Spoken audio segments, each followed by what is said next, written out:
level something. I need someone. Look, right now.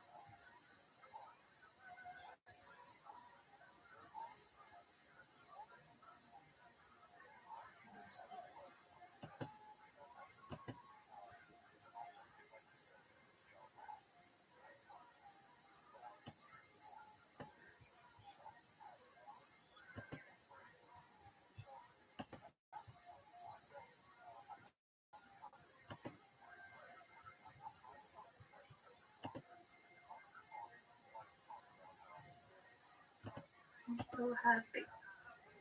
I'm glad you're happy. That's great. Very good.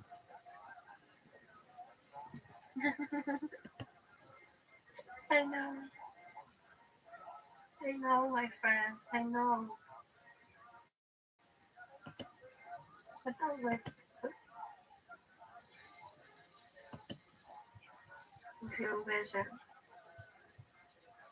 of your opinion about the life. No? I think so. Always.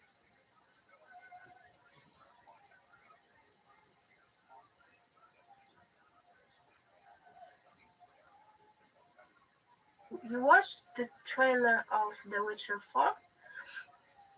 Uh, The game The Witcher from from from Polish artists The that are Witcher is from Polish. poets. The Witcher is You from watched Polish. maybe trailer?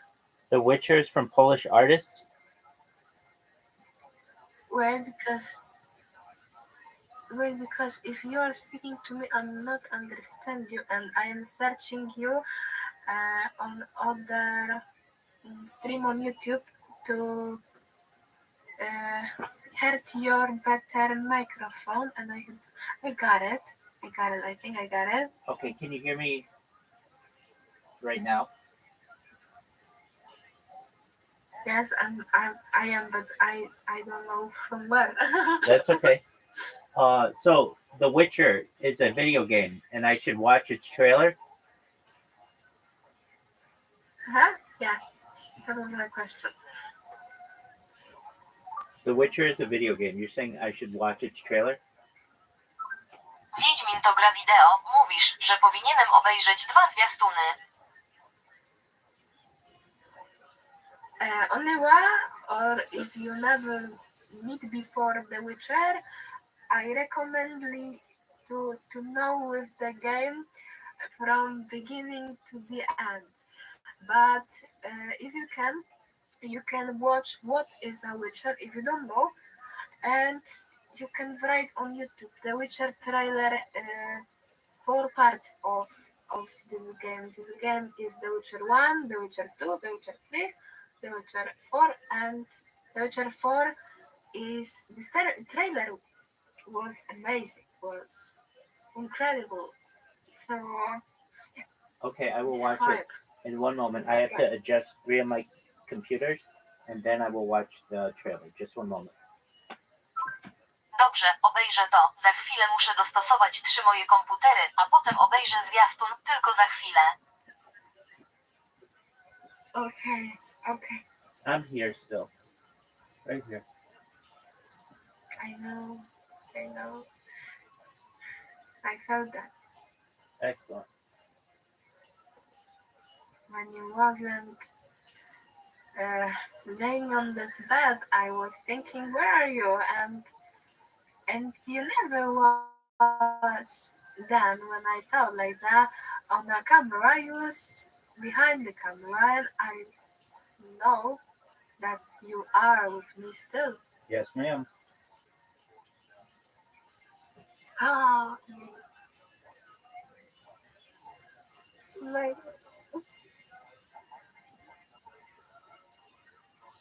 amazing to have a friend who is true friend, Yes, ma'am.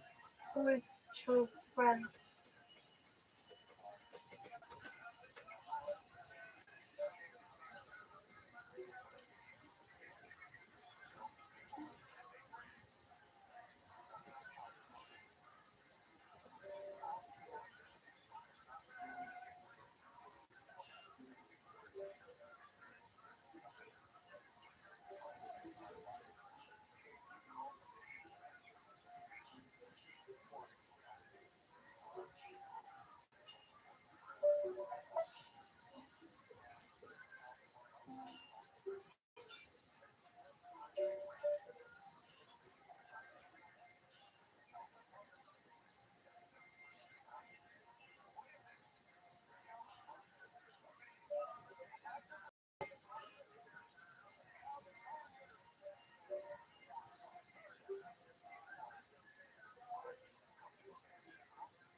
What's up? What's up?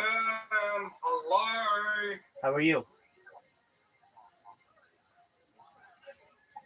What's good? Yo, hello, brother Rabbi. Hello. I'm well. How are you? Brother Rabbi, I have a few questions for you, my brother. What's up, dog? Are you dating Aphid? She seems to be thinking that she's dating you. No, she doesn't, and no, I'm not. And I am happy. I'm happy. I'm happy. So that's incorrect information, would you What? say? Yeah, we're friends. That's it. Or would you say Kurt? Okay. I Okay. know. Nice, bro. You don't must to repeat that because I understand after second time. I am verified why persons just telling me something about you, sending videos about you. Maybe that intelligence you cannot even be on the video he sent me about your topic, deleted user 5 I was showing her your content, Rabbi. That's publicly available on Instagram. Uploading your channel. 8B. He is Nick like that. I'm not deleting him. I am asking him about this what he wanted to do with my perspective on you. Yeah. Cool. Really? I didn't understand a Because single word when you said. I will not send you that. I think I will know about situation in my own I have range, no idea what you're saying, scope, by the way. You're just yapping. in my own range to know that situation.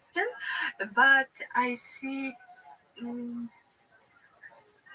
I was watching that video, I was, dreaming about your body. I will not ever do masturbate to you because I know the respect for your own decision about our relationship. I know what I am doing and I am saying when I am doing that. Really? When I am doing that. Do you? Do you really know? Yeah. I don't believe you. Can you say mums or something? Can you put it on something so I believe you? Can you say like mums 5 times in a row so I believe you and know you're not telling a fucking lie? Please.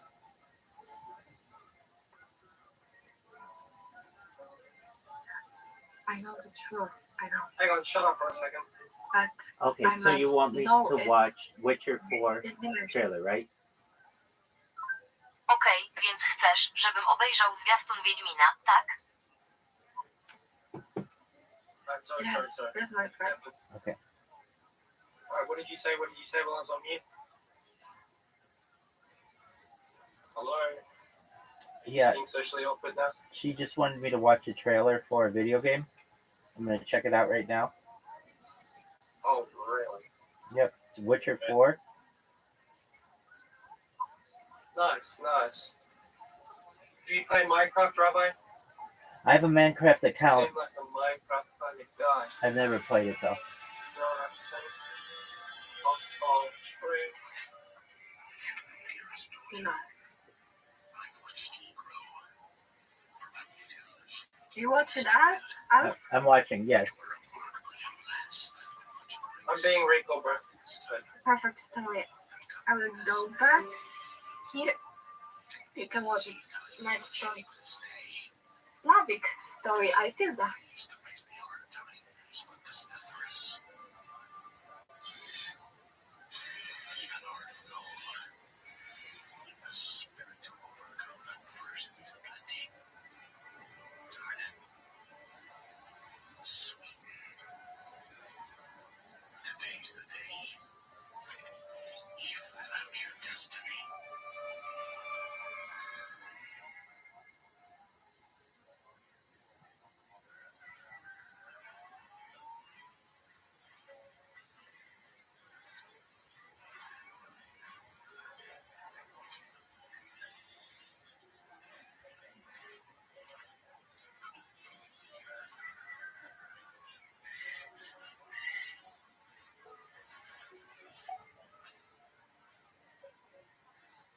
Forgive me, daughter. My only choice. I shall be the bringer of salvation.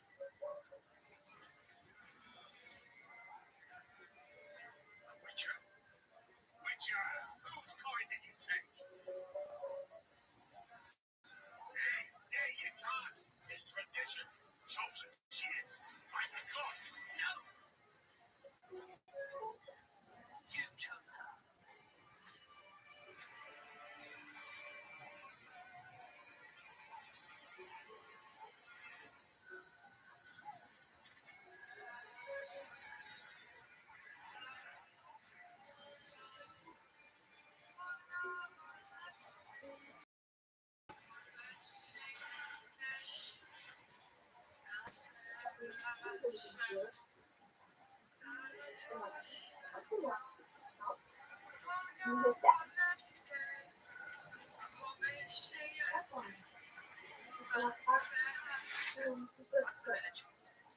Wait!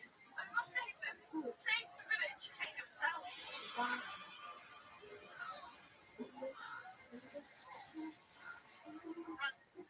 To shelter! To your father! Run!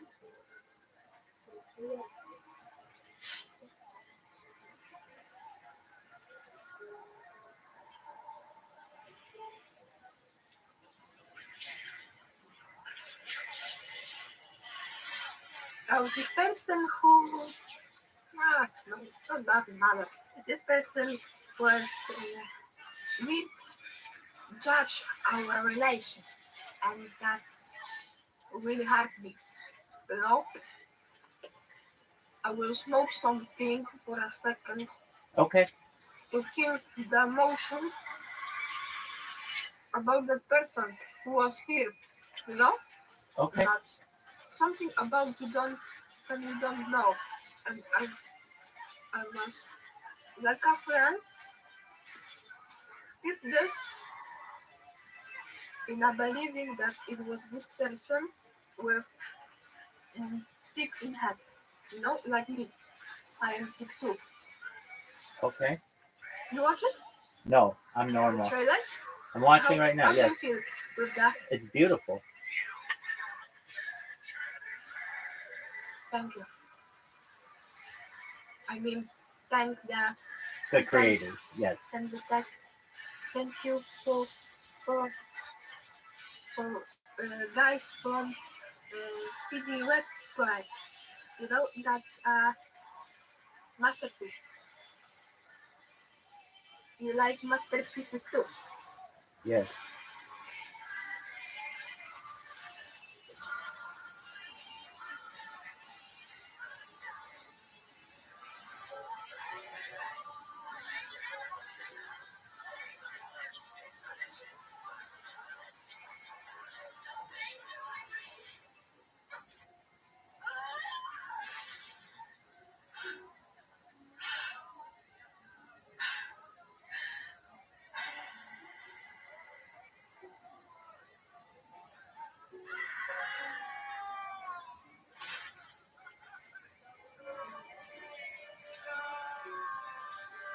She would have the chosen is tradition.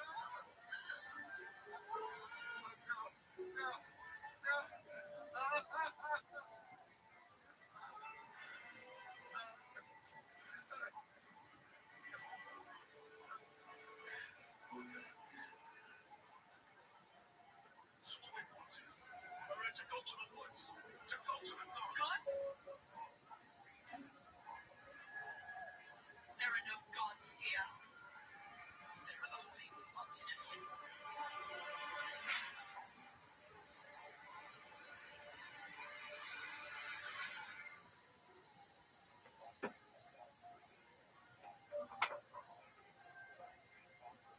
Very interesting. It is like a movie almost. Bardzo interesujące. Yeah. To jest prawie jak Yeah. film. It's awesome. It's awesome.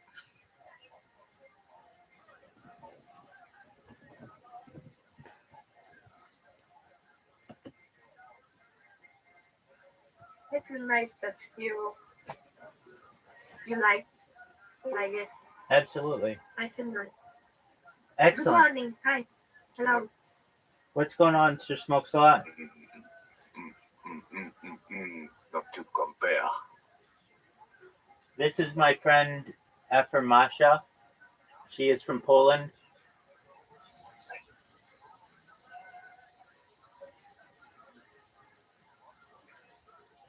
What are you gonna play? 1-11. What are you gonna play? Let him to say something about himself alone, please.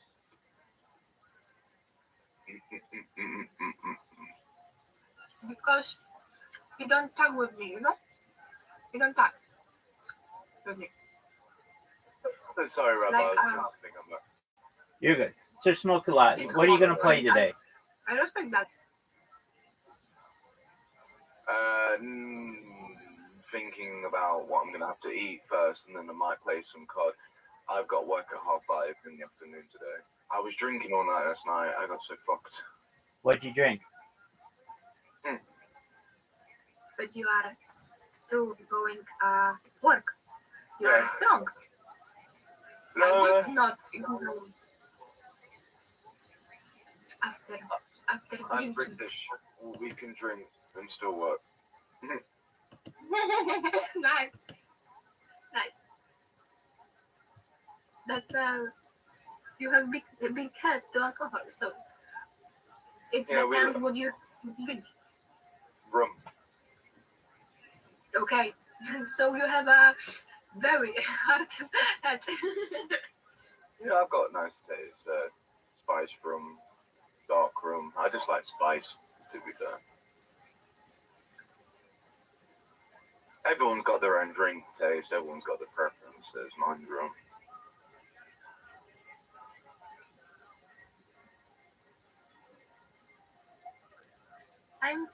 I'm speaking in other language, right?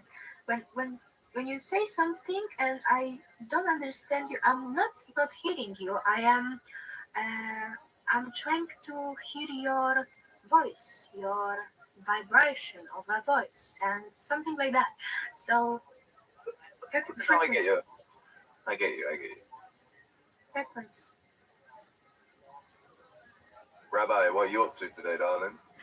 Going viral, just like every day, baby. Yeah, boy. Absolutely. Yeah. With every day. I thought I'd come say hello. I've been busy with Christmas stuff. I know.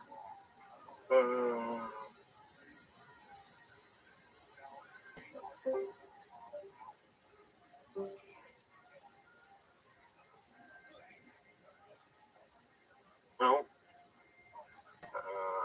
No, wrong one. That one. There we go. Have you seen much of Caspian? Yeah, he was in here not too long ago. I missed him then. Shit.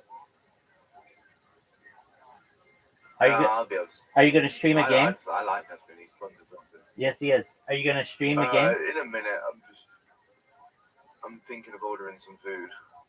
Well, I might go. I don't know. I'm thinking of food. I'm hungry.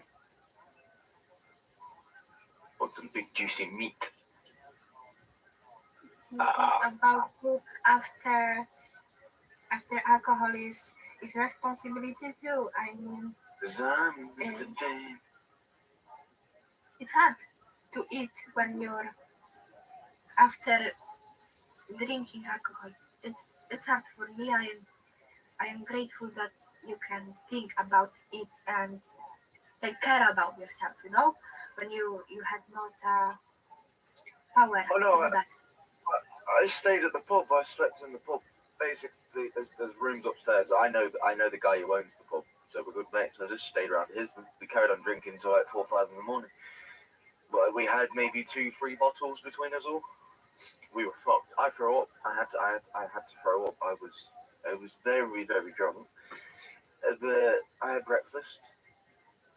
Just got back home about half an hour ago, and I'm just thinking about more food because when you drink, it makes you really dehydrated. So you need to have a lot of salts, and you need to get your sugars back up and stuff. That's what I need to do. I'm gonna get something nice and sweet. But it's incredible what you are doing, using your knowledge to your life. You know, that's awesome. Oh, big, strong English man. Horror. You know, but I hope you know what I wanted to tell you. I know what I know. It's fine. Thank you for understanding. Don't apologize. It's fine. There's no need to say thank you either. You don't have to say thank you. Rabbi, I'm streaming if you want to watch, baby. I'm gonna watch Big Dog right now. What the fuck's going on with it? Waiting for relay. Hold on. Don't tell me COD to fucking down.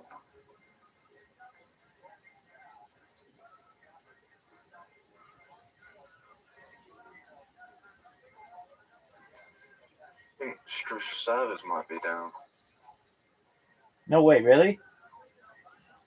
It was working. Yeah, I was working last night. Or yesterday afternoon while I was on. Oh, here we go. No. We're in. Wait, something fucking plays there. You do something back.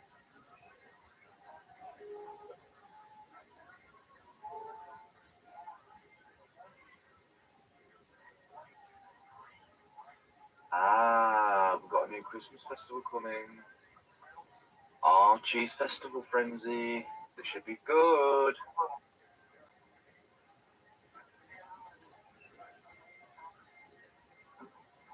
This should be worth it.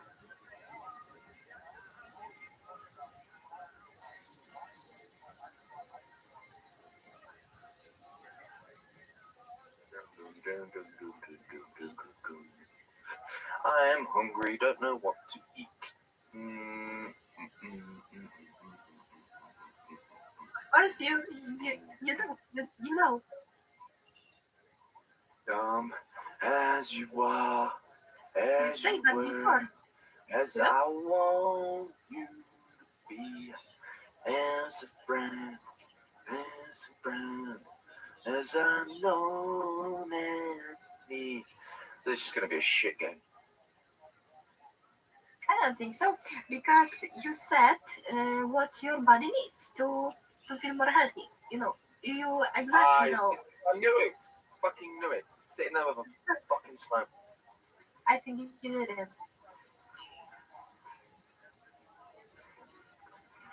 I think it didn't. I will go back.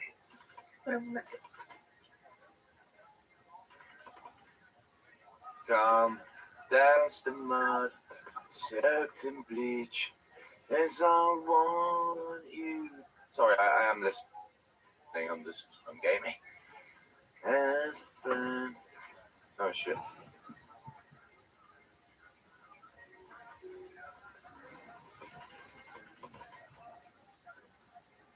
whatever else, but they're just no longer in this position, and they're now part of the economy in other ways. Like they'll probably be the first set of highly competent technocrats and managers, and so on. They'll probably be very well compensated for their time and expertise and whatever else.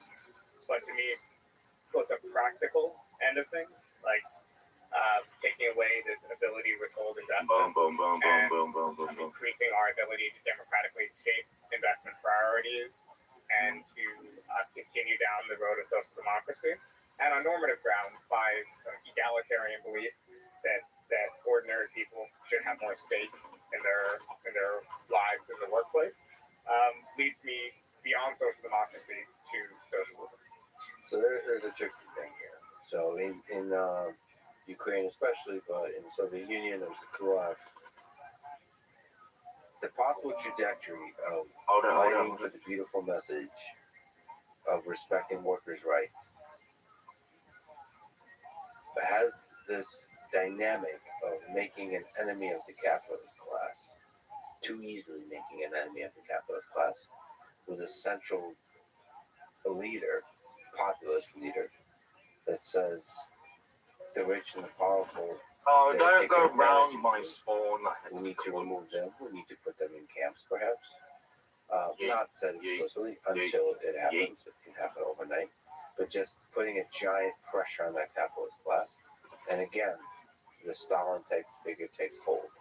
So I'm trying to understand how the mechanism to prevent that.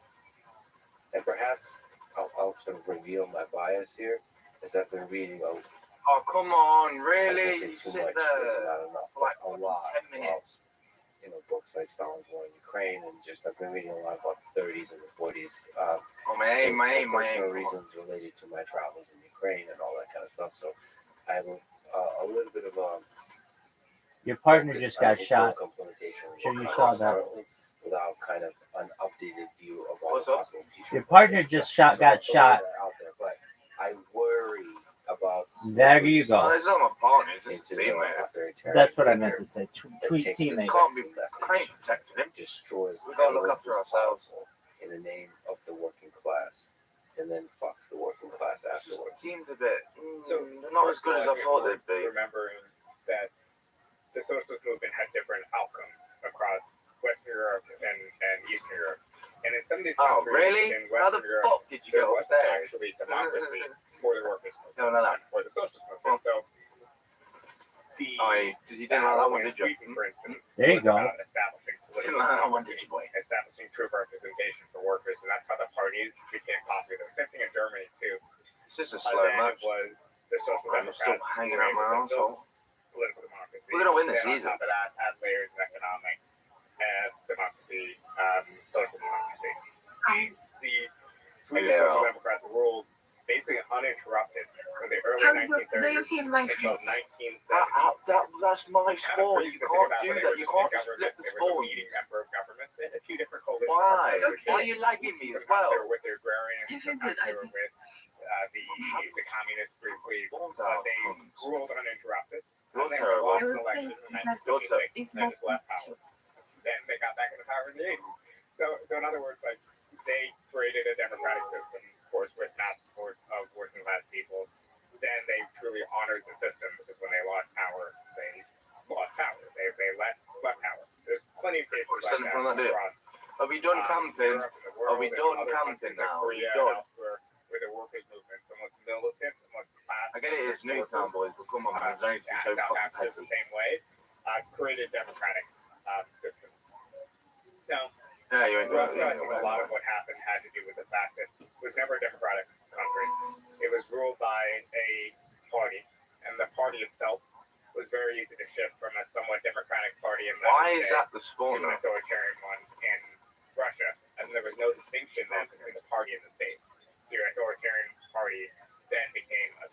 I'm total doing control over the entirety of the state. Now, the Boom. fact that the Soviet system involved total state ownership of production meant that the authoritarianism of the party state could go even deeper into the lives of ordinary people compared to other horrific dictatorships like Pinochet's Chile and so on, when maybe you could find some solace like just at home or whatever else. You didn't have the same sort of totalitarian, like control of people's lives. But I would say that socialism itself has yielded different outcomes. Now, on the question of polarization, I guess that implies that this polarization, this distinction, is a distinction that isn't real in society and that is kind of being manufactured or generated. So, You mean the capitalist class and the working class, Yeah. just to clarify? Yeah. Okay. So in certain populist distinctions, the division is basically arbitrary or made up. The us versus them polarization, depending who the us and who the them are. You know, it's truly something that's manufactured. But capitalism itself, as a system, Oh, Lewis, based on fuck class out. division, whether you support or oppose it, we should acknowledge it's based on class division. That is the thing creating that polarization. Now, I think what a lot of what socialists try to do is we try to take bits of working class opposition to capitalism, to their lives, to the way they're treated at work, and so on. You do nothing Yes, but we do sit try there to with a fucking organize on sniper, those bases to help trying to workers get take someone collective behind as action, soon as they spawn to in. help them organize in political You are consciousness about and so your on to bad represent energy their from your interests, words, you say? economic and otherwise. Fuck you. But the contradiction Fuck you. exists to begin with, and if anything, I will this not fuck system, you which I'm because proposing, democratic sex is socialism, nice thing. would be I'm kind of a talking resolution about the game, this not conflict, you. this dilemma, this thing that has I always felt existed that. since, chieftain and I follower, felt and so because on. I The am class asleep division and from the I am Neolithic hearing Revolution, the voices I in my think head, this is a and when democratic I mode. was We're out of that answering tension you and that about division of something, humanity into I people who had own and people who have this nothing to give bad but their energy from ability to your work. words. So that You some know? of that idea is grounded in going all the way back to Marx. Hey! All of All human the history time, can be told through you the are lens of class przeklinać struggle. Polish See if I can Is find there it. any using such bad words humanity without get it, class consciousness difference about over playing a game exactly that as there's a difference? something what is It's this not part Every of time, the mate, game. Rushmore, you just sit there, you don't move. It's That's more of so a difference sad. of What you are saying people that right were now. That's so successful, sad. people that were less successful. So I'll play devil's advocate, which is that maybe one could argue that in purest, earliest stage, capitalism is based on a stark difference. But then since then, two things have happened. One, a bunch of socialists and workers have organized to guarantee certain rights for working class people, certain protections. So in our system now, there are certain safety nets, less in the U.S. than in other countries, but in a lot of countries, there are pretty extensive safety nets. Even like 40-hour work week, minimum wage, safety regulations, all that kind of stuff. And all those things are, in my mind, those are socialism within capitalism, because what you're doing is you are taking the autonomy of capitalists to do whatever they want with people contracted to them, and the only thing stopping them is, them potentially being able to go to another employer, but even then, it's kind of potentially a race to the bottom. If, you can't get more than $2 an hour from any employer in your Why are you not your helping your market, team you're going to have to win, Rushmore? live with it. Because you're just doing So one factor nothing but is sit there and we have built in sniping. those. It's called hard point. You play the So point. we've taken enough socialism into capitalism that you could say that at a certain point, Sniper maybe it battle. makes a qualitative difference, not just a quantitative difference in people's lives. The other thing is, over time, we've gotten wealthier and more productive as a society.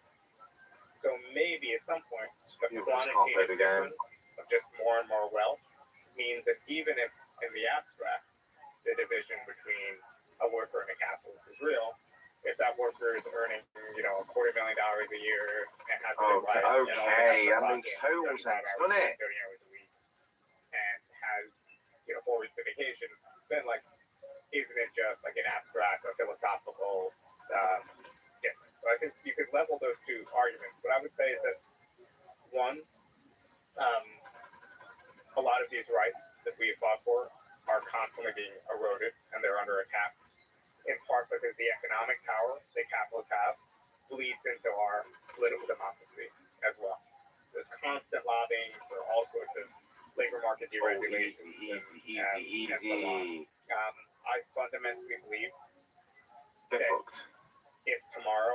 regulations went away, capitalists would like to pay people as Oh, little as possible to baby, do that it's so in 19th easy. century capitalism. And not because they're bad people, because if I'm running a firm and all of a sudden my competition is bigger, able to find the labor pool and is paying people bigger. less than me, I'm going to be undercut because I'll be able to take some of that extra savings and invest into new technology or whatever else and still gobble up my market share. Your eyes. And then also beyond that, I do think there's a normative Oh question no, here, I which is, said too now, much. do we believe that ordinary people Said have the enough. capacity to be able to make certain decisions about their work? Do we believe they know more about their work than their bosses?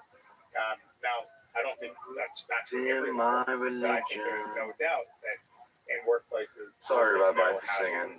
productively do their No, tasks sing, the way you that are sing. managers might not know. I think we've all been in Better. workplaces where we've had managers who kind of Oh don't know no, what I you do said or too whatever else. much. And I think that collectively, if incentivized, we could have them, I heard one, you instead of reporting laughing. that information, Then I heard since you they're getting a stake scream. in production and so on, they'd be able to more freely share it, Think I be able to thought I appreciate how their saw day-to-day work you cry. happens. I don't like And also coleslaw. with elected managers, you kind of picked it up the chain. I I think we like have that. perfectly efficient, market-based firms In my that confession. could exist without capitalism. So there's a lot of things to say. Maybe How much is this gonna maybe cost me? I only want like a small low-level meal. question of if the workers are running the show. There's a brutal truth.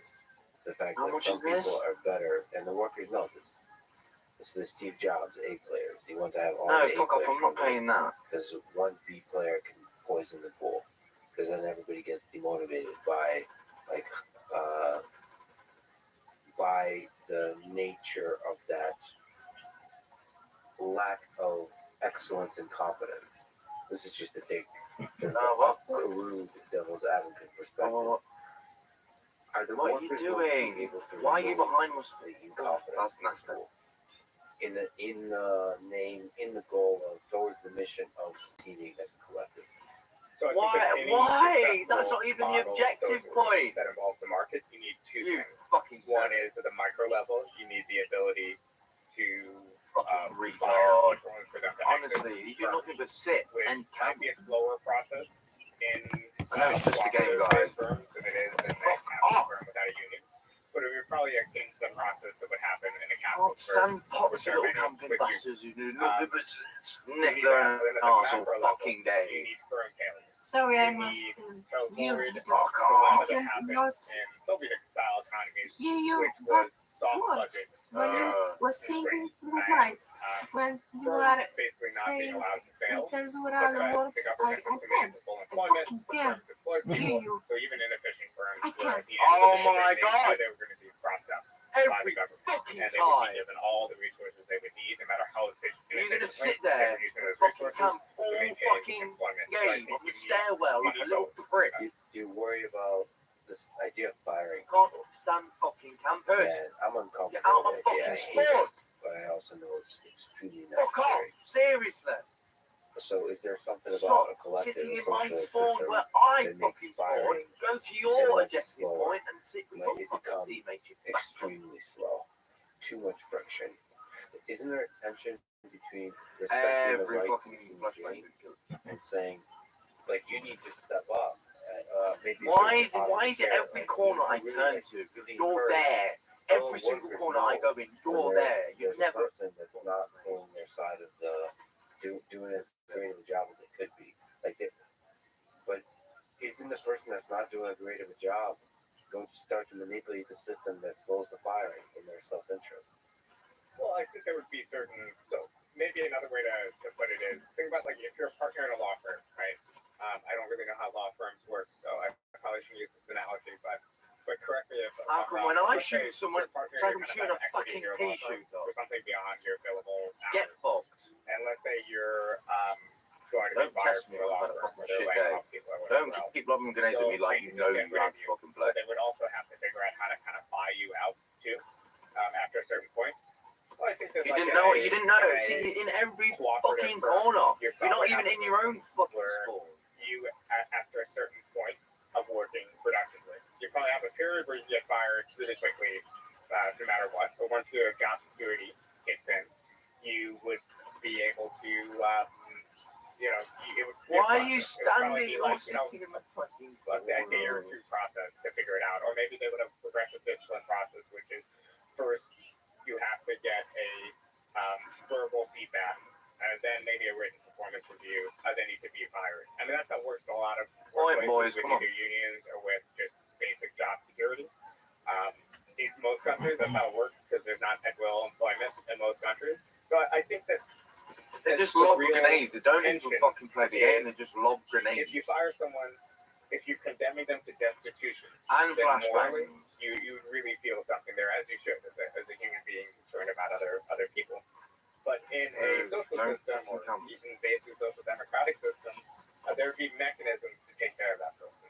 So one, if a firm is failing for any reason, they're getting out to compete or whatever else, those workers would then land in the hands, just for a little bit, of the state, right?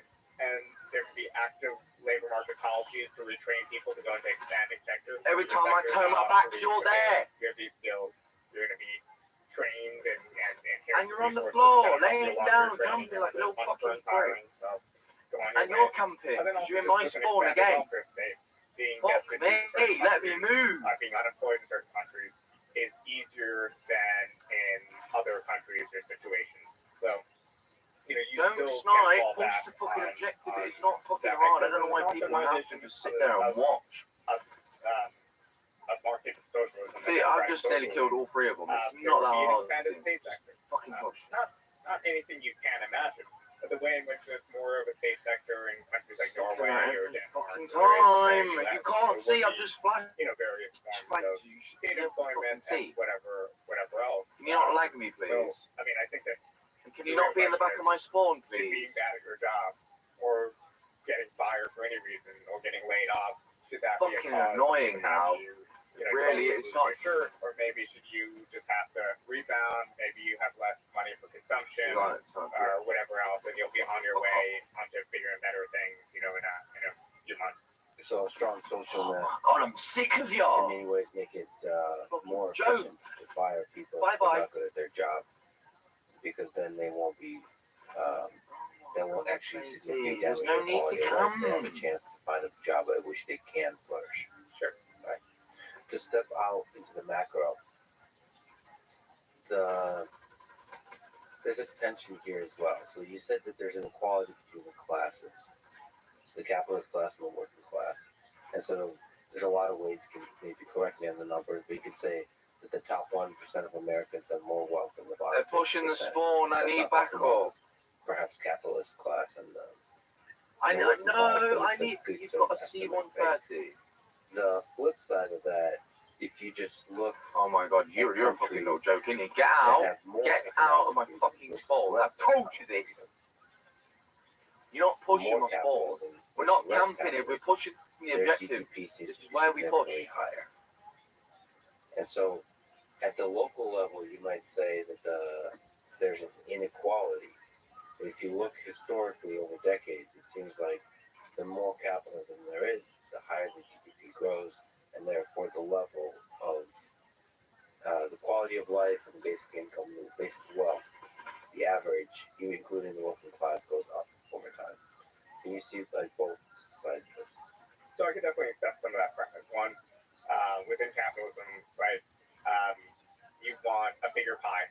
Then if you divide up that pie, you'll, even if the bottom 10% for the working class share, let's say, is less as a percentage, it's still more in raw terms, so it's better for everyone. The part that I would dispute is more economic freedom versus less economic freedom. So there's obviously some countries in which capitalism doesn't work, and maybe economic freedom plays a role. Like if you're in a country like Egypt or India with a previously highly bureaucratic system, you need to get licenses to do anything, and you need to run things for the state, or you need to bribe someone to get an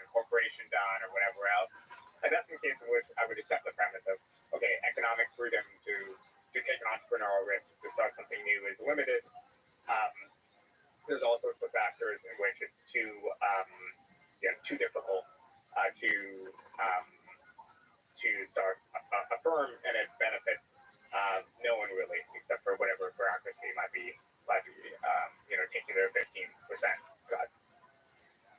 But in general, I think in advanced economies, it doesn't really work that way. So think about it this way. If you're, pretend like we're back, I'm sorry to go to Scandinavia again, but this is, a good example. Let's say you're back in the 1970s in Scandinavia or whatever else. You're in a country with extremely powerful unions. So the unions have a lot of labor rights. The state has certain high taxation, certain guarantees on you too. But you're a capitalist there. Now, what would you do if your capitalist competitors in the U.S. were able to pay workers $10 an hour, and you have to pay them $20? You would probably, and assuming you can't just flee or shut down or whatever else, you'd probably find ways to use labor-saving technology, right? That power of the high wages might encourage you to invest more in technology and to utilize people's time better so they're more productive at work, so they're not just like sitting around or whatever else. So this really happened in practice in the Scandinavian countries, in part because it was combined with a certain type of pattern wage bargaining. So I'll explain this really simply. Let's pretend that you're in a sector with three different companies. I would say on automotive sector, and I'll just say one is GM, one is Ford, one is Chrysler. Now, all these workers in your sector are all unionized. They're all, Swedish UAW, whatever the equivalent is, members, and they're all paid the same. And the union is setting the bargaining. The union is setting the wages across the sector. But the unions, and let's say GM is the most productive of these companies. Ford is number 2. Chrysler is number 3. The union would intentionally set the wages, set their benchmark to Ford in the middle. So what that would do is say to Ford, okay, Ford will stay in business because they'll be able to meet the wage demands. Chrysler might go out of business because they won't be able to meet the demand. So they'll have to really adapt really quickly. They might have to lay off people. They might have to restructure. The union knows this in advance, and all the auto workers know this. But the most efficient manufacturer, GM, now has excess profit because if they were negotiating with just the GM workers might even have been able to demand more. But instead, these workers are taking their wage demands to Ford's level, and GM is, in theory, able to expand and employ more people and adopt new production techniques with their surplus. Then those Chrysler workers would be absorbed by the state by active labor market policies, then put back to work for GM or for these expanding, sectors. So in other words, you're now in a situation where the state has a pretty big role in your economy, taking a lot of your money in taxes. The unions are really shaping your life as a capitalist far more than would happen in a country like the United States. And yet still, despite your more limited economic freedom, you're still creating a more productive economy. So it could work. The system has to be designed right. I think social democracies were designed the right way. I think any future democratic socialism after social democracy would have to be designed the right way. Can you just go into that a little more, the pattern wage bargaining? So GM is the most efficient, and Ford is the second most. Can you explain to me again the wages, setting the wages to the Ford level, how that is good for GM?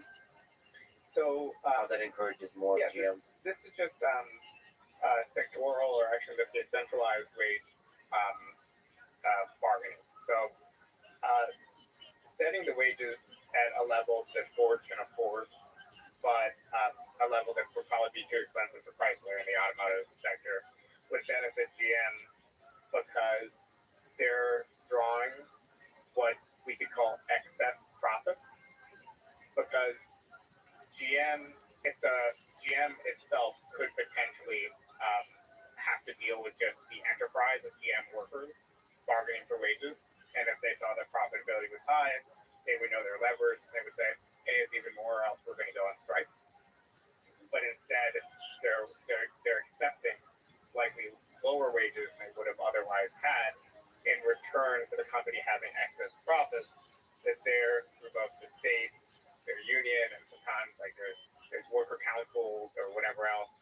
they're playing a role in saying, okay, we're going to make sure this excess profit is actually invested productively in order to expand employment and just output.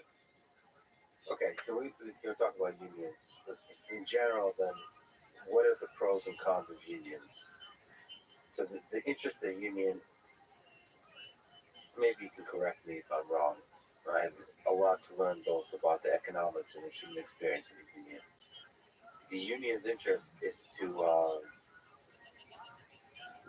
protect worker rights and to maximize worker happiness, not the success and the productivity and the efficiency of a company, right?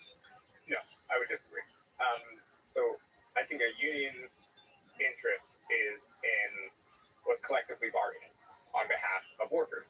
Because in certain cases, I am right now a manager at The Nation magazine, right?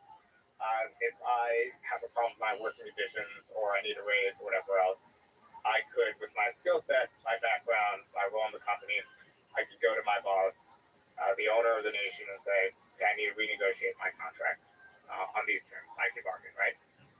Now, if I was a ordinary worker at like a CBS or something, if I didn't like my conditions, I went to my boss and said, hey, I need a $2 raise, and I need to be home by 8:30 because I have obligations at home. The boss would probably say, I'm sorry, that's not possible, right? Maybe try the Rite Aid down the street or the Walgreens down the street or whatever. Now, if I went to the boss at a place like CVS, or even better, if all the pharmaceutical workers, at Rite Aid, CVS, Walgreens, went to our bosses and said, listen, we collectively need to $2 more and better hours, shorter shifts, or whatever else, then they would probably have no choice but to see. You have to bargain collectively at any level. If you're a ordinary worker, and there are some exceptions, but that's for certain highly skilled workers. But even in those cases, of course, all workers are skilled. I mean, just the technical definition.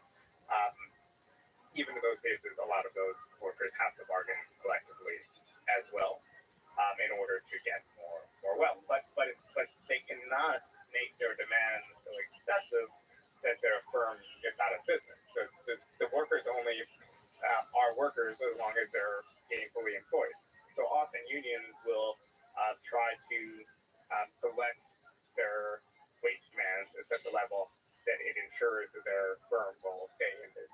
Yeah, but the problem is the way firms go out of business isn't by explosion, the way popcorn starts getting cooked. Like at a certain moment, it's over. You can. It seems like the union can, through collective bargaining, keep increasing the wage, keep increasing the interest of the worker until it suffocates the company. That it doesn't die immediately, but it dies in like 5 years. So that might still serve the interest of the worker, but it doesn't serve the interest of society as a whole that's creating cool stuff. And it increases a market that's operating and increasing cool stuff and constantly innovating and so on, and creating more and more cool stuff and increasing the quality of life in general. I disagree with the premise because I think if you're even taking your example, that would be better for society. If a firm cannot pay its workers a living wage, but its competitors can, then that firm will either figure out a way to innovate, develop new techniques, new markets, new ways to be productive, or it should go out of business. And it would be better for it to go out of business than to stay in business or to be artificially kept in business in any sort of way. Yeah. So I mean that's a Chrysler, my old centralized bargaining. Yeah. Right. But then there is innovation costs money too. So the flip side of that, I think, to play devil's advocate, is that it incentivizes automotive industry is probably a good example of that. It incentivizes cutting costs everywhere, and sort of whatever has been making you money currently, figuring out how to do that really well, without investing into the long-term future of the company, for like all the different ways you can pivot, all the different interesting things you could do, different investments into R&D. Whenever there's more and more and more pressure on paying a living wage for the workers, it might not, again, it might suffocate and die over the next 5, 10, 20 years, which might be a good destructive force from a capitalist perspective, but it might rob us of the Einstein of the company, of the flourishing that the company and the workers within it can do over a period of 5, 10, 20 years. Well, this is just a problem with a lot of capitalism, which is about short-termism, right? Because the same thing could be said from you're starting a company, you have a plan for it to make a lot of money, but your investors want dividends right away. So you have to take away from your long-term R&D or other plans and deliver short-term dividends. That's often why a lot of, I think, R&D is often rooted in state institutions and research and whatever else is being drawn on. And also, I think that's a reason why, the state has some sort of role in fostering firms in either a version of a socialist economy or a capitalist economy or whatever else to help with these time horizon problems. So I won't dispute that workers could play a role, or wage demands could play a role in time horizon problems, but more often than that, it's coming from investors, it's coming from just a host of other market pressures that people might have. And I would say that in the real world, a lot of investment funds don't come from just retained earnings. It comes from a lot of sources. So I think this is a problem that could be solved through public policy, but definitely exists today as well. So you mentioned living wage. Is there a tension between a living wage, maybe you can speak to what a living wage means, and the workers owning all of the profit of the company? Sort of this kind of spectrum. No, I guess the spectrum is from like no minimum wage, the lowest possible thing you can pay to a worker. And then somewhere in that spectrum is a living wage, and then at the top is like all of the profit of the company is owned by the workers. So split to the workers. I mean, I think that any society is going to have to make distributional choices.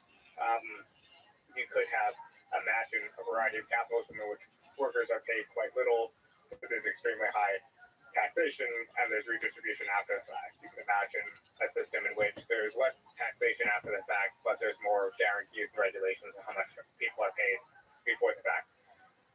In my vision of a socialist society, there would be similar to the way that unions work in my country, centralized bargaining unions would work, that bargain at the sectoral level and not just at the enterprise level like our unions do today.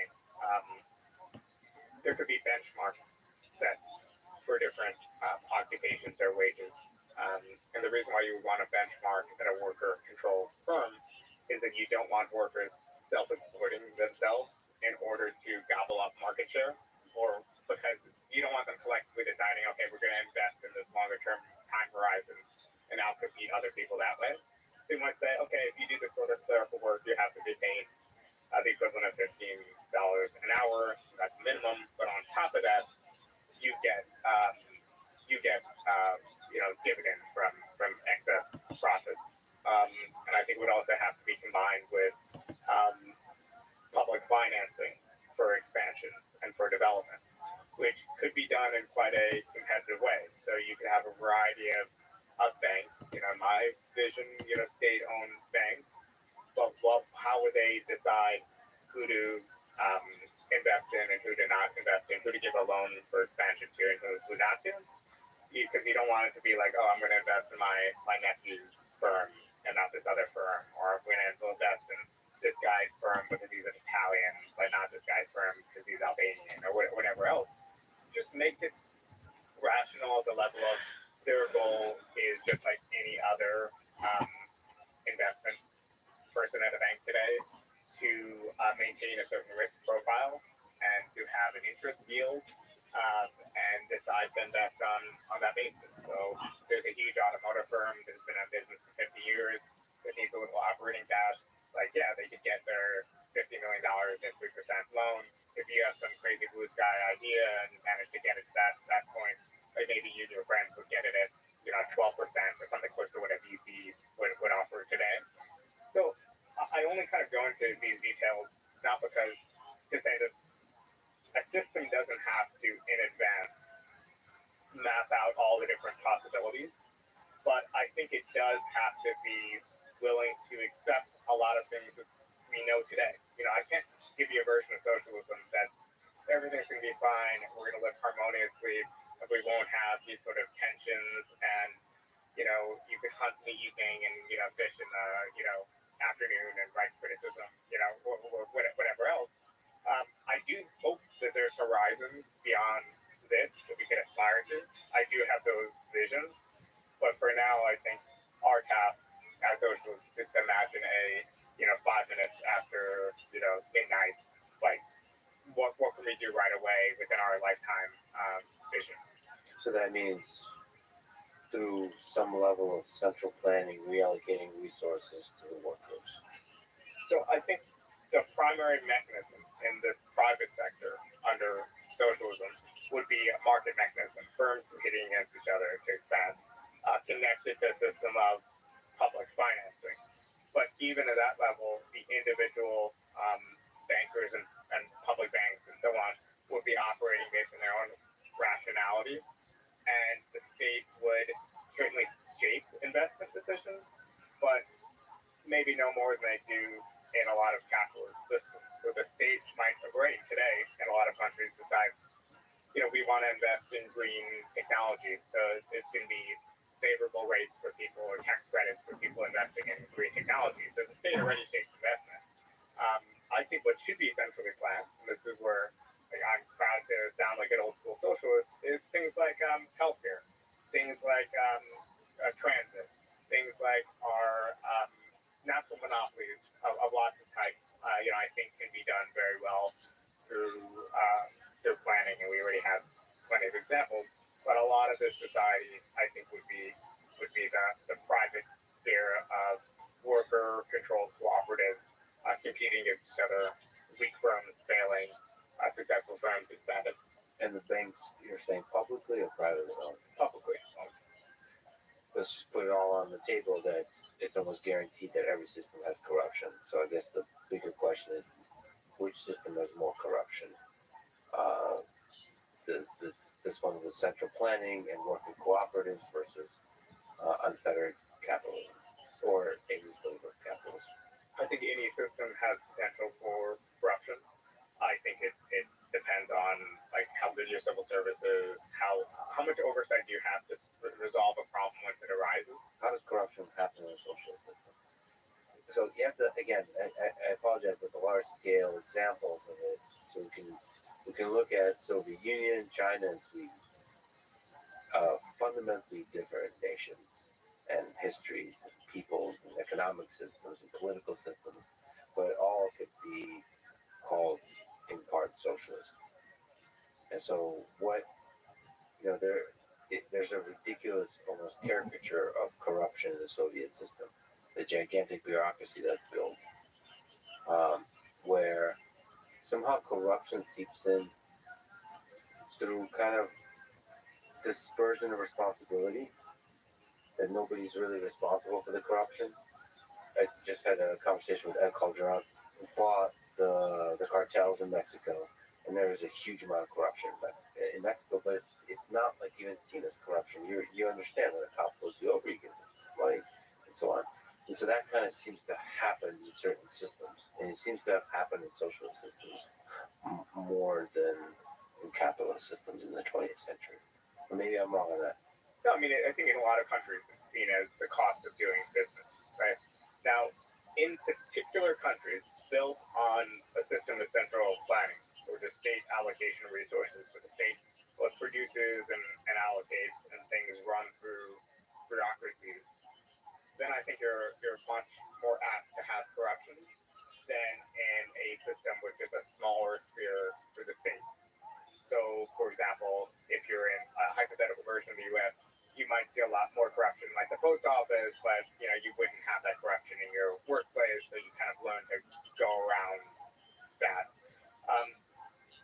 one thing, even in state sectors, you can have, and this often is the case in democratic countries, you have a transparent civil service where people who are corrupt are prosecuted by judges, where it's frowned upon, and it just, over time, it goes away. So you go from having political machines that were tied to certain, had friends in certain police precincts and whatever else in the U.S. in the 19th century and early 20th century. So now today that would be a huge scandal and unheard of, right? So I think over time having a independent court system, having a truly meritocratic civil service can be implemented anywhere. I think though in the Soviet Union the extra little bit that happened was you had a bureaucracy that just had so much power because the bureaucracy was producing and distributing everything, and everyone was relying on the bureaucracy for their jobs. The way to social advancement was through the bureaucracy. So you end up with people like Khrushchev, people going from peasants to supreme leaders of countries just through like getting hooked up in the bureaucracy and advancing within it. And not all of these were bad people. I don't think Khrushchev was that bad of a person. Gorbachev, this is their mechanism to advancement systems like this. In the vision of democratic socialism that I propose, the state doesn't have that overriding power to begin with. But I think in either case, corruption has arose in many different systems and has been successfully dealt with. I think on the developmental trajectory of even countries today that we think of as being very corrupt, corruption will fade away as well. But you definitely need a system in which individuals are incentivized to act rationally. So if you're in a system in which cops who are corrupt are prosecuted and investigated, and there's internal controls, a civilian border review, and kind of an internal investigators within police departments or whatever else, there will be less corruption over time if people are punished. If you're in a system in which you're running a firm, you're the manager of a firm, an elected manager, and everyone at that firm is trying for more efficiency and trying for more excess profits or whatever else at the end of the day, even dividends at the end of the day, then if you try to hire your nephew and he's not good at your job, you're not going to win re-election, right? You shouldn't. I think those systems should rely on a change in culture that come naturally or some sort of individual altruism. I think the systems have to be constructed in such a way that it's not rational to behave poorly. In sort of from a theoretical perspective, either a socialist or capitalist system can have either culture. But it seems like if you prioritize meritocracy, if the people that are good, whatever the good means, in terms of integrity, in terms of performance, in terms of confidence, it seems like that leads to a less corrupt system. And it seems like capitalism, there's all kinds of flavors of capitalism, but capitalism, because it does prioritize meritocracy, more often leads to less corruption. So that's not a question of political or economic systems. It's a question of what kind of stuff do you talk about that leads to a culture of less corruption. First of all, I think in theory, maybe capitalism or meritocracy, but I think in practice, anyone watching this or you and me would think of some of the people we know that work the hardest, and they're often working class people working in the food service industry or whatever else, right? I think we don't have in practice, I don't think we actually live in a society that rewards people for hard work. I think we reward people for a combination of accidents of birth plus hard work. So, let me push back because, yes, so I agree with you, but let me push back on a subtle point because I like to draw a difference between hard work and meritocracy. Because as a person who works really hard, like I work crazy hard, but I've also worked with a lot of people that are just much better. The hard work does not equal skill, good, productive. I just want to kind of draw that distinction. But I agree with you. I don't think our society rewards directly hard work or even high skill. There's many examples of this we can see that it does not do so. So we have an unequal distribution of talent, of course. So if we lived in a society in which there was some level of acceptable inequality, and it's a normative kind of the question of how much we would say is acceptable, right? Um, and that inequality was based on this unequal distribution of talent, then I think that would be fine with me, right? That would actually be a meritocracy. What I see in the U.S. is often, okay, so if you are a upper middle class or rich kid and you get a good education, K through 12, um, out of those people, there will be some that work extra hard and go on to do incredible things or are very successful, and there'll be other people that um, do not, right? And decide for whatever reason or go down a different path. And you could say maybe among that group of the upper middle class, there is a meritocracy, right? But they're actually given those opportunities to make their own decisions and to fail, whereas many, many other people, the vast majority of American society, I would say 60+%, don't really get those opportunities to make those choices to begin with. And I would aspire to the type of world, at least as a first step, in which our only inequalities are based on our unequal innate kind of distribution of talent. Yeah, I guess a lot of people worry that when you have a socialist in any degree central planning, or perhaps a collective of workers, then it won't result in that kind of meritocracy that you're talking about. But you're saying that no, it's possible to have that kind of meritocracy. Think about it this way: the workers themselves are incentivized and are shaped by market forces too, right? They're trying to respond to consumer needs and preferences. They're trying to expand market share. They're trying to make money. So it requires no kind of leap into these people are going to be more altruistic or whatever else, even on purely bourgeois terms, the same way you would maybe justify competitive capitalist firms. I think you could justify this system as long as you think that people's collective management can perform just as well. I think based on the experiences of cooperatives, we've seen that they can. And then at the state level, state bureaucracies have their own sort of sets of incentives, but in most systems that already have extensive state bureaucracies, these people at high levels are appointed or elected to help a certain standard. At the national level, a national government wants to maintain, the tax revenue that they need to pay for services. So we already, I think, have incentive structures that you could say that some people might just, I think, disagree with the normative thing of like, why would people have to own their own means of production, control their workplaces or whatever else? Why do we need this level of equality? Can't we just get by with our existing system, but just like make things a little bit easier for capitalists to make money and then everyone will benefit, whatever else? I mean, that's a normative question.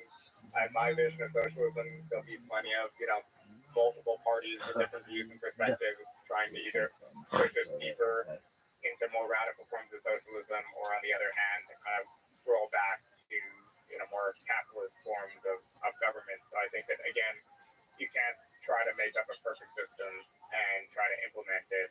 You have to, do it as a process democratically and so on. So just philosophically, in your gut, you're more concerned about the innate equal value of human beings versus the efficiency of this wonderful mechanism that we call human civilization that produces some stuff. It's like the gut. If we were sitting in a bar, and that's where the gut feeling you come with. Of course, your mind is open, but you want to protect the equal value of human. So I don't want to fight the hypothetical. So I'll say equality. I am concerned with equality, but I don't think the two are necessarily always in tension. But also when you think about all the great things that human beings have produced, often I think people today just look at the end outcomes. Like we go to the pyramids and we'll marvel at the pyramids and at the human achievement that it took to make it happen, but we won't stop to think about all the suffering that went into the making of that thing. So I think we kind of lean in the opposite direction, where we marvel at our achievements, but we don't often think about the suffering or exploitation that went into certain human achievements. I would love a society that we could marvel at things and not have to worry about the exploitation that was involved, because there was no exploitation or oppression involved.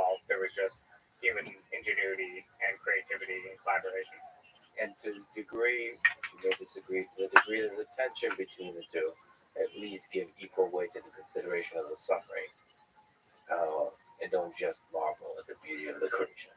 To the degree there is attention. What Stalin did actually too, it's not just capitalism. What Stalin did was he sacrificed whole generations because he thought that he was building something for the future, for future Russians to enjoy, and for future people of the world to enjoy. And actually, that analogy that I just did about the pyramids was um, was written by Karl Kautsky, the German socialist, anti-Stalinist critic, when he was complaining about U.S. journalists and others going to Russia in the 1930s and marveling at all the new industries. Are these people blind to the suffering, behind these things they're marveling about? Speaking of which, I think you mentioned in the context of social democracy that freedom of speech and freedom of the press, or basically the freedom of people to have a voice, is an important component, which I think is something that caught my ear a little bit. Because if you think about the Soviet Union, one of the ways that the authoritarian regime was able to control, it's almost part of the central planning, is you have to control the message and you have to limit the freedom of the press. So there's a kind of notion, especially in like ideas, maybe caricatures of ideas of cultural Marxism, sometimes caricatured even further as wokeism, that you want to be careful with speech, you want to censor speech because some speech hurts people. So in some sense, you want to respect the value, the equality of human beings by being careful with the words you say. So what is there tension there for you? I think there's no tension. And part, I think that it is very condescending or patronizing to assume that people can't take debate, that people can't, either in society or individually be engaged in the exchange of ideas without, or even very vigorous debate without, being broken by it. It's just not the case. I'm basically a free speech absolutist. I mean, I would draw the line at obviously direct incitements of violence or certain other speech like that, but in general. Do you think a lot of people would be surprised to hear that? No, I mean, not people who know my work. I mean, more generally, I think a lot of people on the right, even the center, I think, might have the idea that a lot of the far left wants to censor them. I think some of the center left wants to censor them, but I think a lot on the far left, on the Marxist or socialist left, I think that free speech is more or less the norm. Yeah, where is the imperative to censor coming from? Is this just some small subset of the left on Twitter? Is there some philosophical idea behind certain groups that, like, if we're to steel man the case, and which group actually has the interest of humanity in mind in wanting to censor speech? I think we might need to just take it case by case, for example, by example. Because honestly, I would have to think about a particular case. But let's just say generally that a lot of American liberalism rightly sees the revolution around the civil rights and later the extension of this rights revolution for gay rights and so on as being a very positive achievement for the last half century, and I completely agree. Now, for me, now that we've won those rights, a lot of our battle for change needs to go beyond the representational realm and needs to really reground itself in the material bread and butter struggles of ordinary people trying to survive, the battle for good health care for all Americans, and so on. These are my immediate demands. I think there's a segment of American liberalism that doesn't want to go in that confrontational economic direction and wants to steer it away from battles over things like universal health care and so on, and really are just still caught at this battle over rights representation. And it's devolved in such a way that they feel like they need to make change. The way they make change is only through interventions in culture, because they don't really have the same sense of class and class struggle that agree or disagree. It's a very material plane. So instead, they look at comedians who said the wrong thing, or they look at all sorts of other ways to make change. It's not really making change, it's just making them look bad and making our culture worse. and I think that that's where a lot of it comes from. But I think that a lot of the left, even the left, is much more into battles over, you know, race and lots of other stuff, like real serious anti-racist in the left. Of course, I'm an anti-racist, but a lot of my work is focused on the primacy of class. But even these people are very concerned about the material struggles and issues, and they don't really care about, you know, these issues they think are ephemeral kind of issues. See, when you focus exclusively on language, that somehow leads you astray. Like on being concerned about language without like deeper economic inequalities and so on, you just become an asshole that's on Twitter pointing out how everything, how racist everyone is. So the anti-racism becomes a caricature of anti-racism. Exactly, because anti-racism was really about the struggle of people for equal rights in voting. It was about the struggle for people who were trapped into, you know, bad neighborhoods because they couldn't get decent jobs and their neighborhoods were redlined or whatever else. It was really like a struggle for survival. And what was the main demands, like the language of this one? It was the march for jobs and freedom.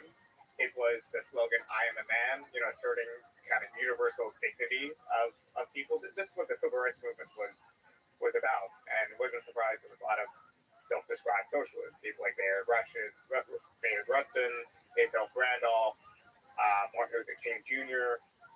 I mean, these were people who were Ella Baker. They were socialists, you know, and I think a lot of Americans agree with them with their immediate demands, even though they weren't themselves socialists. But it was a very materialistic struggle, and I think a lot of this has been co-opted into just some sort of vague and, you know, just disconcerting complaints about language or culture and so on.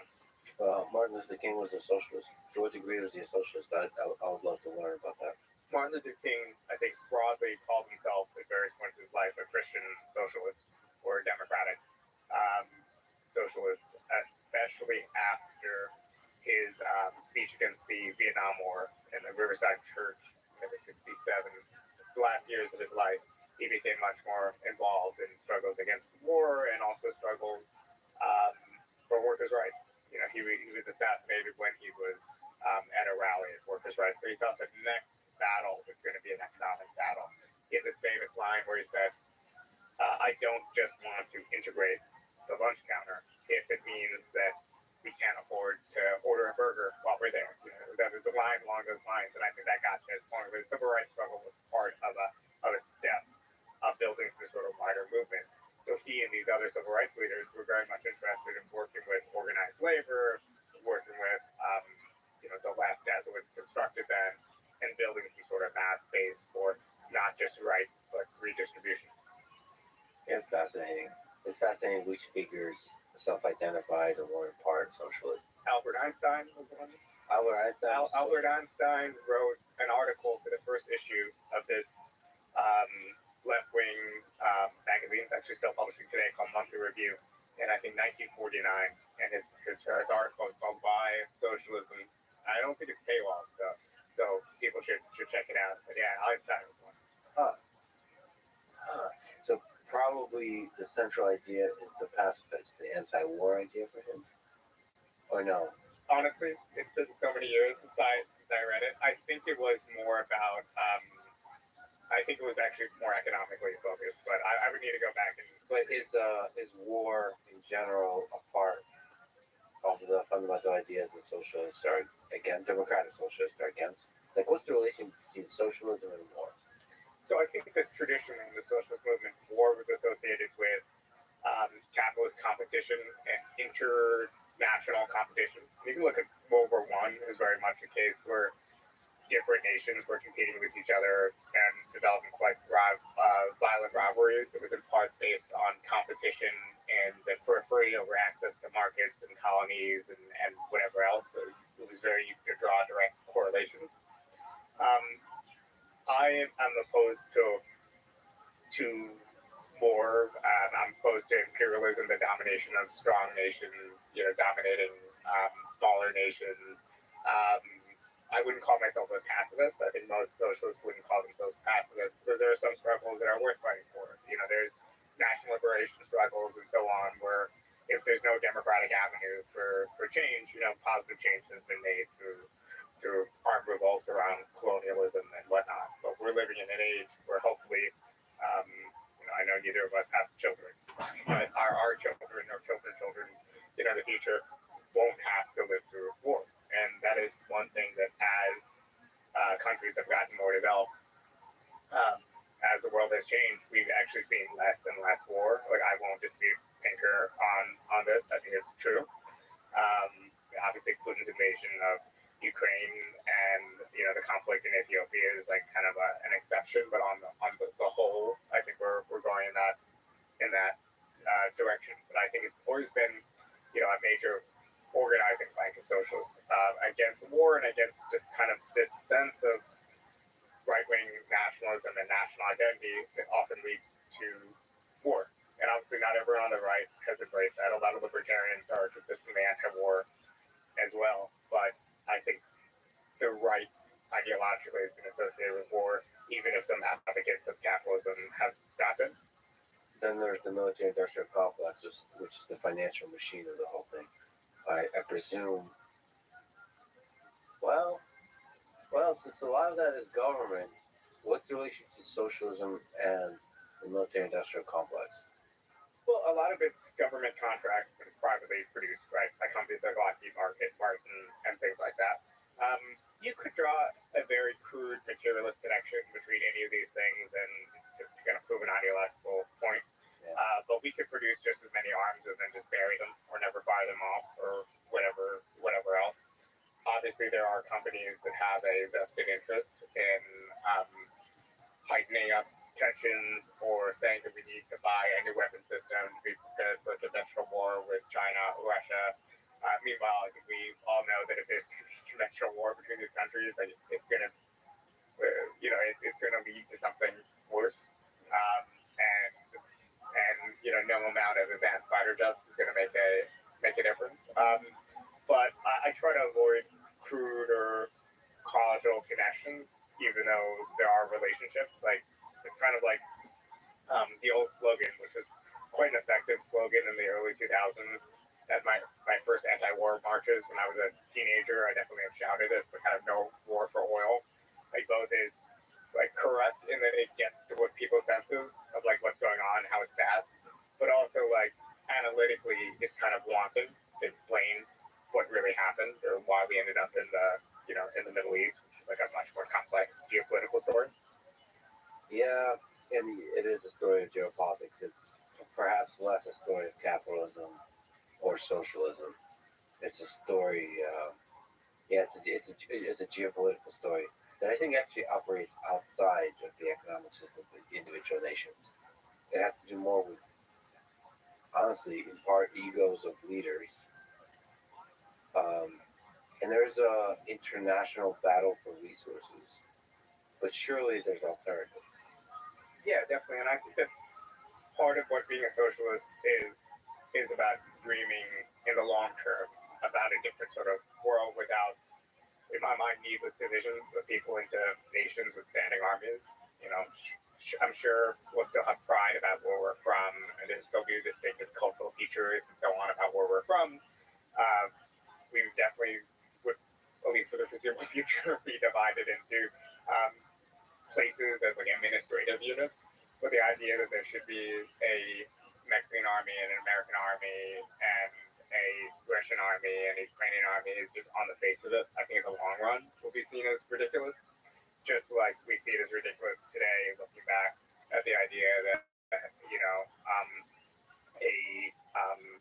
lord from London would be engaged in civil strife with a lord from like Liverpool and a bunch of peasants would die. It's just kind of on the face of it, just seems kind of ridiculous. These different places would have their own banners and lords and armies. I think in the long run, you might have to zoom out 1,000 years, but in the long run, people will say the same about nation states and standing armies and battles over, specks of dirt that mean nothing in a cosmic sense. Yeah, no, for sure, aliens would laugh at us, or humans that go far beyond Earth. and look at the history. Well, most of the history will be forgotten because if humans successfully expand out into the universe, just the scale of civilization will grow so fast that the bickering of the first few thousand years of human history will be seen as significant. There's a very Marxist idea that I both appreciate in one way, but on the other hand, it's kind of scary, which is that, human history is only now beginning before we're in prehistory, Yeah. but in the future, like, we'll be in kind of real history. I think that a lot of really important history has already happened, and I think posterity will remember, and I think that it will be easier to assign, certain people the role of like villains, the people, not to engage in the contentious off topic of Ukraine or whatever else, but the idea that one government or that would launch a war to recover, or to take several hundred square miles of territory and tens of thousands of people will die, I think seems absurd to us, many people today, luckily, but it would not have seemed absurd 50, 60 years ago. It would have just been a normal thing, right? These kind of territorial disputes and so on. And I think, projecting in the future, I think within our lifetime, we'll live to see that kind of conflict be eradicated. And in part, you could say that, like, why? I think it's because of popular pressure and organization. So you could say it's kind of the pro-worker, socialist organizing part of it, making it less normal. If you're a capitalist, you could say, markets are more interlinked, so war is even more irrational. I don't really have a firm answer, whatever it is. I think it's a good thing. You mentioned Marx's view of history. It's kind of interesting to just briefly talk about. What do you think of it? What do you think of this Marxist view of how the different systems evolve from the perspective of class struggle, as we were talking about? Well, I'm a Marxist. I fundamentally believe in the broad contours of historical materialism. But I think we should be clear of what Marxist theory tells us and what it doesn't tell us. I think Marxist theory tells us pertinent things about how societies have evolved, about how the distribution of resources work in any given society, who owns, who doesn't, how the distributional conflicts, and so on. I think Marxism can tell us a lot. How surplus is distributed. Exactly. Yeah. Exactly. What it can tell us is, like, as a friend put it, like a sex appeal of blue jeans or whatever else. That's beyond what Marxism is meant to do. What economic system can tell us about the sex appeal of blue jeans? No economic system, but socialism in the Soviet sense, when it was turned into the Soviet style dialectical materialism, was meant to tell us everything from explain genetics and agriculture and whatever else in a very disastrous way. So I definitely don't believe in the application of these ideas in an extremely wide way. And also, I'm a Marxist because it's a framework that helps me understand pertinent facts about the world. If at some point I no longer think the framework is doing that, I will not be a Marxist. But I'm a socialist on normative grounds because I have certain beliefs about the equality of people, because I believe in we should have a society with liberty, with equality, with fraternity, and that I hope I'll always be a socialist until the day I die. But it's kind of a very unscientific or unserious thing to say. This is my framework from beginning to end, the rest of my life. But from a perspective of history, you should say that, so Marx says that societies go through different stages. Could be crudely summarized as primitive communism, imperialism, maybe slave society, feudalism, defined by mercantilism, and then capitalism, then socialism, and finally stateless communism. Did I miss something there? I mean, I think that was close enough. I mean, I think that's definitely true of Marxist theory, that the contradictions of capitalism, the fact that it has brought together all these workers, all these materials, whatever else, and it's now allowing us to socially create wealth on a mass scale, but that wealth that process is being privately directed, and also the surplus is being privately kind of appropriated, is a contradiction, and that would lead to some sort of rebellion or revolution or change, and eventually this contradiction would be a better on production too, so we would have to move into socialist society. But actually, just to backtrack, so in terms of contradiction, so it starts when we're in a village, hunter-gatherers. That's what you call primitive communism, where everyone is kind of equal. It's kind of a collective, right? All right, maybe just hold on a second. And then inequality is form of different flavors. So that's what imperialism is one dude rises to the top and has some control of different flavor. That's what feudalism would. You have one dude at the top, and you have merchants doing some trading and so on. And then that leads to capitalism. You have private ownership of companies, and they result in some kind of class inequality. And then eventually that results in a revolution that says, no, this inequality is not okay, it's not natural, it doesn't respect the value of human beings, and therefore it goes to socialism, where there is, under Marx's view, I guess, some role for the state. The state is doing some redistribution, and then the pure communism at the end is when it's, it's a collective where there's no state centralized power. So This was part of that as well.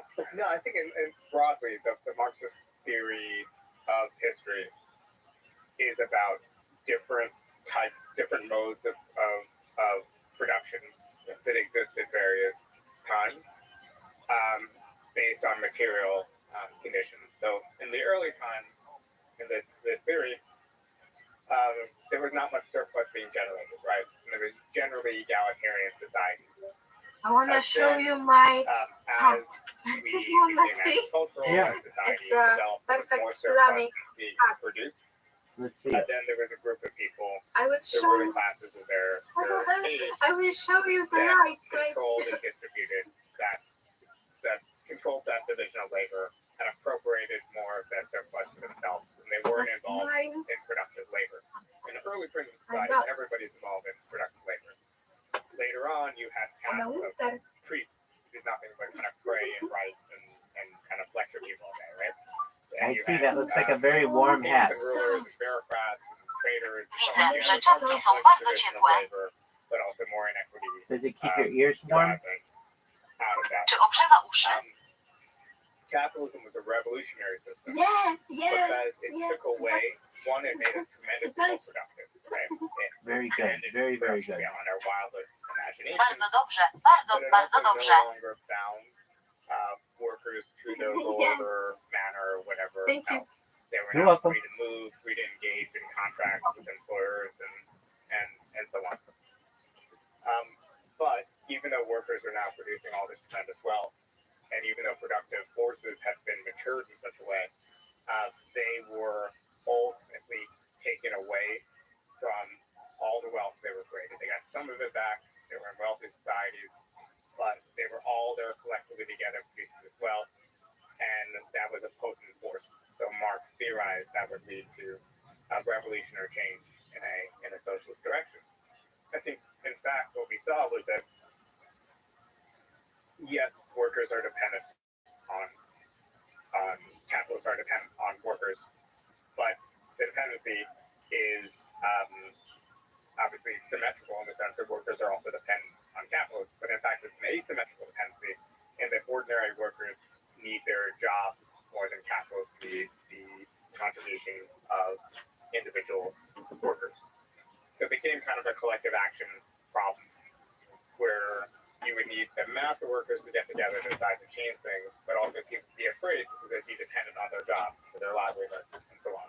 So revolution became a lot harder than people thought, especially in democratic countries where workers had certain outlets and certain powers and rights and responsibilities. You know, it's no surprise that where you did have socialist revolutions, they were in places like the third world, post-colonial states trying to emerge out of colonialism.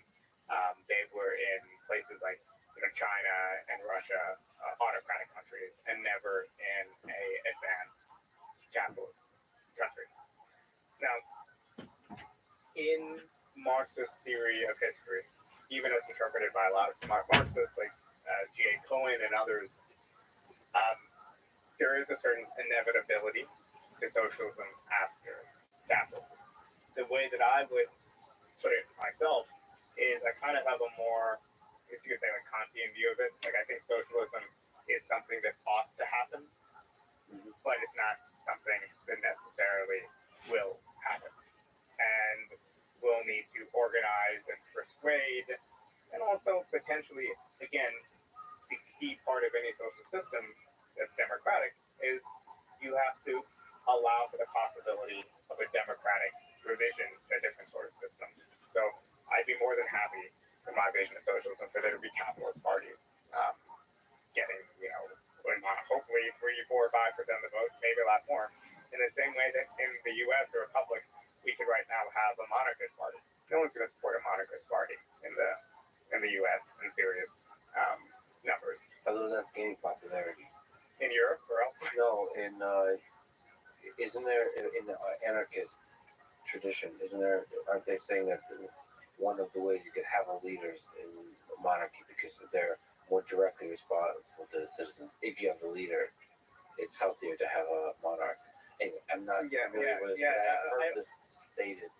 In the left-wing anarchist traditions, like anarcho-syndicalism or whatever else, their slogan is kind of no kings, no gods, no masters or whatever, so no bosses. So they definitely would not agree with that, but I'm, not familiar enough. Anarchism runs the gamut from left to right and interesting. I'll have to ask about that. I'll have to ask you about that. But yeah, okay. So you don't believe Marx's theory of history in the sense that every stage is a natural consequence of every other stage. Of course, he would predict that somebody like you must exist in order for those stages to go from one to the next, because you have to believe odds in order for action to be taken to inspire the populace to take action. So, two things. One is I do broadly believe in Marx's theory of history because it's just explaining how productive forces develop, the relation of production in any given system. I guess there's a theory of transition from capitalism to socialism that Marx didn't really spell out, but it was kind of implied that it would naturally happen. And Marx was living in an era of tremendous upheaval. Marx himself actually saw, when he was living in London in the 1870s, the Paris Commune, when workers took over for just a few months. So they took over the producers of Paris, took over the city, basically created their own government, their own system, and so on. So he was living through an era of upheaval. And Engels, especially, oversaw and was a mentor to all these rising socialist parties. So he was very closely collaborating with socialists in places like Britain and Germany when they were drafting their first program for the Social Democratic Party. So it felt like this was going to happen. It felt like this rising working class would take power, but I think the stability of the system was underestimated. It's easy to see the contradictions in the system, but can you see its mechanisms of stability? The way in which mass collective action or revolution is more the exception or the norm. Could you imagine, if you're Marx, not only how much wealth the system would produce over time, which I think he could have imagined, but also developments like the welfare state and mass democracy and universal suffrage, which might have changed how workers relate to the system or operate within it. So I think it's just the transition part that I think wasn't spelled out properly. But I think in either case, as socialists, we can assume that history is working in our favor. We just need to kind of hold out and wait for the inevitable revolution. We have to convince people of both, one, the struggle for day-to-day reforms and why it's important to be politically organized, why it's important to be a member of a union or to advocate for things like universal health care or whatever else, trying to kind of build the cohesion and sense of self of the class. Then ultimately, for the desirability, once we accomplish it, once we build social democracy, of going beyond social democracy, which is, of course, the challenge. Now, I don't think it requires leadership from the outside. I think there are plenty of organic leaders class have advocated for socialism from the working class. And if you look at the class composition during the glory days of the European socialist parties, I mean, this was very much a working class parties and organizations. It's only been the last 30 years it's been taken over by professionals, and not uncoincidentally, they have accomplished what they lived with those 30 years. So that's the practical and the pragmatic. Can we actually jump to at the horizon? Because you mentioned as a social democrat, you focus on the policies of today, but you also have a vision and dream of the future. And so Marx did as well. So it's a perfect compliment at the end. Can you describe that world? And also, is there elements of that world that has elements of anarchism? So like I said, there's Michael Malice next door. So like anarcho-communism. I don't even know if I'm using that term correctly, but basically no central control. Can you describe what that world looks like? Yeah, I think the traditional socialist vision of kind of you want to call it full communism would be very similar to the anarchist vision of a world without coercion, mass abundance, and so on. I myself don't share that vision. I believe that we will always need to have a state in some form as a way to, one, even just mediate difference. I think traditionally a lot of Marxists have thought that after you remove the primary contradiction, quote unquote, of class, that all other political questions would be resolved. And I think that's a lot behind a lot of the thinking of we're going to have a full communism after politics. I don't think there will be an after politics. I think, for one thing, let's say, I'll give you another Northeast example. Let's say me and you were trying to, with different groups of people, we're trying to figure out how to build a crossing of the Hudson River. And for various reasons, you and the people around you want to build a bridge. Me and the people around me want to build a tunnel. That's a question that you will probably need a mediation for, right? You'll need one specific project. There'll be a very complex division of labor and so on. But even beyond that, just politically, you will need the state to mediate the difference. You'll need to have a vote that people trust, have institutions that people trust, and so on to make a decision. Society is never going to go beyond that decision making. You don't think it's possible outside of the state to create stable voting mechanisms? Or is human nature going to always seep into that? I just wonder why we would have to. If the state is democratic and responsive, if the state is an authoritarian. So it might not be called a state, it would function as a state. Right? But why not just call it a state? But in other words, like, if you don't have something like that, then don't you have a greater risk of tyranny or a tyrant emerging in the vacuum?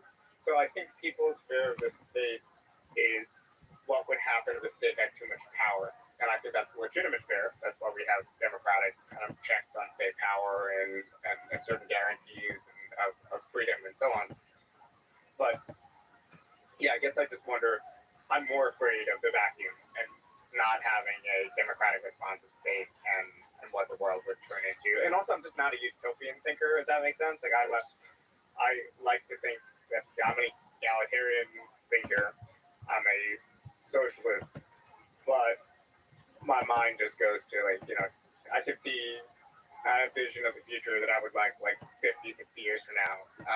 Maybe there's some sort of future of superabundance and automation, and there's some sort of techno-utopian future. We don't want some of those things that would exist in my 5 minutes from now vision of socialism, but I just don't see it. And in general, I'm kind of wary of visions of change that seem like they're not built off little pieces that we have now and not built off history and experience or whatever else. I don't want a year zero. I don't even like the term prehistory because I think there's a lot in history that I want, I want Shakespeare under socialism. I want a lot of things that I think we should be grateful for. There's a part of tradition that I think that exists that's hierarchical and exploitative and whatever else, but there's another part of tradition that's our sense of place and belonging and our connection with the past and hopefully the future. And I pollution or otherwise, a vacuum being created, and be worried about the things that might fill that vacuum.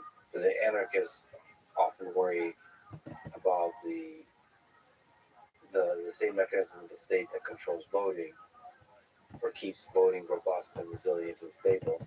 The same mechanism also having a monopoly on violence. And so that's the intention. So they get very nervous about a central place having a monopoly on violence.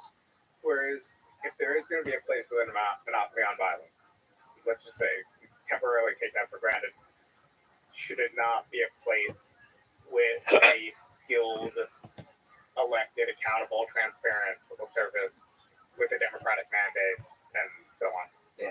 Yeah. Well put. Speaking of AI, just like to go on that tangent, do you think it's possible to have a future world in 50 years, 50, 100 years, where there's an AI sort of central planning? Sort of we remove some of the human elements that I think get us into a lot of trouble. Like you can take a perspective on the Soviet Union, and the flaws of the system there have less to do with the different ideologies and more to do with the humans and the vacuums and how humans fill vacuums and the corrupting nature of power and so on. If we have AI that it's more data driven and is not susceptible to the human elements, is it possible to imagine such a world? Almost like from a sci-fi perspective. Maybe in the future you can imagine certain calculation problems that arose during central planning solved through advanced computing.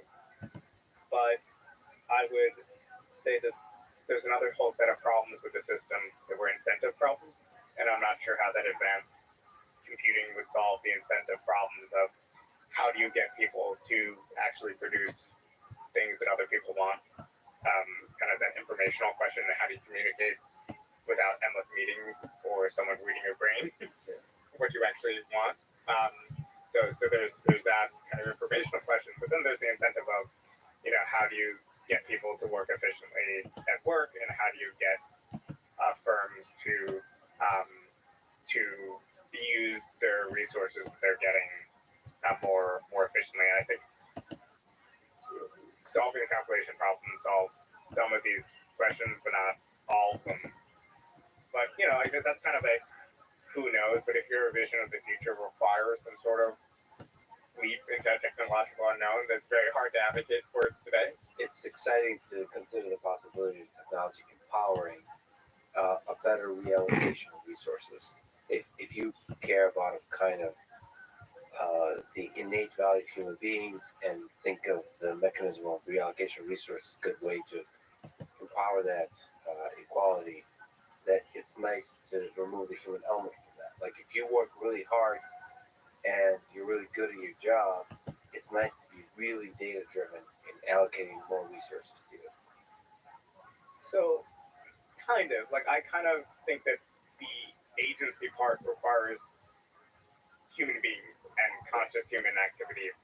So I think if you have a sort of planning system that works, and let's say the technology is there for it to work, I would want it to be democratic planning in such a way that there is a human element, there is some debate and deliberation in society. And also even in my vision of socialism with the state sector and state investments and so on, I want there to be more public discussion and debate about certain things, so it's not just left to technocrats, because you don't want to live in a society where you just find out the next day that there's a massive infrastructure project that you haven't, had a chance to think about or debate or feel like you're participating in, And debate is not just facts and logic. That's why if the whole universe was about facts and logic, computers would do a better job of that. There's something about humans debating each other that goes into the difficult gray areas of what it means to be human and what it means to have a life that's worth living. That requires humanity.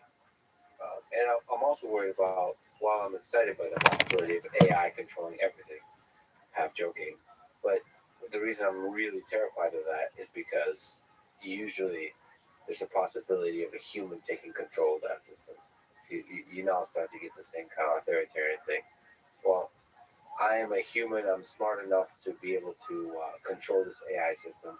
and I will do based on what this AI system says, what's good for you.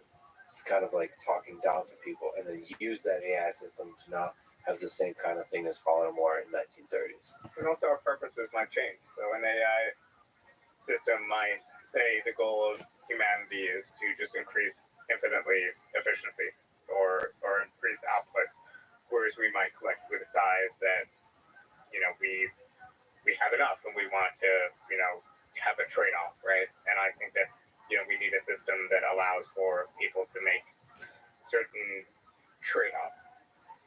Have more of this leisure that I've been learning about from you. This is a very interesting concept, leisure. We have to, how do you spell that? All right, so if we can step into the practical, where we're talking about historical and philosophical, to the practical of the day, what are some of the exciting policies that represent democratic socialism today, modern socialism? I think you mentioned some of them, Medicare for all or universal health care. Something you haven't mentioned is tuition-free college, increasing minimum wage, maybe stronger unions like we talked about. What are some ideas here? What are some ideas that are policies especially exciting to you? Well, I think that hours reduction has always been an important demand for socialists. So, I mean, it's been a reality in certain countries like France in recent decades, where part of the logic is if you have a bunch of people working for 40 plus hours a week, and you also have some unemployed people who would like more employment, then it's not a zero-sum game. You could reduce hours to 35 hours and still maintain the same output by employing more people to kind of fill the slack in hours. So one, I think it's a solidaristic thing in working class movements between unemployed and employed workers. I also think that, it gives people more time. So Marx was a big advocate in his day of a 10-hour bill in the UK that would have reduced the hours of working time and reduced eliminated or reduced child labor and other things as well. And part of it was this is a radical demand because it's reducing the sphere, as you thought, of exploitation. So it's putting limits on how much time the capitalists could take from ordinary workers and how much freedom they would have. With healthcare, one, I just think it's a government healthcare system. You could tell me that you don't want it in the U.S., but you can't tell me it doesn't work because we've seen it work in every other major industrial system in different forms. So what does that usually involve? What does universal health care involve? So there's different varieties. In the UK, for instance, they have a national health service in which medical personnel in hospitals are run directly by the state. It's almost like a mini Soviet system, to be honest, but just for healthcare. And it works pretty well just for healthcare. And I think it's one example of the way in which you could actually take the market. So I gave you a vision of socialism that involves a lot of markets, but I think there's certain spheres where you could remove the market from and still have an efficient system. In part because this is a area in which people don't have, obviously for cosmetic procedures, whatever, they have preferences. But for most routine things that people do in healthcare, they just need to see a doctor. They need to get diagnosed.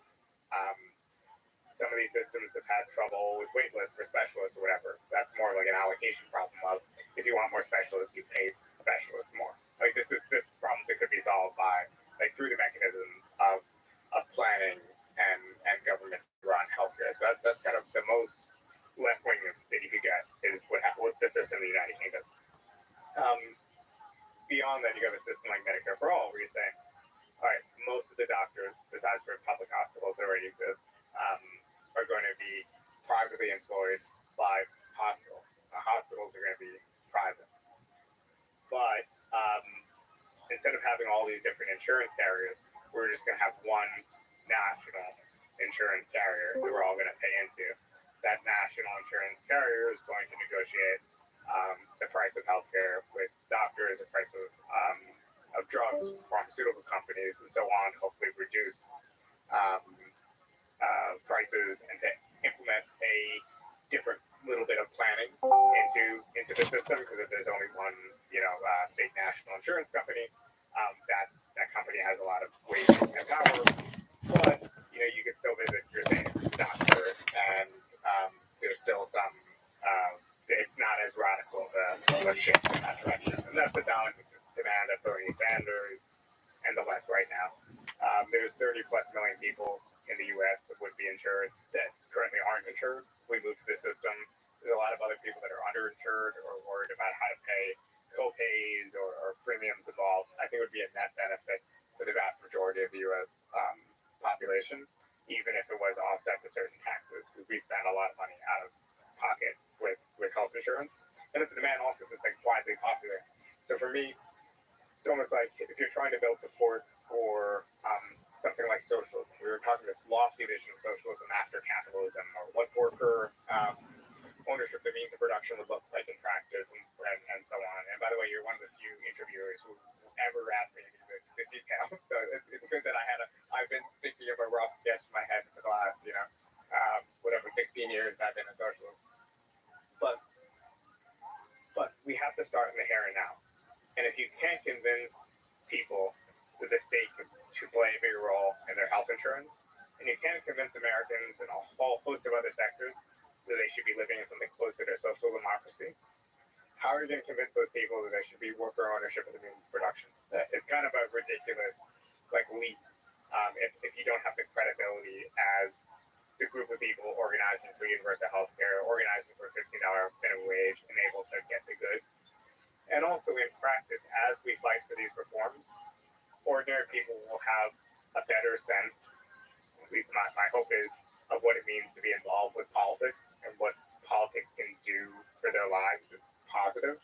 Because right now, when we talk about politics, it often just seems that we're talking about a very glib cultural conflict removed from the things that are important in our lives. Whereas in truth, I think politics can be a tool for us to make our lives better. Yeah, and there's deep ideas here where in some sense universal health care and worker collectives are not so radically different. But there's just there's philosophical ideas to explore in this sense. And also from my perspective at least, maybe I'm wrong at this, but it seems like with a lot of things at the core of politics, the right answer from an alien perspective is not clear. Everybody's very certain of what's the right answer. And while certainly universal health care is terrible, or in the case of universal health care, majority of people think it's a good idea. But I don't think anyone knows. Because I think that depends on cultural history, on the particular dynamics of the country, of the political system, on the dynamics of the economic system in this country, of the changing world. The 21st century is different than the 20th century. Maybe the failures of communism in the 20th century will not be repeated in the 21st century. Or the flip side of that, maybe capitalism will actually truly flourish with the help of automation in the 21st century. I don't think anyone knows. So people like you are basically saying arguing for ideas, and we'll have to explore those ideas together.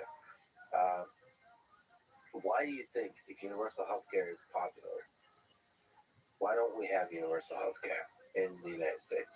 Well, democracy is a great thing. Political democracy is wonderful. It came from the struggles of ordinary people to expand suffrage and so on. But the economic sphere, entrenched power in the economic sphere, leads into our political democracy.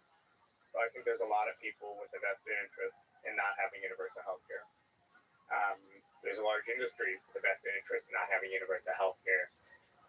They pay for ads, pay lobbyists, they influence government, and they have made it very difficult. So you can't get universal health care done without the bill, even if you pass something and you're trying to make a change. Like Obamacare was supposed to have a public option. Everybody's been running on a public option, the Democratic Party, for 12, 13 years. Why don't we have a public option? People know that if people have the choice of buying into government plan, that might be the slow road to really having universal health care. So I think a lot of it's opposition. Do you like that idea as a public option? Maybe you can, because isn't there complexities, pre-existing conditions?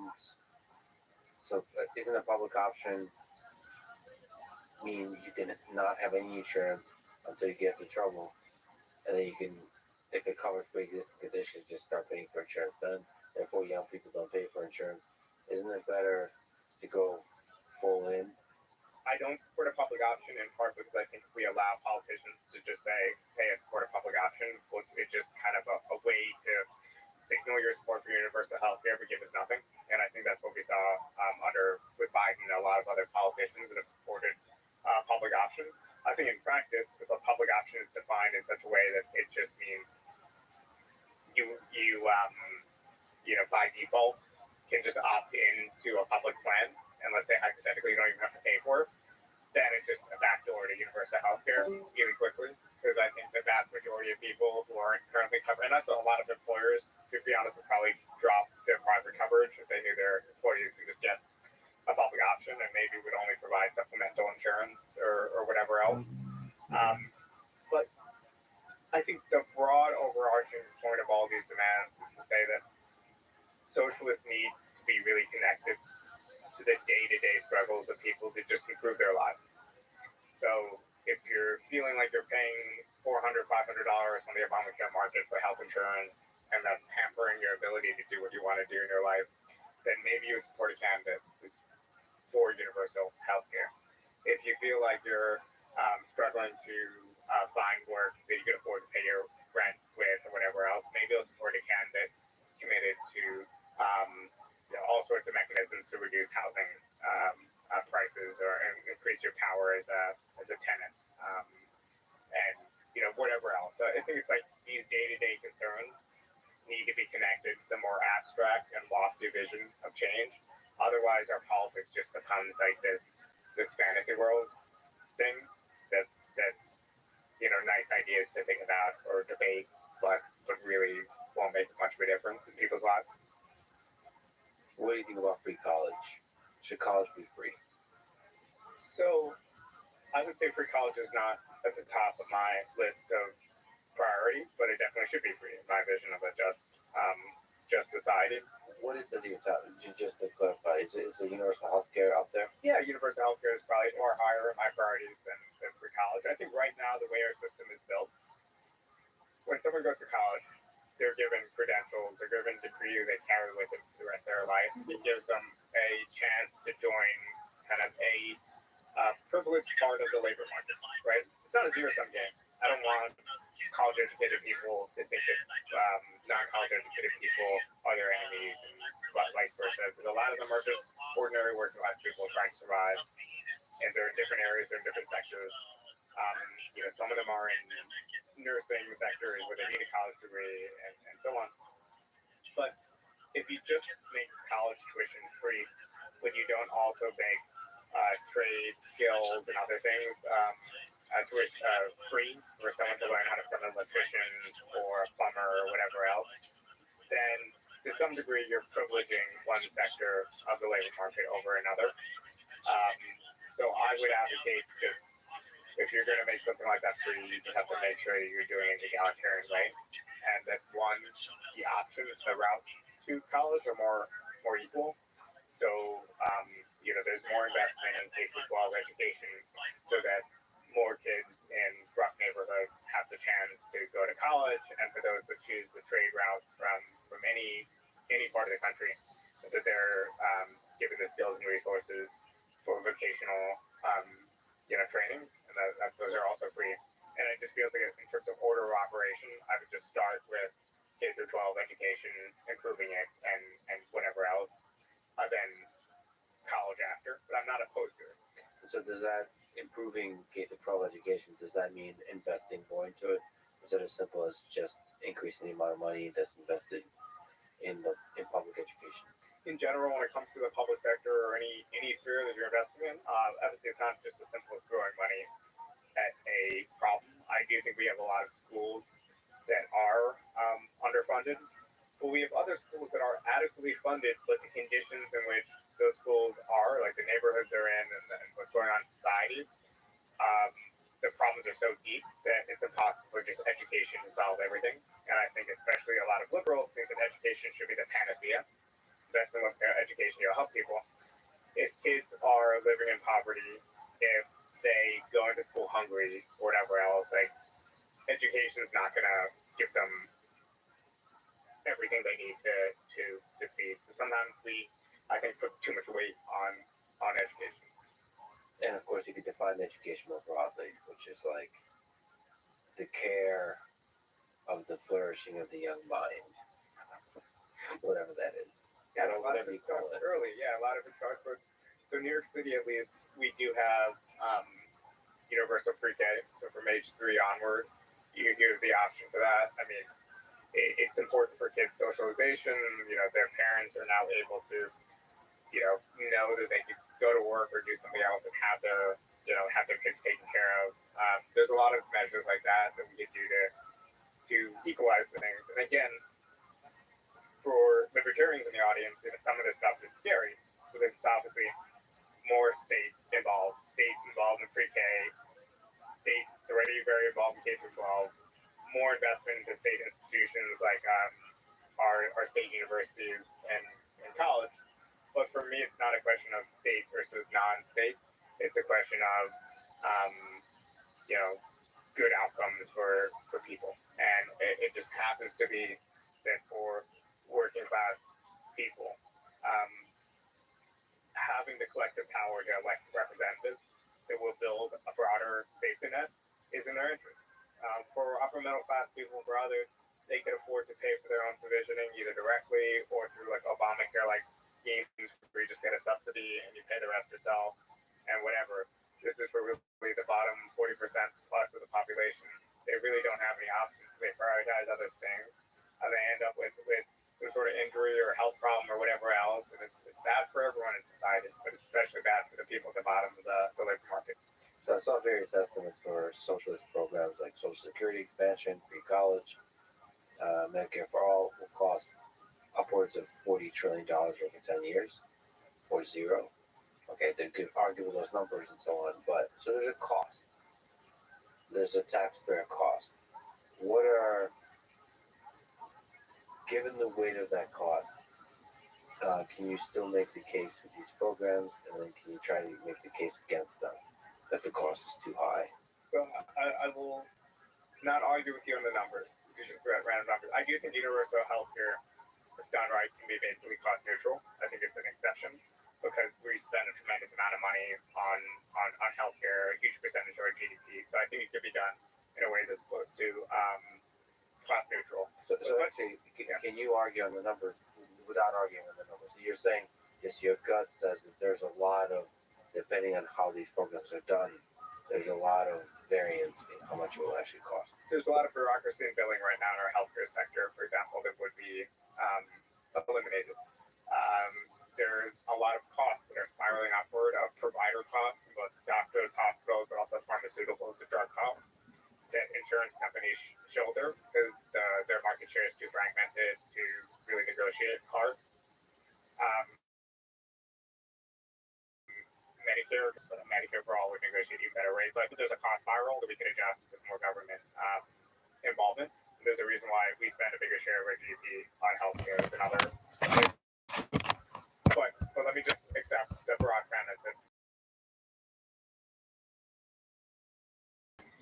now I think that one, for ordinary people, most of them, the trade-off of even hypothetically if taxes on lower middle class and working class people in certain cases go up, the trade-off would still be in their benefit because they're the ones who would be consuming more of those goods, and also our tax system and whatnot is progressive.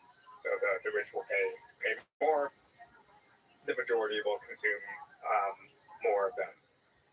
Also, I think a lot of these programs are the bedrock of a healthy society. So one reason, for example, that we have so much crime and violence in the U.S. There's lots of cultural and other causes with our level of gun ownership, American history, and so on. But one really important factor is just the level of poverty and inequality in the U.S. compared to other countries. That combined with guns and other factors means that we live in more violent, unequal society. The Europeans would be shocked by the fact that in even some of our nicest areas in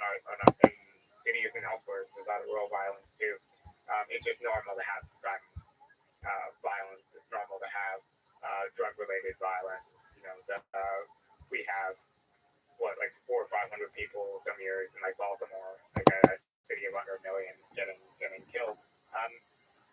These are all recipes for a society in which one, the public sphere is drunk like crazy because you're not going to go wander out.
Thank you for listening to this conversation with Bhaskar and Carl. To support this podcast, please check out our sponsors in the description. And now, let me leave you with some words from Carl.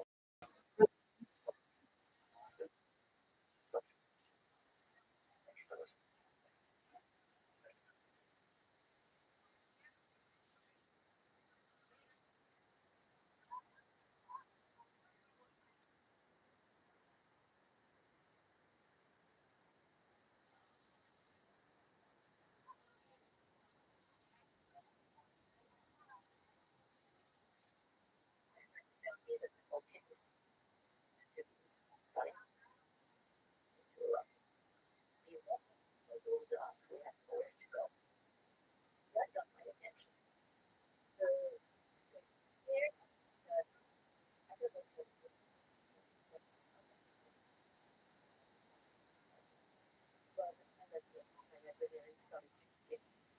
And it was a very, very special experience because now you have tunnel vision. It's about survival.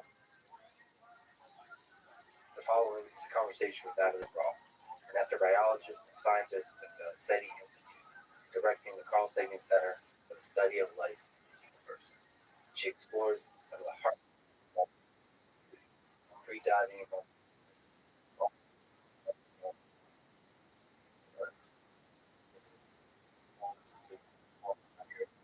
diving at altitude, both scuba. She's a pain. Yeah, check out our sponsor. And now, here's that. You are the director of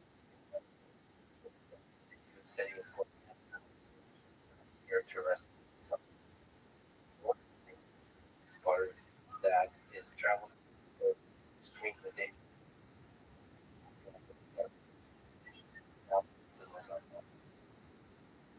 Yes, what you do looks like. Is it like chapel and that people have ready small way to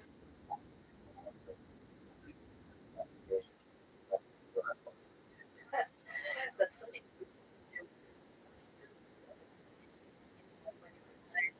You have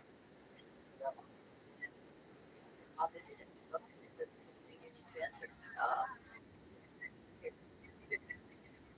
Then you as far as science is concerned, I set up Mars mission, and I had history of wonder channels and the history evolution.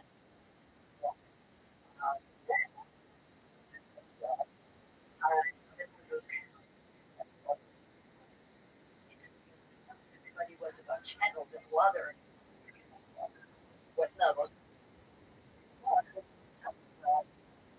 water, lakes, or ocean. People were started waving up to yeah. But, we were working together, and we started developing the idea that what he created, right? Which is what we were working with.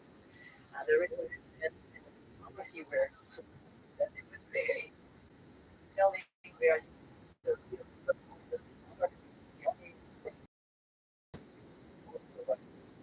like landed on Mars in 1960.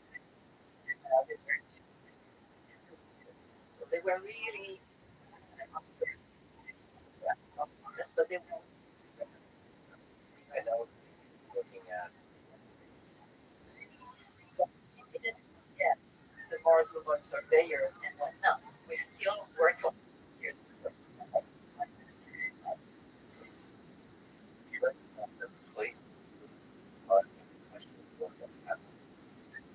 just the what questions have always come. That's why I think and so yeah, we started talking about setting on Mars and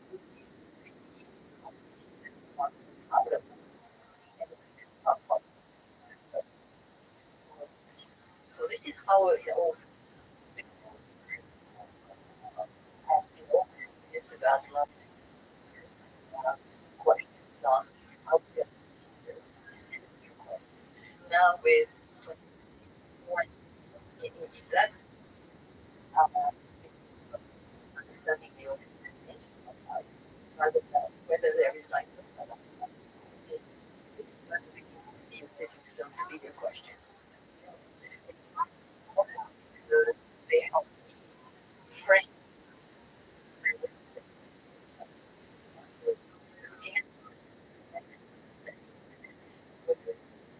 what 5 years ago you the type of on earth how to be able to understand of life, life, environment, of instrument.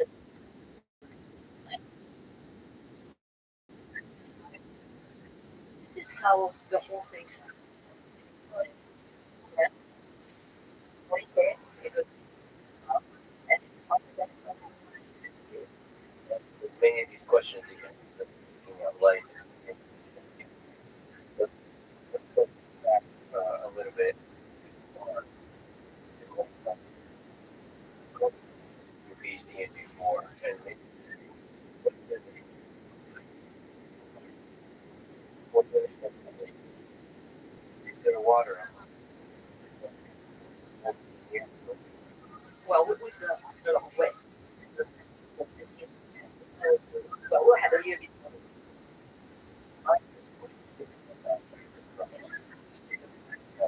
because really the information about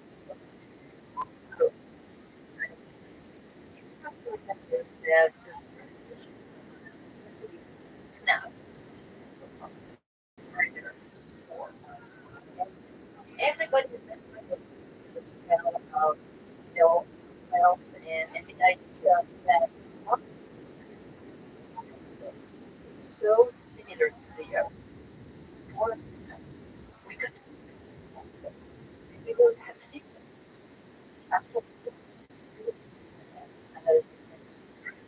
so either form everybody not everybody because a lot of people thought that we were seeing crystal stuff that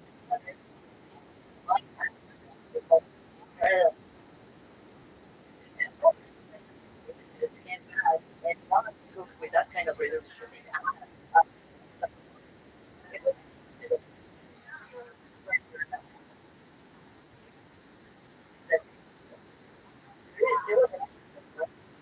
because Mark was one of the biggest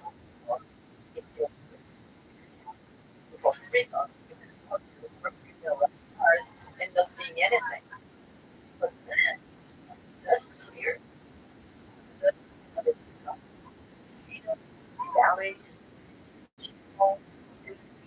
polar caps, and see what like you describe and extraterrestrial series also but because right away we're seeing something that we the fact that Mars looks so much like that.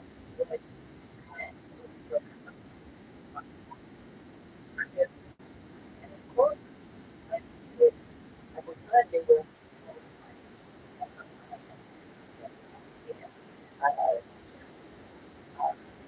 thinking idea I ever seen life on Earth. So this is what Vikings did. But of course, at the time, the right have complex the geology of the environment. So the data that I sent back was very confusing. I discovered life on Mars, right?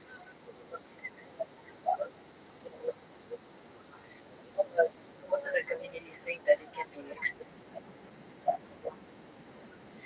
It's not guidance, but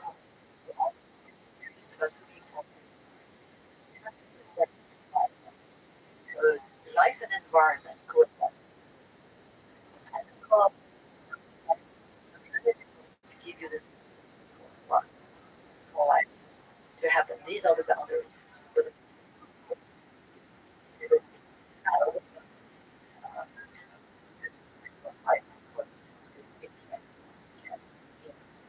the earth freedom to go.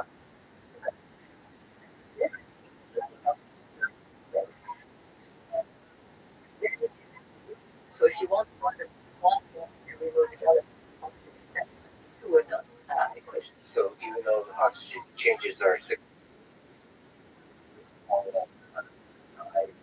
and now we fast.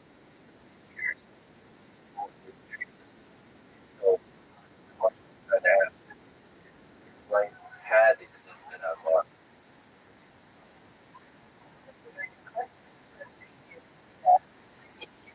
Parallel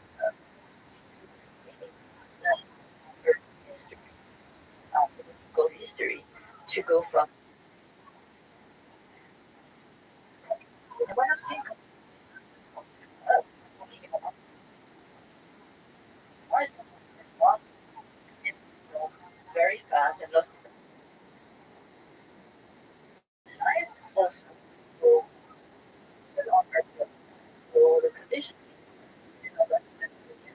it's a skill for that life.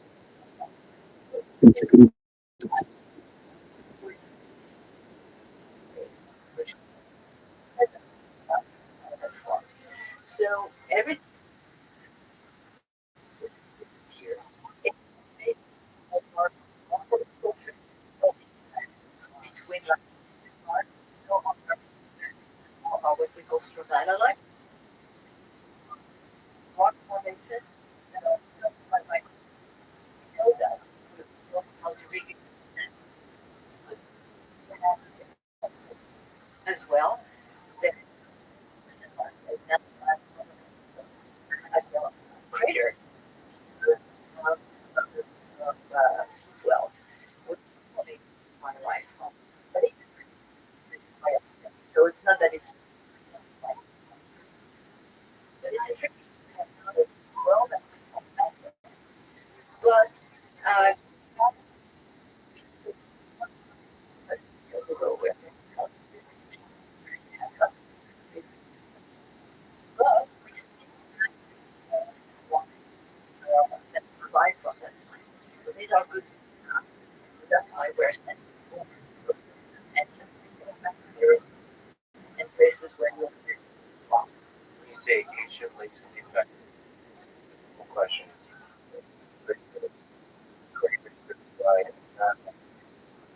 yes.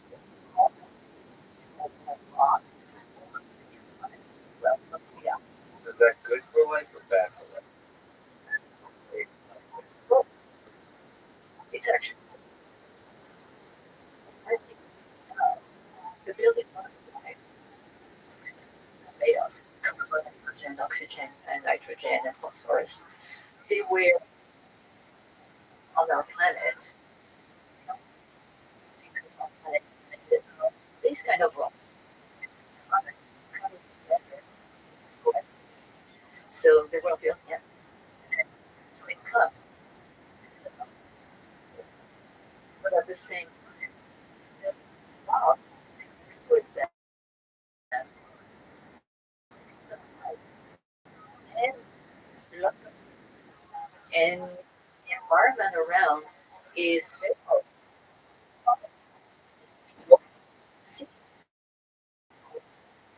one of is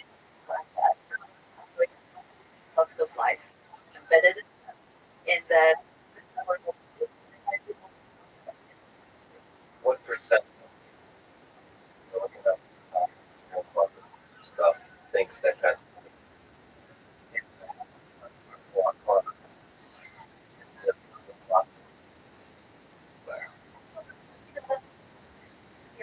vector, potential vector. That but it doesn't explain it.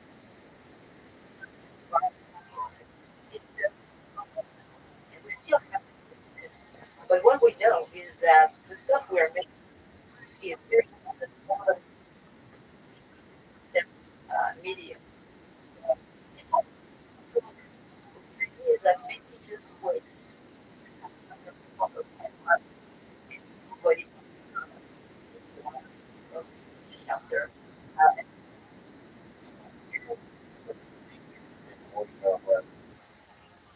big that could be like it's more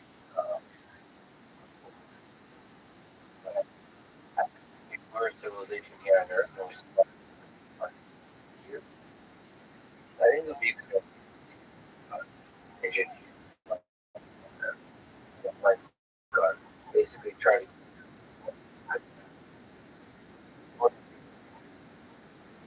copy our brains and complex information about that. But the basic building much of the rugged organisms are on Earth. Another building. Because you said And etc. They were produced by the death of President Lincoln Holiday were and like some Pennsylvania that produce but that's talking about is a little video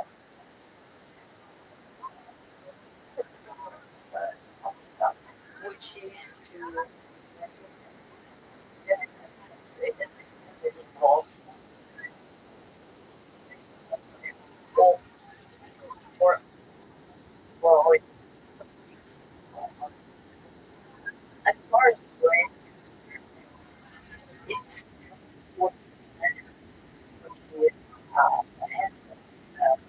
we are with learning.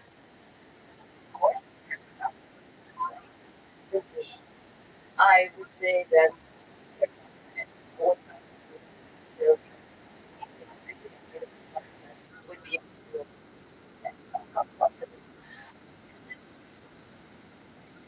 right now we are like teenagers.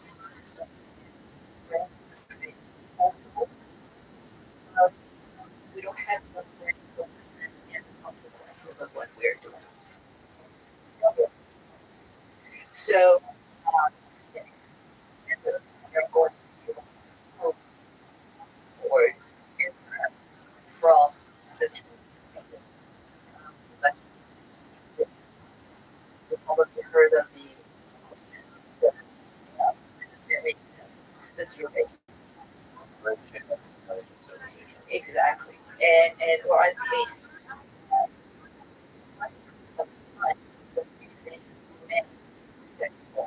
it gets the first one is example by event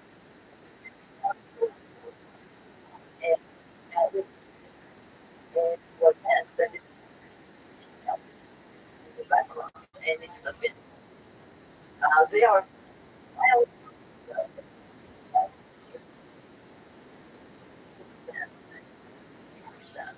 from that was an example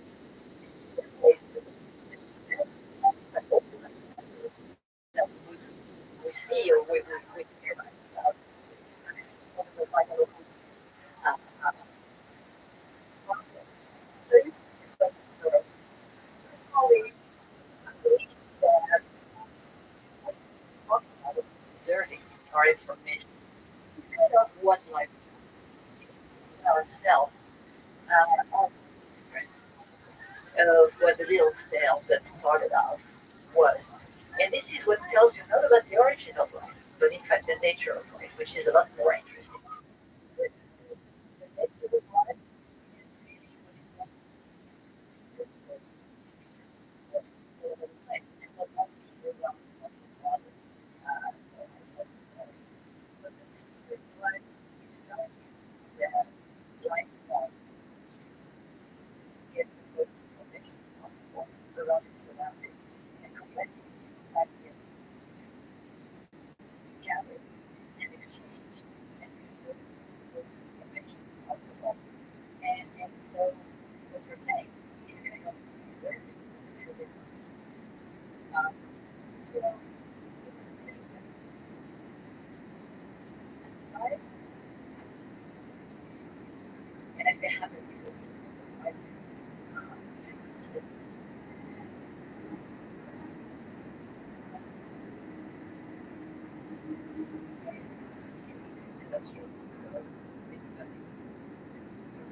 and they can very they both have exchange information, understand to store information, and also whether it is with somebody at the outside or thoughts in yourself.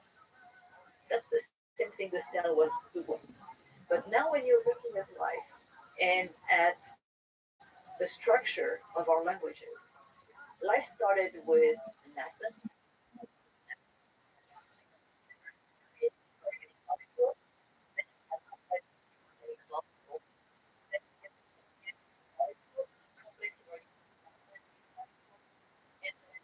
RNA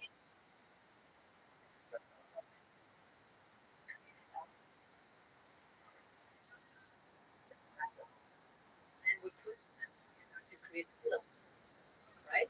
The silicon but they are nothing but a verb that gives the direction. That's RNA. And then all the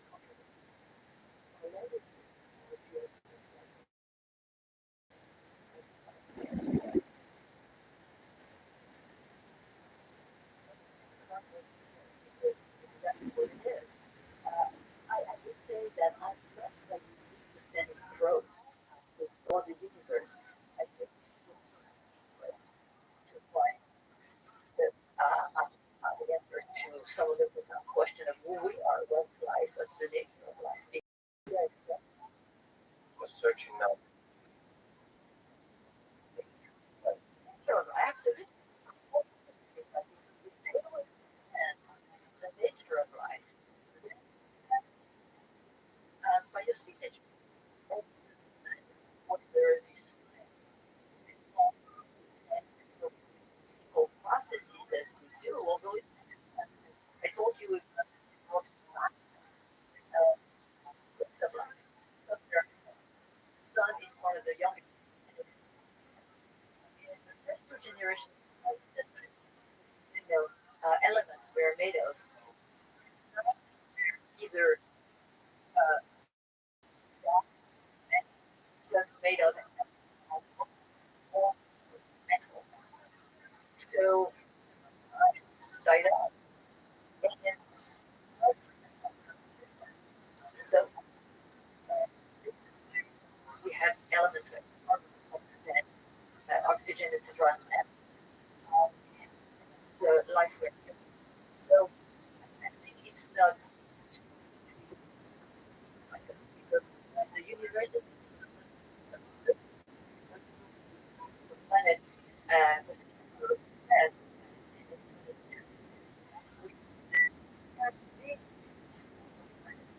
habitable to another countless not like existing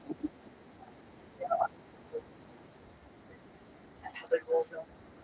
And we're the rich stars. Sometimes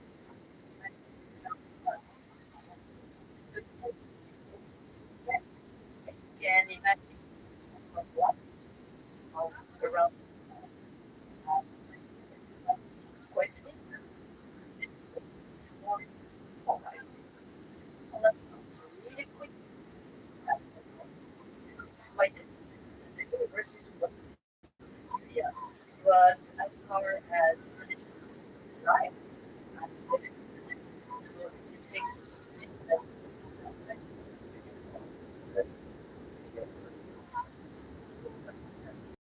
Even those stars as long as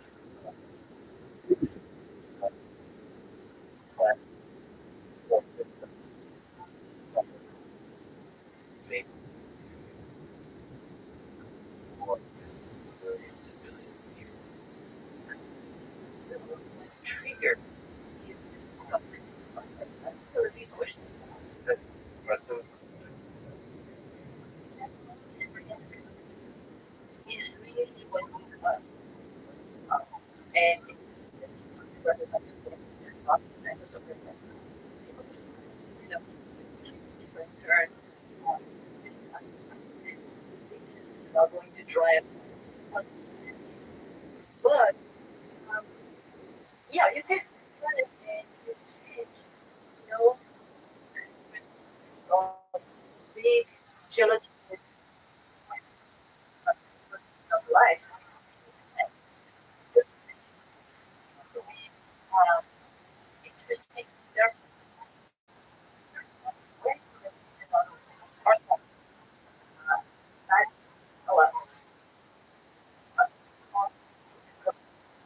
our galaxy. And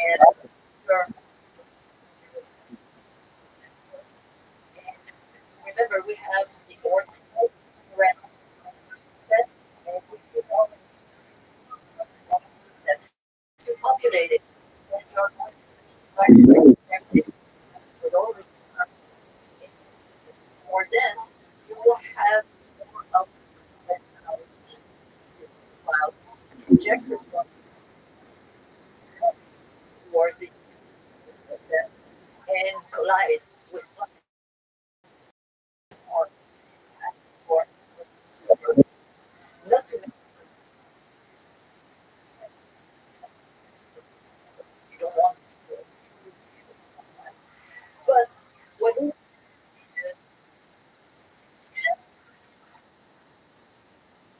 so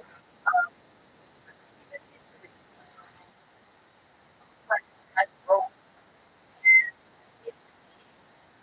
that theory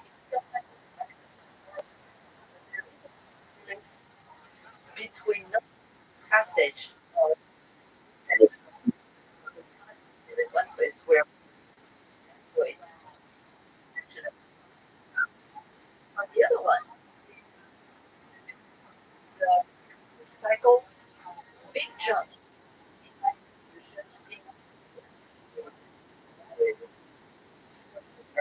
episode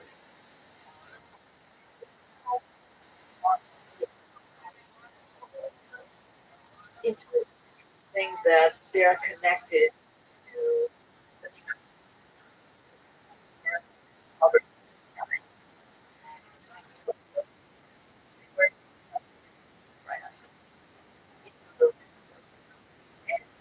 and there are other things like that seem to be we are not clear yet but life elsewhere.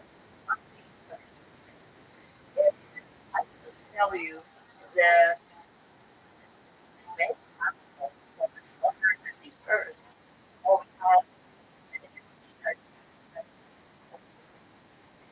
extinction depends on climate. It's a little. I think that's Very fun. It's so biased. We still love her. And so even though you like it, it kind of like that. I think that it's a little different than that. I or because well, the only model we is that a lot of you know not like and more than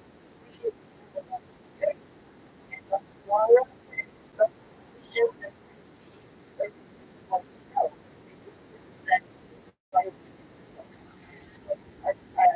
know that what is going to change. But our model, I don't think that yet presents us all these extinction, etc. It number. You know, the principle of the mediocrity. I think that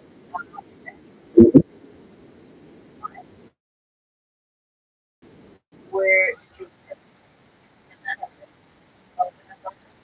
uh, now, of course, there can be other variables. We don't like the chemistry of the world and hydrocarbon like brain.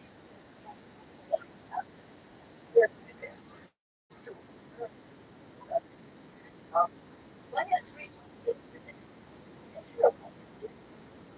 if really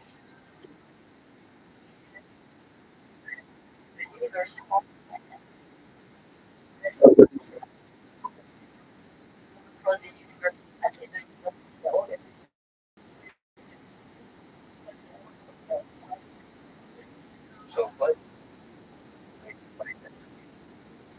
imagine that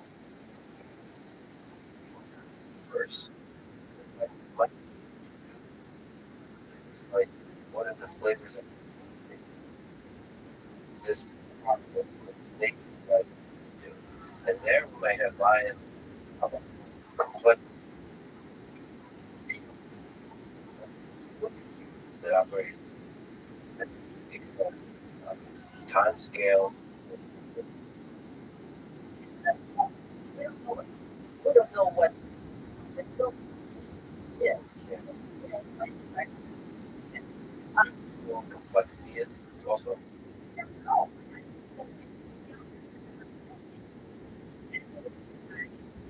But it's yeah, that has survived like cyanobacteria.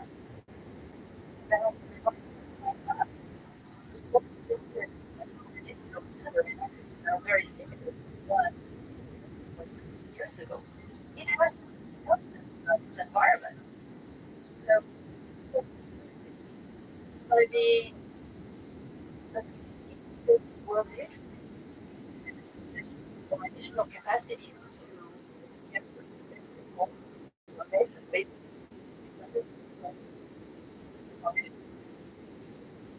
Um, well, I agree with you when what exactly is. And I about now, and I'm physics. And now, and I'm here, up here, up here, up here, and I am starting to be fluent, but and of course it's not everywhere in all the universe. And my I think it's a good thing to go out there and look for the original manifestation of all of a sudden become. But I think our greatest achievement is that process my is going to force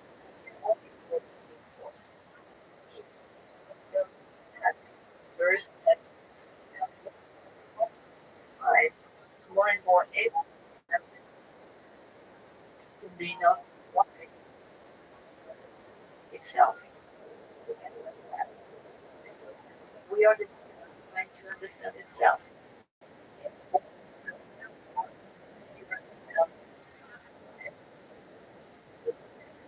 And maybe also conscious.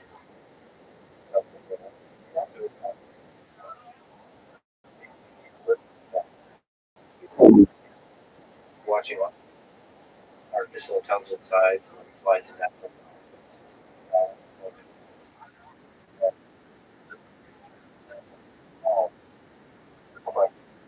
the origin of the name will be that Because the human I want to see AI is not aware. AI is being built. It is smart. And as long as we use it as there's a lot of and of course, yeah, for the most part in terms of food and well, chess. So chess is a simple one. After so was able to to discover and now Stockfish.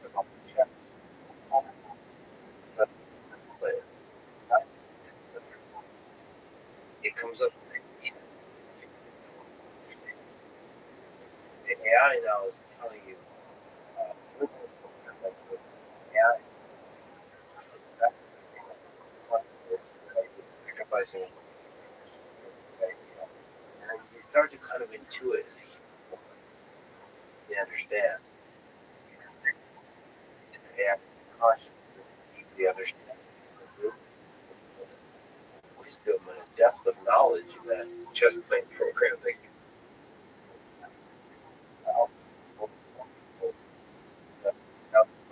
Physics do. It feels like there might be a way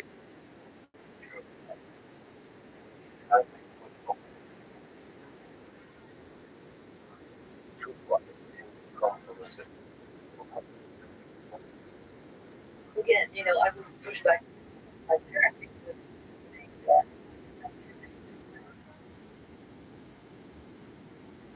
by building that tool, that we are getting into the scale and work.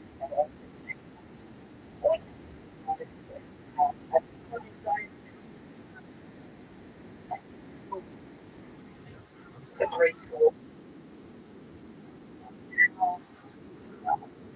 And I point central this, but if that's what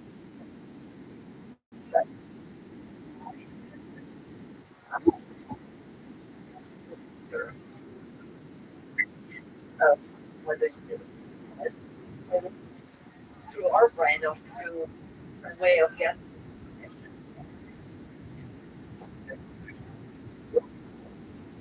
And then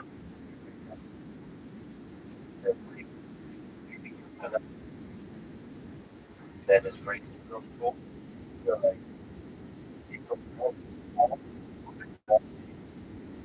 your what? Their mind is integrated into that. We can figure out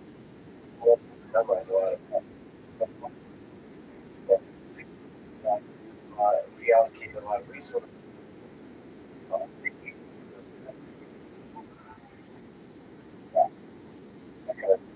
Integrate all of that. yeah, and this that's coming out.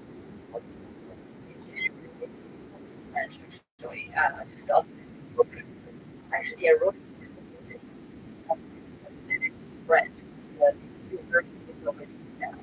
ready to go. But it's here that I wrote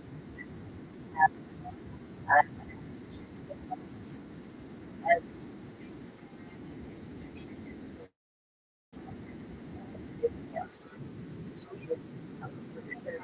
of human with technology. What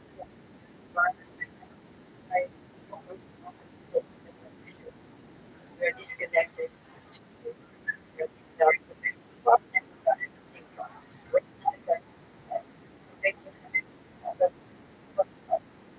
We have no feeling whether that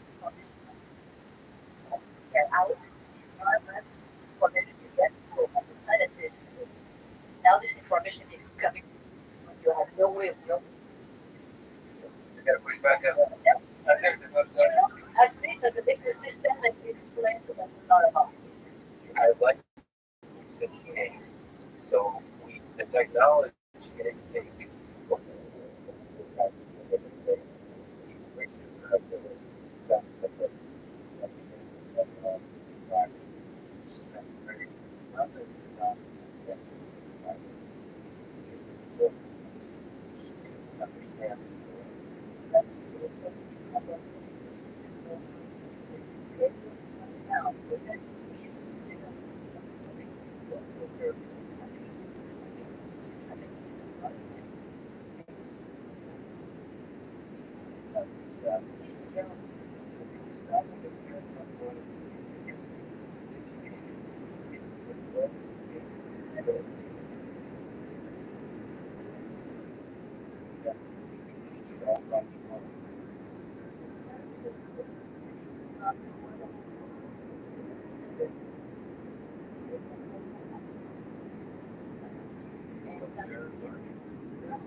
astrobiology, astrobiology.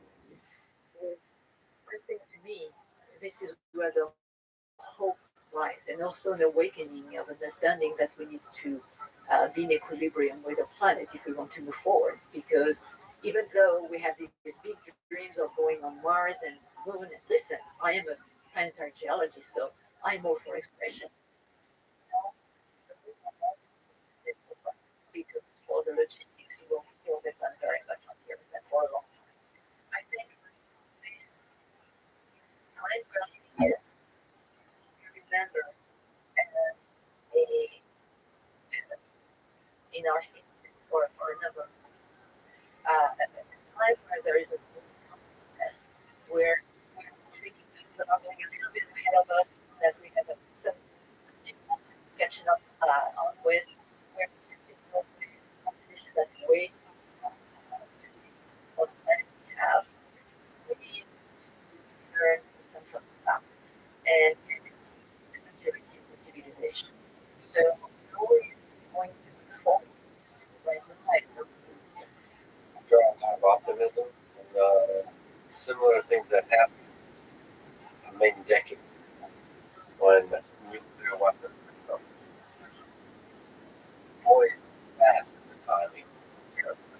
You just now created weapons for the entirety of life on Earth, for the entirety of a lot of it, and somehow found a balance.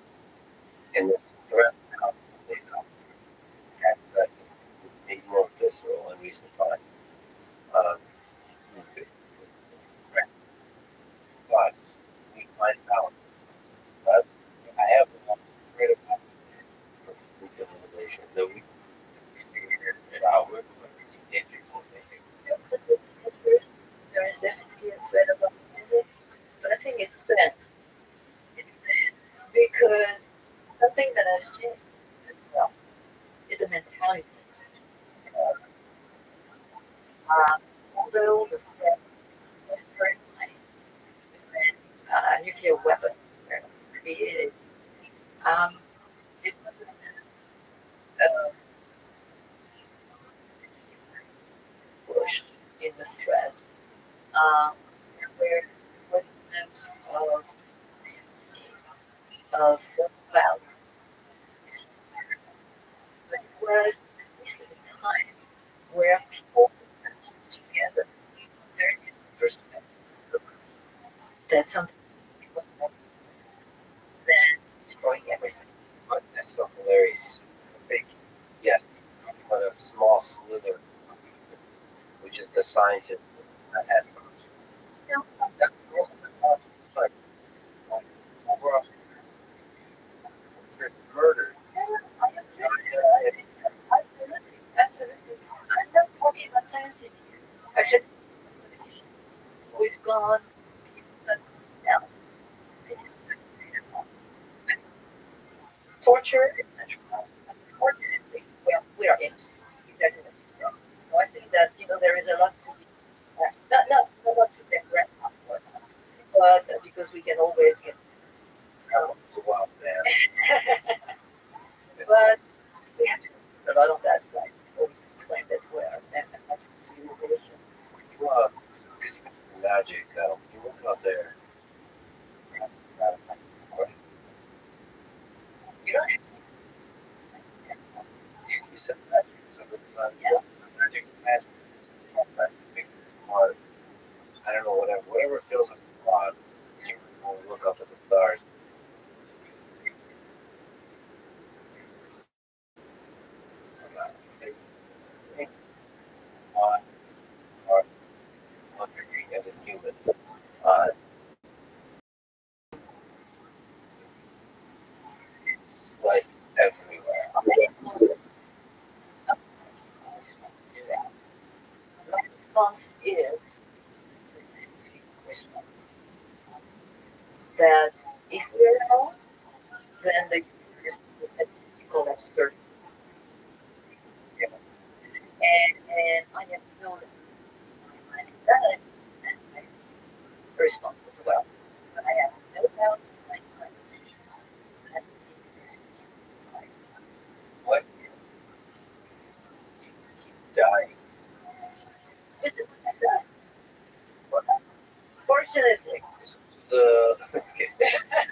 process of life, extinction seems to be the positive. What complex life out there trying not and you're actually statistical enough being able to survive that animal in the drinking way. It would just be long enough for complex organisms Yeah, family is not about that. Family is about how long it is technologies and he wants things to help because you're gonna have another civilizations that are operating. for so that we can actually from space become visible to your neighbors. And this is all about the third paradox. It's like obviously again ourselves as a model, but this is the one we have. You get to the people. And the even in life as we understand it, not saying and we know it, but as we started 10 billion years and it takes 4 billion years, yeah, the point where that the first planet where Earth is actually started to be detectable when we were still scientific messages and think of our head at that point. And those civilizations, you look at them now, so there's some that okay, in the best case scenario that someone else. And what that means is that they die, die or move and transform themselves with no changing. Because I think they're still changing as a species. The in, in the south, but this one that might not be what we're doing right now. Where will be, will might be migrating into our planet or somebody migrating somebody. Migrating, but it's life will migrate, it expands.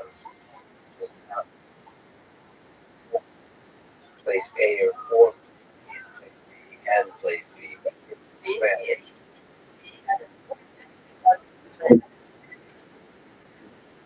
There are different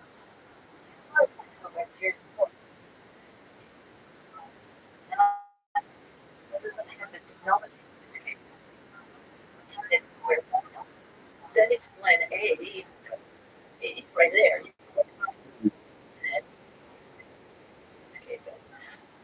Or yeah, it's A and B. So we have to expect that a number of the civilization, extraterrestrial technological advance, a number of them will have disappeared because they run the corner of their evolution, or because their sun runs out of fuel, have a way to escape, or they were like, but kind of Everything I've seen from obvious that there's life everywhere. In fact, maybe I don't understand the bacteria, but it seems obvious that there are some civilizations out there. Now, I don't know if I can find those, but there's I look at I just pick up here primitive mathematical construction.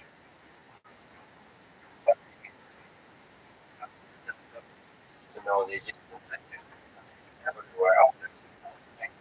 That's why I'm puzzled by the paradox. It makes no sense. I think that show up. I think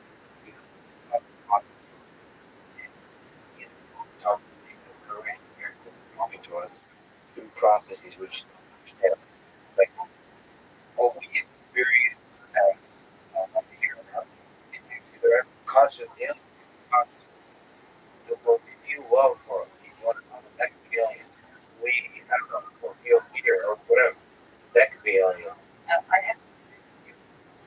is scientifically provable. Now we cannot already. But I would say that because it's very morphic, it's it's an interesting exercise, but it's a typical example of seeing the universe through one's own eyes, and this is the motivation. Understanding that we don't complexity and the way models and theories for the nature of all your message. We're not getting for But unfortunately, that picking up is like some of the science you're doing. Better understand the nature of life until you uh, grab the thing I was looking for on this video. well, Right. it was a new civilization. Look at something that I this because in terms of exercise, I think it's fantastic. Like the idea that once, but they were making different pathways of it. And today, when we study the tree of life that led to us, yeah, and the shadow biosphere, or there are pathways that up at the time that as being living. And you know, the test because our test built to recognize life as we know it. And for me, again, I don't know if this theory would verify or it would be discredited, but I, it forces me to think of how I live my life makes so. So that's not still not even with agreement. Uh, that that it might be just like The of realizing that why is the understanding of the we're trying to think. I don't know what it is because it involves some more complicated. But I understand what this is very in scientific way to the company work. When you think about the evil widespread experiences people have seeing are phenomenal.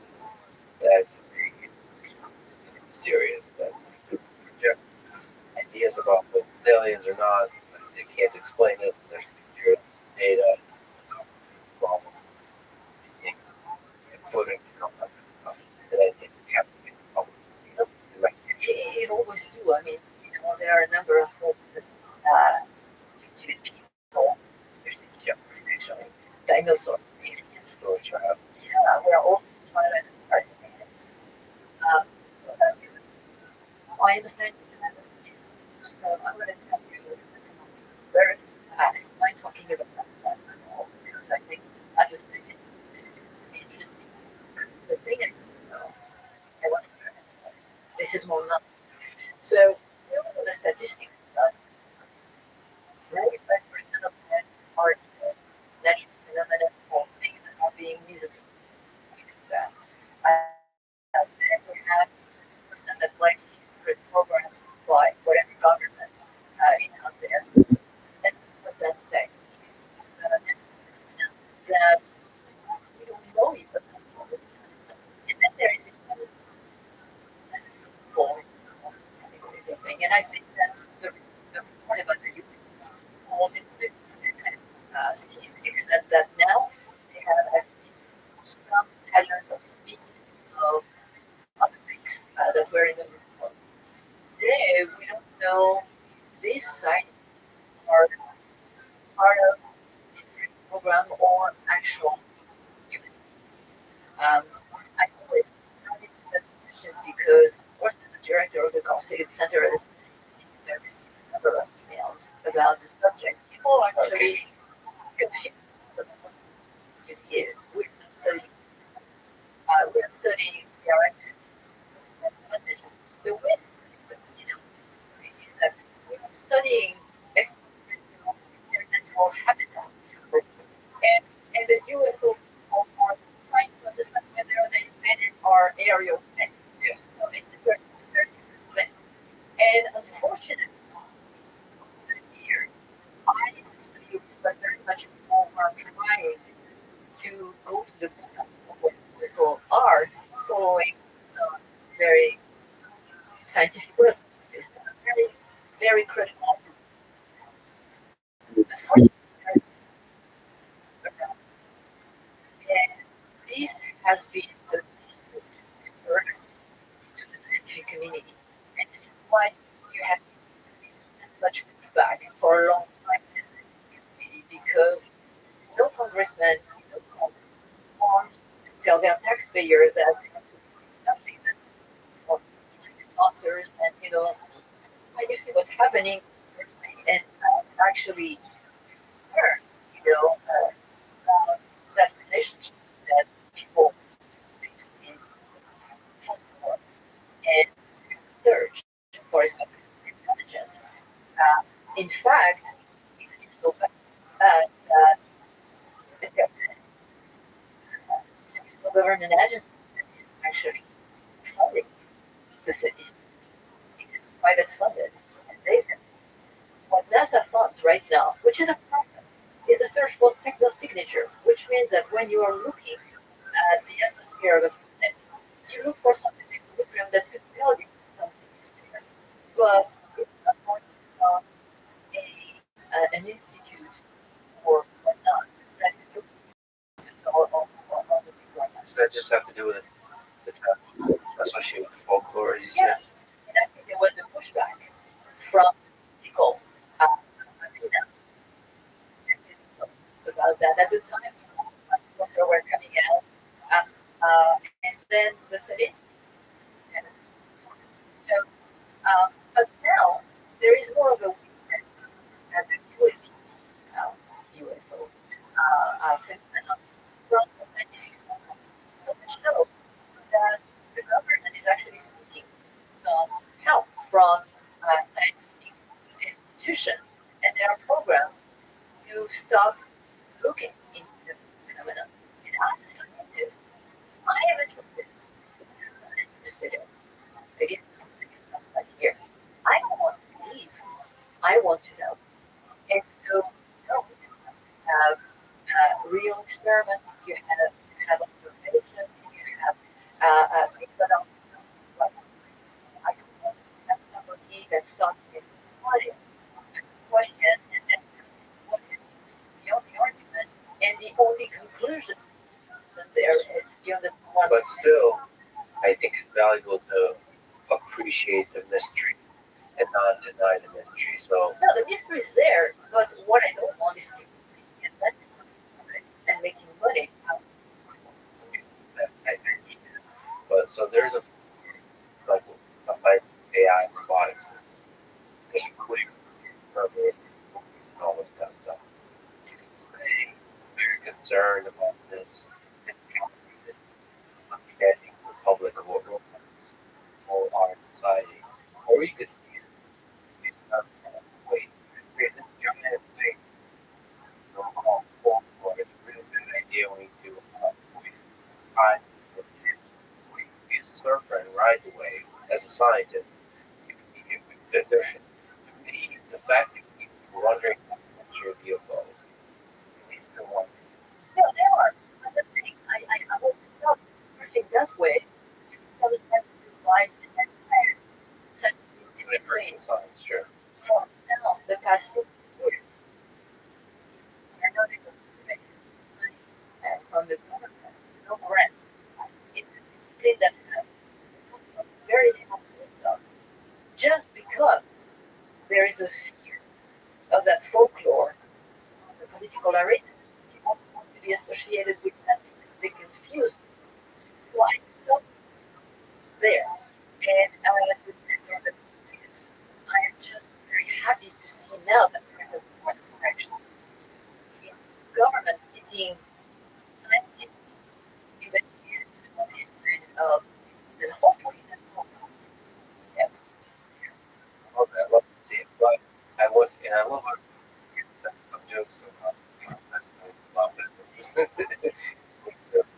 conversation, but I think, it's like surfing a wave. The more you resist it, the more you lose.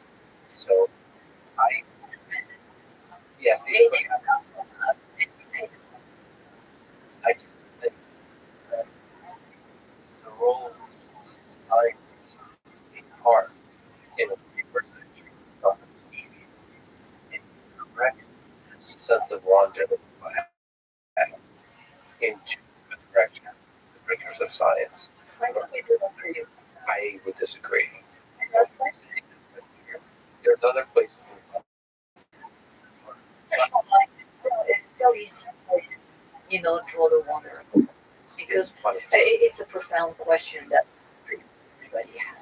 But I think a lot of scientists, colleagues, friends think that all you need to do is time. All you need to do is this process, the review process. But I think communication process. It has fun for us to do. Like we're a bunch of humans trying to ask big questions, trying to figure this whole puzzle out. I totally agree. We do have more public presentation than peer-reviewed articles, and believe me, we have peer-reviewed articles. So our scientists are out there, and they are sharing the. Um, I mean, there is nothing that tell you writing a book right now that life in the universe. I mean, it's almost every single thing I had to correct something. Because after time, So studying both signatures and signals, you have to do. so it's getting better right now. It's getting better. Remember that the study is not only about the social this is the historical of the institutes, but it's about 10% of what we do. In fact, we are searching for different on the origins to extraterrestrial. 90% of everything else is have a function of 13 that is actually with study institute, and they have tests right now. Some already on the chance. They have like Data, signals, how the person. another place to find out the type of life that survive in planetary type environment. People, when I tell them, whatever life in the solar system,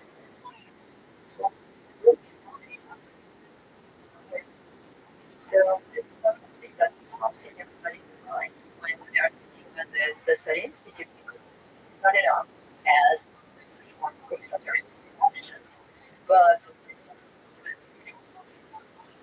trying to solve the Drake equation. Just to clarify, because uh, it's your turn. You're saying whatever's flown, second part of the thing that's from where you has a quick human beings about we second. Yeah. Second, broadly involved. Oh yeah. Reaching out. Think about all the instruments that are actually on board the mission in science team, for instance.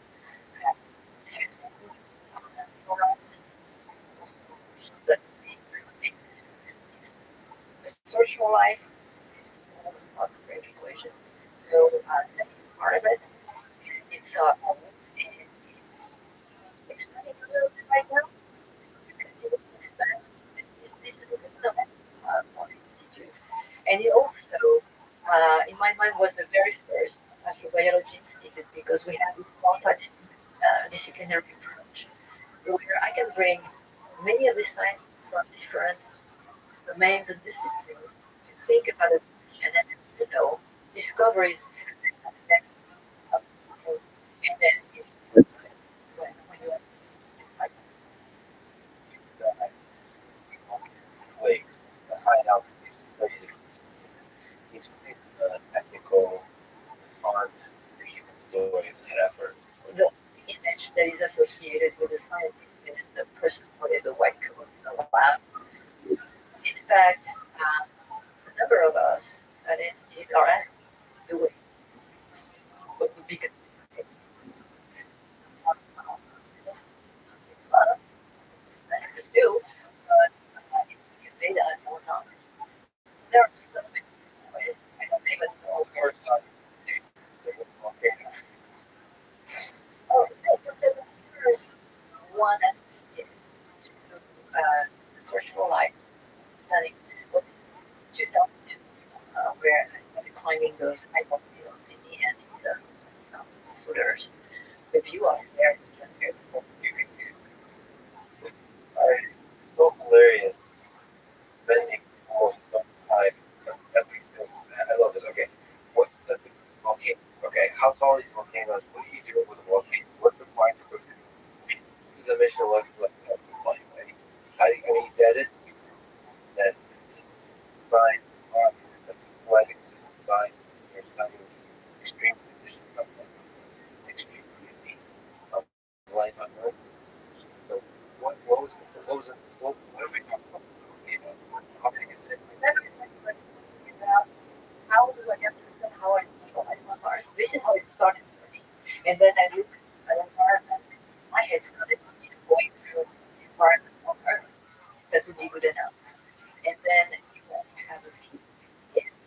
It's something that oh, because the aridity and the higher you go, the least atmosphere you have, the more conditions you have.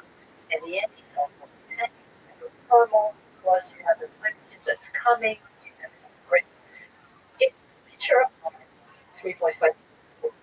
And so now you are actually entering basically.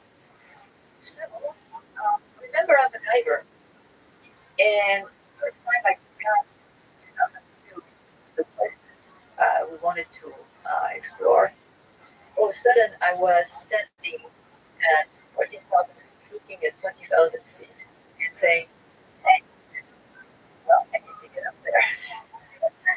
Here. No. And the only thing I didn't know is if I was going to get now you are hang out, or if you hang out with thickness, you can come with a number of things, and for God's sake, you know that they are going there the next day. That's why to find us a couple of times. What was your degree for that kind of thing? There's a lot of people altitude around here, but not so high because we don't have those elevation around here in the U.S. But in volcanic environment, climbing volcanoes here, we have plenty of those. As I diver, so this is where it's going to be varied. So I started with the irrational pressurized air that comes from it, and then like, and so I to avoid having serious attacks. Diving, diving, Not anything, just feel up, right? that was like childhood. You know, it was to the point where when I saw a vessel and so anything else around, and so it wasn't looking at it. And the first time I actually dived at the summit of that lake was free diving. People look at me like I'm nuts. Well, maybe I am a little bit. People that come with you as well. I mean, that kind of seems kind of nuts. No, we knew when actually it's a lot of less of a risk than getting with conventional air, and I can explain that. But ultimately, what decided me to certify scuba and my fear was that at the time I didn't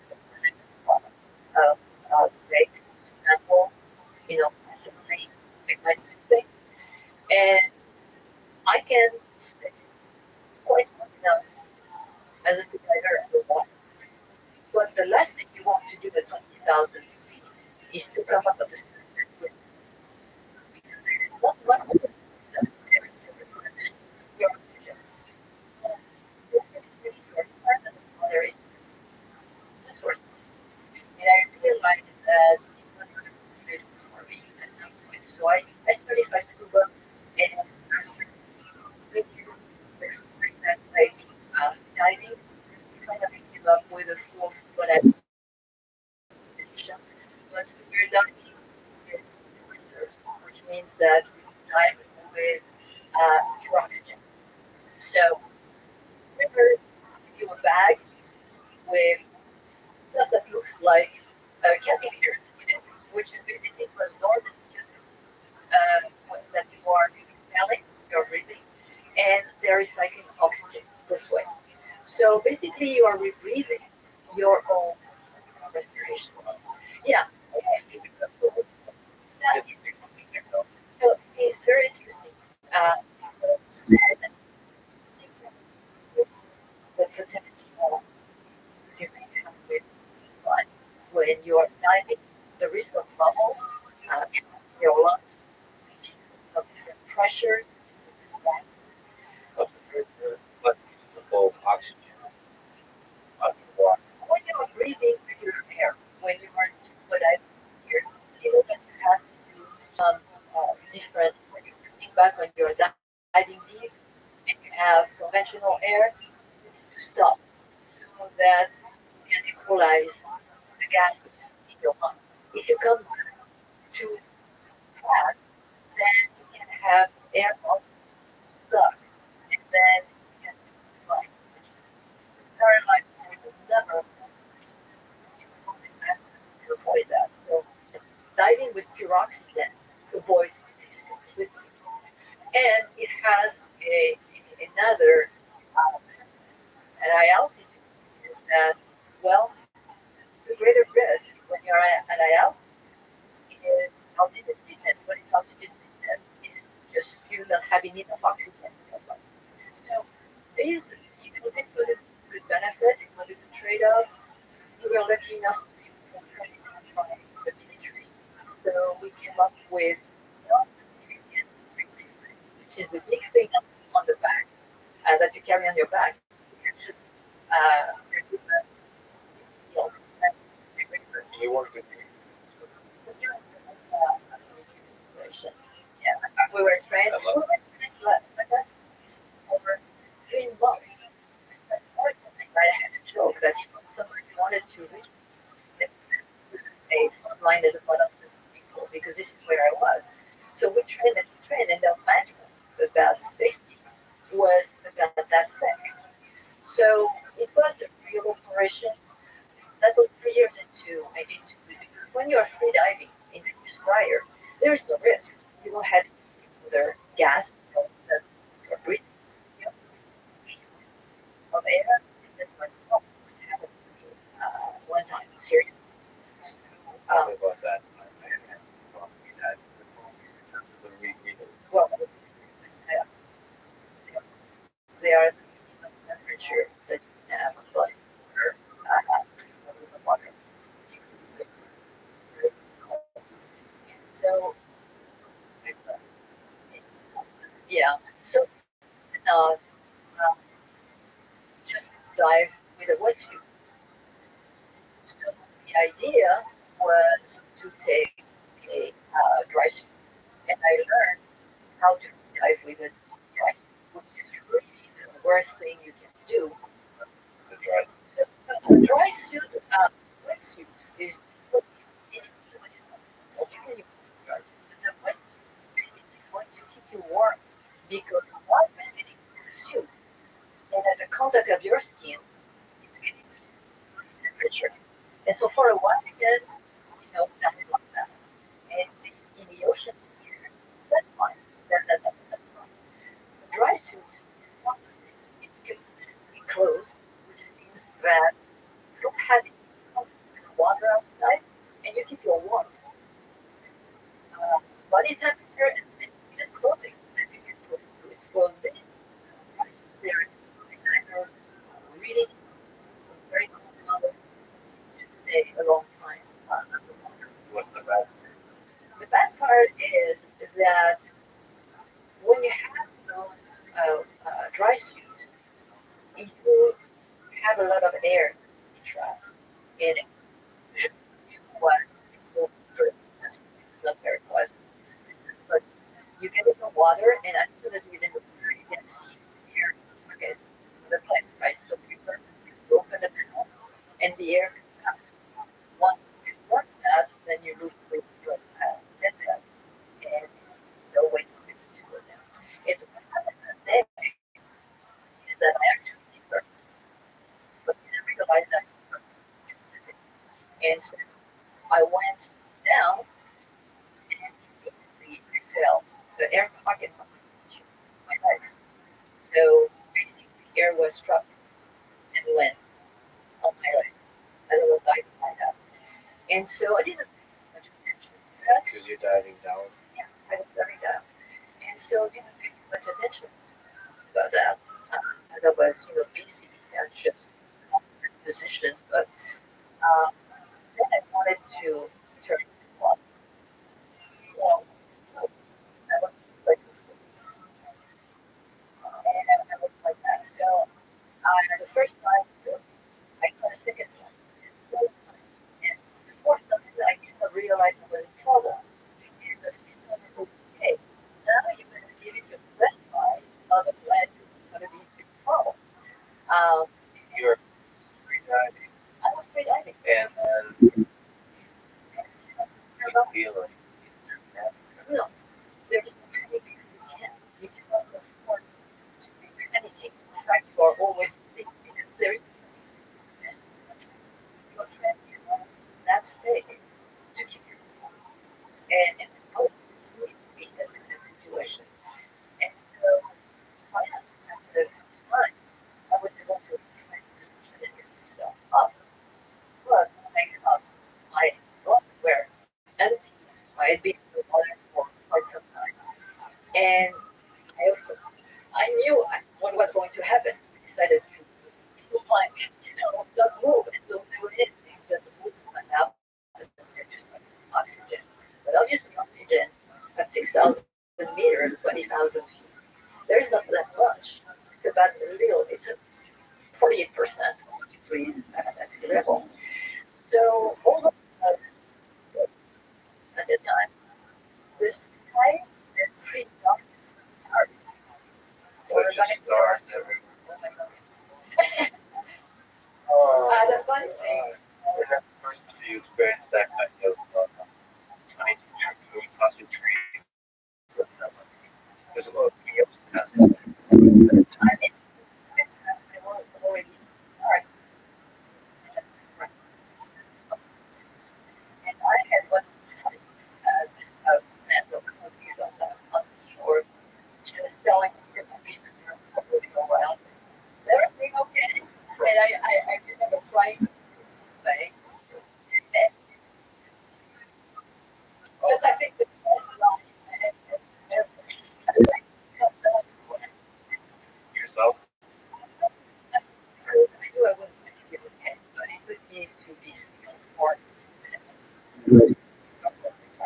What's going on here? It seems perception going on. You go underwater. It's hard. What's the thing? you probably can get good better at the diet by so you have weeks you can swim pool and you can say, try to fun. I go at the bottom of the swimming pool and I just and then you have relaxation. Some people meditate. I can't. I am not a good person to meditate or if I do, I don't know about it. But my way of doing things and taking my mind off is in my head. Or things. And in fact, just when I'm thinking, and I know about the length of time that is staying underwater as well. This is how, so this is my own way people have all music. Classical can be pop music, but just songs. So you really know that you are relaxed. And something I experienced actually at 20,000 feet, which was the greatest experience of my life in those terms, is when you forget that you have water. At that point, you can tell whether you are the waters you've been in. And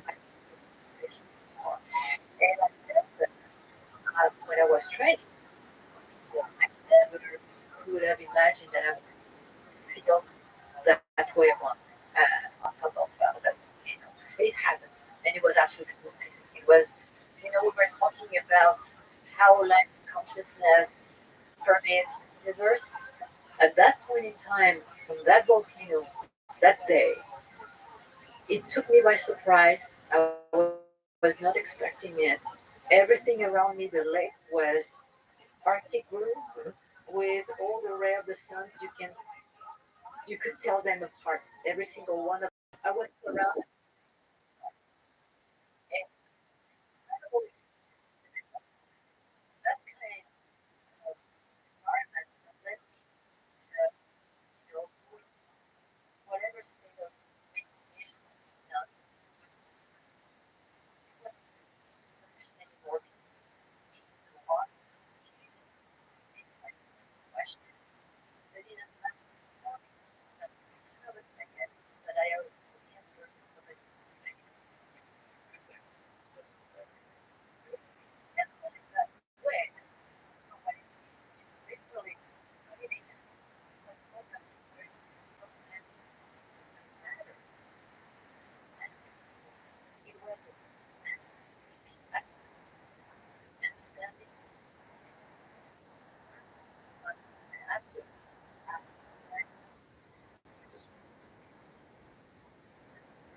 that. I think that there is a mind word that can express how Why? Say something special. That determination. I started it pretty much the first night I did the water. In fact, there is a very parents offshore the lake on vacation. Little one thing, my art is watching it. Well, but to get him a crowd, but see that's the Gotta work.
on volcanic eruption, direct environment, earthquakes, and avalanche.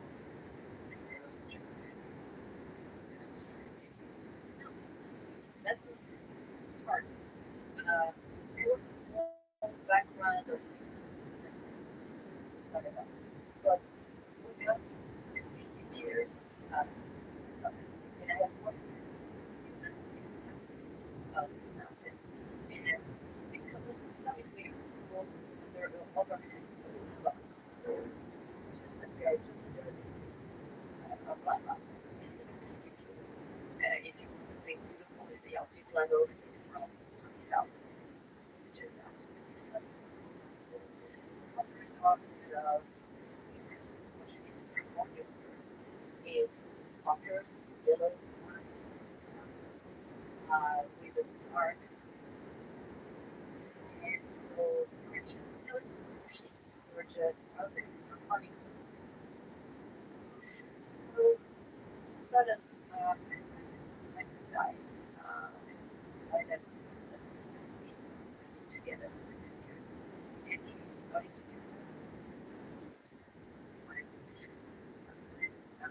carry on to that. I got it. I did the same thing where and then I went and then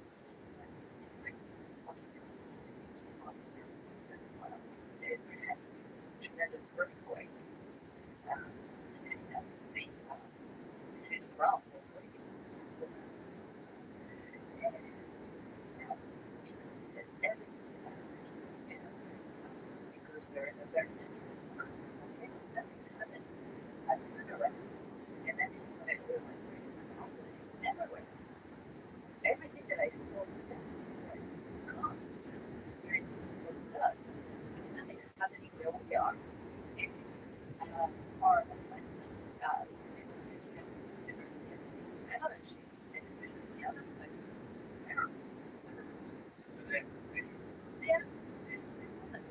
together. So, other people, yeah, you say, okay, everybody, everybody,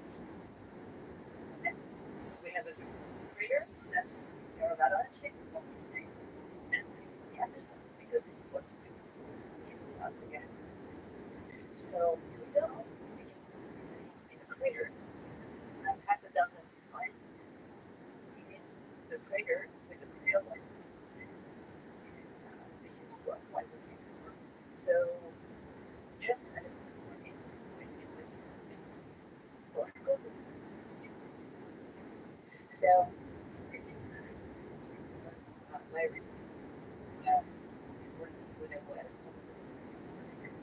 so I had a real one with me. You know, and chat with me for so scenario. No problem. I do this really well. And I wasn't at the and my friend out there, I you know, I would put in we went to the as I said, family history. My only children, mother of two kids. So yeah. And you know, the first one, he and was every 3 seconds. Now he's coming. This now.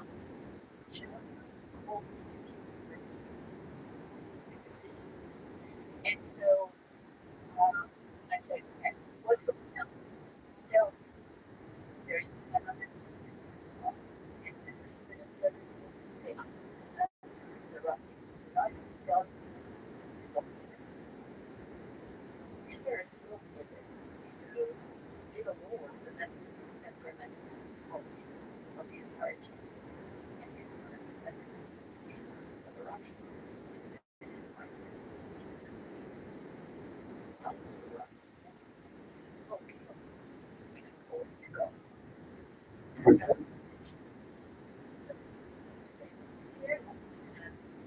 I got the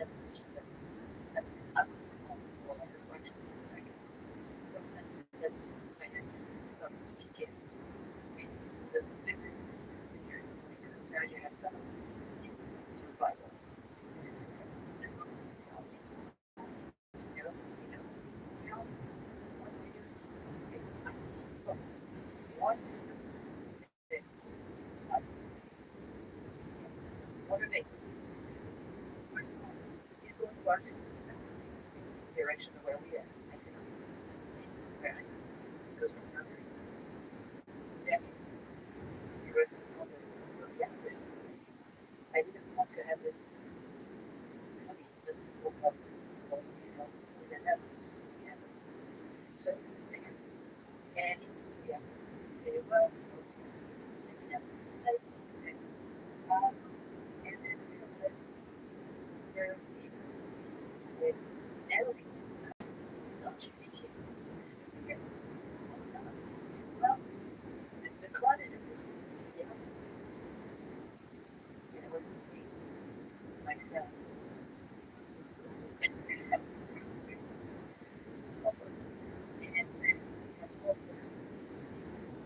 with the water in your life, it starts into something.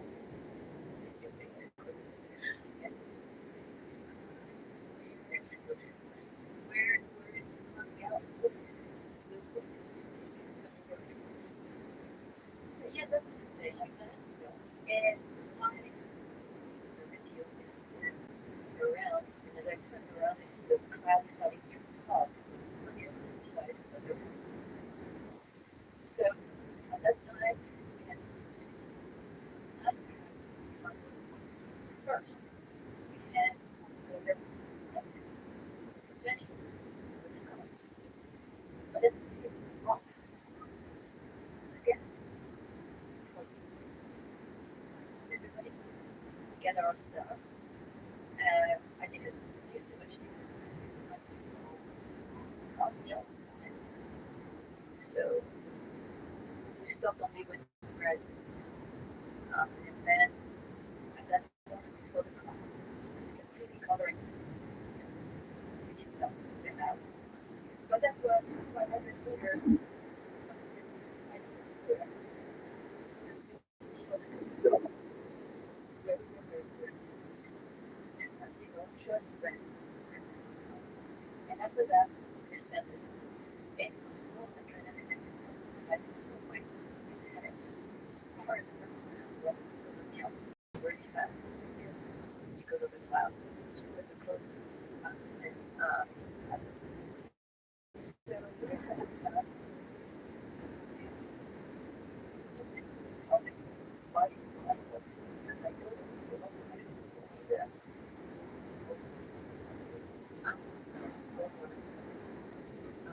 but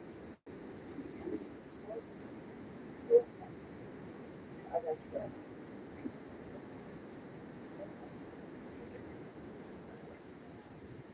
I have to find the first strong that can walk.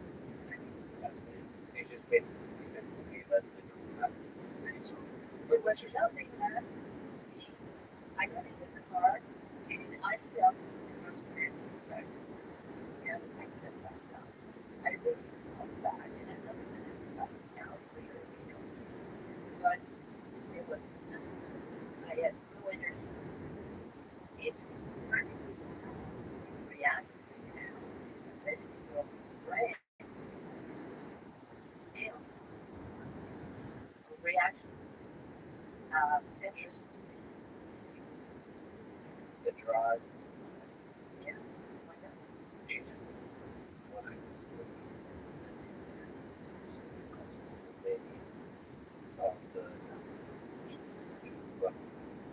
but that that's that one children walking through the landscape. What so I used to say when I started the project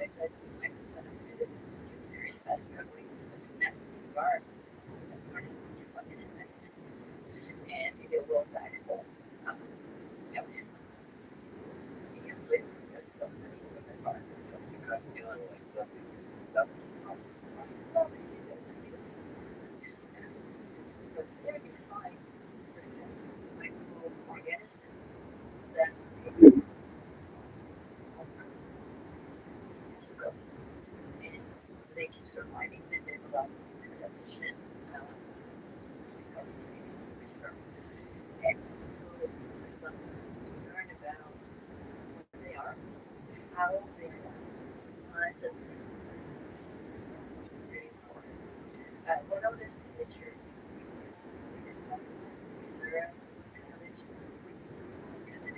of signature, whether it's or when so this realization of that is 3 years of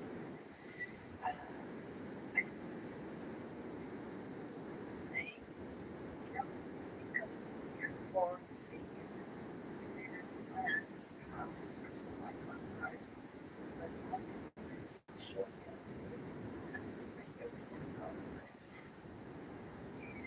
by exploring unless we all go, we're learning about our own life and the diversity of our own life. So these are the big things that I would say. Survive. What was okay? Mostly. Just think of that bacteria. So rocket. Has an altitude of like radiation. And because they are in the altitude, it's earlier and then it goes later. So yeah, they have survived as well. Where you have drugs coming down at a certain and on environment, water, nothing salt, and nothing.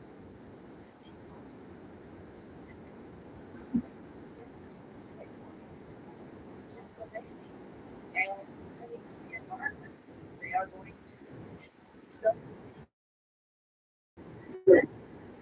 on there. You still have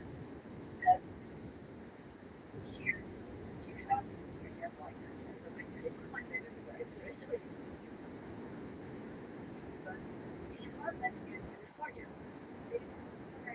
They're against the heat during the day. And you know, again, very extent all the time. But the example that and start to cope with that. And we did a couple of building and we, you know,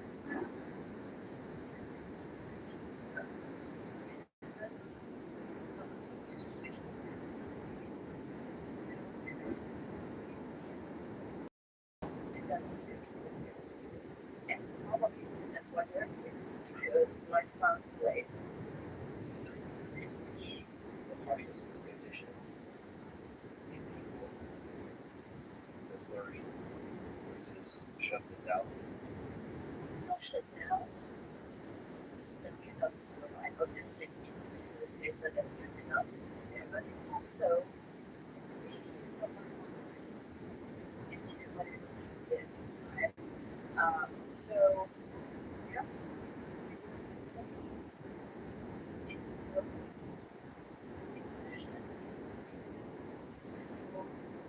have one that cannot resist it and find a while and you know there's some reason and different scale and we complex mind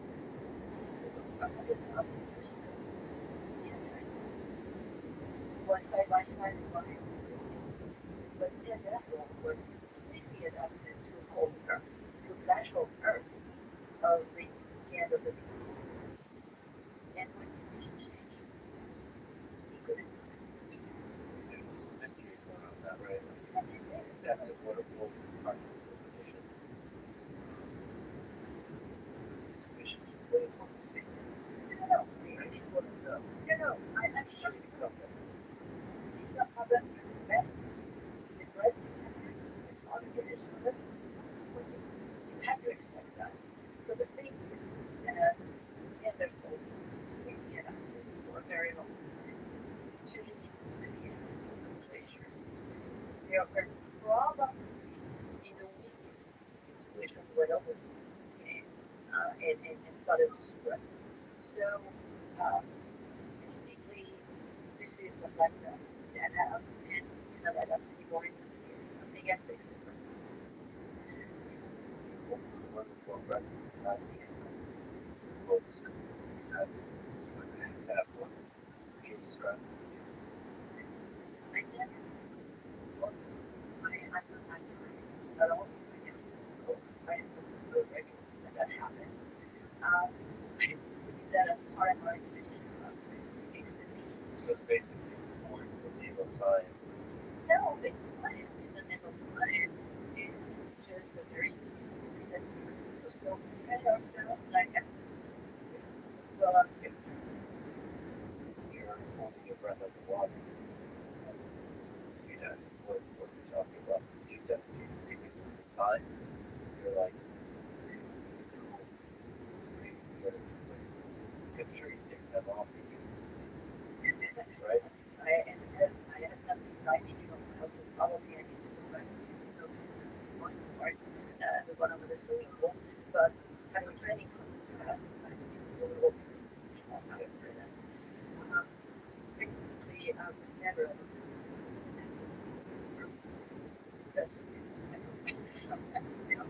Much comfortable. Back at ground level. it's not yes, it's not going to the water. What I want to point out is that it's longer, but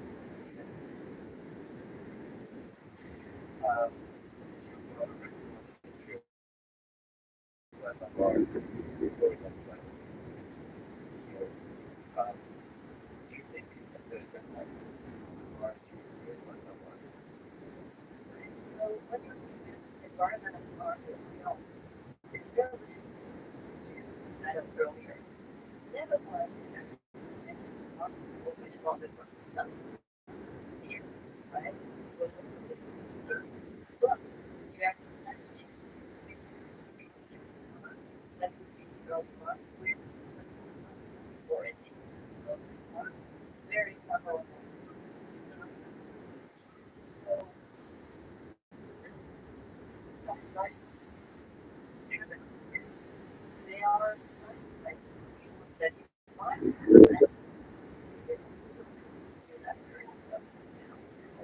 yeah. Stuff has to be verified by the closer than they saw integrated carbon has like speaking of like stuff like this. And there's a part that seems that together kind of blending earth and kind of water. That, so it's habitable and might have seen human life here. Um, so now any evidence of studies yes, so life is going to be something interesting because of what life is remember. So I would choose that the only way that there is like rapid jumping on the boulder, but we would like gathering people who have information is that is that actually are not proven that life are big possibility that you discovered in what the environment bubble. So we have right? And as a concern, considering that like origin and under the surface, then it gets after like 100 long. But stay one place. As soon as it's out there, it's going to ask to survive. And it means that life here, I would say, it's not there. It's not there. environment that's stable. So I don't know how it's going to be not kind of but it might be a different type of waiting for different climate cycles. And there's the fact that Mars changes, but it's faster than and climate change. It might be a place we know here in the subsurface where temperature and pressure are controlled with water just stay there. So these are places will stay that water but life is a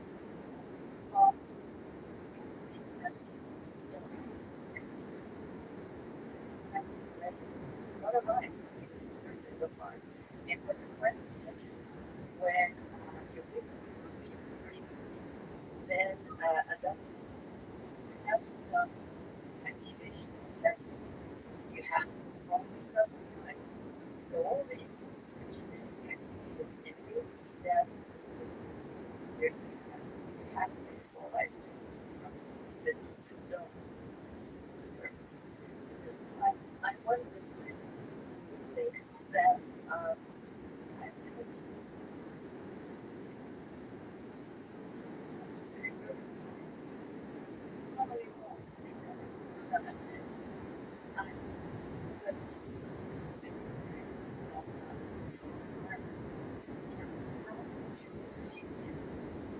basically my life.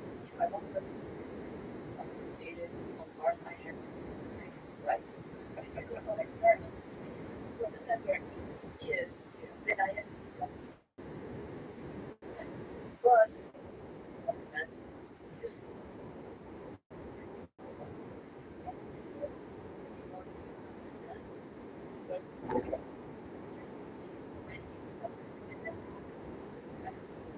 saying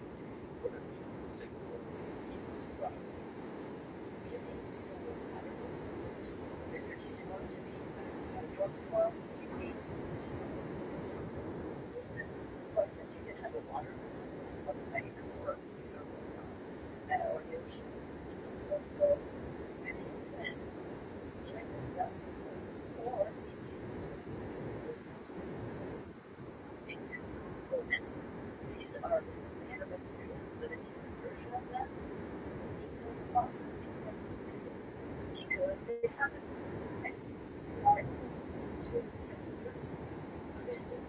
So that there is from the sun. They can do this with the there is enough and when you are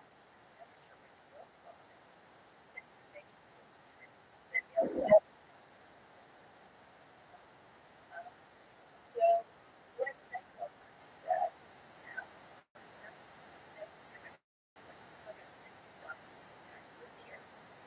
right there.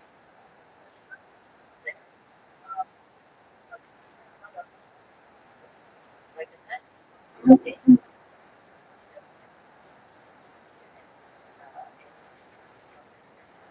But as soon as you have to put out into the market, all it does and all that matters for the fight and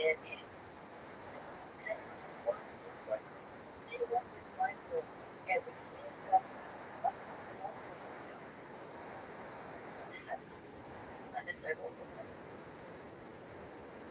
but we have very little understand how to and and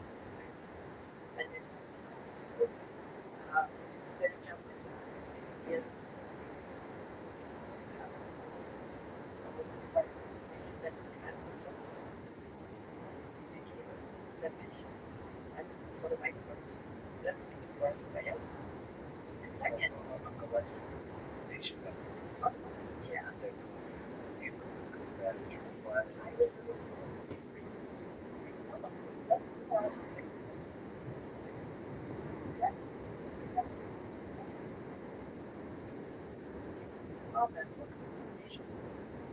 So that was one of the and so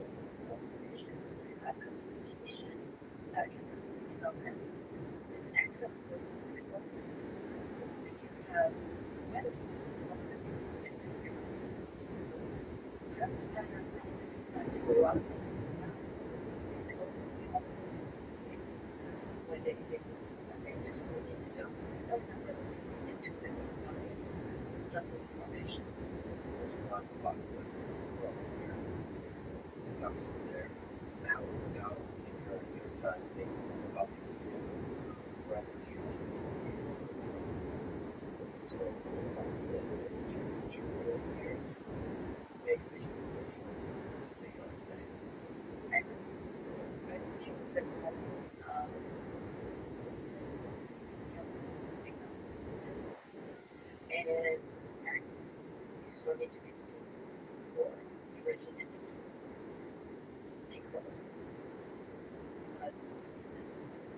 The purpose and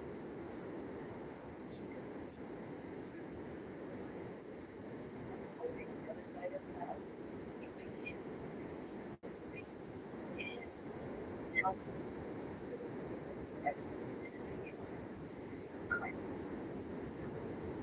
there's something else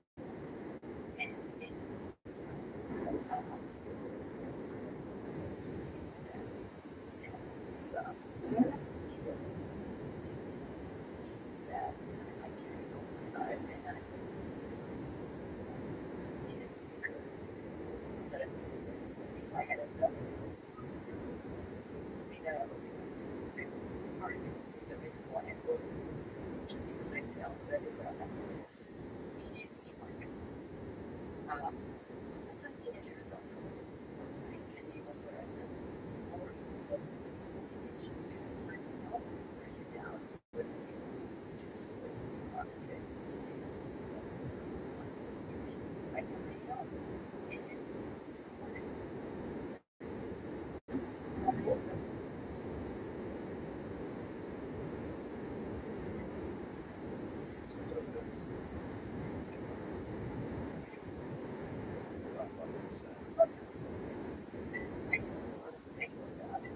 and it was like for the reason why here and yeah never think that the world is present.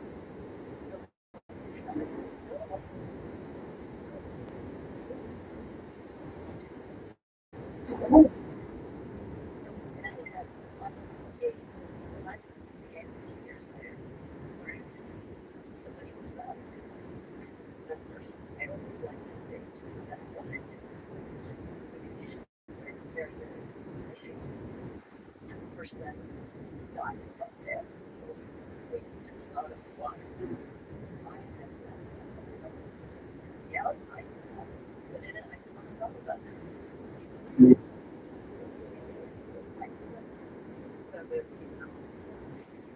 Before that person had a few and that's chance. It wasn't like that that's so It's there. See a why question. borrowed Do you think about your childhood day, when you were a child?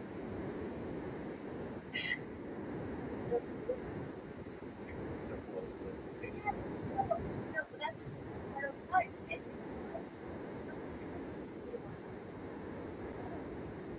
what it was like. Catch I and I had the best that my husband and I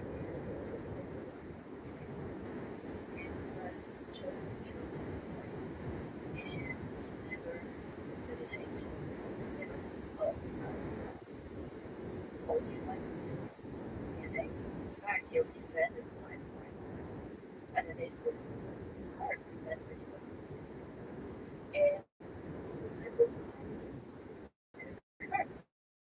hard. But when I asked if it was the last. So what did I it's not so you know, just way. It's obvious that and for me it's more like it was example of being control. It's life. Being happy. Today, everything. I have it's not easy. Being happy. You never talk about that. Because when you start thinking something about it's your frustrations. Do you know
Well, I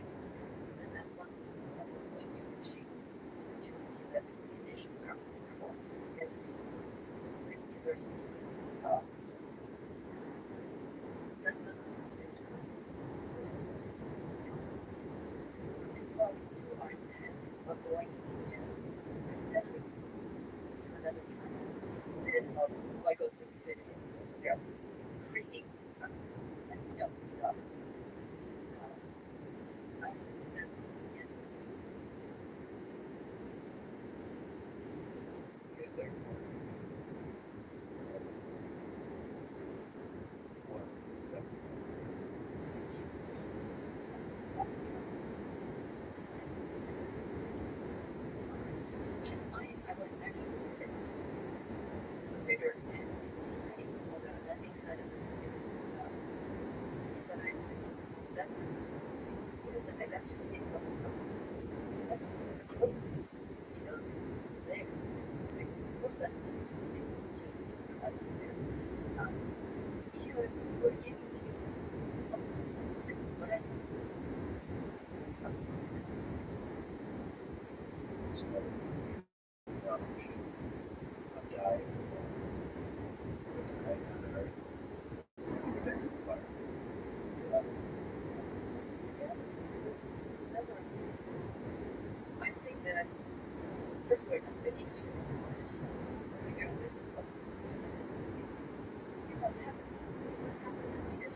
always.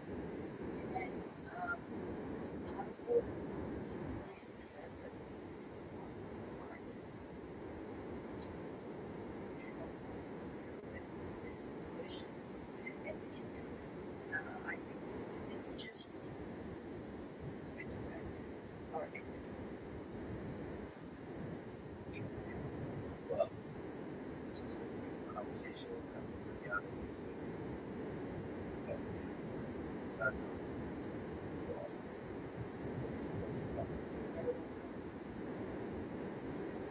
conversation was happening. Sports back in. Please check out our sponsor description. And that will use the words and kind of stuff after. I think it's going to be the ocean.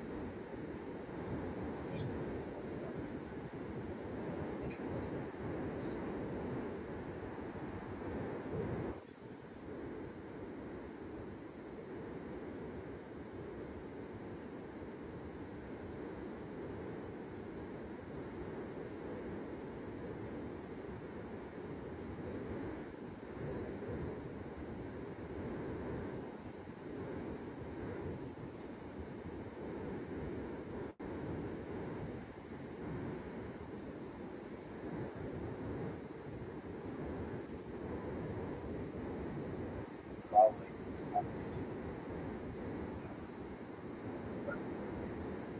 and mentions this is about these type of people when I go to a lot of ideas about philosophy and a lot of fun. He has a deep level that heart and soul, especially his heart wrenching person. So I asked him, what buy in the way that she so he stressed about the ridiculous stuff, big slice.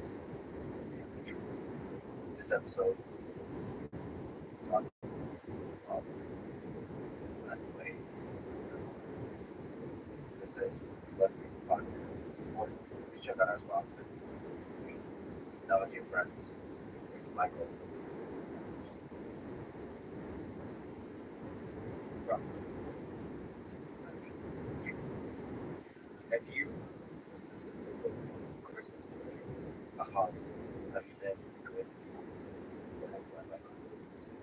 so it's interesting one of the people in the book Crackle Hicks he's one of our started with I was a good boy he wasn't very I'm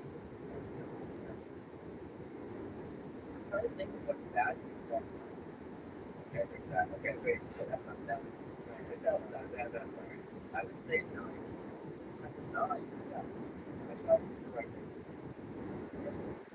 is it gonna be one or two? Yeah, no, it's so good. I'll reach for the zero. Well, the shitty conversation. Yeah.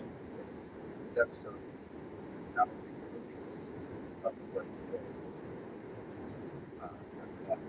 the honor and privilege here of being on. So I'm really a person credit that I am.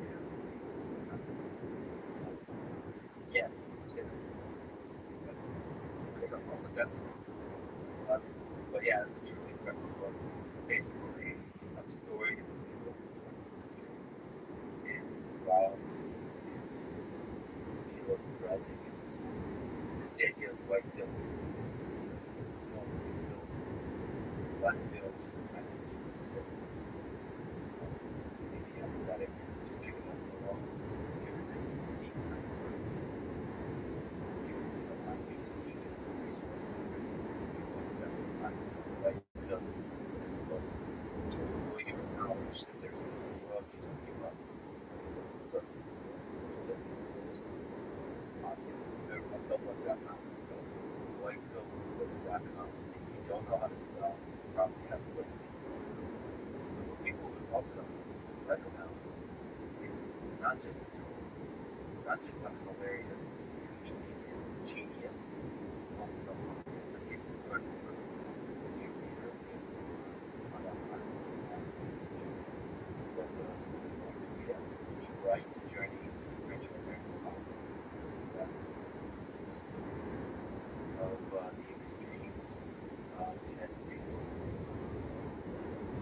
have to have this example of this talking about that.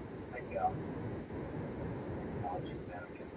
But on top of that, you're now going into the darkest aspects of the century.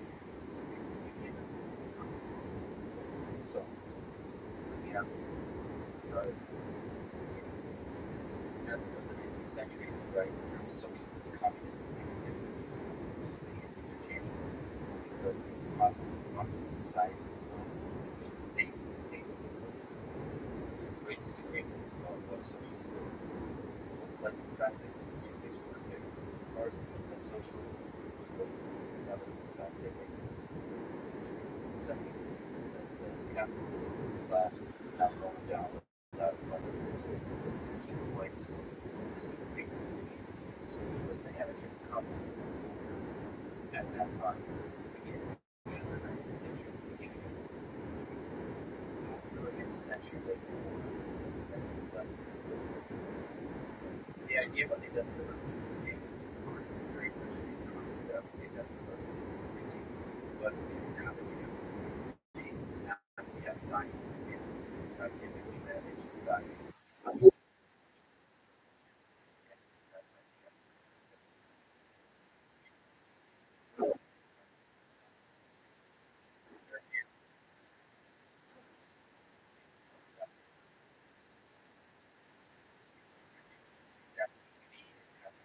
Engineers,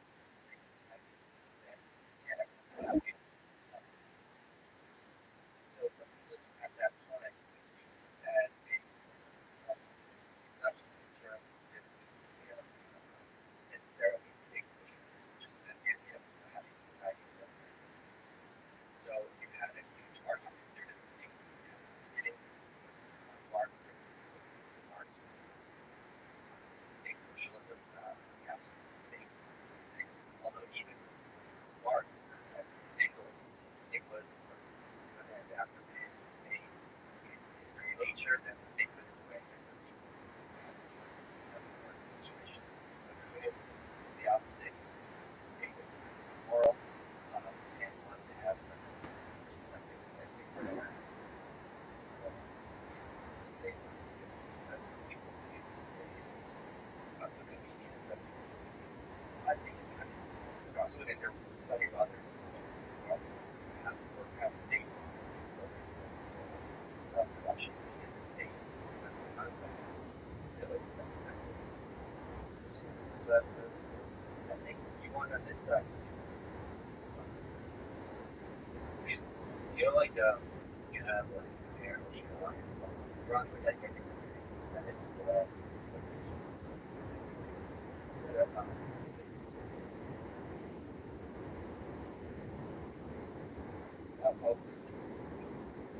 No love.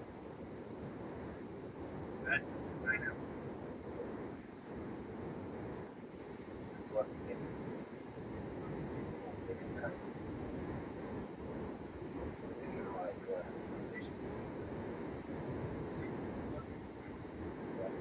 so there are other institutions not regarding benefit of the state at all. That there are various degrees between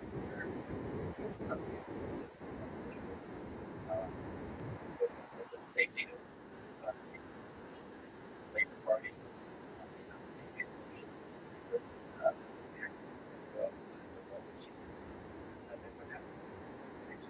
Notoriously,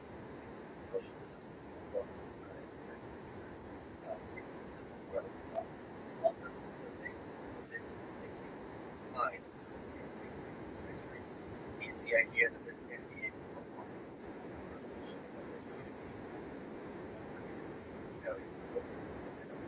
capitalism idea was correct.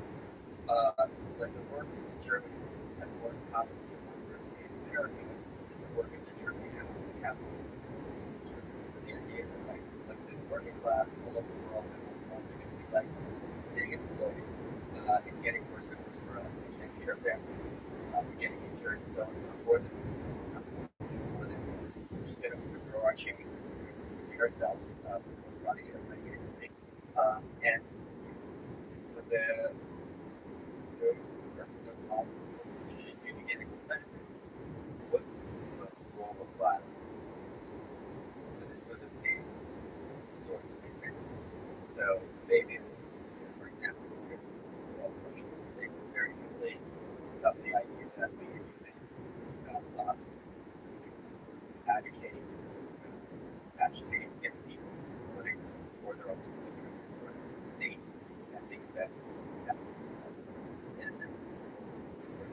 more ambiguous. It would vote to change anything that would let us do it. The way to have a revolution is to have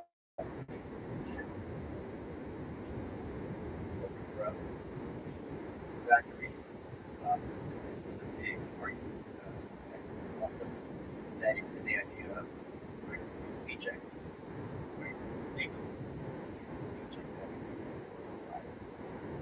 isn't legal. This was a book, and he published a book, and it's about how to build dialect, how to build models. And this is big speech exercise because now anyone kind of can make a bomb and kill lots of people. And this is something that was happening with enormous frequency at the time. People effectively have these better prejudices. You remember what's happening now, but this was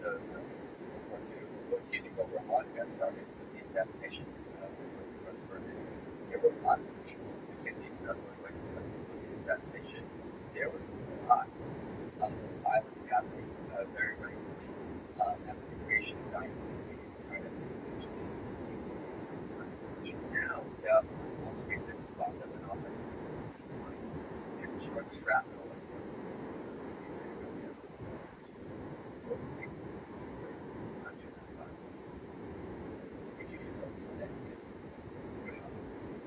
What would you do in socialism, communism? Which party would you do that? The thing that was so interesting back then is there was a woman named Mabel Dutch, and she ended her days in the house of Nova Scotia down in Parks Colony, and she had an apartment on 9th Street, 5th Avenue, she had a salon, and everyone got together and talked. You had all the personalities, Margaret Sanger, was control, and you'd have the people who all these apartments.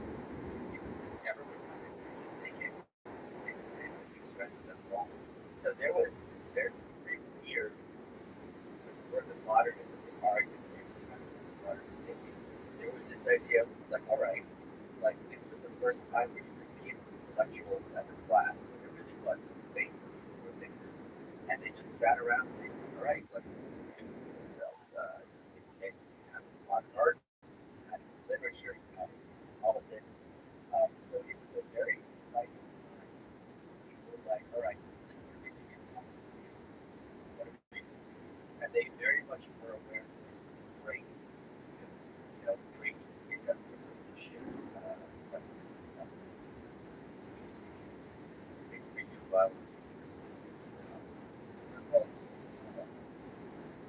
Second, I decided, like, yeah, but I think retribution is done. And I think, I don't know, but to me, violence is the kind of thing where I think you're running it, but it's running you. Once you, cross that line, violence thinks its own song. So whenever I hear it, whenever people are advocating, violent action, it's like, when you start a fire, you're not like, I'm just going to burn down this house. And there's many cases over and over of people building bombs or trying to set things like that. And it ended up literally blowing up in their own face. So, and violence doesn't work necessarily because, if you have an application, you're not assassinating the president. You take it out. There's another president, it's over there, so husband, dad is gone, replacing the stuff like now the position wrapped down. It's obviously more violence. So the capitalist elite is there, the idea of getting percent rebels. I mean, I don't know if I'd feel opposite. I certainly wouldn't have the space to be on if there were like a media person. That wasn't really a thing. To some extent, it was. Like, I'll talk about the round table. People, it was very much a weird kind of situation.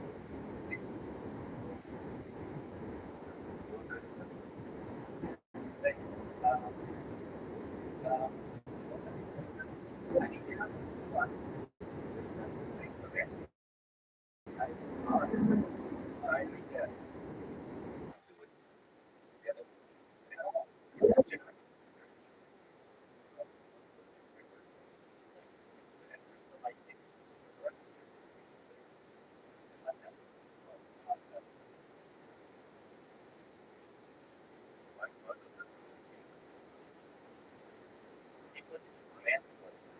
funny at all. That way. Yeah, like it's like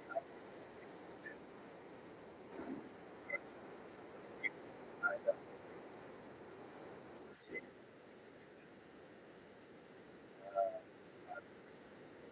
right.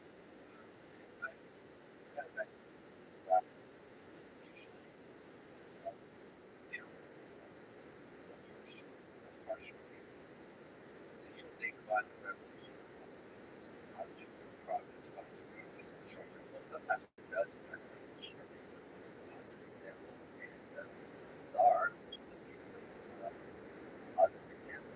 Again, violence happens, people get scared, violence happens, and that's all.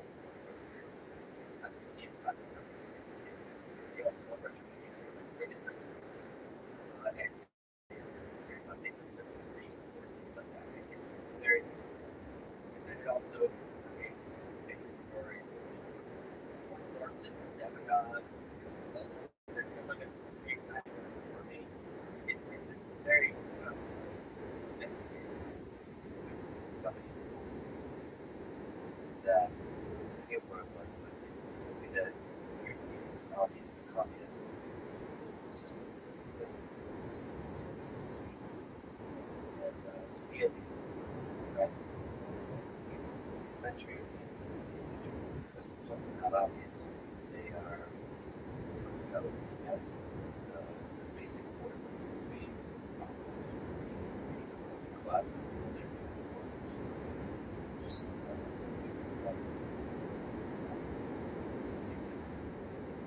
I guess the question is, can you see yourself that and say oh yes.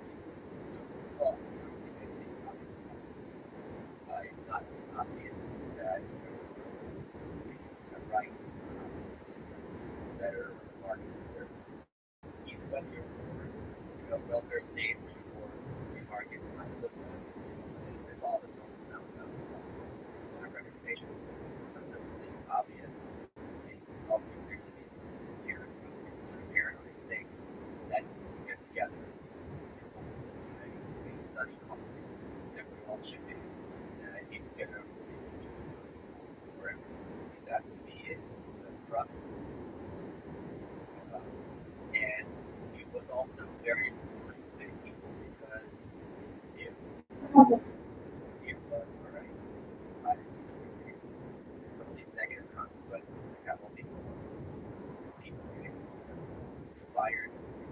Of course, you have women with 10 kids that can't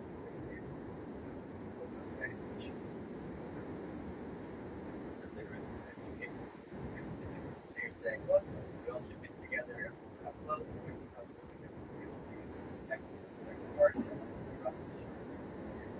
that's very compelling.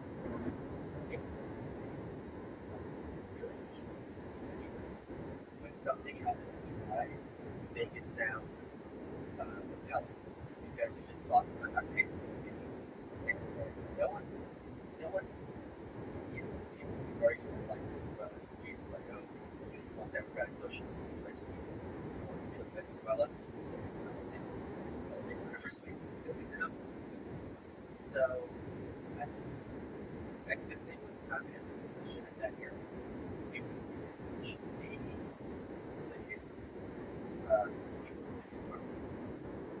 because they had the idea that he was in charge instead of these business people, heirs, like us. I mean, we're not advocating for it. We're in charge. We're good people. We want what's best for everyone. We're going to make sure it's taken care of. And you know, they talk about how much they care of the guy. So I'm sure something that the guy in charge is very much concerned with the little guy. He's not going to do the max. And it's going to be absolutely great. And we don't have to, capitalist class is basically exploiting people and having these huge things. All of these people. Since we have a little bit of one left, that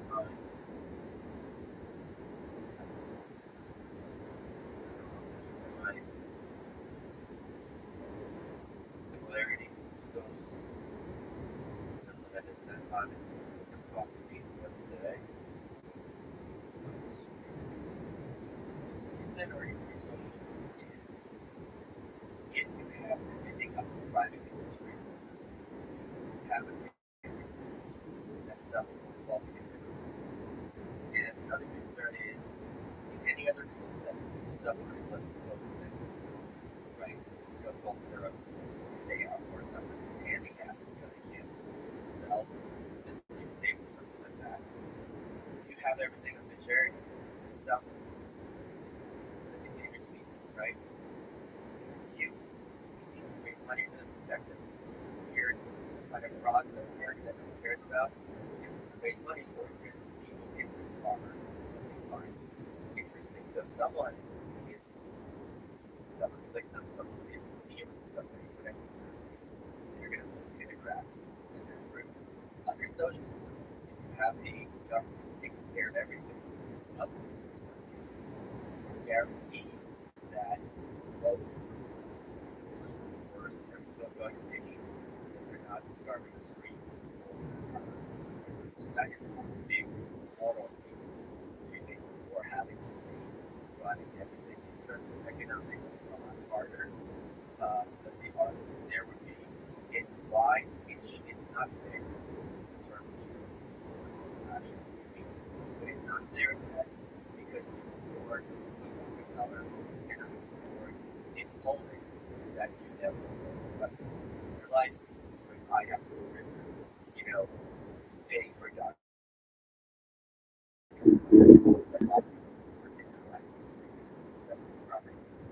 So that is another argument to be made for socialism.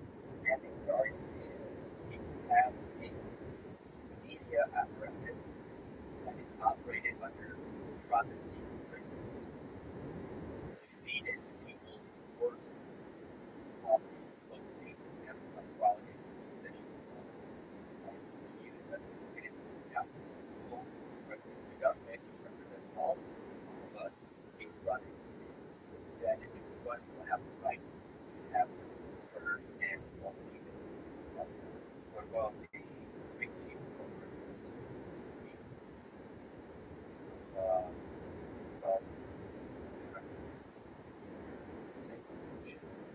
It's just reaching over where I guess distributed.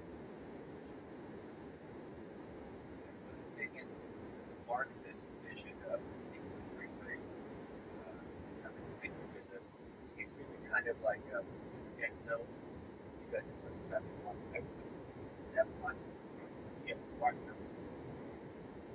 So, you have communism, states running everything, usually, that people have Marx, so the idea that after enough time, the nature of man is going to change the for good because we all need equal and all for whatever one act we would need to.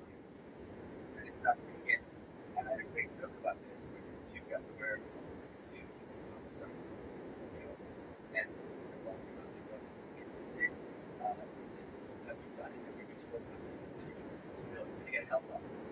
So, that's the thing that kind of do you think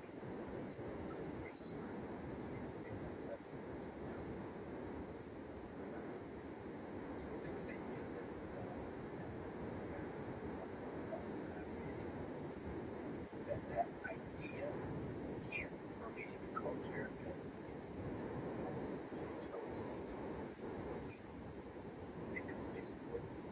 that I like it. That's a change that's a mention. I don't think that I think for them things up which I agree with. They're not literal things. They're regarded as something but that person is not a need or so on and so forth. So we can legally and ethically or whatever principle that is Thomas Sowell pointed out that human being is cell numbers today, twins, genetic levels. So it is an important thing legally and it's a good yardstick, but it's not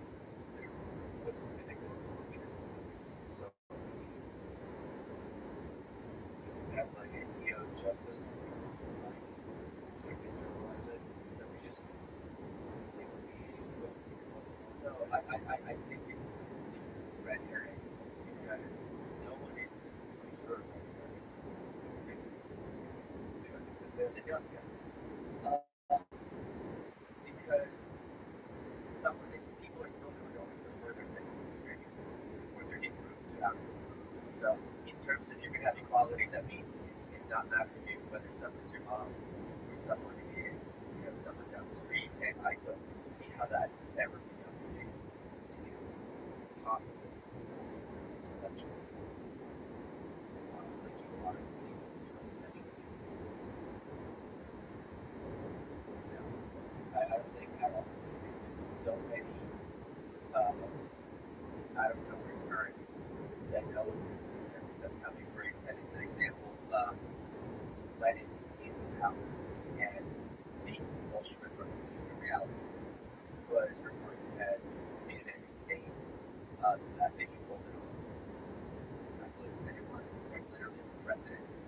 In fact, that's a very big one. Which you have to do with the president. Which you have to construct. He's going to stick it with paper, which is some idea. And maintain that power and remain that society so drastically, so quickly, despite such opposition. Instead of break instead of need to short-term goals, think that's just changes the entirety of society. Yeah, sure. Yeah, you're right. Number one, he's the one who's like, all right, let's get this great crowd, male, to have a revolution. And he's just going to cause problems everywhere. And Ukraine is going to Russia and our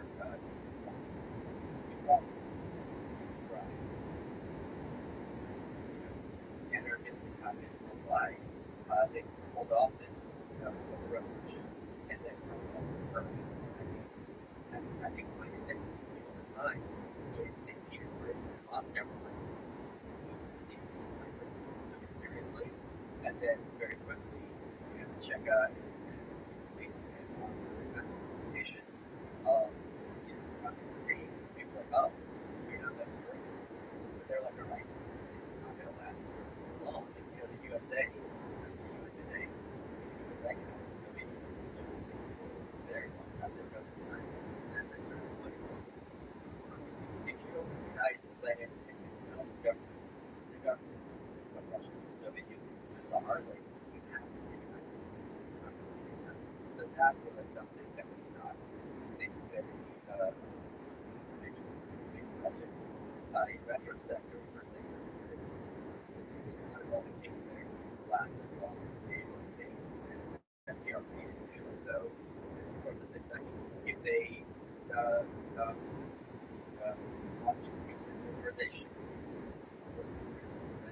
have the GA personality, you have the hyperinflation, you have the several, I think, you would venture over things that come from corruption. I don't know.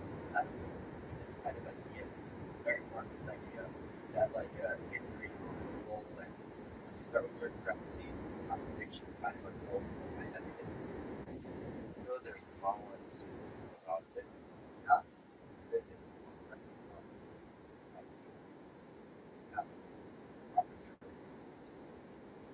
It's not redistribution. Well, I decide that, and I only I know. And I am somehow loving something right. And that was the man to be able to share my own workshop. Yeah. How many people do you think are employed?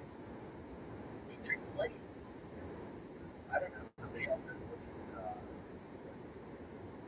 So anyway, the red colors and everything. Is that the biggest holiday in Ohio? Like just have you? No, I think there's a very thing. I think historically it was not a big deal. So I know historically it's nothing. How much space or nothing. How much I think because the idea is the most powerful holiday ideas. He's probably up there on Eastern District, right? Right down. They would, but but Christmas is brotherhood and connectivity. One of the things I despise, I'm sure this work and nothing like this book or is what vision is kind of oh you like this stupid. Christmas is one year where you can be happy, joyous, and get to roll their eyes. They get to stop being and it gets to be like I enjoy the friendship with my sister, my dad, my mom, and it's my favorite holiday. Like especially and just this idea of even though it's not still this kind of cozy and let's hope the next year is Russia's got it Santa comes like Peter. So it's not next year. So it's very cool holiday.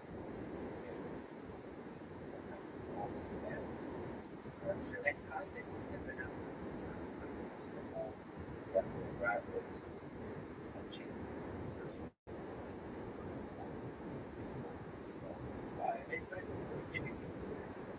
Here, I got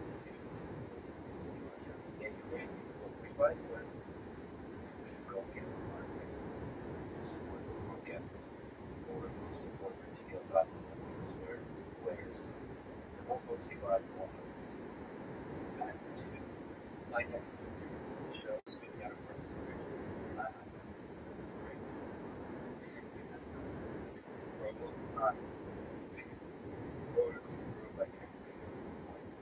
next time we're going to support I got a flag. Okay. You write it's like the bottom. Okay, across the bottoms. Let's do this. So we get just like you said right now. It's the character of our design. This is my history. There's this right from some people really listen to this and there's a citizen today have invited. I think it is easy to be like it. Everything sucks. I had a friend once. She was a blogger. She's an author. It's fine, but media. And if you ever get money, it's something that you have on the website, and you look at and say, "Oh, I was with that for a while." So, I like that's a great line. But I think it is, and especially, I'm sure you have experience as well with your family or something in mind. There's this idea, especially in Russian culture, but American culture as well, where if you have aspirations, I remember there was this show called Russian Dolls. Oh, I just got it. Okay. The show was called Russian Dolls. It was about Bright Beach, which is the Russian Jewish neighborhood in Brooklyn. It was in a version of Jersey Shore. It was a lifetime thing. It had no ratings. And I remember the last forever. They had to burn it, so they read it. They had to do it. And there was this one week where the girls that were reading Italian, and she came over, and she had been wondering what she wanted to do. And she took an aptitude test, and she went with her mom to get her fitting face. And she was, Mom, I like 80 injuries, and I didn't know what I wanted to do. And she was like, took this aptitude test, and it makes sense to me. I could go to law school, I want to be a lawyer. And I feel like the first thing I remember is that. And the girl, and I feel related, and I was brushing up her, if you watched it, you would think of how she was insane. She just lost it. Just like people think they lost it all the time. Figure out like why is your first reaction? Why is your first response to be like, oh wait, are you sure you thought this through? I have struggled one problem for years. What I wanted to do, like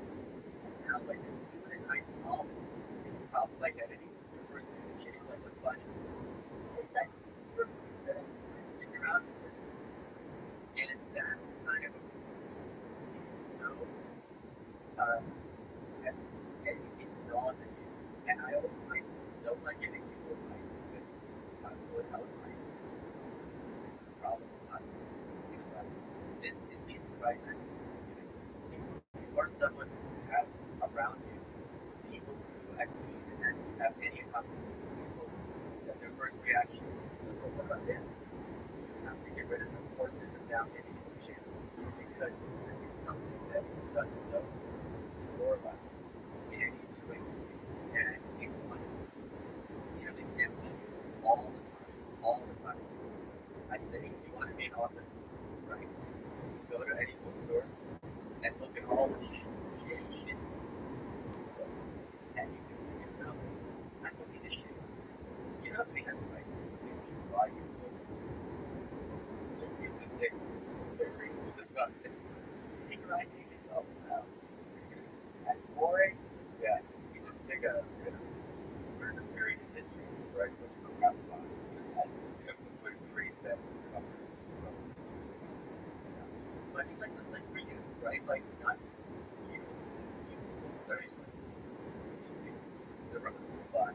There's lots of stand-up comedians who aren't excited. You can be someone who had a medium plan and are enjoying it. So, like, the idea that, like, something has to be you and you are or you do, that's it. You can be a failed comedian and national issues.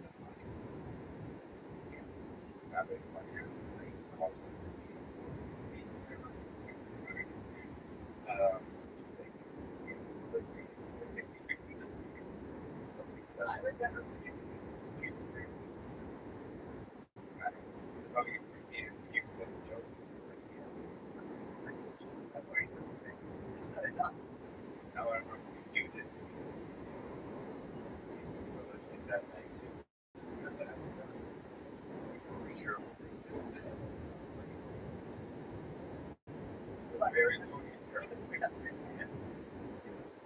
Very yeah. Just everything. And right.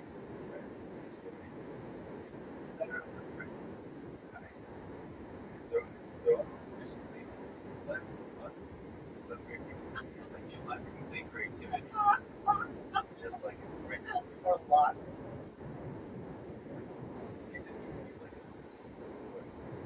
They were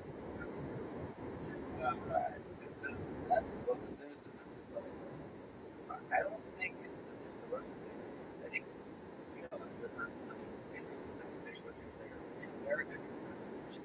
in American culture, if you have like a sitcom or a musical, it's regarded as less legitimate than a drama.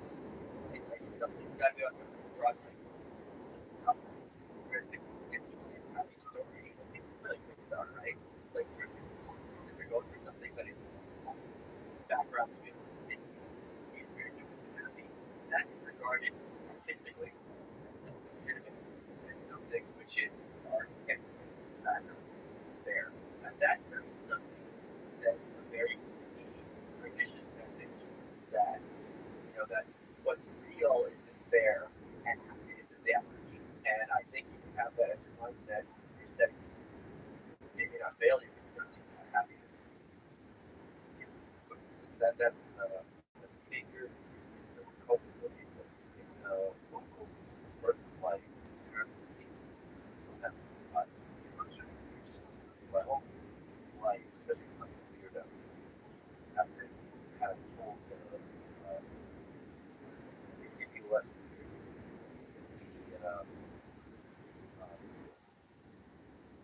the kind of that were certain happiness and every time you have set on those great about that, you're putting more ones to celebrate the full complexity that each one of us and just teachers, friends, certainly have caught very well my aspiration. I think that actually created some critical tension in my brain that I think it won't really because balanced by an internal maybe genetics thing I have of optimism of just but it is weird looking back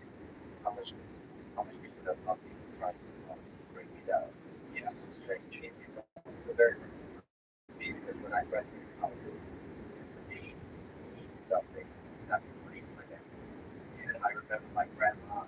This was a huge argument, a big argument. And one time she's like, my house, she's still putting it on the door, and I threw it out, and it was so angry. 1 year from my birthday, she gave me $500, which was a lot of money. You're like 22, 23. I was so pissed because it told me that they didn't that I could get stuff on my house. And I understand that their money is like, I wasn't, I never was ever hungry. Like maybe I remember I have to wait at the subway because I didn't have the sacrifice that I played in the so a huge source that remains. And I think also, I'm sure speaking to your upbringing, in their minds, unless it doesn't make sense. So there's just like you said, to get all that, no matter what. There's always whatever you accomplish in life, you're always thankful for your position. You would come up with another problem. So I was on that. It's like a self-generating problem thoughts. Yeah, I remember I didn't speak to my dad for a few years. Never let me give this guy another chance. In that time period, Harvey Beaker, the author, subject matter, and the author of the series, I became friends with graphic novel stuff. And when I met my dad, I'm like, oh, someone's writing a book about me. I know. And then it was one of those moments where I'm like, wow, you're like asking each other. I'm not the good ass I am. Like, not a good person. And I know here what the motivation or if there wasn't motivation to visceral emotional success. But that kind of thing is something I, much later had happened to know. But my own life, I tried to keep with most people. It's my life like this. I think they are but they're hard. So I think that it is true that people that are close to family have disproportionate psychological sometimes. Yes, you have to be very careful. Have like one thing is of them either is to actually allow yourself to flourish, surround yourself with people that help you that's there, especially the earth people that crazy dreams you have and pat you on the back and say you got this kid. It's so bad. Here's the other thing. If you try and you make it this broken level, it's okay. Like I have several books that I've written that are on my hard drive that have nothing published. There were a lot of work, and it was really disappointing when they went out and said that just they made up Russia today, maybe I'm all repeating. It's fine. It's fine. It's like romance. It wasn't a hero. Guy with Santa out there.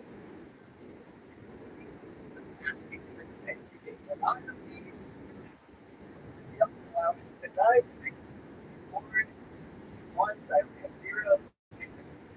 Yeah. No, this one almost got it 60 years ago. It was a Latin novel.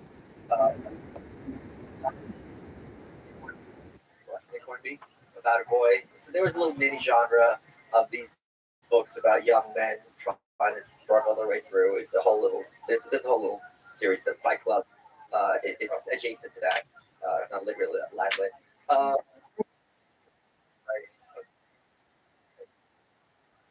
Club, bunch of understanding admitted this. Fight Club is one of the movie is better. So iconic, but still, it's kind of like David, doesn't it? But capture something like five. It's very kind of. I was hanging out with Kurt Metzger. Name drop. Yeah. I think Kurt. Watch out. And he had this great story. He was hanging up the elderly comedian. Name drop. I think. And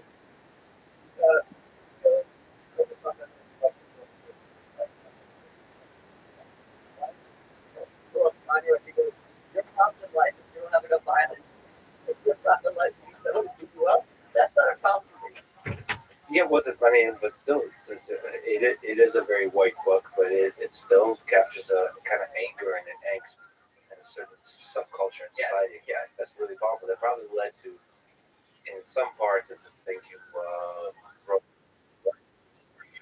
I mean, it was this there's a question of what does it mean to be a man, right? Why are so many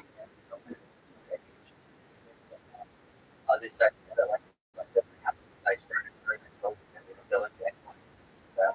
Matt Walsh is, He's from the Daily. I don't know who he is.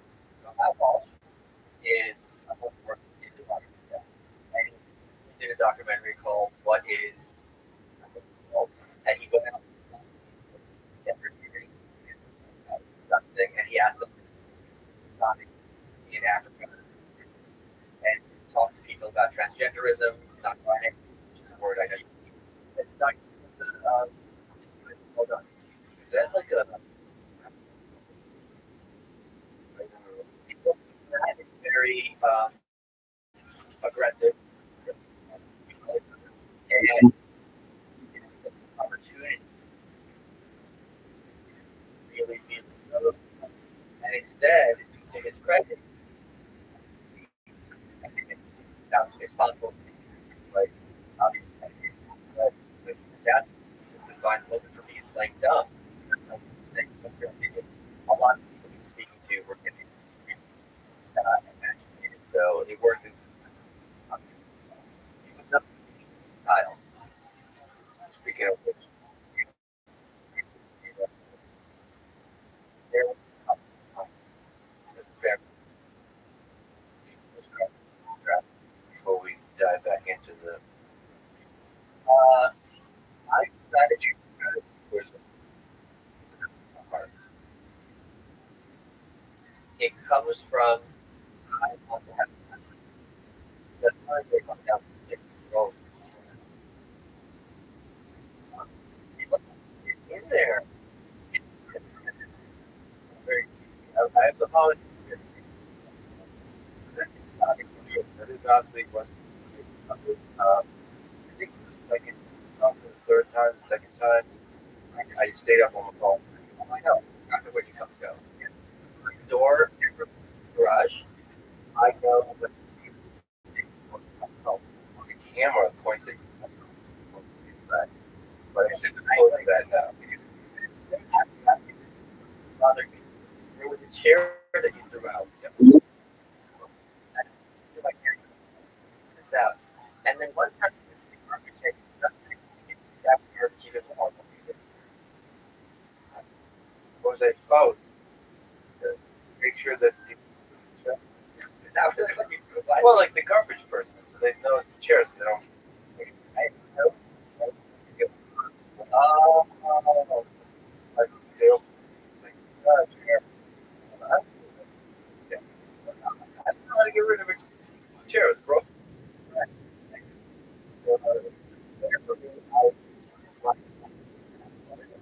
That's also fun. What bad actors. And also, I find interesting that art culture. You think sometimes you draw, and then so thereby the mockery.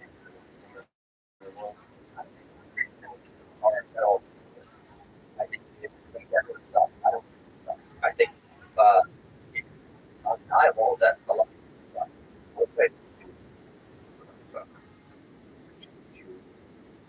You just steal man the game. sure. Quite sent it away. No, I think most people are not kind of slow. They're amiable. They don't want to cause so most people suck. They don't take it was right like literally like it's annoying, but most people suck. You know go to I don't think but I do think there are lots of people who are learning. I could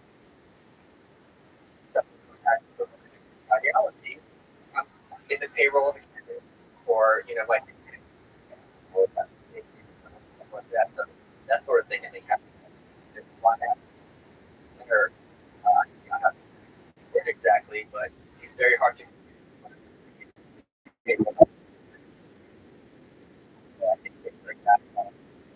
I'm excited about what you excited about this is they have content. They have a play, but they're people like look at the year 2020 terrorists. And it happened. 2000. So when people are they force an outcome they want and they want you suggest that Twitter provides content is it's a great way to get propaganda and propaganda for fake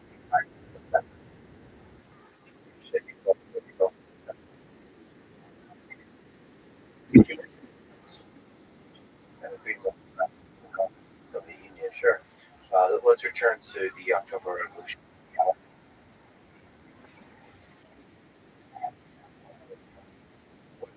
Who was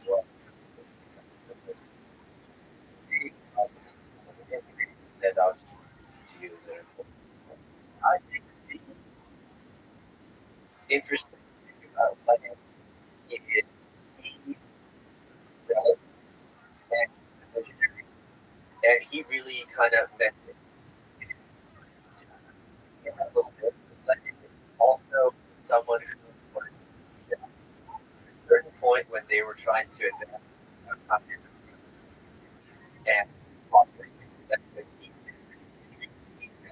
economic policy involved coming back, you could hire people again, and for the hard people, hardcore conflict, step back, some kind of crypto conflict. But you have to go with it. You have to adjust it. So to have someone who is that much of an ideologue and that visionary, to have any element of pragmatism in I think a very rare combination. And that pragmatism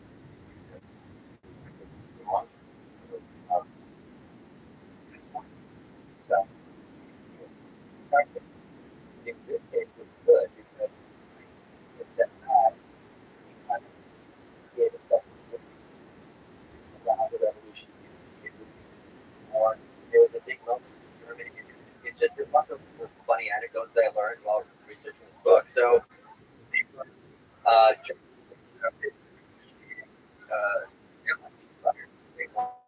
Germany, Russia,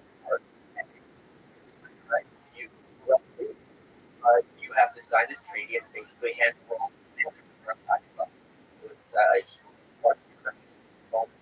And it helps us install the funding block because that now that they've taken power in have a whole bunch of all at a certain point of deciding tomorrow or they yeah, so it's a war, but we're not signing anything. Well, and see huge parts of the land and areas known for him. And lost huge amounts of them. They punch them out. Hear which one of us this was Trotsky or Lenin? This is Lenin saying this to Karl Radek.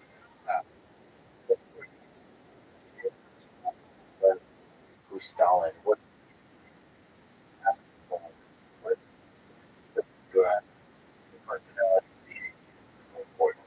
Well, Trotsky, like,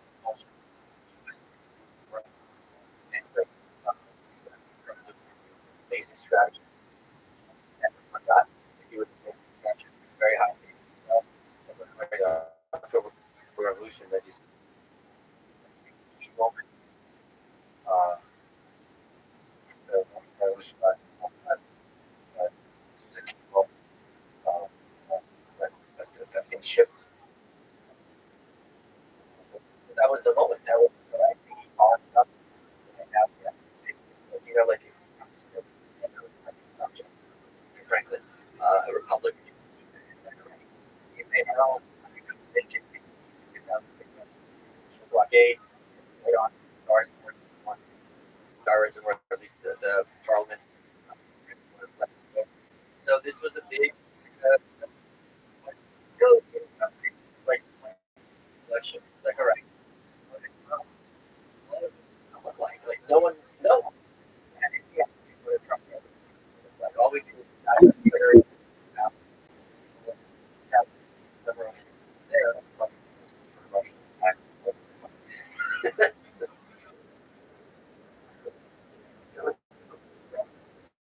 So Trotsky, and he was, and to this day, who a authoritarian Stalinist version of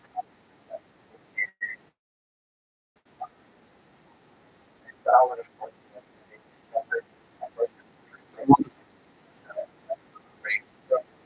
very quickly. Congratulations, suddenly Stalin became an absolute series of solidified control. Of course, for Stalin later, but throughout, right,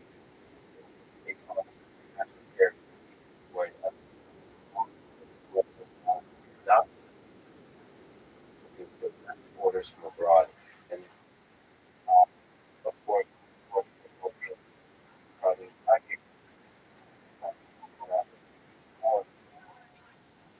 very strong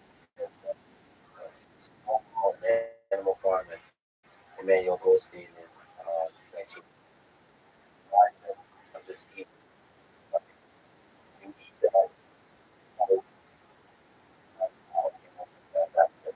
Right. So I didn't talk about in the White things start going wrong. Russian do things out loud. So, and still here the Russian leader, and things are going hard. He opens the first advice and like, oh, my predecessor sucked. He was terrible. Blah blah. They're okay. And then they clap. Goes back and get the second one. Yeah, right. So when things start going wrong as they or any someone has to that our ideology is true, and if it's not, if the ideology, someone's intention behind disconnect between thought and reality. And in the Soviet Union, it was the kulaks at one point, then it was the wreckers, doctors, called it. You also write this.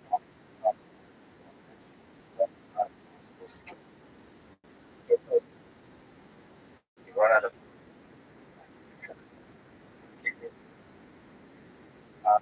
Eventually, you run out of possible.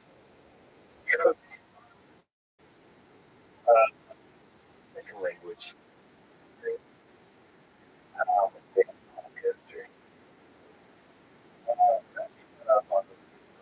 For failure. At which point,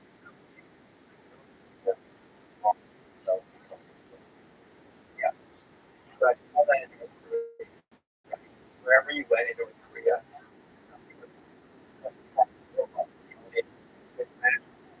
wall had a crack, and the floor had the bathroom was but you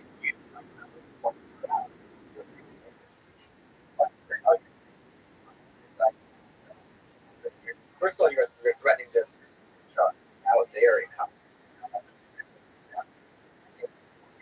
going around wrong. This is wrong. Revolution. At a certain point, everyone just has to put on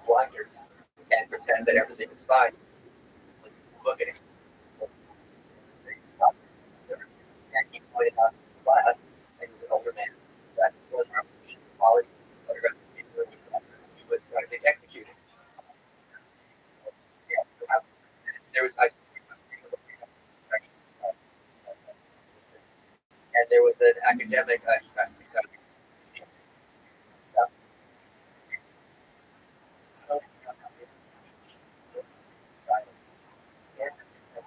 you have to say how great things are, what they are, and why that.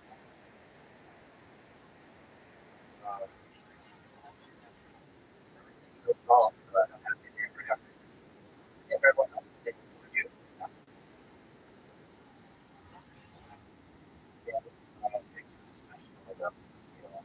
Dollars or money, and you dictate.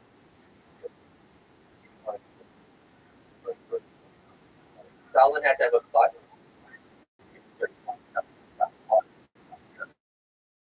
Yeah, the first one, people are going to go.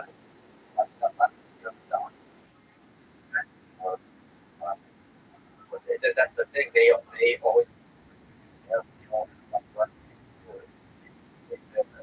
very very.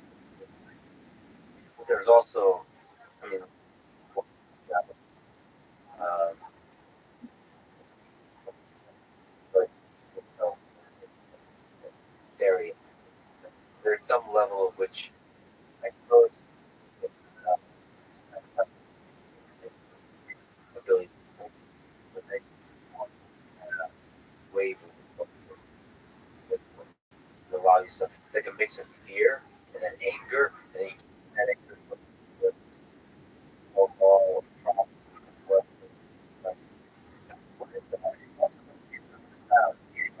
Like it's not just I'm angry. Everyone I know is really kind of communal, very private thing. It's very Christmas together. Everyone's sharing. This is the opposite, literally the opposite. Everyone's sharing their hate and but you're all kind of. What it's like to be an independent thinker in those, like, oh, Well, we know. They're all notice that, oh yeah, people start asking questions. Where if you're in office, where you're being counselor, why can't you be normal? Why can't you be just like everybody else? So people do not like having to be made to think. They despise having to be made to justify themselves. Because that's a threat to their status and to their power. And this applies to totalitarianism or applies to, Dunderman.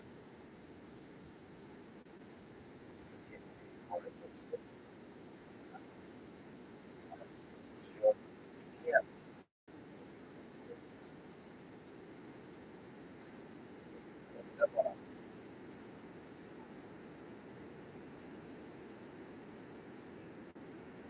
I think you can not affect that, but I think I kind of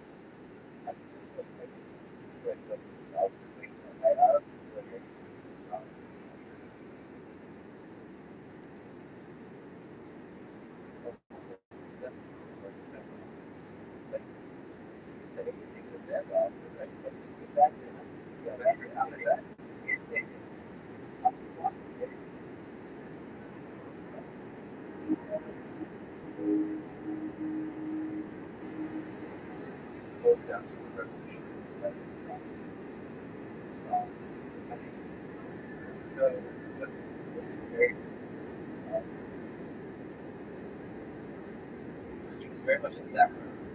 And when he did that, the Trotsky's television,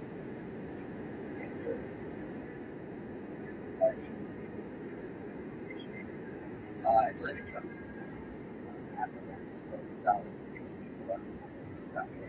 Lenin asked Stalin whether he had to Stalin at the same time. Stalin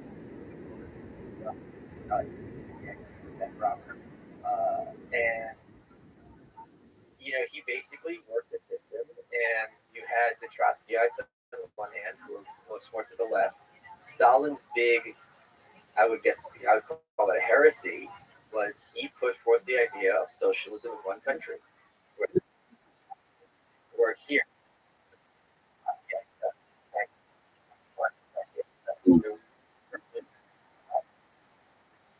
wide kind of view here, ideological too. But what happens in egalitarian countries happens in any kind of like intermilitary intermingling of the things that are like ideological disputes, but the area is Christianity that Christ is God the Father, right? So I suppose that very Orthodox version is that not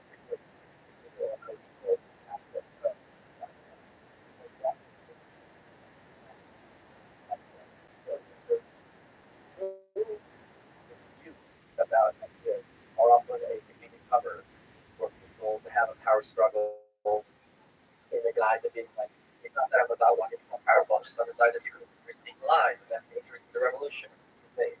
So but the thing is, Trotsky has a secret of because for Trotsky, so if you have this kind of base or law, collective is who have the numbers and the information. And it's important for you to kind of this the creator so he set himself up. Is it why Trotsky involved in the power struggle? So you just explained that how depends. Trotsky has been the head. Trotsky would be Trotsky. So the Soviet Union for one of the reasons because the promise was we're not going to have pork ribs anymore. Permission or oh, yeah. When people go through, they rob, drive, eggs, and just that's for because everyone's going to be we're not going to have this anymore. So that's since he was almost in charge. And Stalin said kind of a weird Jewish many of the people high up Stalin's administration very much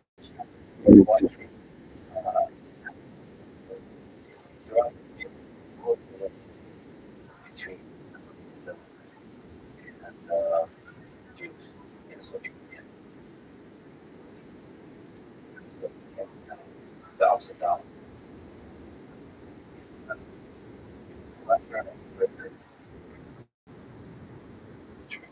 Well, it's where that there's this Russian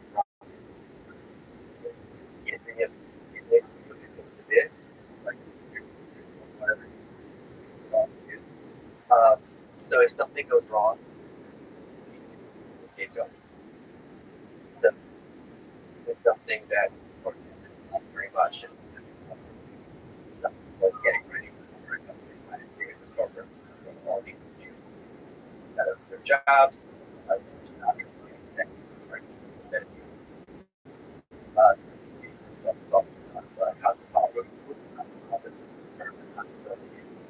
Kind of aliens, and they were very clever about it. After they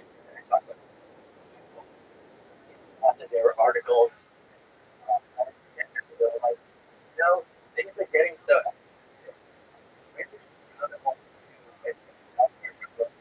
So they were kind of setting the they have sort of program for that, but and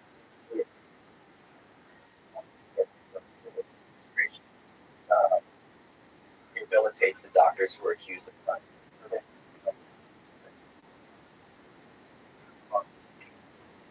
In society, human nature. I think there's a book called, but the author is that defines himself. So if you have a group of kids as opposed to adults, adults a girl will, so they divide. So I feel that human beings, the best example is 9/11, where there's a war. Nothing, not like the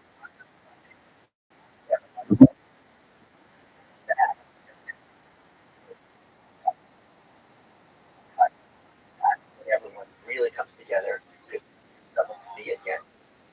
So someone has to be, and we that's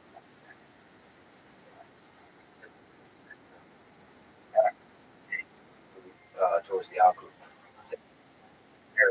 Yes. Atrocity. Downside. Why? Why does it sometimes come the downside? I understand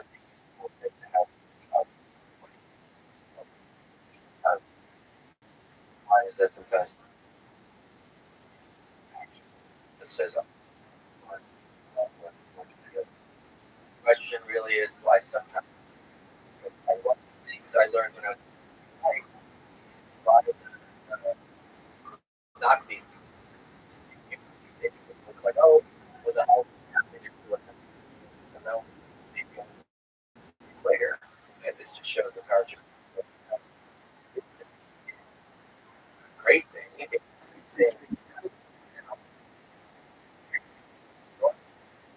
Like, wait a minute, guys. Well, we have something that's back wrong and here to take for granted. But that wasn't the point. No, if you wonder, well, and just start wondering. Um, who's the guy from so he, you know, also why skepticism all started because this was regarded as way. So I think it's also hard to pull it off. Emotion have have the voice it. You know, years ago, people in the Bible, they go, those people go that. You have to go to visual perspective. Something, you know, about that. We'll do that tomorrow. We execute with them. However, and like some history book about this and that. So I think that has changed very much. With technology, which was about the lead up to the Holocaust. So basically, you know, this down.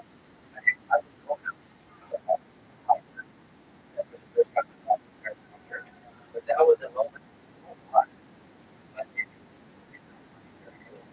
We're like,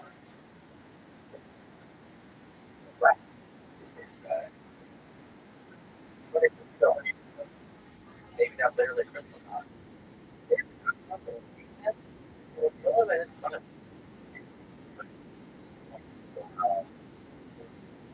Yes. Yeah, I'm not now.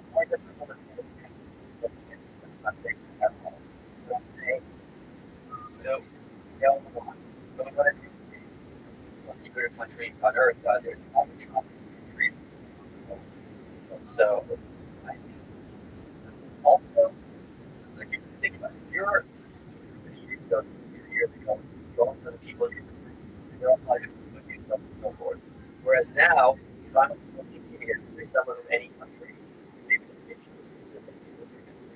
feel they're putting forth the and you see a sense of yeah, and about these things, no one push back about what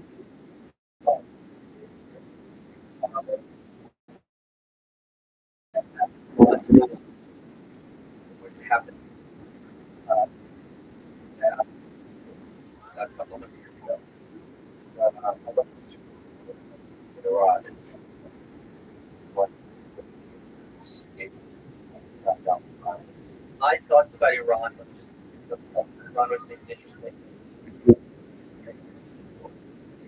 Have this idea he's American, right? They really think mustache and person. And but they also think something is bad. Yeah, so it's better. So you have to stop that. It's kind of a so in 1959, it's like this guy's horrible, bringing people, they're so bad that whatever happened, and it's like when conservatives are like, the best we've ever had. Yeah, how that the fact that you complain with every time Donald Trump as the worst president. You're allowed to do that. Yes, yeah. It's like I just let it.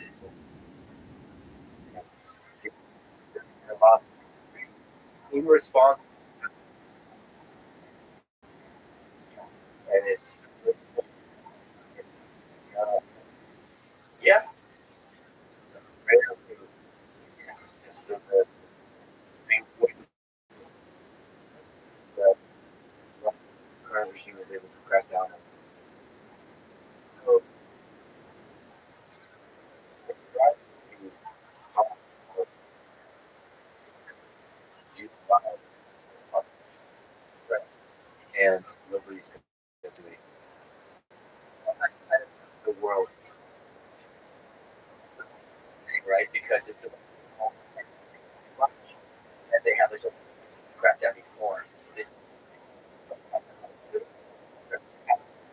these are for uh, meddling in our country.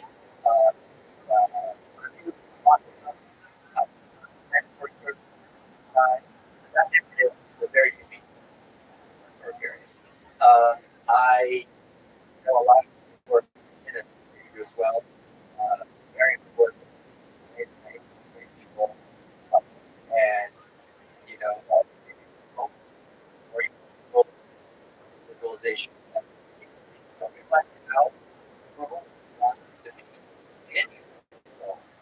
Andy Warhol, Iris, they listen to that. Like this, kind of, here's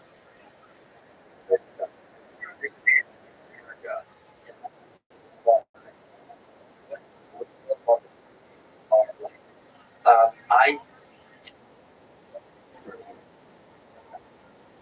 and I job that they Turkey between the West and like not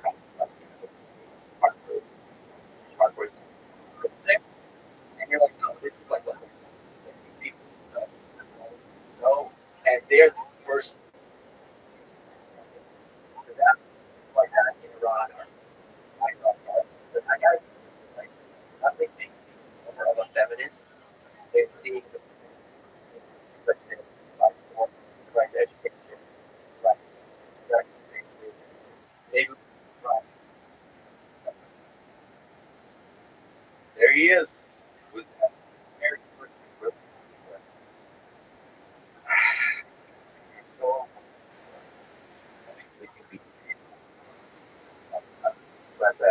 time you tweet, I just record. Stop. Exactly what but I don't abuse my power.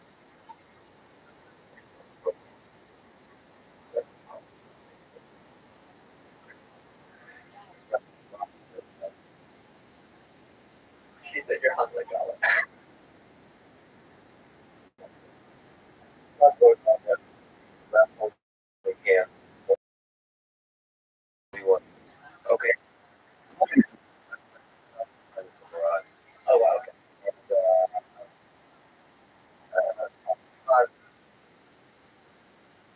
I want to go to Iran. Like, like, obviously, it's my house. Love to take that trip.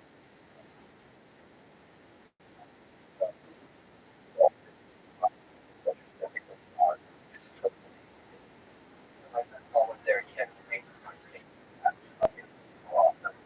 it was so just I was really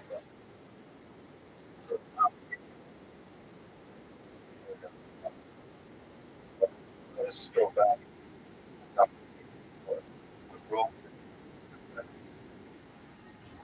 The censorship impression of the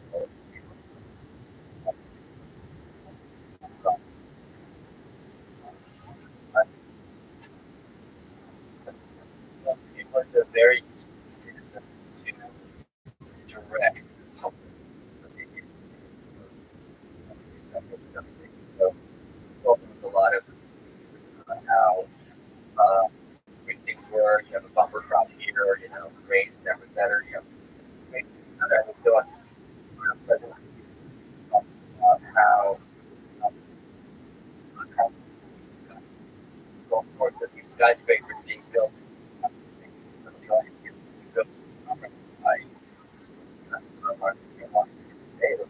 Skyscraper that goes, see, that's your problem. But you're on papers. There was, you know, правда, неправда. Сделать правда, не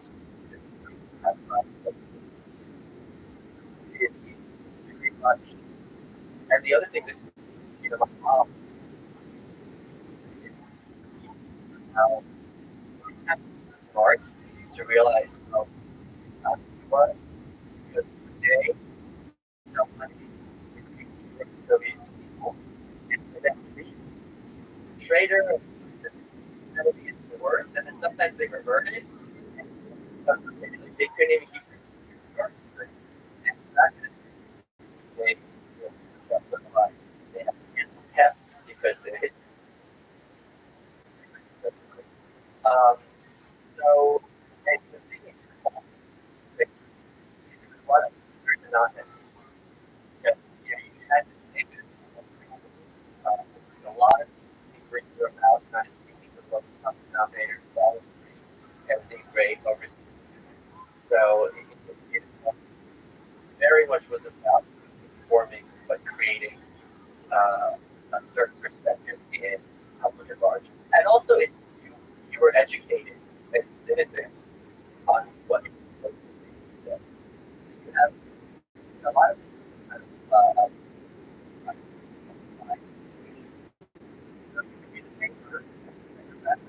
like, oh my God, that's not right. Oh my God, what's fucked up? And how well, and then you get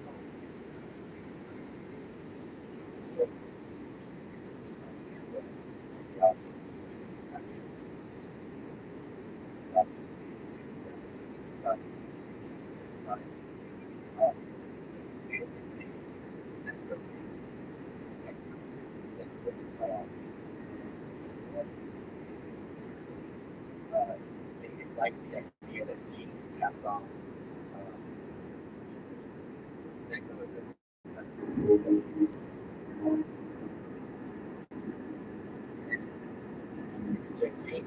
you're really talking about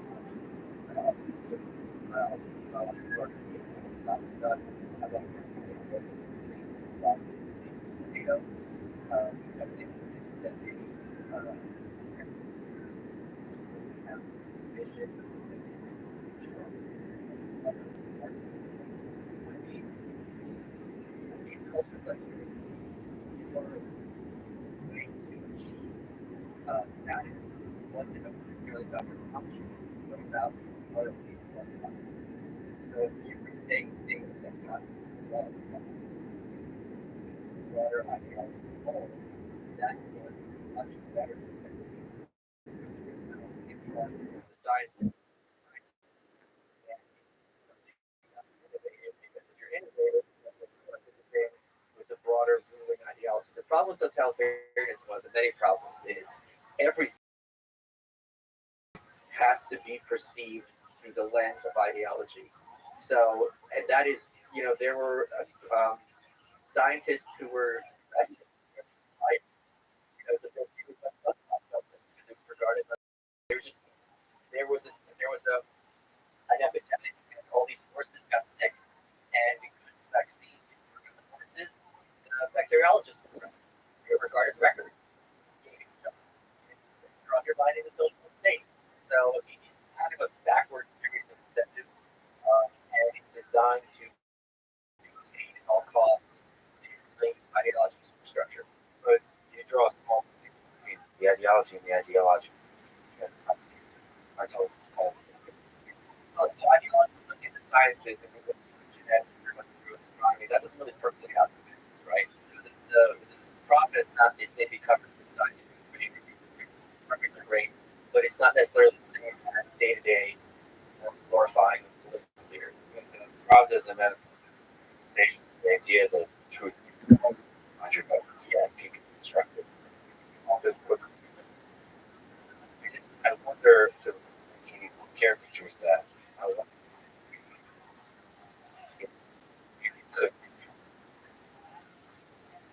that like how many people got this. I can do it very easy. So North Korea. Kim Il Sung, who was the founder of North Korea, had a tumor, and all this stuff. So they couldn't operate on it and brought life after a year. And I've got these messages in my research about what Koreans knew about it because it was photographed in angle. And she came and I asked her, tumor. She goes, yeah, it would be later. And she goes, it was a morgue injury. And I go, why would the morgue injury get bigger throughout your life? And she just stood there. And she told me, but she never questioned it. Like, it's the kind of thing where they put the idea in her head. It's everything questioned it. She just kind of went through her entire life with them.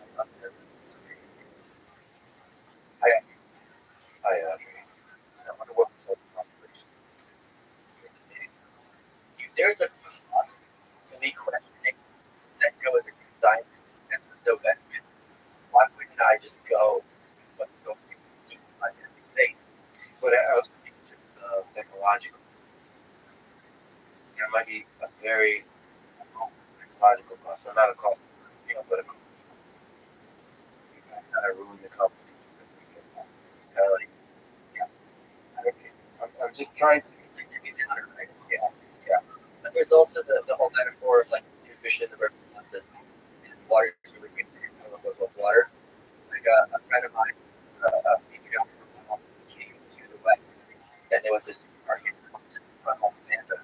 This is the same, so it's crying. Like, what's going on? She goes, they told us we had more sleep. And when something is, you can understand things through up. This guy's the enemy of the people. He was the hero. He just offended someone. Bullshit.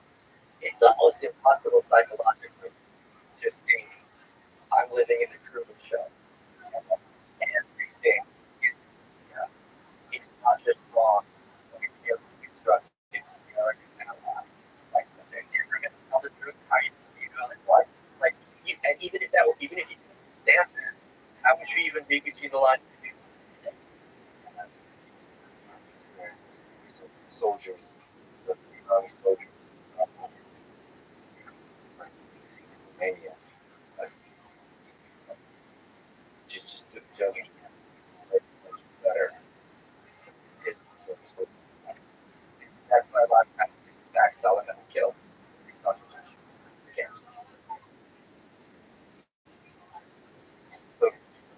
idea of free speech, so constant on free speech and on. What's your take on it? Grounding it, right? Shall free speech today before the context of suppression, Stalinism, right? I hate the term free speech because it's usually made from context. I would entirely understand at all. I don't think everyone has something to say or something to have the conversation. And I have my and the language when it comes to free speech and discourse and things like that. I don't like that. With some reason that helps block the end what he might be speaking. So I don't agree with that. I think I see it parallel. Have one news outlet or a news outlet with a different ideology, you're not going to be able to get to any kind of or any kind of use. All different words like a meaning or any other words, right? But if you have what we have, basically have technology, if you have a world where everyone has a camera, if you have a world where anyone can put their ideas they can ban certain outlets, but they're not their ecosystem. That is very healthy. That's something I'm really supportive of because back in the day, if you had cameras, you could only see what they're capturing and editing. Whereas now, we saw this recently, you had these reporters they're talking, but the cameraman wasn't very happy. So you have the people on the street, well, look, they don't believe, or as soon as they would start filming, they go, you are lying. You don't believe it. You're putting it on for this other reason. As for not that one, show. That's all more crimes. People, these things they say, okay, I've said this, not necessarily. It is so much better than everyone has access to as much of the information as possible and make that themselves now the early space for informed people. Figuring out what it looks like, look here, there, it's brown here, but that's so much more useful than just having that 1 second clip that something outside and it's important. So that's why everything is so connected to truth, what has a way to the populace. And also, in terms of trust, if I tell you 101 lie, that lie, you don't have to go every day to murder, right? You don't have to you can look at that after that and all so that is another big asymmetry in data. If someone trusts mistakes, you can be like, hey, this is why it's instead of that conspiracy side, conspiracy theory side of things. Notice how and then that becomes violence. There's a desire for people, for anyone who points out that the emperor is fully clothed. So I don't know what that is. That's mechanism. When I don't call people a liar or not, it's like the ground. Revealing a lie. But when you're like misusing it too much, well, it seems to break the system. It makes me nervous. There's also, if someone's hired, you really are afraid a lot.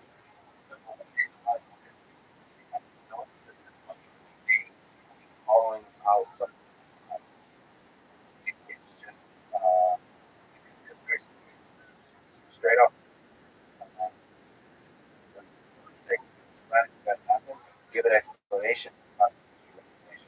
matter what, a lot of virality because sometimes it's that. But I think establishment ideas are powerful.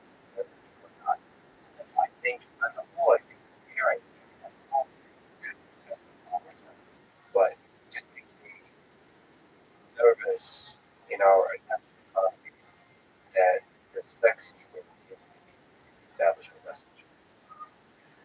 You know, well, that becomes a drug, or you everything. Anything the establishment says, you can say. Says, I have that mind that you're supposed to take one red pill, not the lot. I am one of is the idea of there is not as far more open as there. That said, people who are of the that Trump is the shadow president, and you have press. I thought this was something that like the Daily made up, make fun of MAGA, but I was just the moment I thought it was nice. I know if you go to Trump Central over there, this group that they call you, Trump shit, so forth. Trump Central, Trump social media. Oh, Truth Sense. No. Yeah, but he got the name of it himself. Oh, that's why I had to create. You gotta explain it. You gotta explain a joke. We do like what's that called? Okay. Let's do the two. Okay. Pause. Turn the camera and explain. And I'm not trapped. Yes, okay. I'm sorry.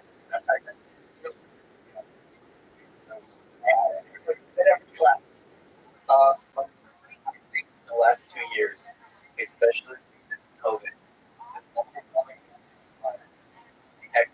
know what they're talking about, and it was questioning it from a back denier and basically we ran out of polite society. And one obvious counterexample is social distancing. If social distancing was efficacious, why were there no attempts ever to bring it back? Right? And if it wasn't efficacious, why was it so that we could all do it at the very beginning? Many places you see the signs of before, you're 6 feet apart.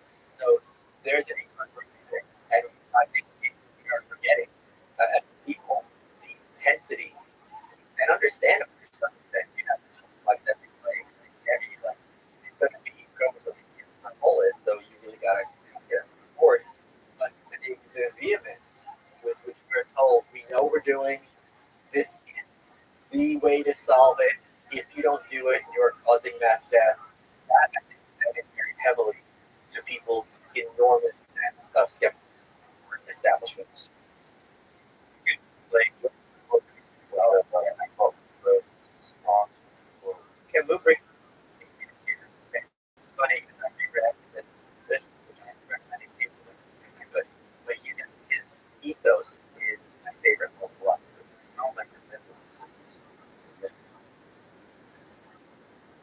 He says after I do all I think is that on this earth there are plagues and there are people, and it's up to us so far as possible not to join forces. And why I have that as the introduction is I think morality and ethics are very, very complicated subjects. Well, very, difficult to choose. But at a base level, he has another quote that's describing differently said, but something that is the duty of thinking people in leaders. If you are we should do whatever we can not to have not to be murderers, not to be death. And that in itself is a big pill for people to swallow. All brought up on that war is a last resort. And when it comes to international security, often the first president or champion of it just start going in and whatever mean good guy soldiers or something. I can turn his up to become orphan, wives become widow, and things like that. And then communities which are ruined forever. I mean, the book started in community a representation of God. My old buddy Holiday was always something about food. And then when he started, according to him, really there, and then went to all other directions. So you wanted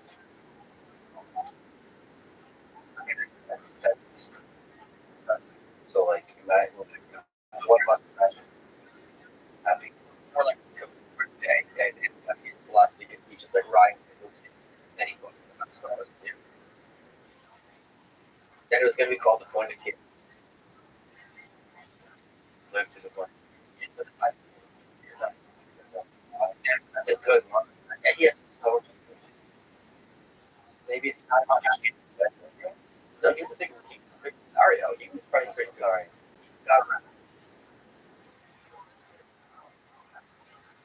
Right. A couple times on.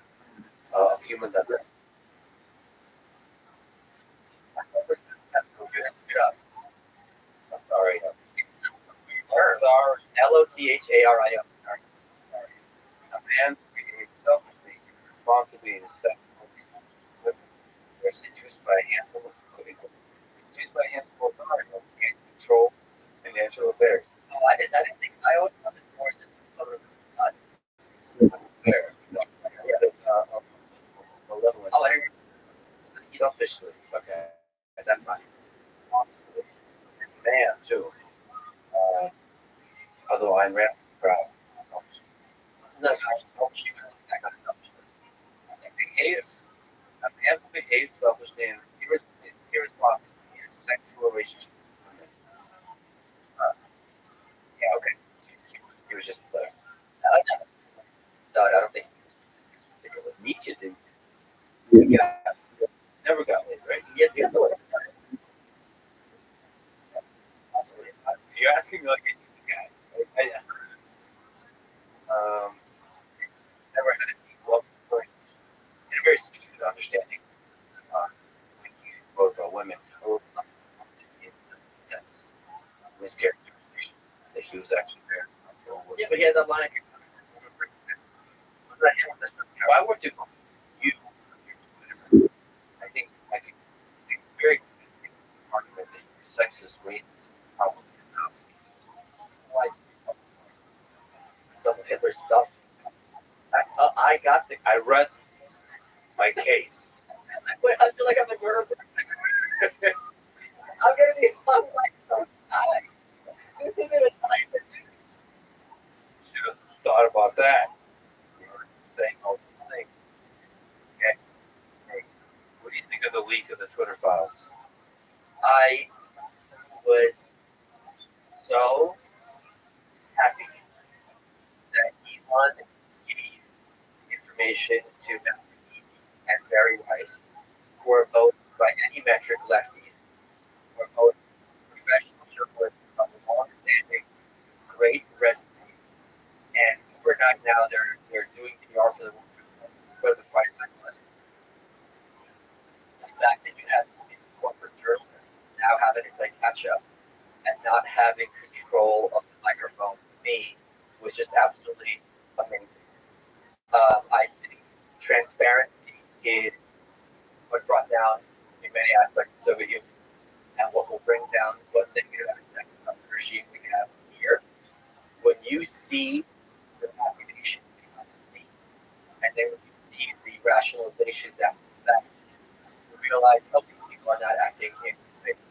Not that, for example, the New York Post article about buying laptop and how the New York Times covered as well. They had Twitter made it so I even DM you the link to the New York Post article, which was a tool they had previously used only to prevent child pornography.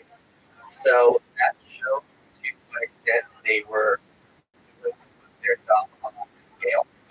But it also showed that for anything, when you look at this, realize what you are perceiving as used for information is very much sculpted, edited, and guided by powerful people who have a vested interest in power. I think too many people are left on this. Oh, not at all. And however, but it can also inform us that I think at least in the case of Twitter, in our society, it's slippery to get there overnight. You start a little bit, without just a little bit, email each other a little bit, and it becomes more. Start more communication, get more comfortable. I think several ways to fight that. One is kind of park more integrity out front, not even open the door. But I think realistically, it is. So I think you can be transparent. This is why I think on the other side. I'm really with the right. What it is and what's left is plan. So it shouldn't be left or right. Should be both. That transparency. I don't know. You should just that transparency protect Google. Like, what? Like, this is our situation. And we'll do our best. I remember when I was writing, you're right. Mary's line was, we're not going to tell you guys what the vectors are by which we bandwidths or people because then not accurate, so we navigate around them. And it's like, what do you do? Like, you have people in an establishment. What are the rules for which behavior is permissible? If I go to a store, if I return the record, it's back, no refund, or if I get the credit, you know what I mean? So that they were having this place presented as a huge international space with all the discourse, and they're not telling you ahead of time this smoke will tolerate, smoke will warn you about overnight. That to me was crazy and outrageous. And I'm really pleased with what extent Elon is being open with their policy. And what I really want to commend him about is now it's right here. Because one of the things that he took over, he's like, our first priority is getting rid of child pornography. Right? That was, he's like racial slurs, homophobic slurs, anti-Semitic slurs, yeah, that's cool. Kids getting harmed is number one. And, you know, he fired the old task force because they weren't doing their job. Eliza Blue, you know, she had been on this for a long time about people who were victims of child pornography, child exploitation, were emailing Twitter being like, these are my images, get them. He starts trying to crack down. I think it's a very hard problem because bad actors have mechanisms being banned. They can Forbes magazine, the devil, had tweet and they tweeted 9 times. Now that Elon's here, Twitter's child porn nightmare has gotten much worse. I looked up, look at Forbes research. They never mentioned this topic. So now that Elon is doing something about it, now the problem, Elon's the problem. It's not the problem. You guys had a problem with it. That to me, yeah, I understand that you think that Elon is a bad guy. Part. This isn't a political issue. This isn't a government. It's all right.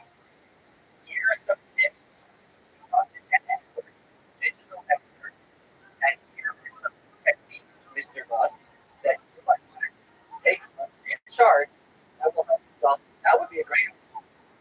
And I just want to use this opportunity to be strong. I know Twitter and other parts of the internet interpreting some of my things in the right, in leading on the right way, and in other cases, leading on the left. Take one issue at a time. Take an issue at a time. Try to avoid political. It's a thing. Promoting transparency, celebrating transparency. Is somehow connected to being that way. No, it's being made to the opposing euphemism for being right wing. It's rough. But Stephen Ballmore, red team. I think revolution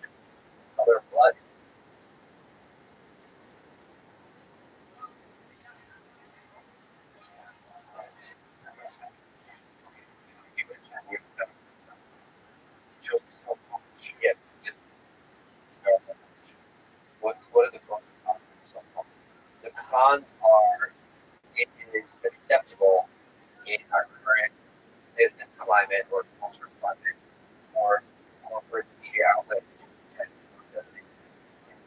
So basically, and there's a reason for it, I can make the case of pretty easily. If someone's doing it themselves, who is this guy? It's some crap pot, writing crazy stuff in his Facebook, right? It's a little different, I think, for me because I'm an established author. C-SPAN, an hour under the No crack. no crack pot. Established. I think that's the first one. Yeah. So there is space for that. You need to go through vetting process, right? Go through the culture fit. So those are the minus. The pros are I can drop it and publish it immediately. If you go through the corporate publisher, you have to wait a year. You can do what you would have the book you want, but getting past the editor. And some editors are very, very good. Most editors. That's the end of the and the real killer. Yeah. That'll be the white nationalist.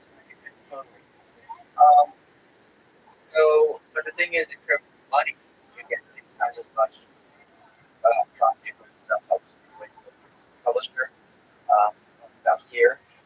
You know, in one of my books that I co-author, I mentioned the name. There is a typo, and they didn't fix it before the back edition. Here, since I'm going through Amazon, typo I can use it live. Yeah, yeah. So that's very useful. Like a Fight Club thing where you can start everything. Okay, why do you keep texting me to say you think it? I'm not going to text you. All right. Yeah, I get it. I'm not sure. I get it. Oh, okay. Yeah. The other advantage is I think people are like I'm not a Kickstarter leader. People are much more excited to buy it and promote it and talk about it when they know you're doing it yourself instead of getting a big feedback from big parts of policy. Are you also trying to use some kind of service to get it distributed to bookstores? And that's probably most of those, the vast majority of the it's a process of getting it. So I'll tell you a funny story about how Amazon works. And this, I always plan for because everyone that here's another piece of advice that we'll get. Your life will be a lot easier for the majority of people. But once you have that realization, everything else makes sense, and your life will be right.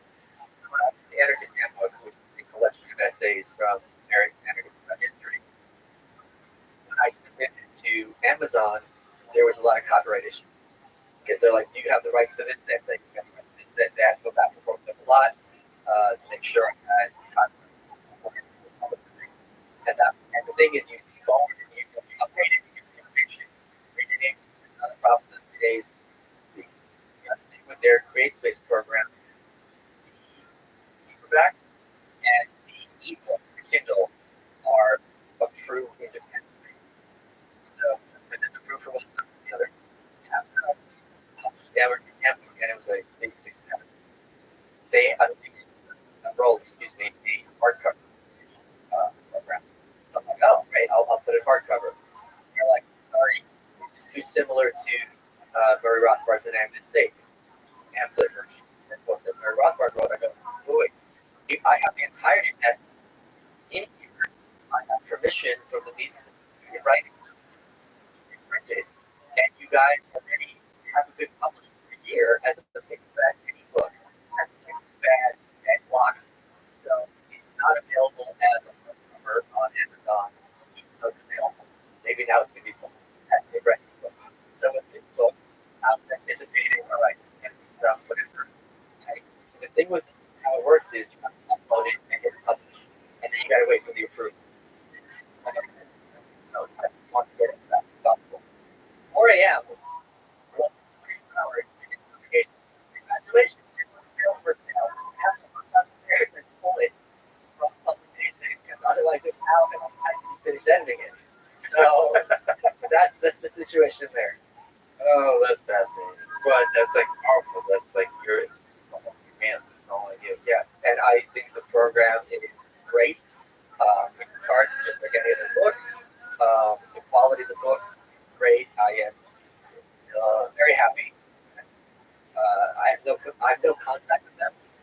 Honey Sucker Max, in this, and they people that watch their movie, rockets, yeah. And he said, I have done dozens, maybe hundreds of books with them. I have never been able to them. So I don't know what's going on over there, but guys, if you want to reach out to me, please call me. It's Michael at Let's Stream.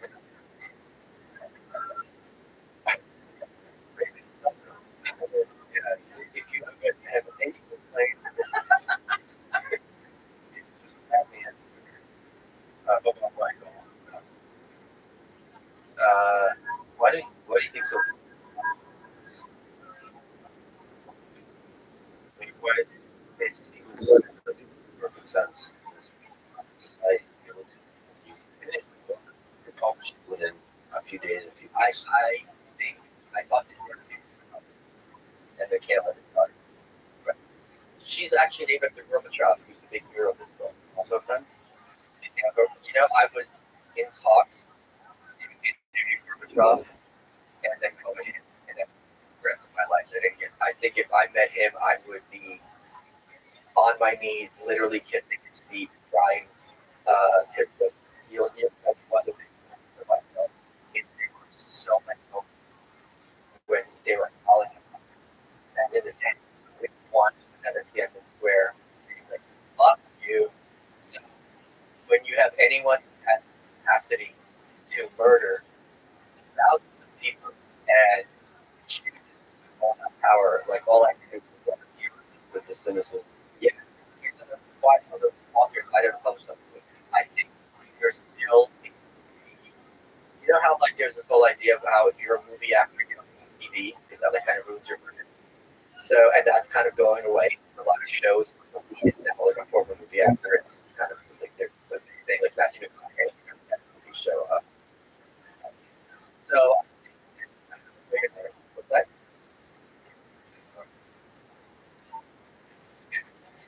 All right. Okay, all right. I don't know what that is. No, okay. So I think for them it might be a loss of credibility to some extent, but B, maybe their agent job is to sell it to big fans wouldn't encourage them to self-publish with it. So I don't think it's percolated powerful people yet how feasible this is and how profitable it is and how they'll still be able to reach their audience.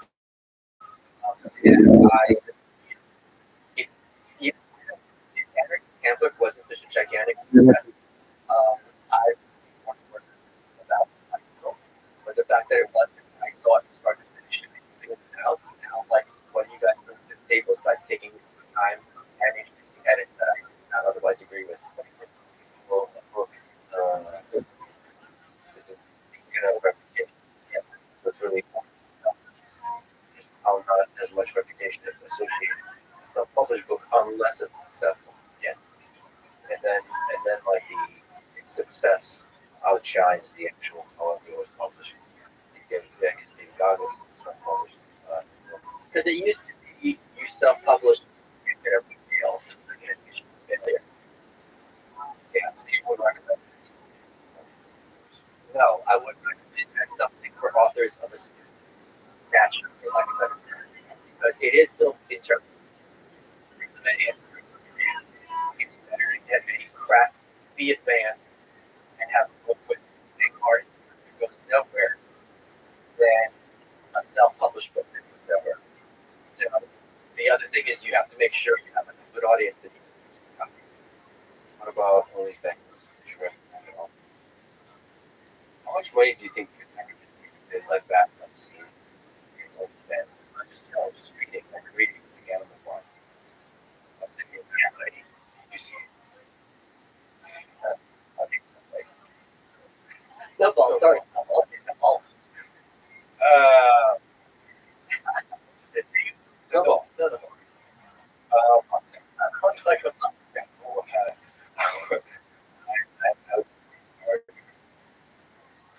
guy.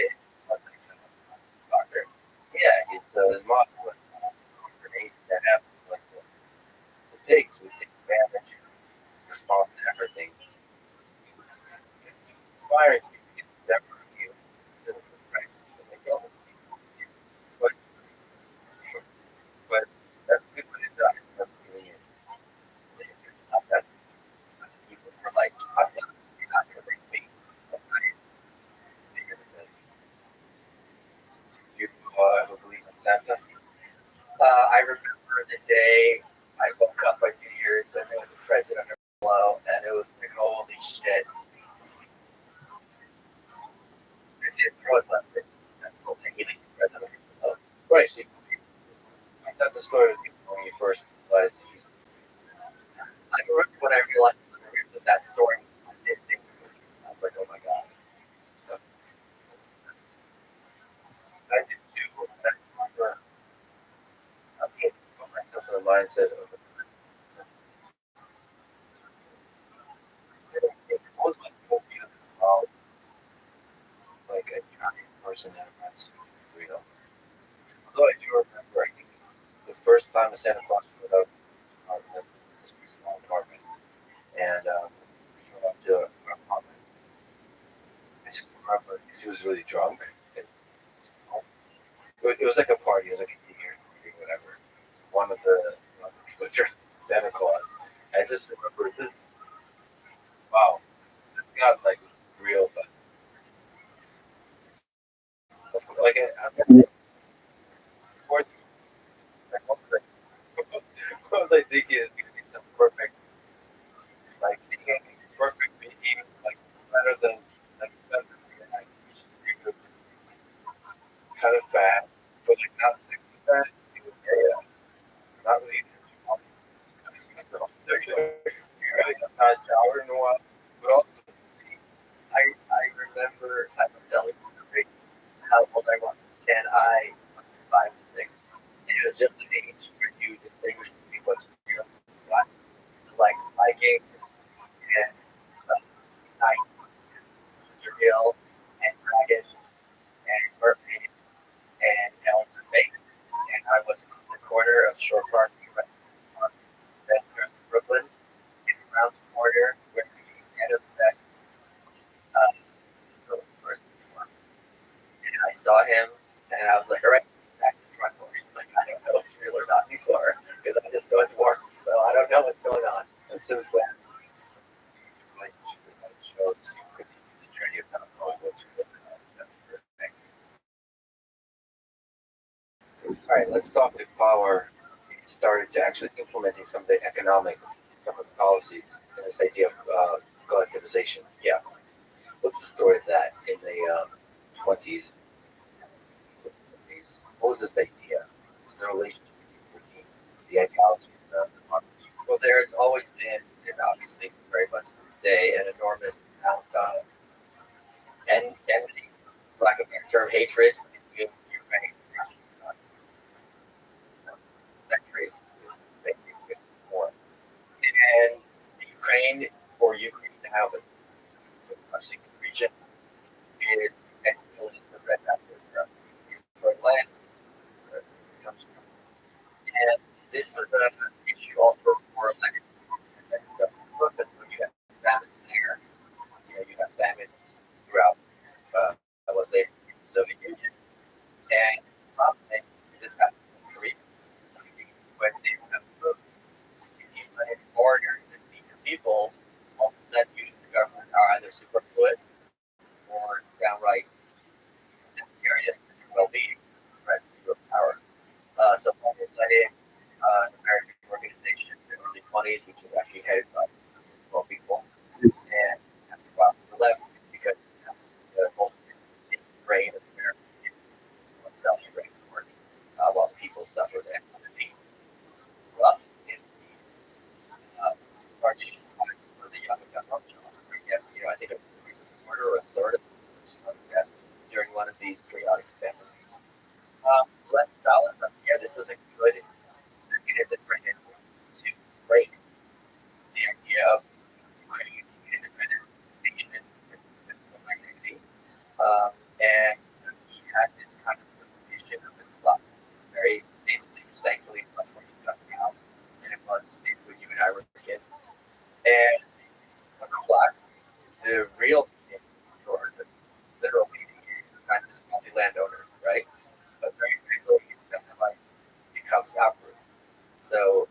or how many acres or so forth. They took a huge percentage of the population of kulaks and they poured them. You know, these are lands that they had for generations spread throughout northern Russia. Many of them never made it. Many of them killed just by design. They're not because, like you said, when it becomes huge on the out, the kulak is supposed to be wealthier to the general Right. farmer peasants. And so basically it gives you a mechanism of resentment. Anybody that's better off must be better off because they're kulaks, let's get rid of them. And that has a just from an economics perspective, even leaving ethics aside, it basically completely de-incentivizes. It wants you to fail because if you succeed, you're a kulak. Also, so last becoming a problem because he has some dishes and taking out some of the and where else. So being told every year that bumper crop, bread, bread, not getting so they're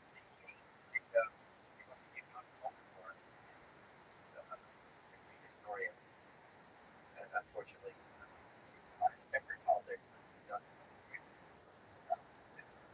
civic check or whatever. They nowadays, she read book about this problem, and these activists descended on military locals, and their job was to requisition as much as possible, and they would come back at all hours of the night to make sure you were out. And this is what was so religious about it. They're all body drinking. They can you see hanging out with anybody here.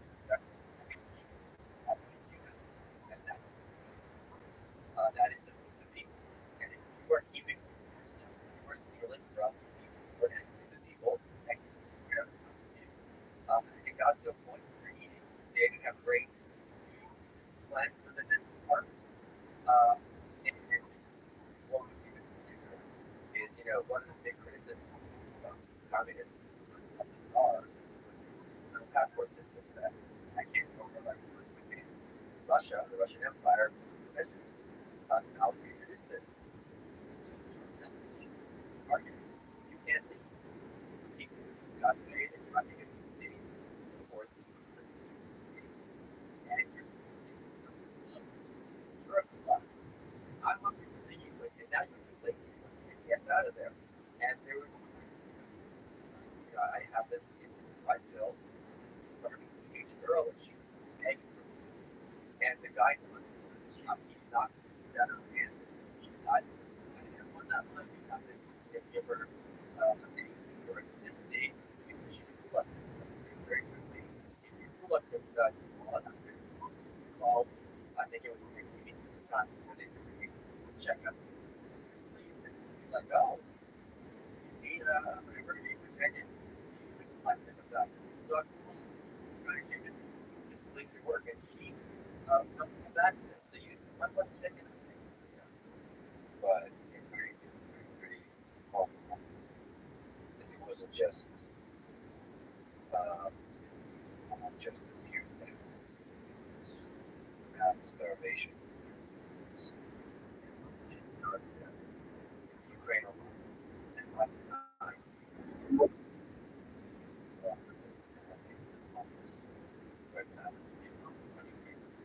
another example, but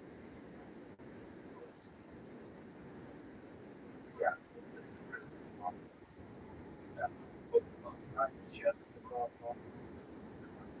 Ukraine. Basically, it's Ukraine. Yeah, understand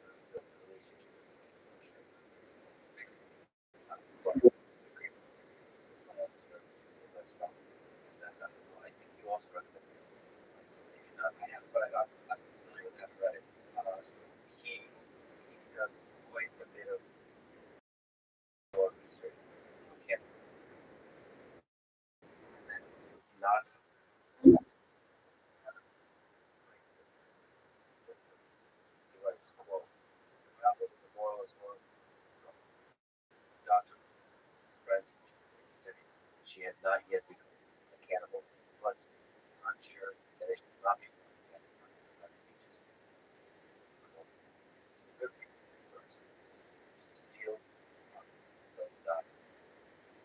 others died. Died. Fellow man died. And stories of them cooking. The other cannibalism family. This like a lot of atrocities. The people that are starving are exhausted. They're basically unable to think. They don't even have the energy to protest. It's a strange kind of way you can, and that it kind of bothers me. There's a fundamental foundation where it's to humanity. There was this book where a lot of times people literally go crazy. You see train station nursing her kid, but hunger, and she's beating the crap out of her baby. Yeah, that. But yeah. And I mean, I think this is not. I think it's something like that affects them. That's taking straight notes what happens with uh, it's what I want. It's really cool regarding the Hollywood work. So there was one when Victor was American who was like, all right, I'm adding up here.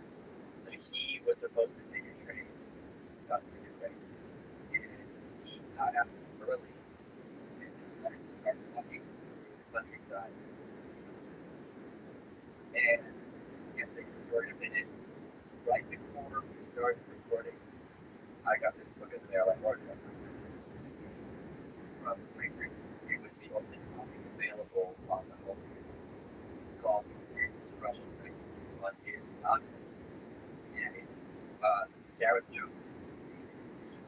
He's running out of Pittsburgh himself. And he just says forward. So it was the author who Gareth Jones was the number one name of Henry Chandler with and you only know that if you start to look at it. I looked this book up right when I got it. It's a big book. It's signed by him. And it took me a second. I'm like, wait a minute, it's signed by and H.J. That one was Henry John Lewis. So this is I'm very excited. The Christmas for miracle on travel. They travel to the some guy is there traveling crazy. They was able to do it. So there were several reasons. First of all, if you were a Western journalist, you were under very strict first of all, you could be deported anywhere. There's no defense that you have a right to be a journalist as representing the capitalist Western paper. Second, it was a complete nightmare and part of this file because you got a sense that you go through it. It's a job. What depended on it was to make sure the news story was actually necessarily neutral. And then the talking about the open reporter. So it has to do with look. I have a trouble with my supervisor. Or if you like supervisor, also he's and I work with people so there was pressure on you have to get this and every story is going to be resets yourself. No, all right, if I do this, it's not getting I think we are good. And also, a lot of these journalists are so society of the future has these different right to make it better for everyone, not like that for Democrats. Um, and you know, there was a lot of I don't know where the solid where it's not that bad. So like it was a family started working. All the journalists got together, underage, trip, it's nothing or just paper that doesn't leak. You're renting, it's on a culture. I think more Western. Um, he operating union, basically completely other people followed him. Kind of the team of the work in Russia. He made it more interesting because there's so many rules they had to him. Where he not only that this mass starvation is happening, he's going after front narrative. And he says things like, look, this is nothing that these pushed before. You're simply tightening their belts. It's like you have to tighten your belt. It's not like they started to get exercise and now this body fat is dropping. I would simply tighten your belt. That was one. And it was the New York Times 13 article. Big headline, Russians stay not starving. And even after Joe, even after you think about the point being that this is just propaganda from people who want to live in fail. They don't understand what they're building here. He had so many excuses. The reason all these Russians are supposed to be in their countries or the cities is because it's because they're nomadic. It's traditional transition. Now looking for your experience. Just that attitude. And then executive 41, he had to 51 rather. It's like, oh, well, that's kind of wrong. And it's like any result is basically wrong. It's like, well, were you working something? Because you sure needlessly said in sending out journalists to look for the countryside and everything, and just allow his people to make noise, whereas everyone else is doing the wrong thing. And this isn't an imagined, but it's a Western infantile optimization, which is just simply farming. And yeah, it was anyway farming and side, and also accidentally catastrophic part of the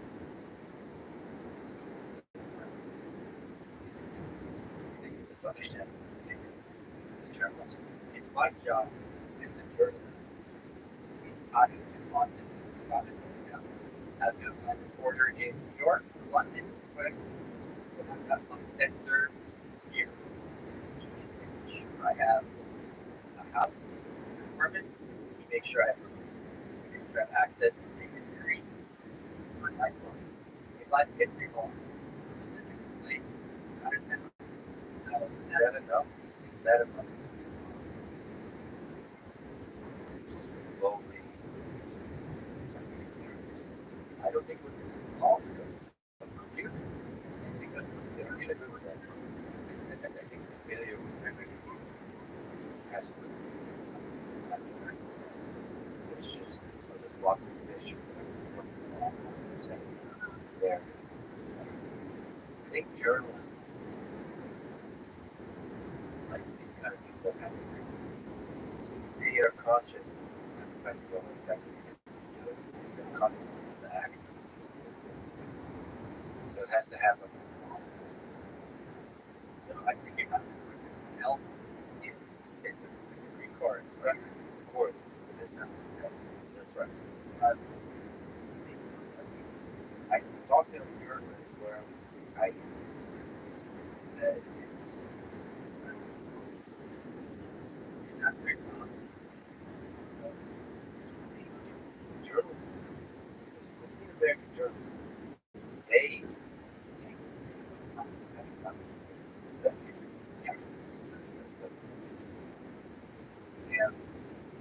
first of all, they glowing with pride. It seems like they're overshowing other journalists, yes, and they're blowing up, they're showing up, and I got the accuracy. And the second thing they're doing, they show that they have all of the questions that the journalists that we're on the same side. They have their questions which they know the answer to. They look basically get the access to ask quote unquote hard-hitting questions. They know this the entire issue. This monitor was that time worse. They weren't even doing a party. He had because this PR that is that is how wow. I very privileged to have access to live in Moscow and other areas. We're all fascinated about this like it is I the narrative on it's very public. I think we're Moscow.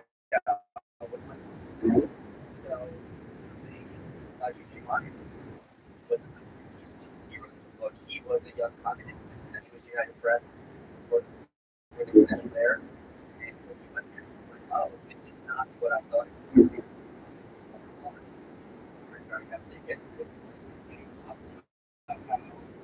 They write one thing and say another thing, and then each of those steps was just more and more like relying in terms of maintaining your narrative.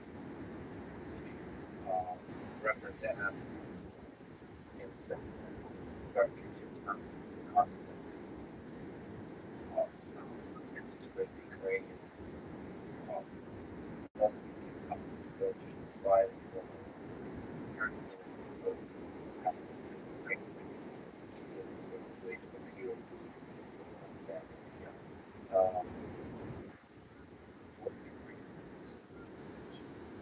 to what degree stuff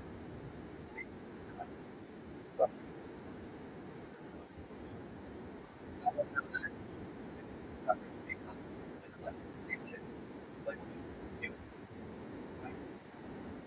apparent, and I think there's a pretty heavy consensus in the debate that his goal was very much just to create again represent the czar and very contentious relationship with Russia, obviously very Ukrainians were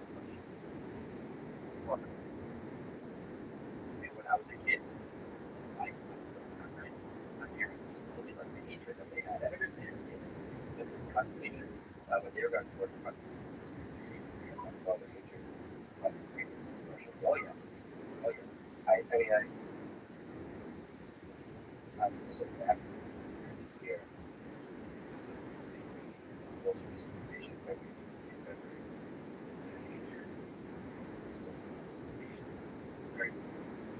I don't know if it even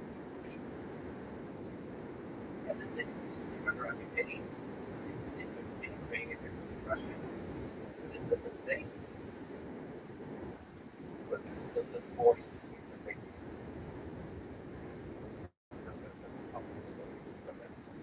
I mean, they weren't really things.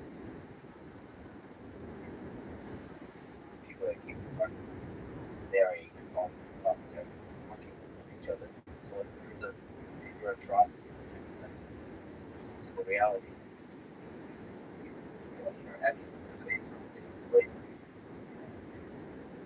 There's also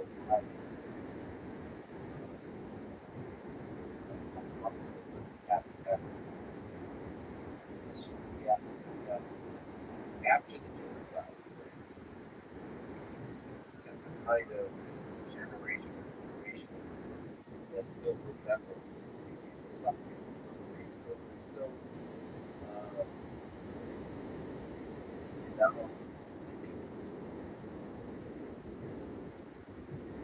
they hope I'm certain most of my families, right? So, my understanding is grounded in Soviet, right? the last 30 years. Right now, I think that but that if I go to drug abusers, right, they're very friendly. Right.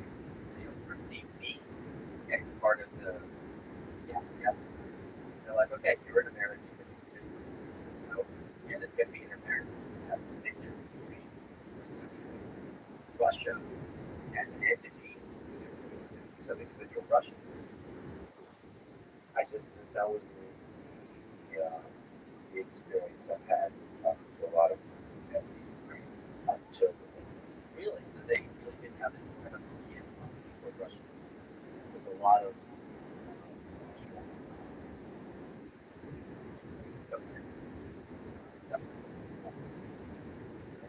I think there's a clarity that well, listen, I was saying earlier how now that there's a war, it's less it's all little stuff doesn't matter. We're all united to build something. There's also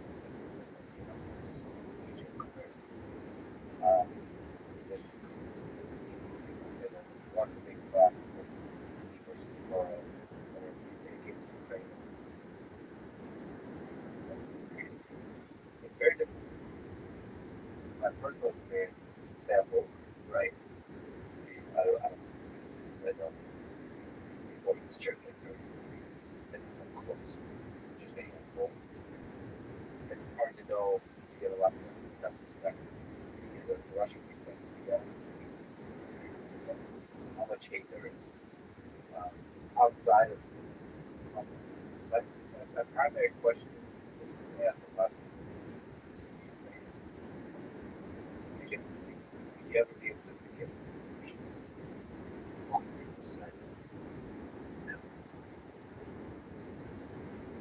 assuming we would assuming we would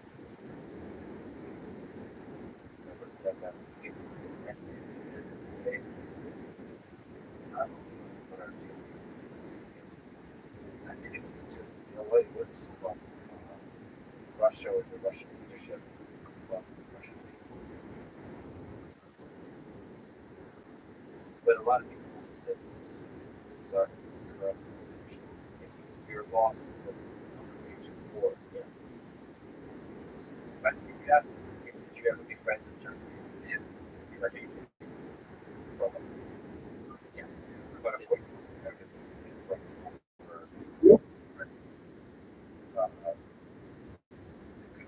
your way. What yeah,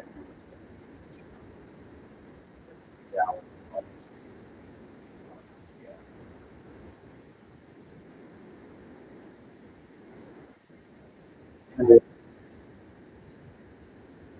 Big runs, great run.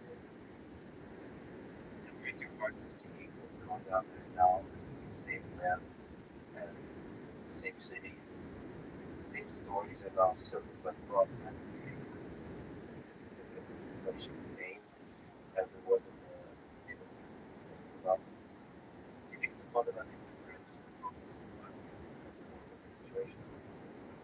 But you hear echoes of the same. I don't think because I think there is no one like I'm glad this is happening, right? Even when you work for the invasion, whatever justification they might have for, no one is like, yeah, let's get those guards.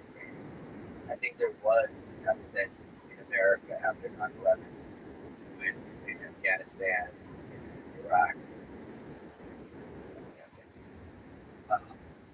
now I think it's completely opposite. I don't think a lot of Russians, I'm sure if I ask them, they're not thinking of what the Ukrainians now. They have it, it's not going on if you have people like this that level of the hatred. Easier to there's no soldiers up that Russian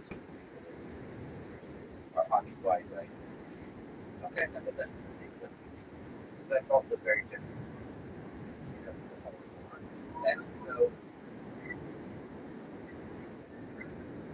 about this consequence, you know, uh, or when it came to this, no one's denying that war happens. The New York Times, everything is fine, and the only reason people are saying it's right is they hate, or they hate the country. And the fact that we have so much footage of what's happening in Ukraine. You know, you have 60 seconds, give a map of defense, what parts that they occupy, what parts are not under control. I did a live stream, I raised money for the refugees to feed them. Then, and the two people kind of spoke to me. Aaron Jones shot, I think, today while he was on Mongolia. I have a problem with work. This, and I think earlier, things like cell phones and camera phones, things like this. I don't know if I want to say the possibility you can do it, but it would be hard to well, sort of how sort of improving this distinction in how accepting it is the creation of found form of it feels like easy terms with that drop you just have to put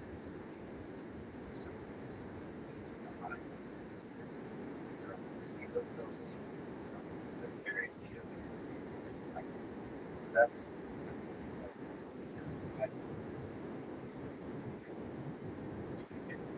this is why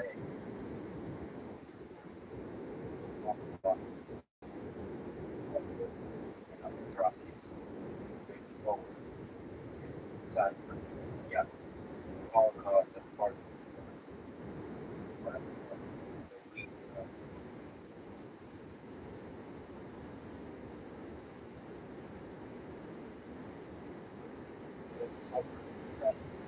besides like it's there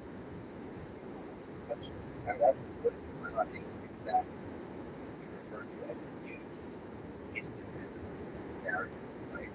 And the narrative of the Holocaust is a very which is led hatred, but you know, yet out of control, and ultimate consequence. This is something that we all have to be scared of for everything our life future prevent. Whereas what's the narrative of the Holocaust? There's nothing you can do about it. There's nothing you can do. They wouldn't want to say, you know, like the newspapers in Russia where it out, like, what's this? The mission on it. They advocate for but I don't know. I know, like, all I do is kind of see what is happening. Next step. I don't have a good answer. I think there is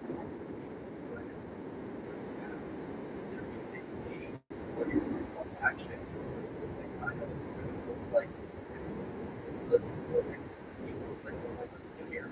Like this is not dispatch that we as reviews like it's like okay, here's the story, there was a bad guy, shot him or he could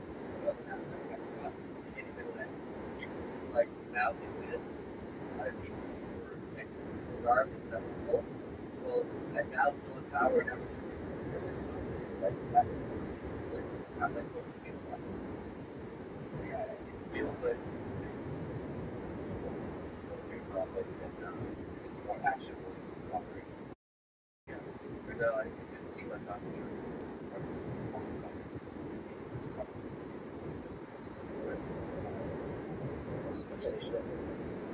That's what people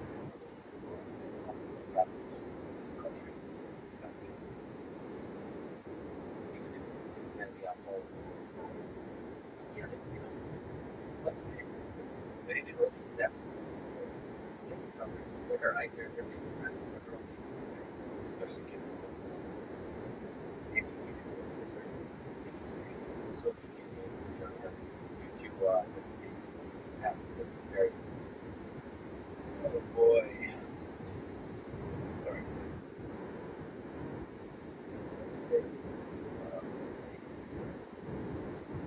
After you're done. Sorry.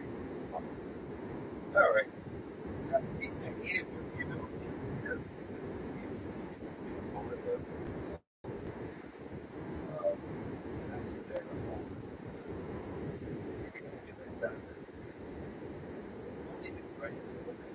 years, but with that almost three, and as you know, it's longer, so so it's just but I think that's fair that all my work so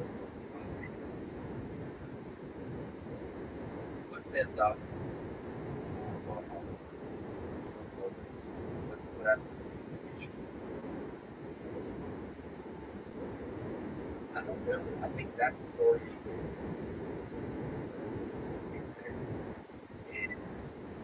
I mean I was familiar with it before, you know what I mean? So I or how they were from great.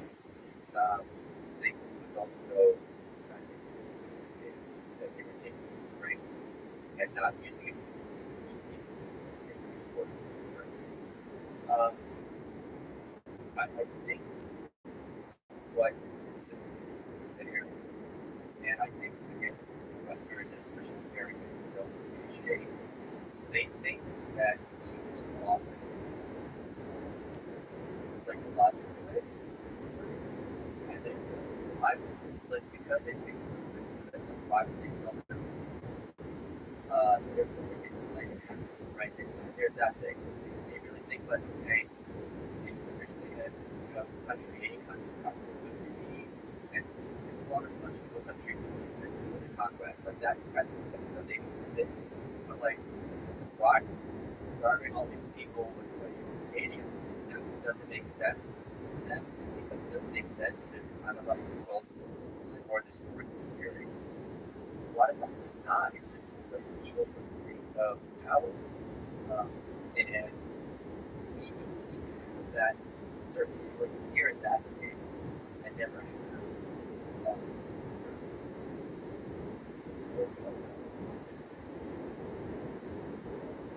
in fact this is a pretty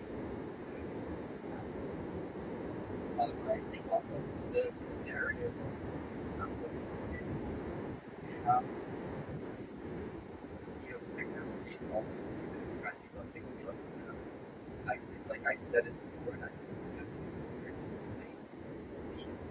the information spread is such an it is humanity because if I can hear what I saw why these nothing that I sat to do I don't know what it's like looking behind someone thinking about these kids I think that base you know it's not stuff yeah on the ground looking at the different mechanisms that people have structure guys there's a whole system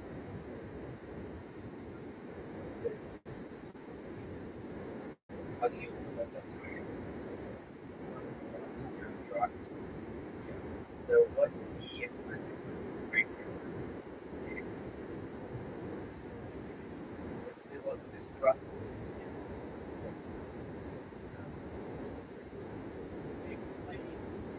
communism is based on and I think they started the revolution they wanted to recreate society entirely and it's like okay so everyone should see the cafeteria and do it by themselves design buildings that had clear mountains, like the whole plan to have unlimited privacy at all. Yes, the bizarre kind of radical idea of attacking Schengen. So many of these 1917 we love that, you know, have this private bond because of the life of we bought in the future that could change the world. They were talking about integrating communally and so we're still that's a threat to and any kind of organization that is a power center that is not like they have now regulations with the else. So systemically when the whole society and it became a front house of the negative. Now right away I the child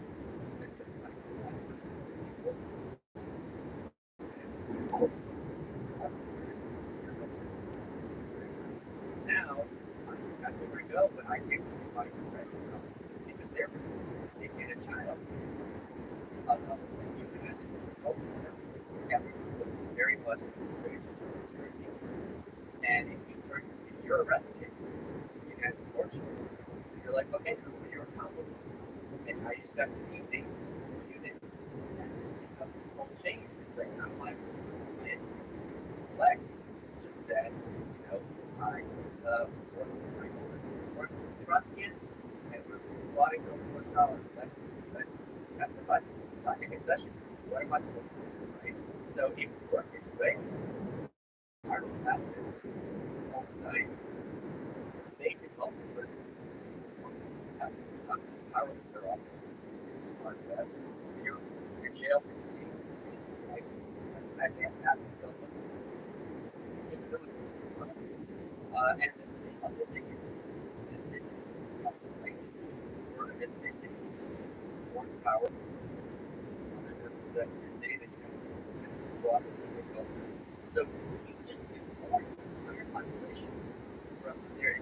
Right? In other words, just spread the population around, or else it's free that link between peoples and their lands. There was an enemy order against Polish people where it was like we had to cover Polish.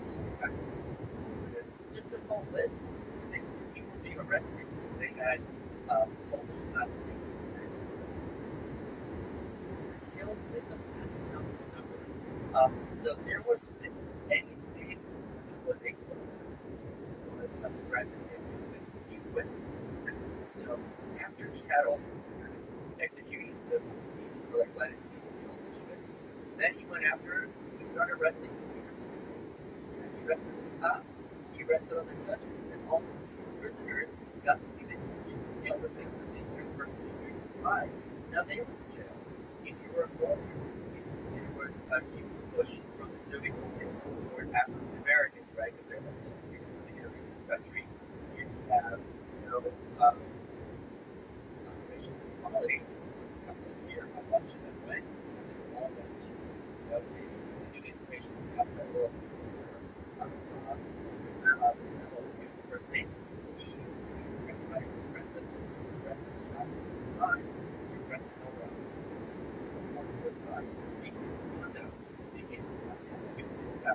literally anything that was a chain between yourself and someone else, right, and brown. Whereas it was joke about how relieved it would be some thoughts that you're going to the house was like because it wasn't an activity to arrest you.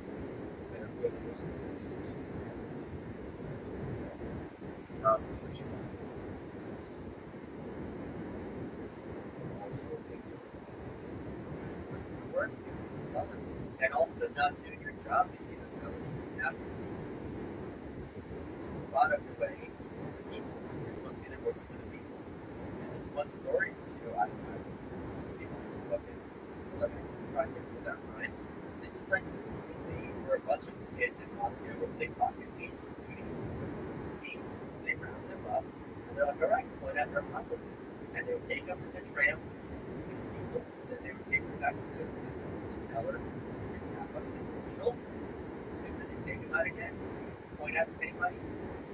like, all right, so just not quite right. And the thing that was really sticking about this story, I wasn't thinking of, is that this sprinkle, that the other criminals, the adult part, here, think children, as they realize they're thinking that.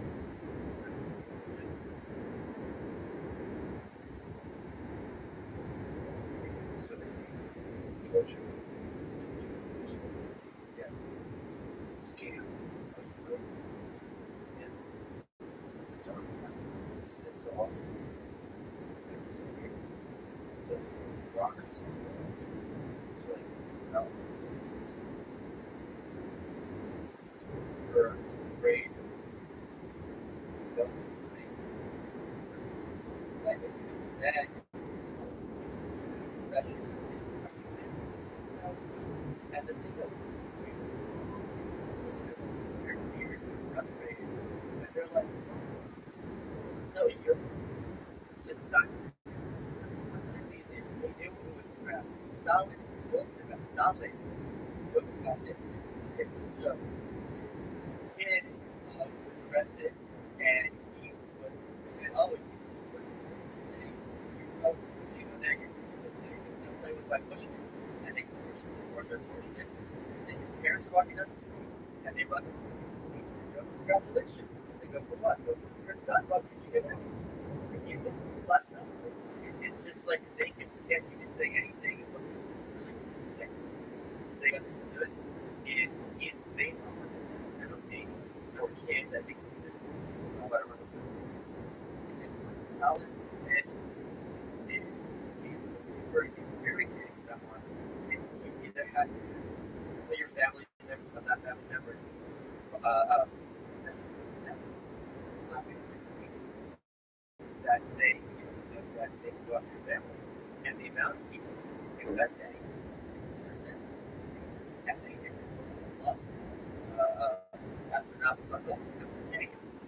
The best question. How hard is it to get your neighbor?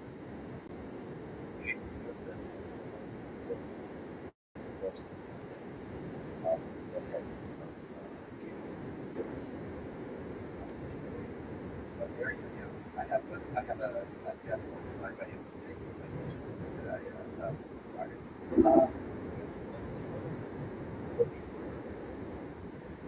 The thing that Americans appreciate is how clever some of these stages is.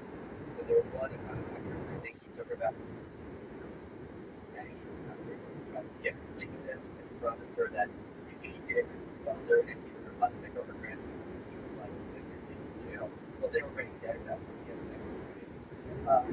were bought, murdered, the ground Stasha's embassy now. And the thing is that when Stalin did, I'm sure Stalin's daughter just laughed. And she was at his house one day and Stalin told her, you see that? He, like a good girl, and you give the list of all the investors. Seal.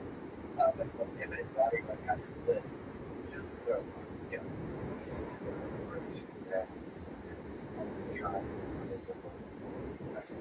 Yes, those parts seals in the head. His famous quote was Shogun and Russian. On top of that, he described it also related or yeah, there's some dispute in his race. Many of adults probably part of this. There's also another joke about it about how someone is for his pipe and he can't find the area. Yeah, I can't find this pipe. It's very about the pipe. He goes, I'm a thousand you confess the deal. So you have to laugh, but then you think about the nature of well, it also the fact that this kind of person was about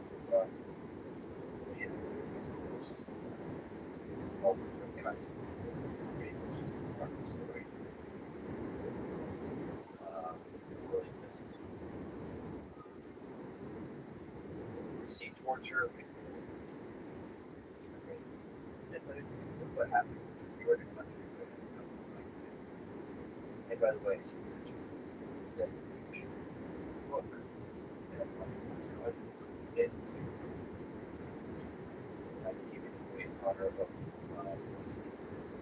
that's for the promo.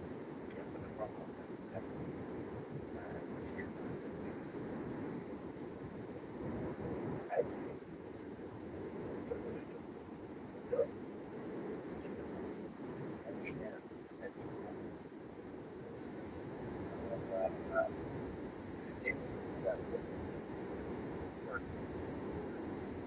He's right. The thing he wasn't lucky. It's different.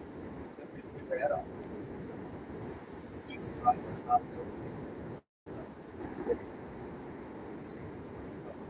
I'm sure. So, this is where we, you know what I mean? This isn't just funky. We're also supposed to represent this so why not the sheep? It's probably like they're maybe called that dark.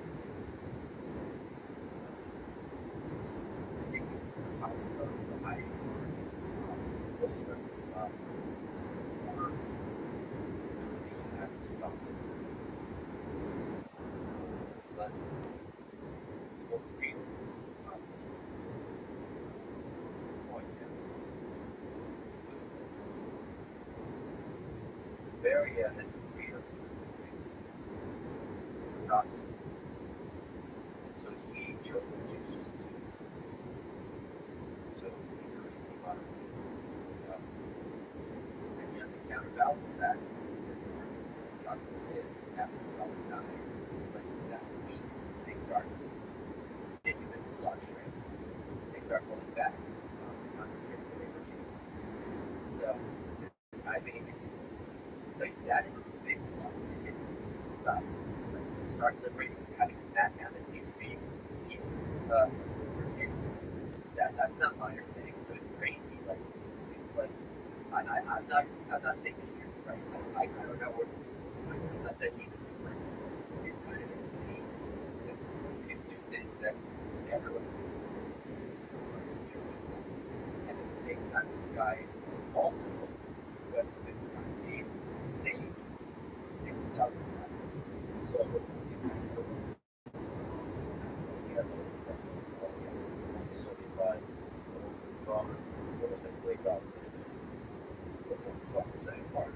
and Khrushchev was 56 when he gave his speech, behind closed doors. And he's just like all this criticism of stuff go through. It's completely not normal.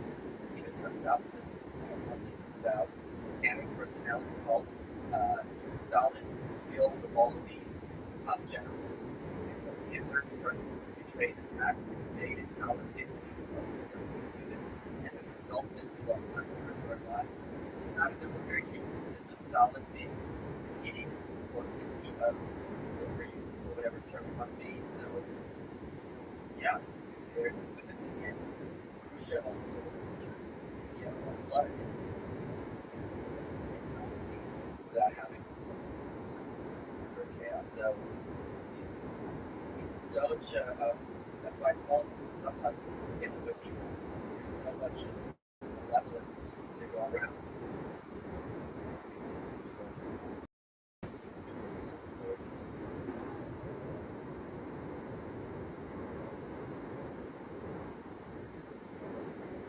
Directly allow something to go of the soul. Make that a whole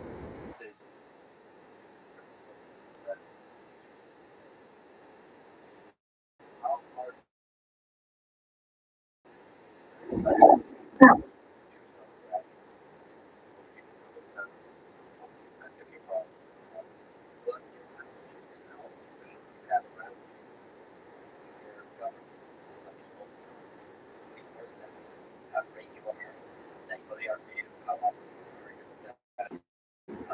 Anyway,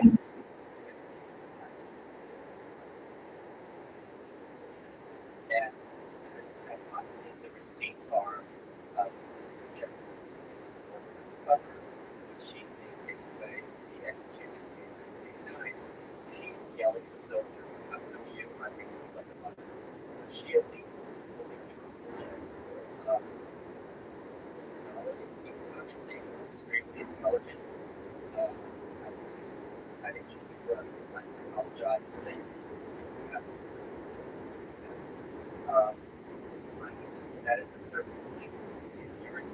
surrounded by a culture dedicated to glorifying whatever you still have to see it. Oh my God, what is that? It's so good. And you know what? It's if you make a decision that if you come out and well, you guys, it's not your fault. The fault of the records. The fault of the records. At a certain point in life, ultimately, greatness, especially something that position. But even in love, there was this one funny quote when Hitler invaded, and he basically just was happy for days. And what about like you take it, let shit it out of it? And very aware that much that he was aware that in terms of being a philosopher,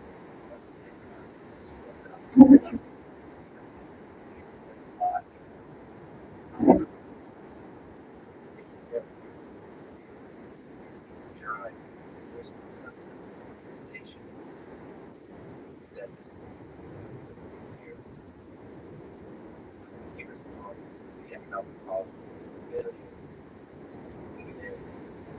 and basically portray your investment double down and access to the law. But it was their very growth.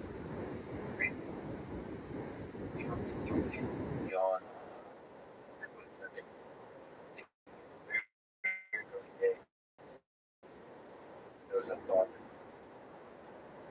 right enact goal was to break and get that secondary. And given the fact that they like and keep operating on, you got a compliant population. Right? That's you can't active.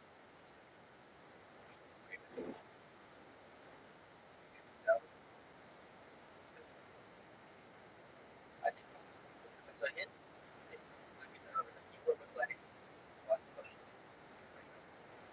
right? And he was also very aware that when it came to Soviet Union was extremely right? It was gigantic.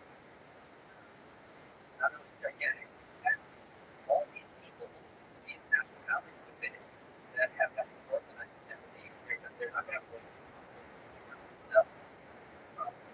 So that was what he wanted to do, right?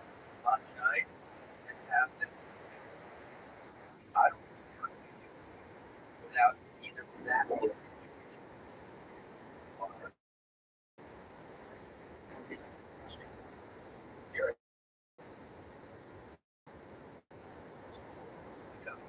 forced. And the other thing they must be element of Soviet culture and the Soviet mythology. I mean, he called his language James David Stalin in the Constitution that means man of steel.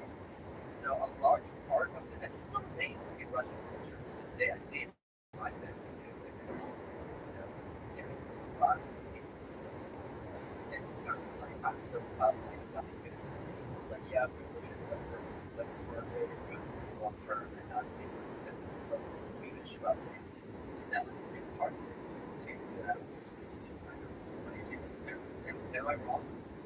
I admire I suppose that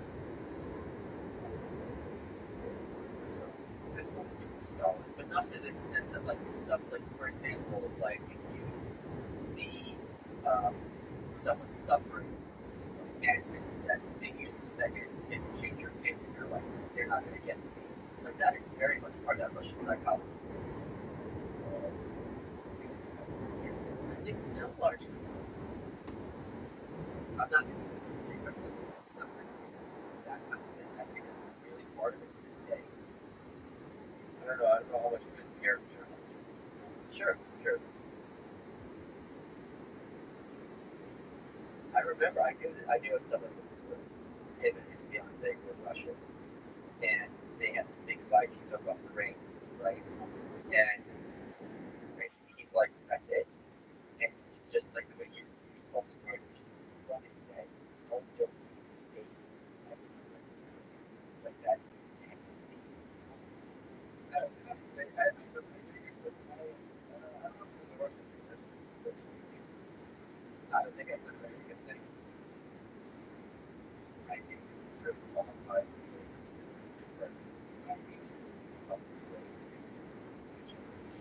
not arguing on New Jersey, Texas, California. You don't think Americans are a higher trust, a kind society? Higher trust. Not what's the typical. I have very complex theories about Russia. Yeah, I'm talking about let's look at January 4th. I'm talking about how I think it's a complex psychological dynamic with trust. Russians are generally less. Yes, sir. So it's different. It's not different. It's just one is more trusted. Which is true there. I'll give you an example. Someone setting a target where you can come over and on your in Russia, it's free. And it's much more of a like, let me be sure it's okay. But if you have parties, and you've never been in a party, and you don't come to mine, and that's good, very sad.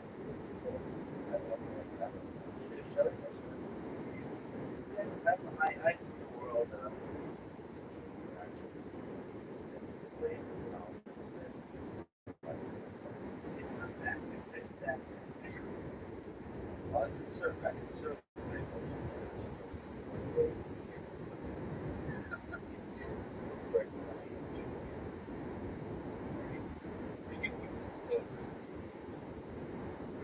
like that down there.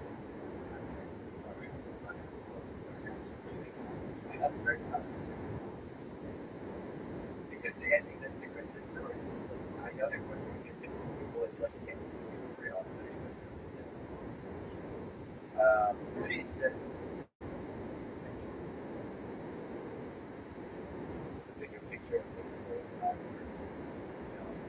the complex ways? Set by geology, set countries by geology, set countries by geology. And there's a curve that divides.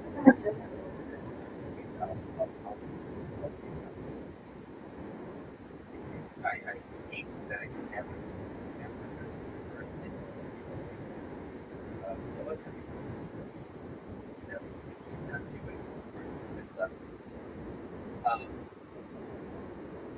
It's in the thing with the Iron Curtain, work on that for a bunch of patients. But they were all after the slave Moscow. They were going to make big changes in Moscow. In the 50s, when Hungary decided to rebel, or not liberalize. They were thinking of leaving the Warsaw Pact. And the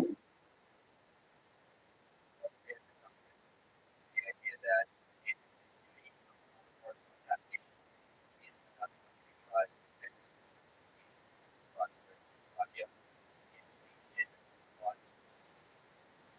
socialism.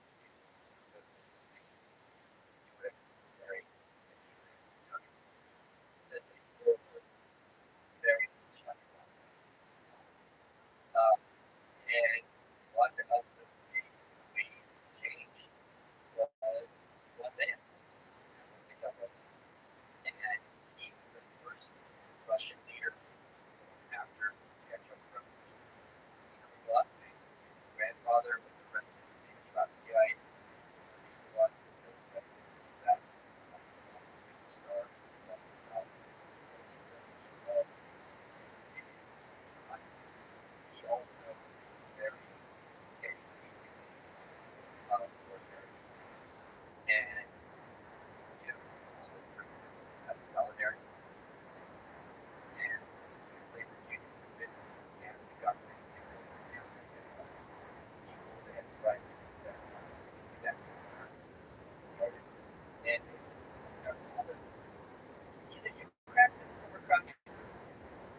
culture. And he's wants to well, and she's like, look, tell them what they have to find. They never want to tell them, you're going to tell them what is the draft. They just want to know, oh yeah. But they then have the freedom because they do push up secret solidarity. So they did it because they got the people as a result of this, open, liberalized, free itself fairly easily and bloodshed being and here was one Vietnam War was not going to be now that you can allow everybody one by one to now people didn't realize that the purpose is after the war alive. You have Slovakia, at East Germany, the wall. So you think this is happening. People are looking around and like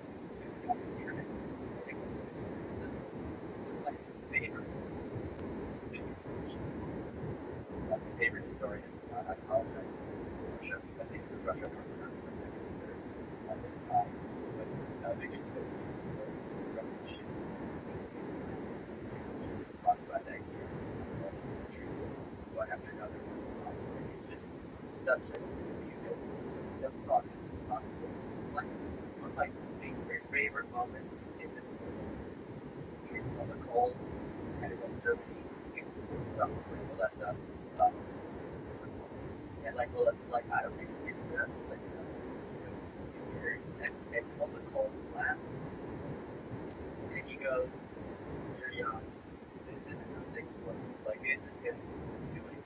Get them the next day, and Elton Cole literally says, "I'm at the wrong party." And he got complained and got out of work. So there are why as a broader message, the stories of these incidents is that as these wonderful things are happening, universal consensus of crime is never going to happen. Or if it does happen, it's going to happen. And when it doesn't, then everyone's like, oh, it's inevitable. The United States was inevitable. And the other thing that I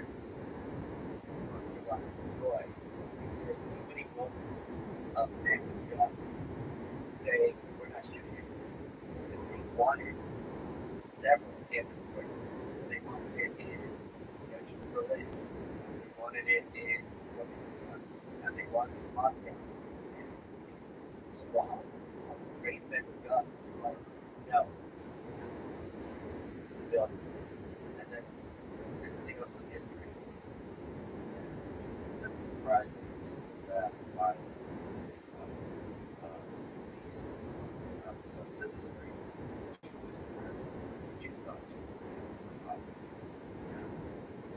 What is that? What? How do you explain? How do you explain this progress that happens or something? How do you explain that eating the culture? So much revolution happening. How do you explain that the collapse of that sophistication? I think a lot of it had to do with the closer interconnections between like because both of them is different where here's the board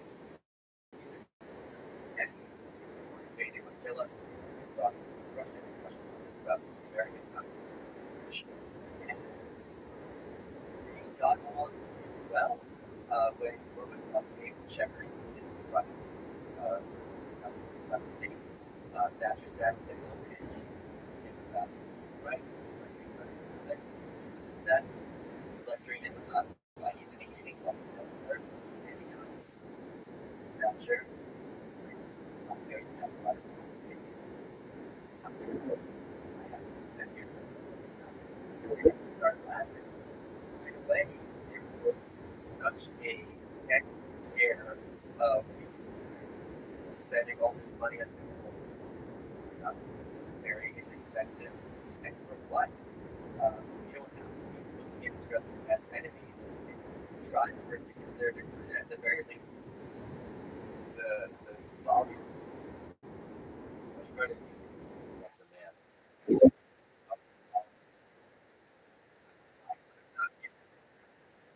I had it last year, but biggest person alive right now. My aunt's my mom. Trusting. I don't know.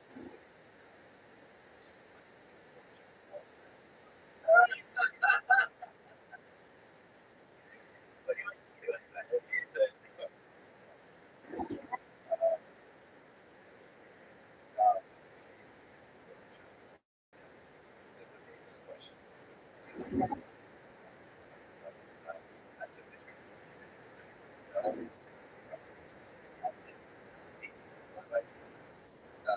as I stated, it's something like only one is you take the weights of people now have passports. They don't have to have information. Someone sent you this Soviet Union, and they didn't have to live this kind of fear and the opportunities and which is that there was one thing for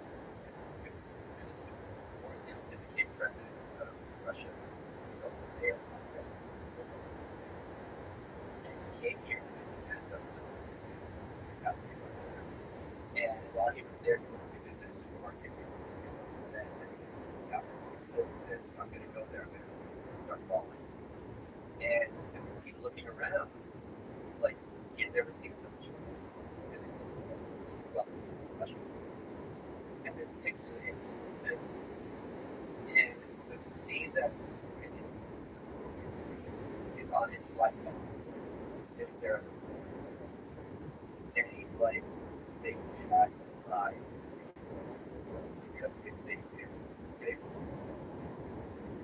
That's the moment where it's just like, oh, this wasn't like probably, this was they knew, and it was a lie made and made, and he was just like, oh crap, like I can just imagine when that plane is very reprogrammed. He was in your thoughts and very kid, it was the whole piece was out. Okay, the Americans are starting, and they're lynching people every day, and then you go to the supermarket, most banal things on earth, and you see, like, I think the article said, like, please on the onion or something like that, and you're seeing this, and you see these, like, janitors, teachers, militaries, and they're regular people, whatever they call it, and you're just like, it's like the equivalent of having a scrub. Yeah, I do think that that's what it's wrong.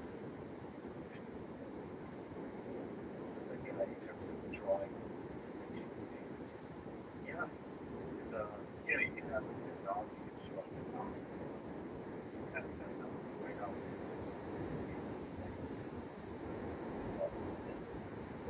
Look at this, dimensions, very big, yeah, in particular, like certain methods that they're just not really that really shows that it's interesting because reality that your whole life is based on stuff. And yours not mistakes, not like a little bit like late eyes from top to bottom, start to finish. That I don't know what that's like. How about you? Yes, yes. That was before the revolution, before Russia, the United States, 26.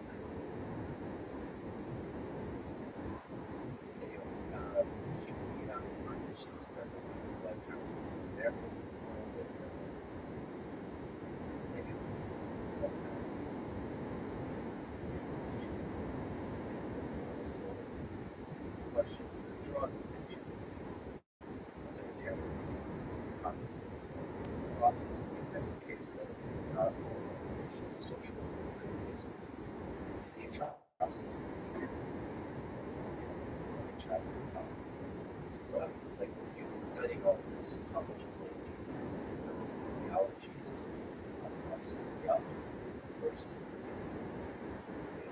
Well, you have to blame the leaders a lot because they had different leaders over Czech over Czechoslovakia, base, rock 68. He was like, all right, you got to do away with this warfare. You got to have more free speech. But the point is, someone who's crazy. And Stalin did not stay down at all. So I think with communism or resistance, can't have economic fighting. I don't have any threats mechanism or know how to price it. It's being as a consumer or producer, what should be produced or what has a short term as a price increase as a signal. Then we have a short shares price increase that this year, but if I'm steady price, you have to know how much you need to produce and record as a issue. So that is the big problem. The issue is if you have one agency, the government, have a monopoly on what's supposed to be used, then you're not going to consider it's going to be hard to have any kind of objective discourse because everyone is going to be working for the same organization. And it's going to cause a problem in terms of having to be that best effective in the best scenario in terms of this is a problem, these are problems. And when you have a monopoly, what the government is, I think people are very familiar with what the problems have. Monopoly is like ability to basically like so he doesn't necessarily as authoritarian as Stalinism, but can't have it which is authority from nature pervasive pressure. If you have like socialized healthcare, you're gonna have to make your properly. You have to have rationing, so forth. Not like the rest of the people pay because you can't have people, right? It's gonna have to get them. So there is an element of there. That is I have around it. But if you're going to have one organization in society, I don't see how you do that and have any measure about symbolism.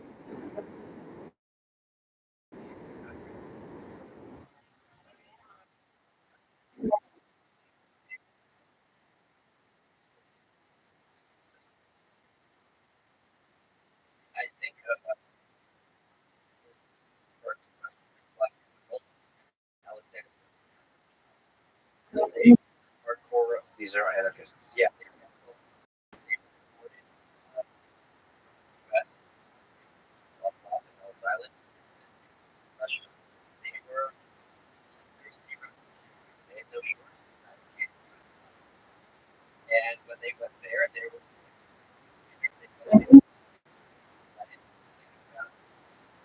thinking about lack of speech, revolutionary time later. And when they both left, they she wrote her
these are many people, Hitler is equal to this guy again, Hitler for them. So that's important. Growing up, so we talk about what we're doing, we're like, well, and they don't really talk about the bad guy was very important in this way. Now that certainly the Hitler CDC, but that doesn't mean we can lie that Stalin is somehow it means nothing. Do you think some of us as like extremists from God's spirits we not I was so triggered because I was in the supermarket and there was like a company that's selling Russian ice cream because it means these high level Soviet standards.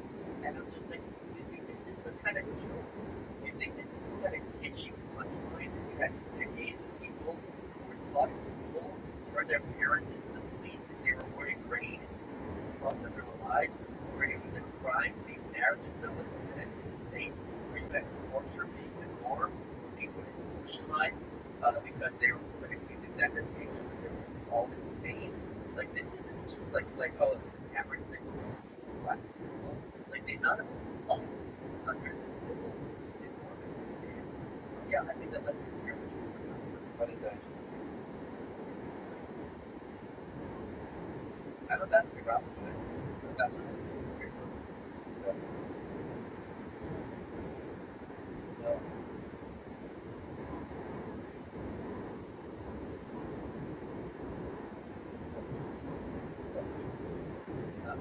I'm gonna self-publish jokes. Coming out. Okay. What was the hardest part about writing? Writing it. when I write, acting, I try to get into their head as much as possible, kind of speak to them. And when you're dealing with children, or parents, starved, and you're trying to empathize with their it's hard to take. The other part I had, I got to stay firm in it, I was very, very concerned that I told the story that would do justice. I think this is something that is I'm able to understand, and I'm trying to think about it, that it's up to me to tell this story. This isn't a minor incident that happens random now, big mistake. This has happened to the world for 70, 80 years. And the fact that it's systemic, the fact that all these things have this collective amnesia, and even negative amnesia. I think a lot of this stuff was not known even at the time. I remember I was in the place. I remember my record had a lot of people there, and they're sometimes they hear off. They're like, oh, buy this comics. But I'm like, we told so much about slavery, civil wars, atrocities, how to step into something like this. And this was very portrayed as conservatives and big that was so instrumental in all this same like and story. And then one day my brain is like, this is got your job. And I'm like, all right, but I still gotta tell you that I'm confused that I would want to have to do this because it should be very close. And Yeah. That's interesting. yeah, But it also kind of makes you realize that there might be other fights for progress. Like, yeah, I don't know if it would be yeah, progress was, could be thinking China, that could be pouring up progress in other parts of there. And these are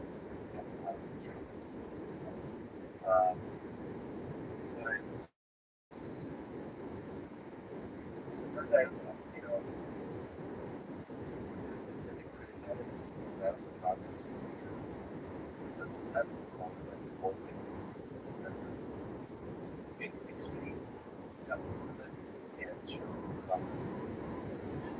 not like not technology, it's not that, not or perspective.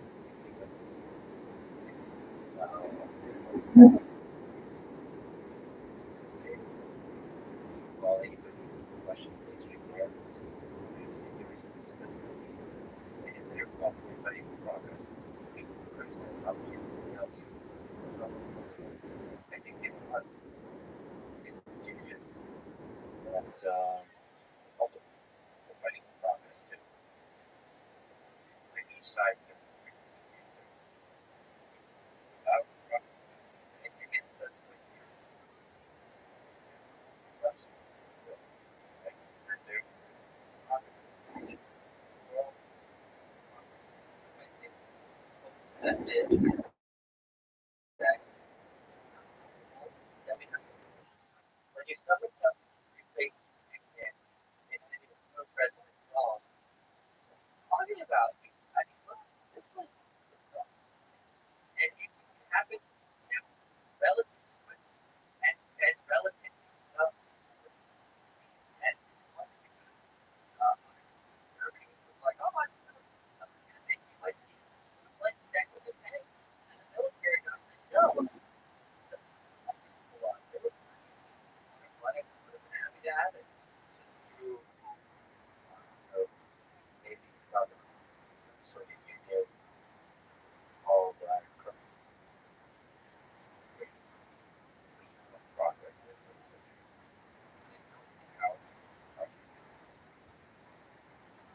So that gives you hope that and at the time, realistic, opiate, and think this is going to be for 800 years. Look, there's a reason Chekhov was on Star Trek. Because the idea is, even in the far future, you're going to have you're going to have a Soviet. Like, this is called real politics. You know, from the stalemate, you have the Vietnam War, you got our asses kicked, Russia's not going anywhere, America's not going anywhere, let's live each other, blah, blah, blah. And Reagan, you don't want to hear my strategy for the Cold War, and some people might say it's simple or even simplistic. Here it is. See what they lose. And the people who won were the Russian people, and the Ukrainian people, and the Lithuanian people, and the Polish people, and the Romanian people especially, and the Hungarian people. It's just there's so many involved in drinking like that tears coming down my face because you're like getting robbed with Dubček again after 1968. Then they said the tanks that he forced obviously were forced for job. Like he had tears in there, tears in the balcony like this ghost.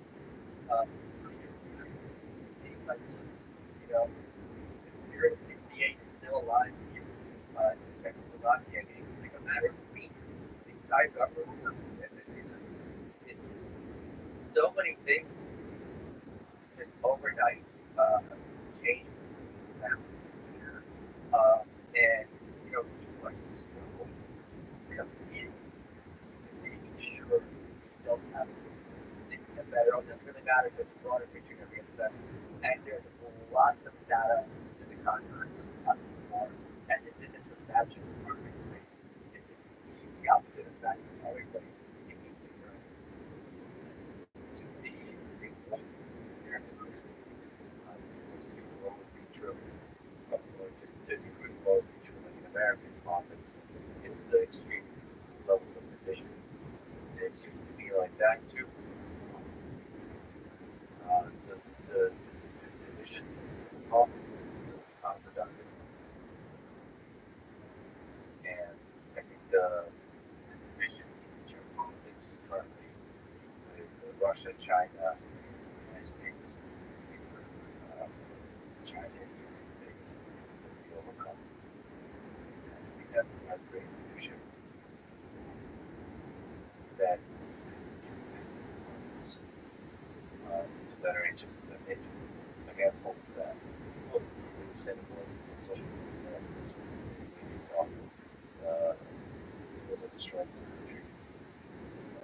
conservatives from this country kind of language kind of more popular. I think that's I hope that that's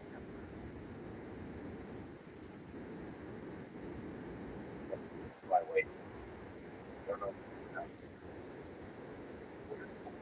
for you in American politics, but in American nation, country, people.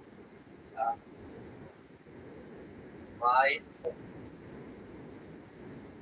uh, which I don't think is a realistic one, is that the next generation has a better life than you and I have had.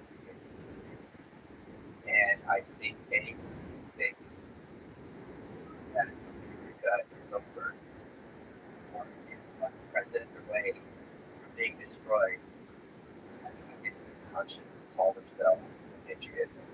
Because if you think America is so weak that it takes somebody or from rather than Obama to really destroy it, then it's already a wrap. And I think that's just absolutely ridiculous. If you look what this country survived, the Great Depression, World War II, the war, I mean, my God. So before, it wasn't always easy, certainly not. But I have it's so hard to be as someone who person, not private, sure, not in a microcontext who does what the rent does. Like, I look at even when the biggest when you speak positively, except warning, except how I look at that. But even like something like you don't X.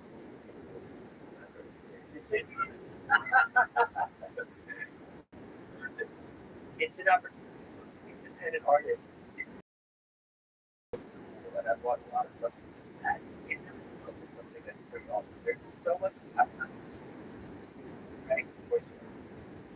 The point is, there's like dozens of artists who every day we have shade bring uh, that are wonderful. And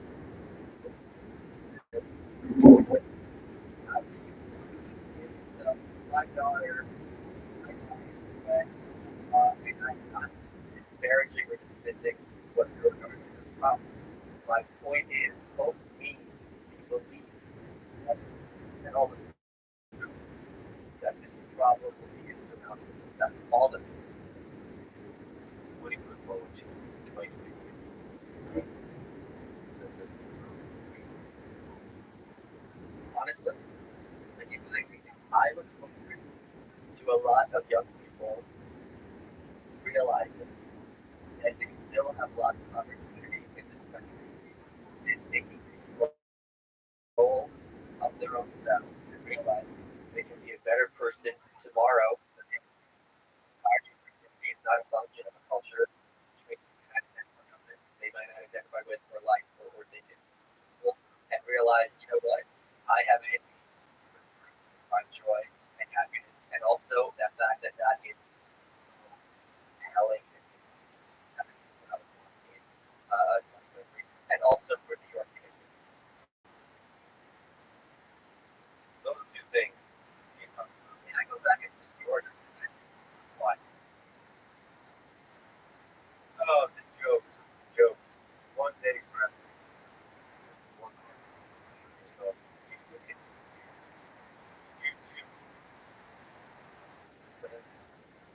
your days dressing up.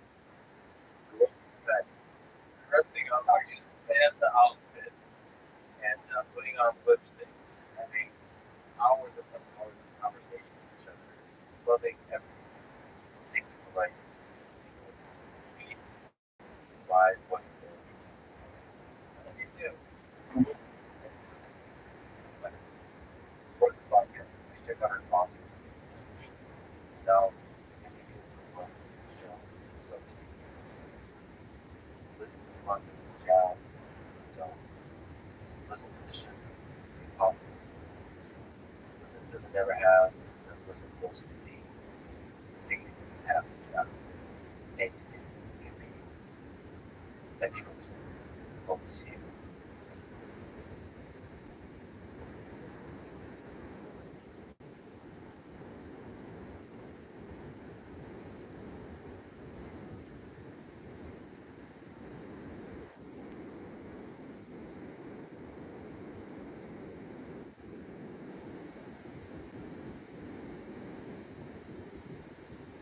It's fine. That's what it is. That's what I think. That's what a lot of people conflict of, not everything that this life is dead. Everything that matters, but you, all these people who died for you, killed for you, and the article, right? There's mom hold on and says you long this conversation as security specialist who has worked many years on counter narcotics and organized crime investigation in the northern border region of Mexico. I highly recommend you follow the writing course website.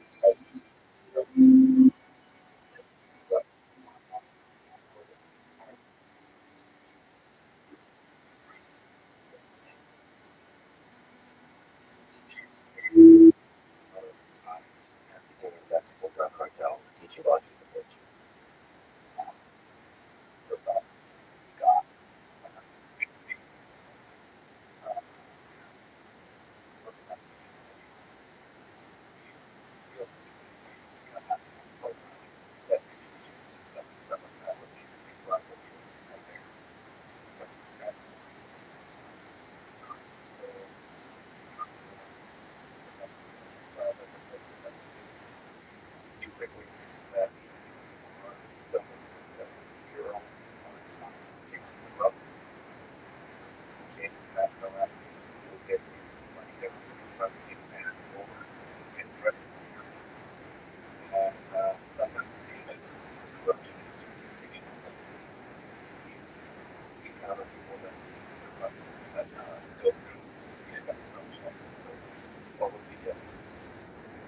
Security mechanism supposed to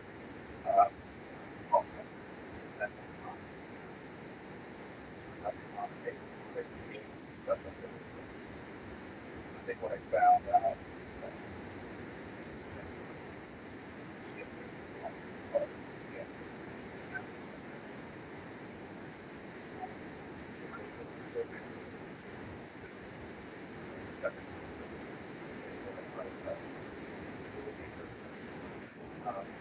financial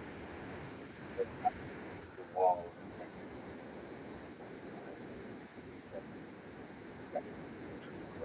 like after you get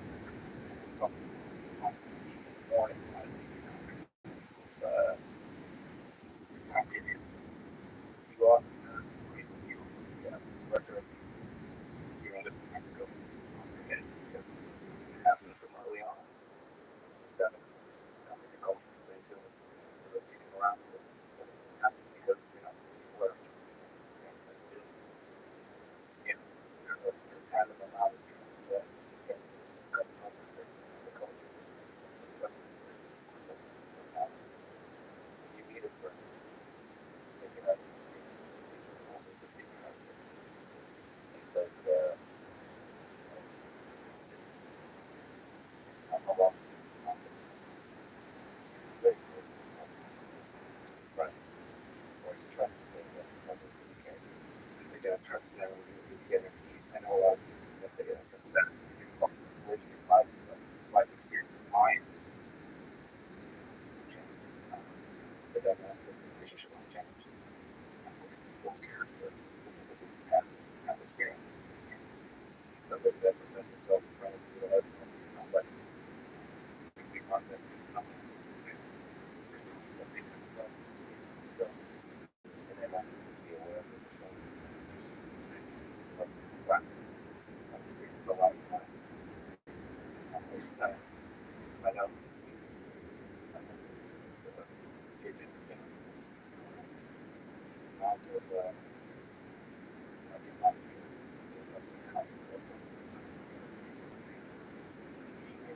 truck. There's more truck experience. And when I say experience, I've been to quick, but before that, I've got a truck in my life because I'm not good. But they figured out that that's not how people live long. Why? What people that are wrong.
A machine that gets small to manipulation of control.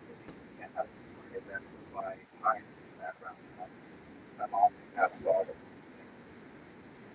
that really early on.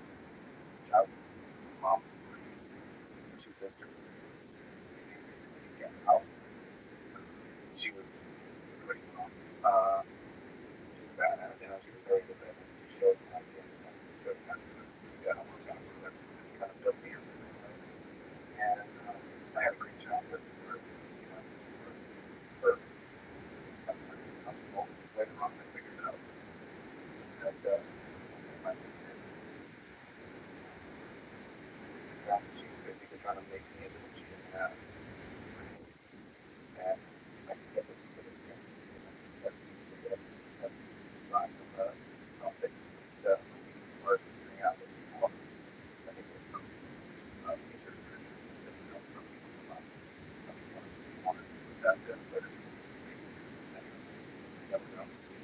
There's something that kind of hiding.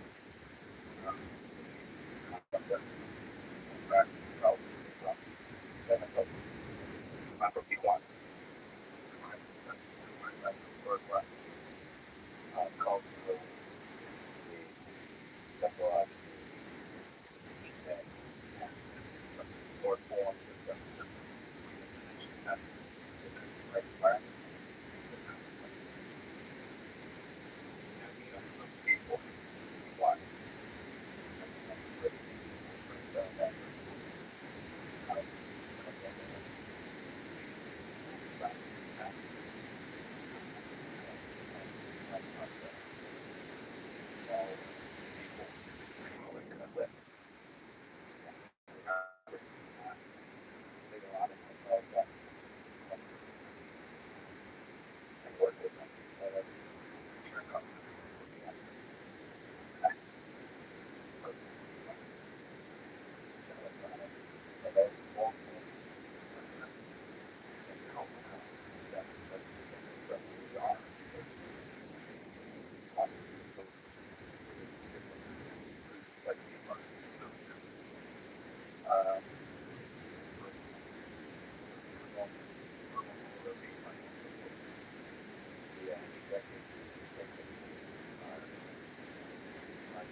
there's some gray area for the most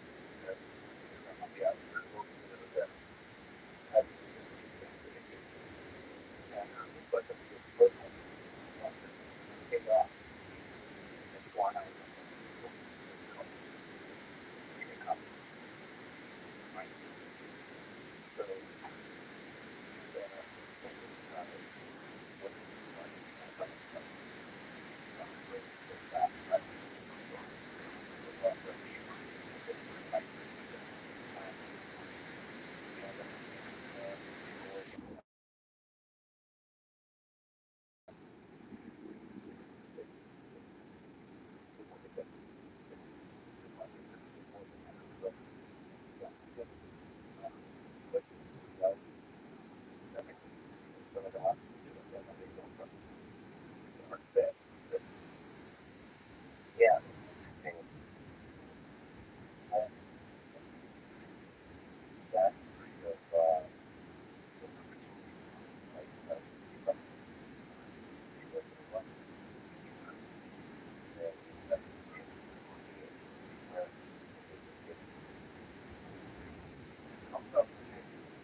solid.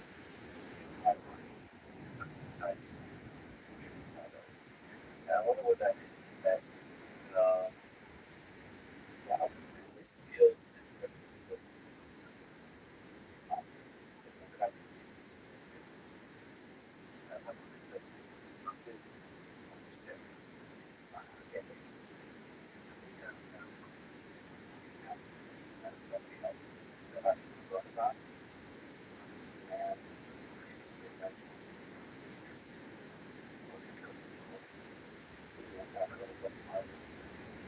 took over the weekend. He was, incorrect.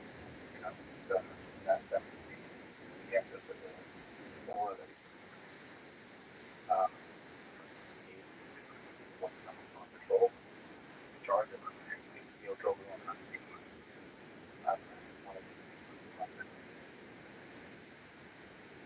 on the Saturday. Yeah, basically just so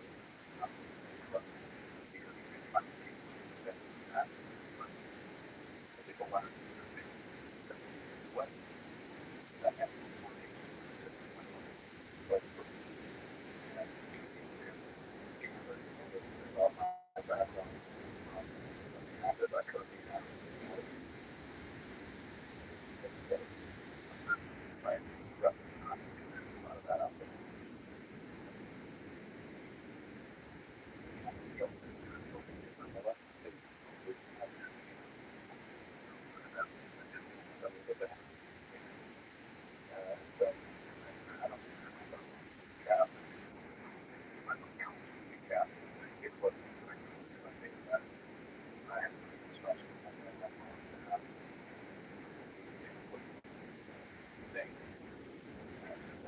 My mom was pretty big more comfortable.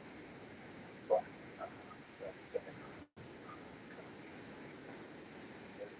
how changing costs for something more than we guys figure.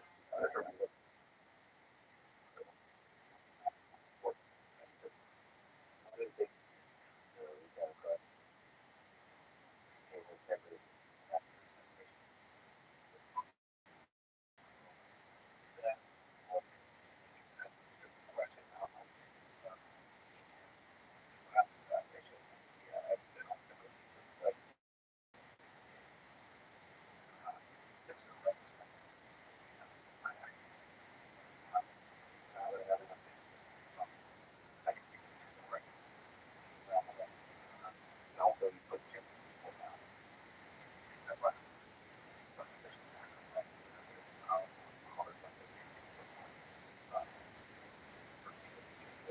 I would get on but I want to take it on for certain with stuff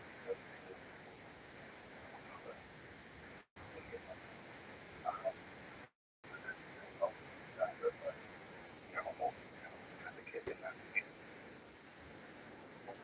get so driving a car. I just knew that this girlfriend was the other guy was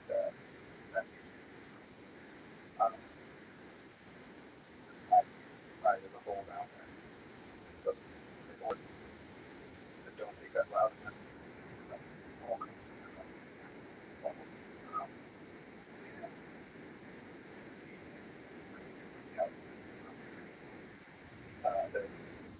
It was almost like a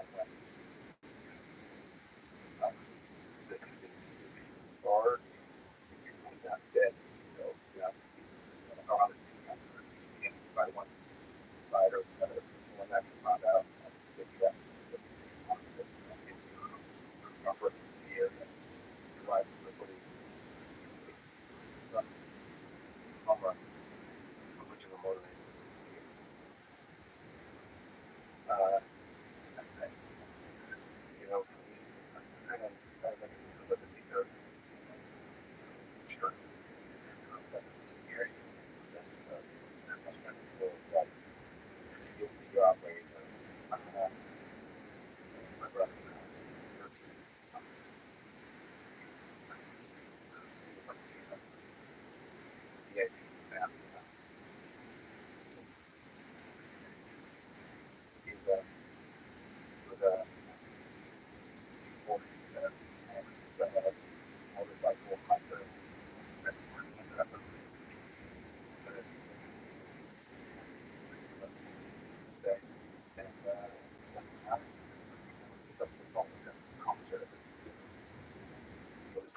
anybody that you can know, I say people that get this, they can get much, which is I'm out here in one of these cities, things that horrible down there.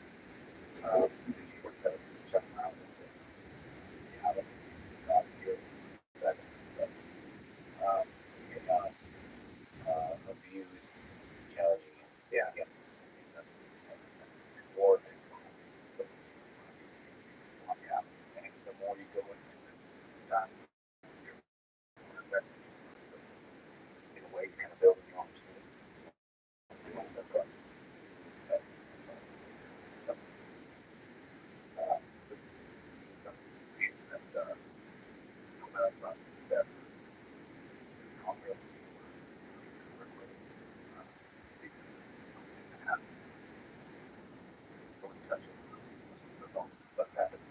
As well, so you're afraid of that.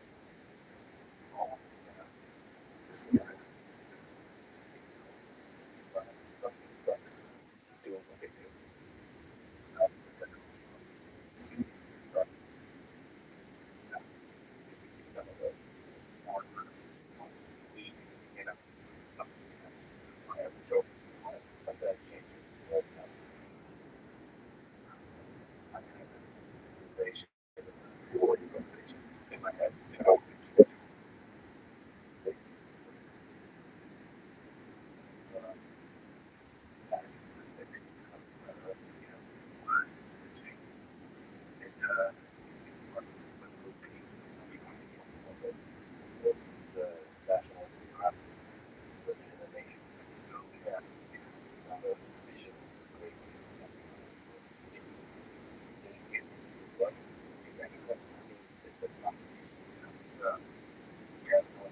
So everything there is being modeled after not just military.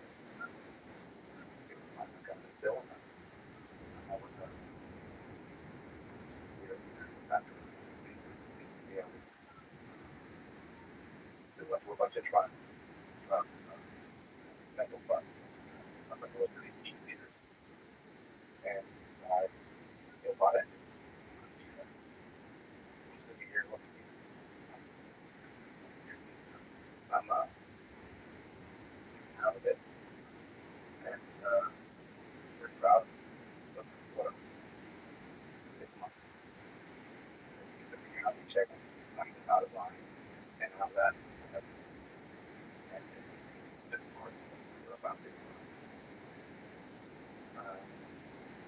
An example of it. I need to go at a leader pistol. We got the now. Now, that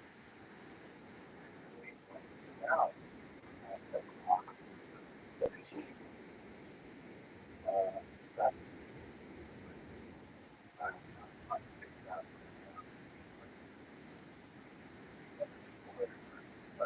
and those guys that hold it.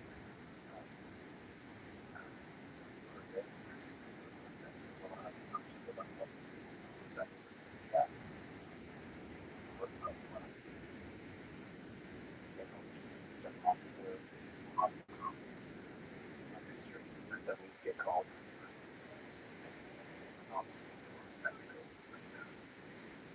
That is still drug court.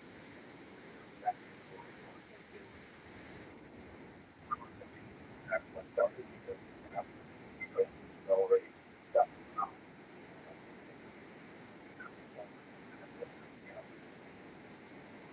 Cartel related and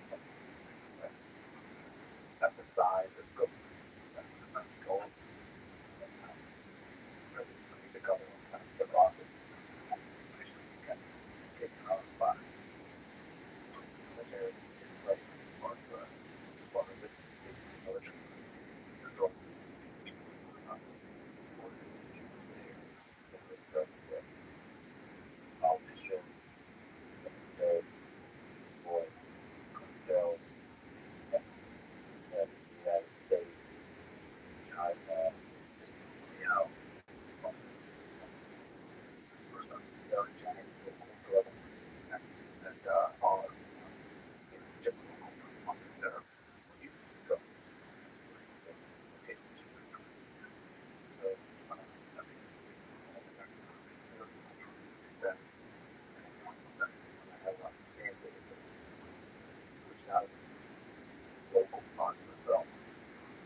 not only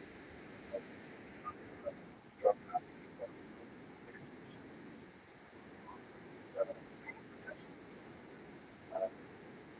Running operations, tactical weapons,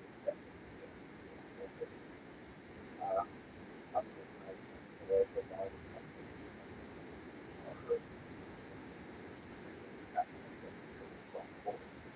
that's also a big issue. And it's not just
would probably be after that trade. So I think that was common.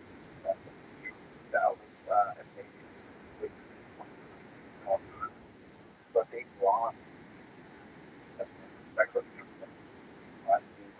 Right now, very beautiful. Some of the things that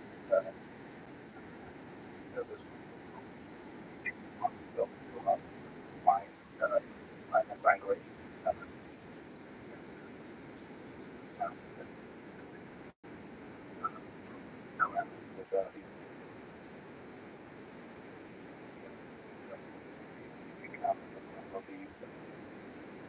Kind of language. I need kind of out of that. So, that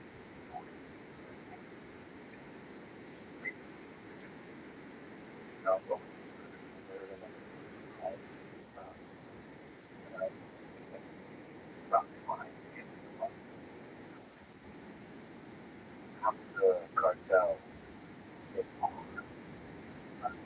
gain control of the area, well, take a region. So, in that region, so then we have to look at almost been a big effort. On more we some people great because they found out that with the next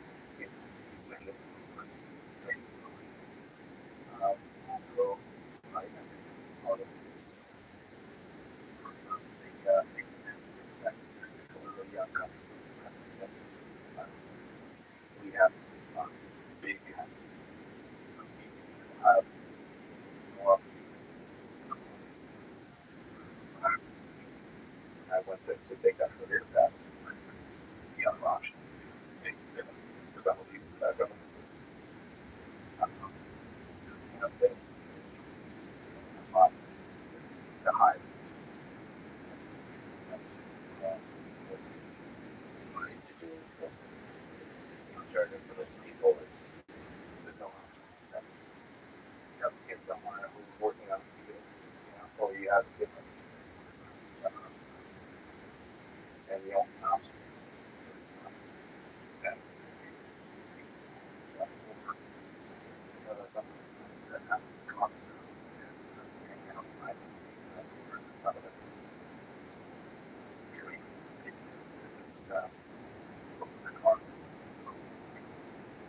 there's a trajectory, there's many trajectories, but so yeah.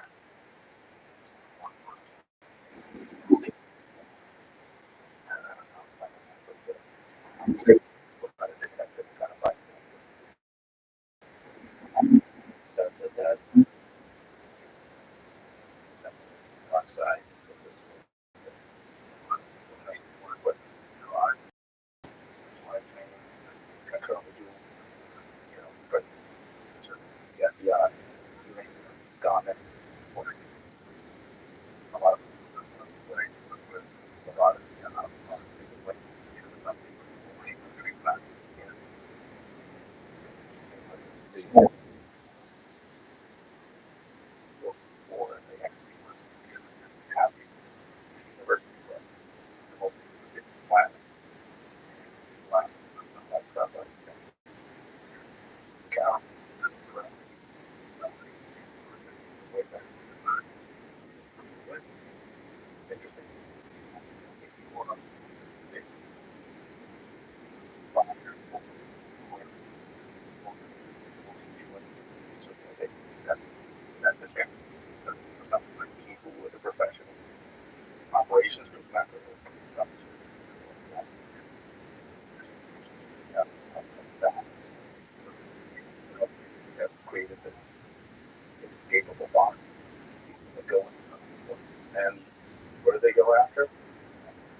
conversation with the uh,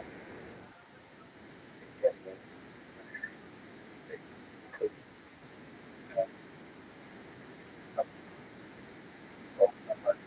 they paid protection all over that.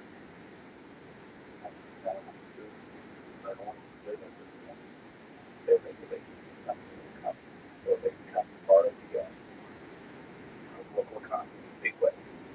That's experience to see that model. Now, shitty city. So they came cool, nice, like highway type thing, and I just looked around. Well, okay, no, you know, he built a hospital.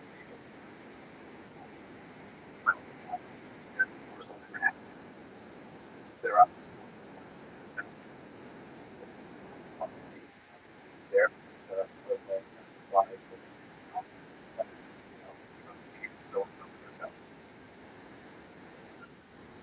They they're smart. Basically trying to back you from the rich and get into the just what's the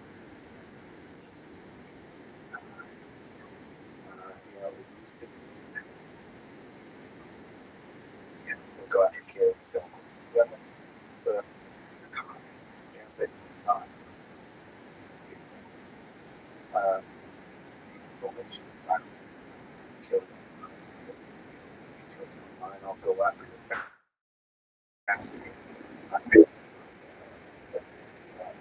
I will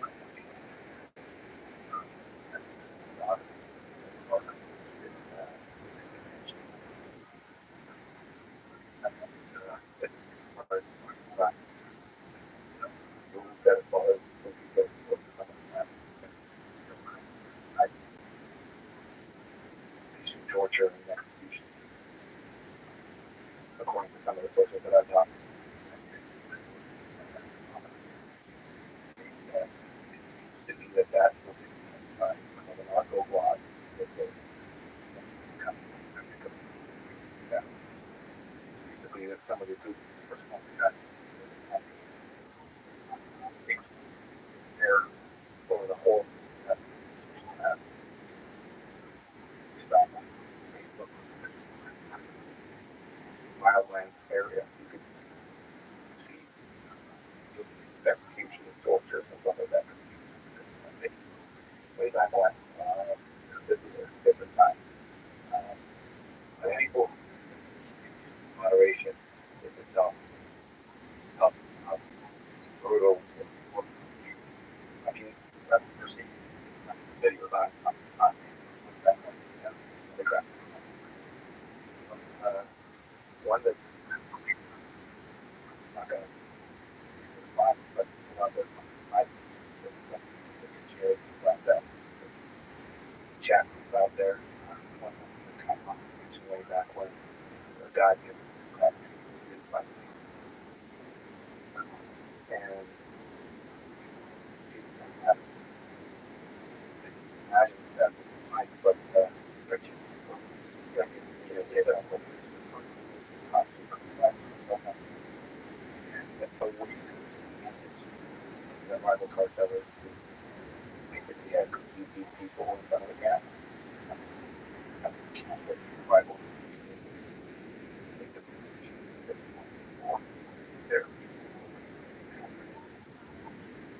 made the terror and then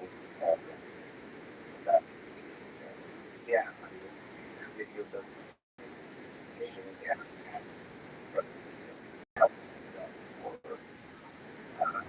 people did. And he has a whole new video they would get put down in a few days. But now there's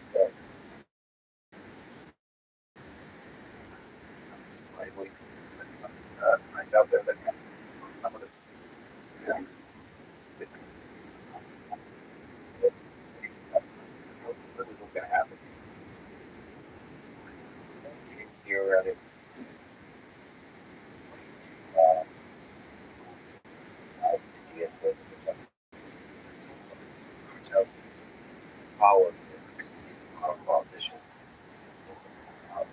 all incentive to reduce the brutality. Well, crap.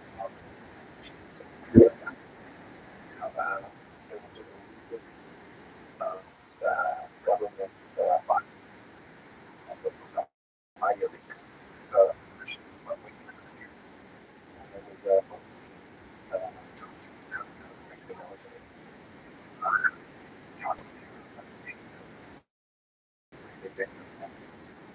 and some of the more or less government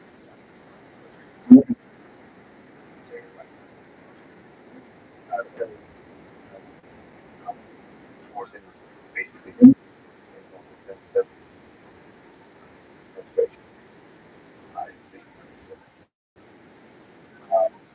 Call them political step. Being blind, left, now and up. One of the things was to demilitarize send the military back to square and we continue now after the legislation. Military streets for you, you know. Some of these documents that were telling us why we have the military now has power industry that we got to charge building airports. They have to go now. They have got sell ship in Mexico, specific military presence, work for one side of the well, part of yes, and separate money about each other. So, deals across the history, there's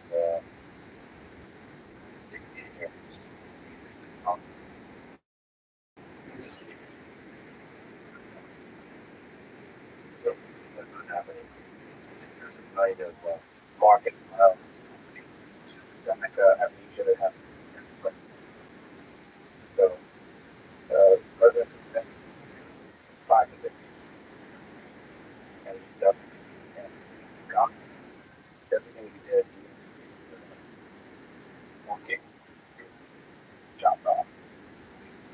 Nations get names they change. Uniform, where about the cartel?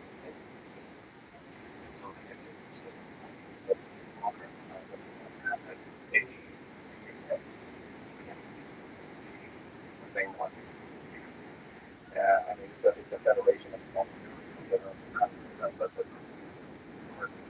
the head of the North cartel. Has some violence in there. In a way, yeah.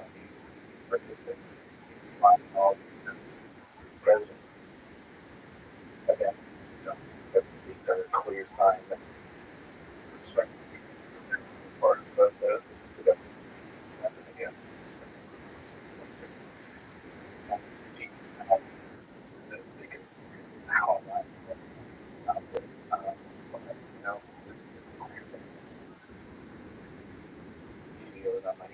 doesn't work. So that should tell you everything you need to know as far as function. They don't struggling with corruption. Some of these that are looking to talk about what's in Mexico. So conduit of precursors of methamphetamine, just the things like that into the country. They're operating online. These things are happening. You're talking about the army, working specifically one side, not another, you know, rival groups. And the history of going on military groups running down special forces units that basically turn around and went to work on guard. And then it certain shit with a cartel. Out there, by the golf cartel. Why they can do a better job. So they start one of these and that one. No more. What was that? Chapel? Or at least a faction of leadership of the Federation is different than a small organization. Well, I organization. Family. Larger group.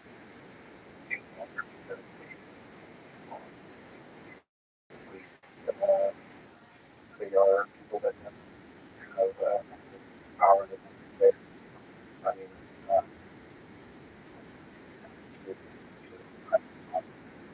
cartel, yeah, drug, family, still control. Really don't change. But he wasn't mastermind. That's that thing. Portraying that.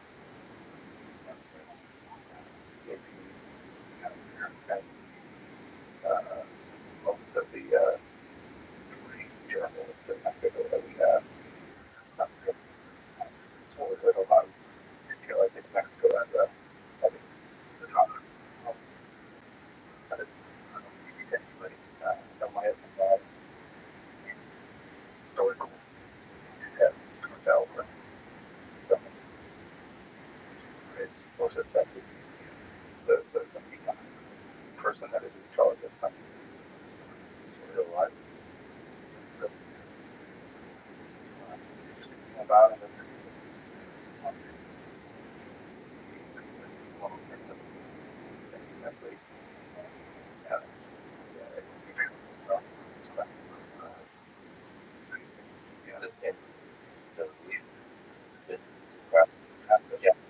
The craft of making a product and putting it through the logistics part of it.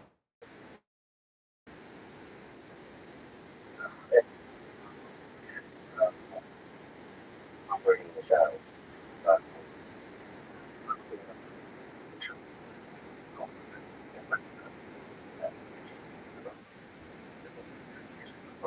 And that's what teenager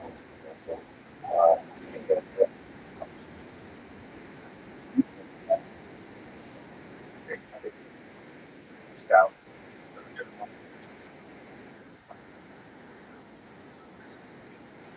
The work that we do, sister Jane called them up. It's by some pretty good people. And that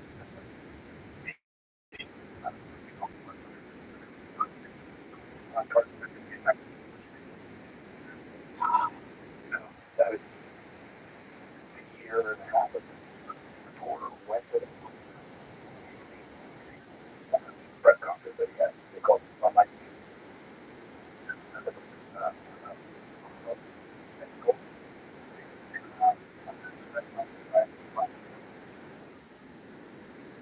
and it happened. Saturday, press all over the place.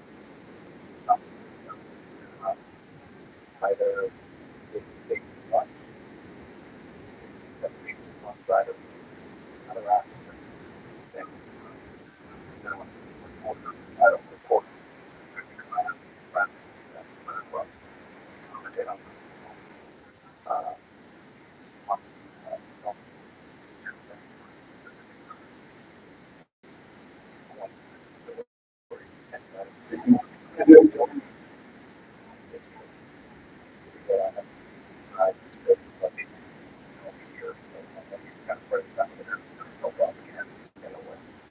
And that's how it's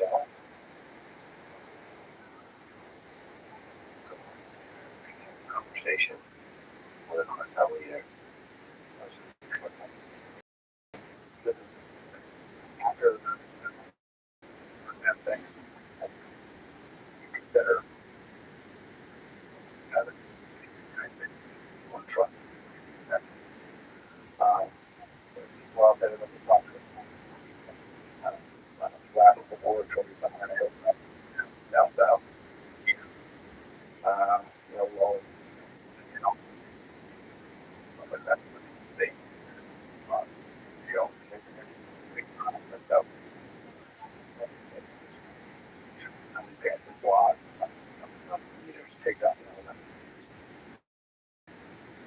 I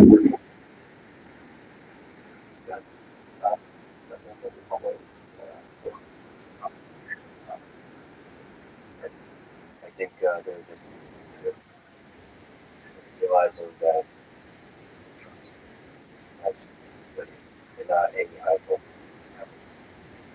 So very read the journal. And if they have something to say, I don't think they, unless I'm pointing might be coming. They're sort of armed and saying that really puts the pressure on them. You don't think there's a human being what stories to be told versus the different the machine. Something to see.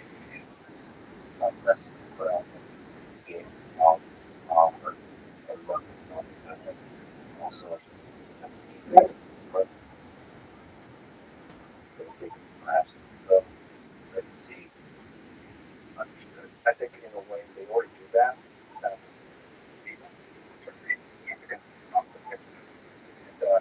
About some of them, what do you think are on something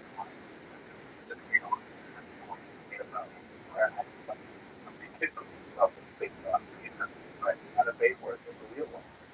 That's a good feel. I think it's way like that. Physically clear.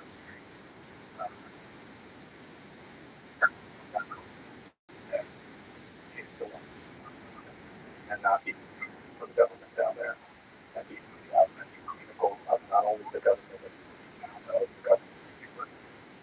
I can tell you that how many people doing no job. I think that was about the stories of Tyson in there. But I suspect that some of them is bringing all his voice down there to put that out there. I think you should try. Another thing because of something it's not retarded. Um, it's a wrong one. There's a I mean, some of the old guns, the new guns coming in. An example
known nights and whatever before was about to happen. That time, so I can't I think there's no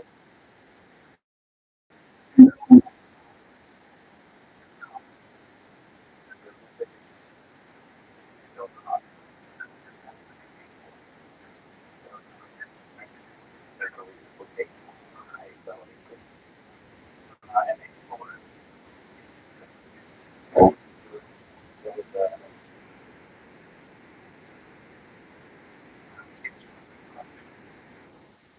in one of my travels that I did up there, going out there after I trained people and you're doing God work. Shit, this is God work. I cannot be that. My career path is big. Got that. People and the lessons of that just or it's some of it also. Again, I care for the population as well as for the big.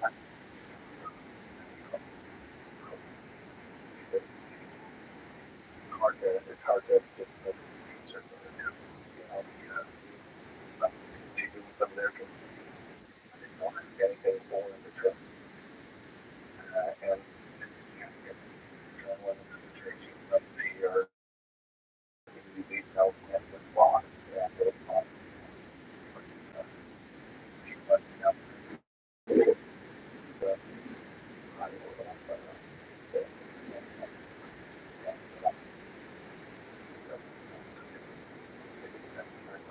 right?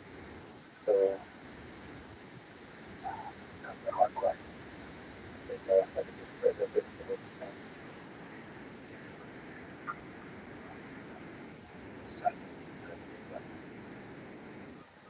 So I'll jump.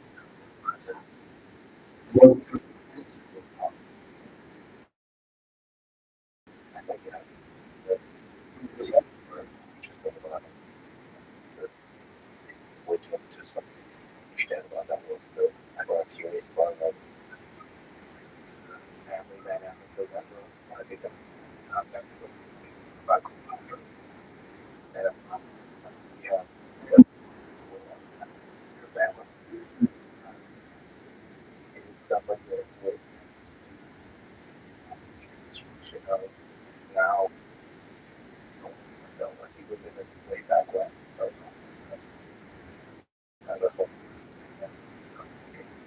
from the top one, that's the that's what on that. The thing was, I think topic of conversation. Still involved in family dynamics.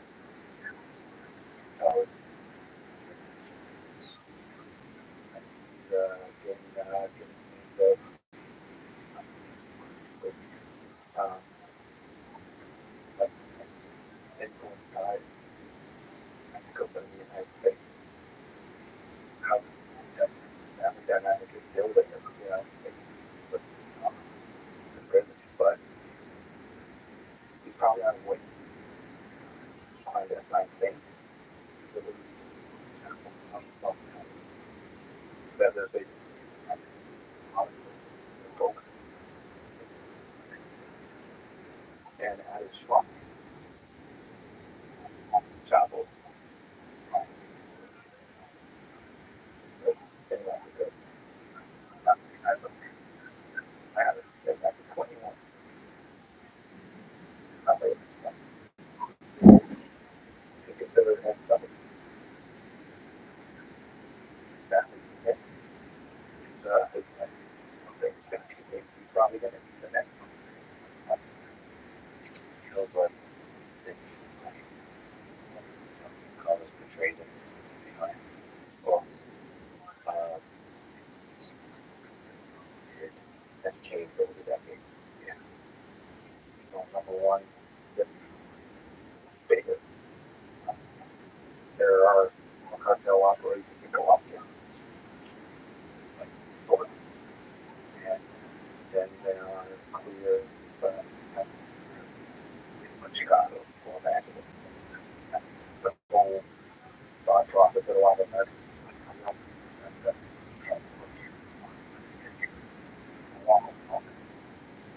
integrated into the human manipulated habits. All kinds. Some of these people have traveled to American passports that were direct before them, but have what the criminal organizations that had 1, 2, 3 operations in Ghana. There was that overseas. The new cartel was interested in growing in Mexico. They had both the United States that most of them operating here. Good, legitimate operators that that's hard. You wonder how many government the politicians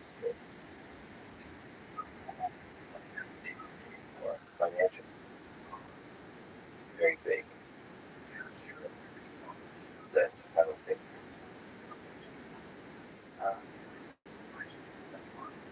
influence of that happen as a bargain political thing.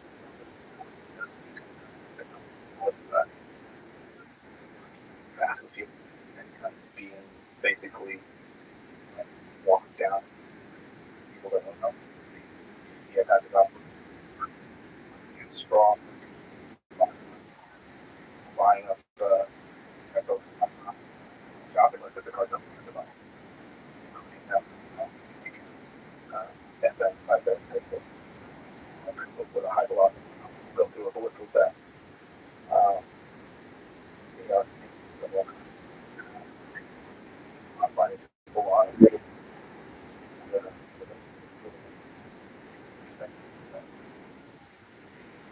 buying them, watching them, to want trying to track them, which doesn't make a lot of sense. People find out about because of the U.S. Italy that were killed. One was shot. They shot him and they shot the daughter was in the backseat, lost one of them. That's one of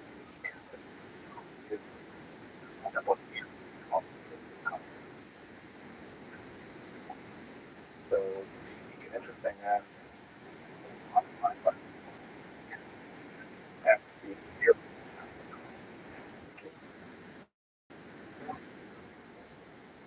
There was a lot with the whole scandal up here, but in Mexico, being let down, being let go now. And also what takes over the United States after basically handed over the gun trafficking part of the equation. As far as the amount of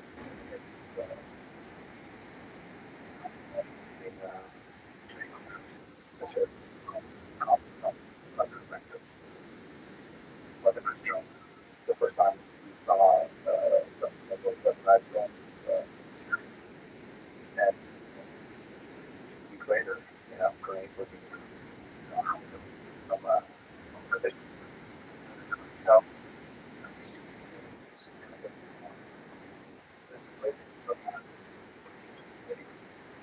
the interesting part of it is because the federal are working hand in hand. Basically, the local cartels that try to fight generation cartels. So, the federal forces are fighting with the cartels to fight the large cartel out. They do it.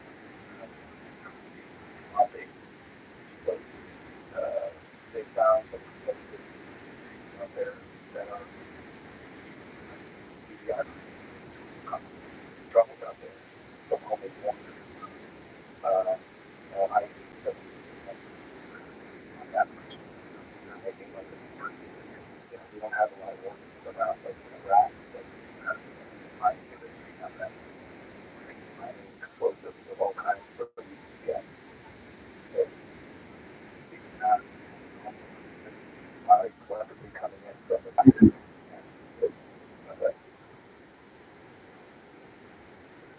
military, American government that are now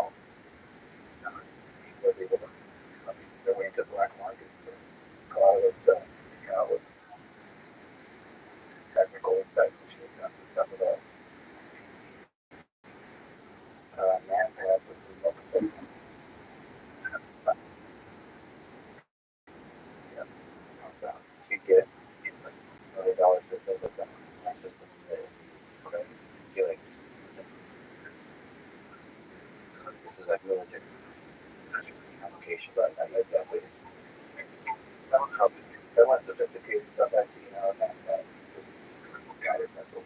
That's what I think some of those found down there. Display of power there.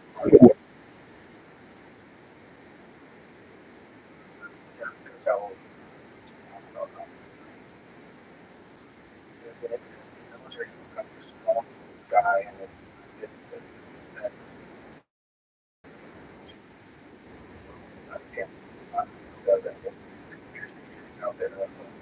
there's a lot of videos on TikTok of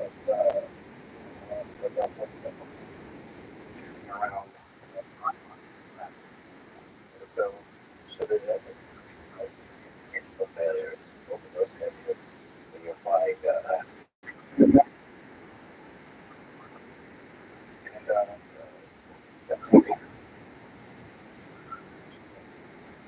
Clearly military grade.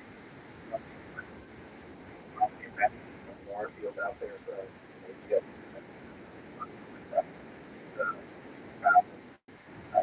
the hands across all one vision, but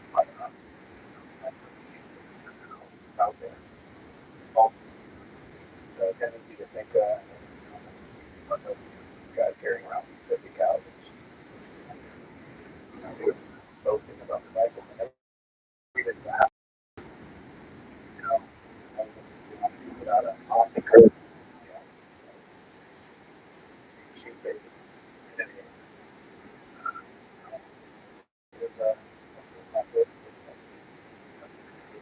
Laser got that. Right. Being found out there. How much damage to that would information. Something that specifically it would I'm going to try the brain systems I see high positive weapons that get the armor, they're tested, high value targets. Some of the state doctors everywhere. Up armor. And the main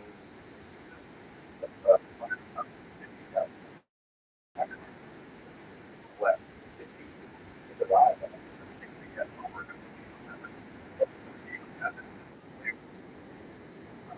Then before my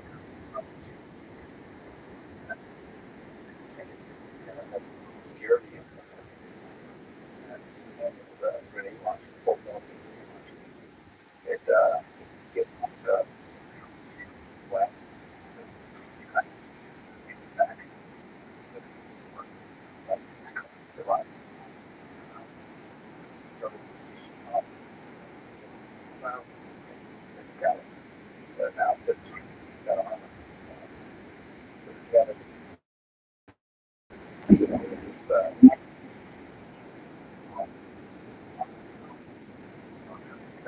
Vehicle, well, she does a car like that, or a bunch of people on the front windshield, flying the vehicle. Tow line across the painted like the painted black, you can't see it. Cut. So again, I'm not saying being out there. She got yours are not vehicles out there don't have a sufficient armoring vehicle. There was a case of a guy, I think with a Federal or a local cartel that all people who were fighting gas shot have armor. Somebody went up to his car and walking back out,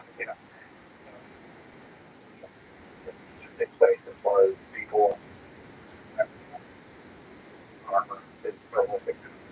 Everybody down there in the tone laid on.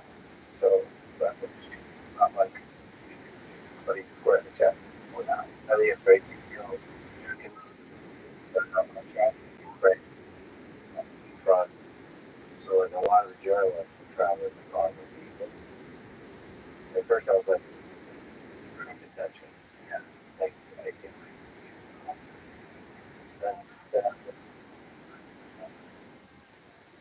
of it up here. Traffic and Malaysia. Yeah. It's like yeah.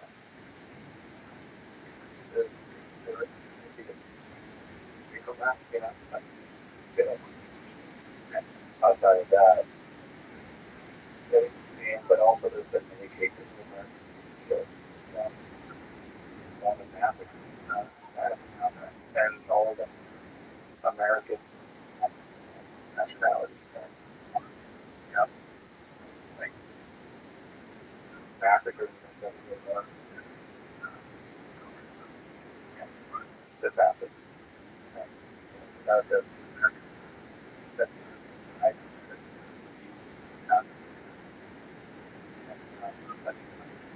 When Trump started talking about cartel people, I was one trying to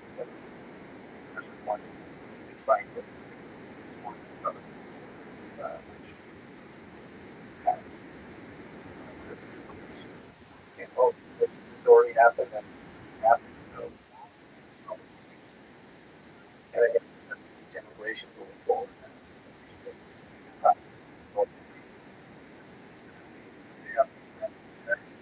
And the people behind them and the people that now get about recruiting tools and take them. Not the elected kids, narco body dancing around. Nobody heard this, but nobody. And that's what makes them into that life. Nothing.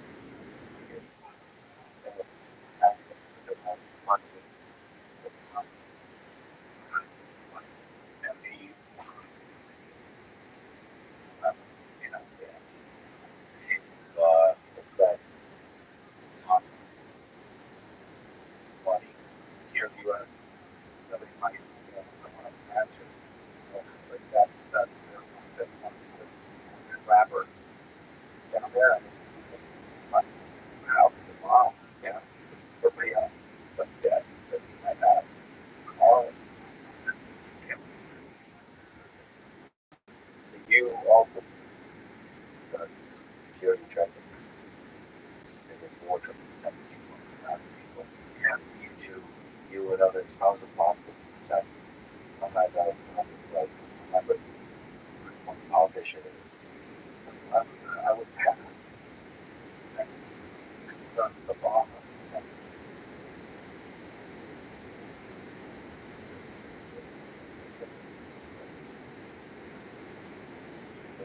Operational, doing the cover stuff, and they're running the field. And I would but they, you gotta go home and look at people, what happened. You went up, we kind of, that, and I put them to work for the government, but they go up to that, but you want to remember themselves. So, it's protecting people. It's good. It bothers that time, they fear anything. Now, count that the drug will not only have like that, but then I think working that get people coming in, sexualized, putting people back to the hood,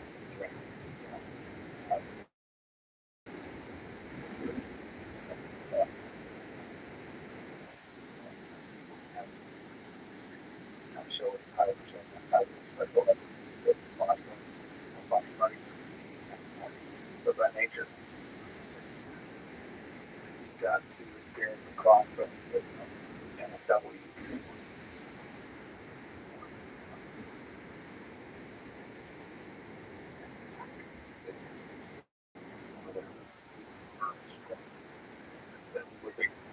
protection and a war.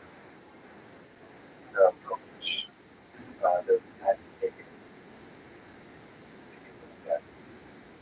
you're at war.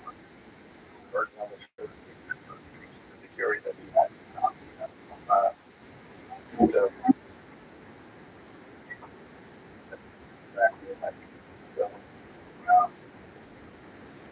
one car to the other. What do you want? Where's the governor? He's in the back of it. What do you got? And specialized training. How would learning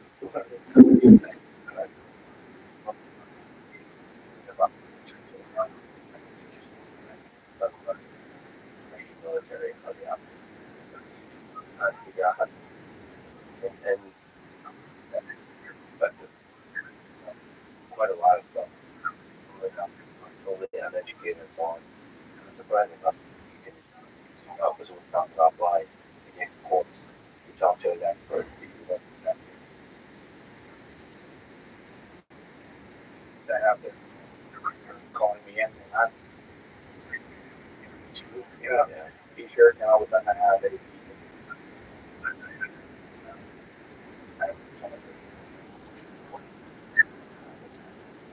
one line.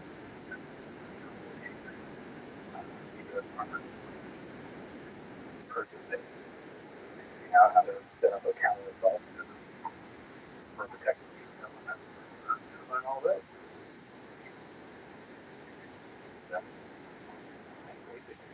That was experience. On my lap, set up a account to our protection details. Basically, how to looking for people that might be looking for us. That, and go and train with people that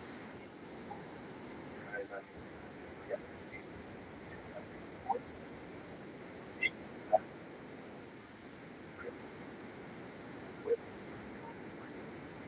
you never saw that.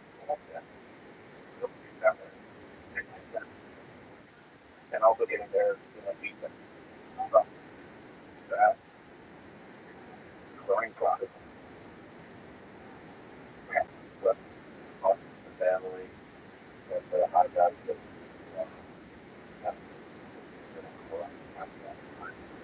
turning off on what they by the people that perhaps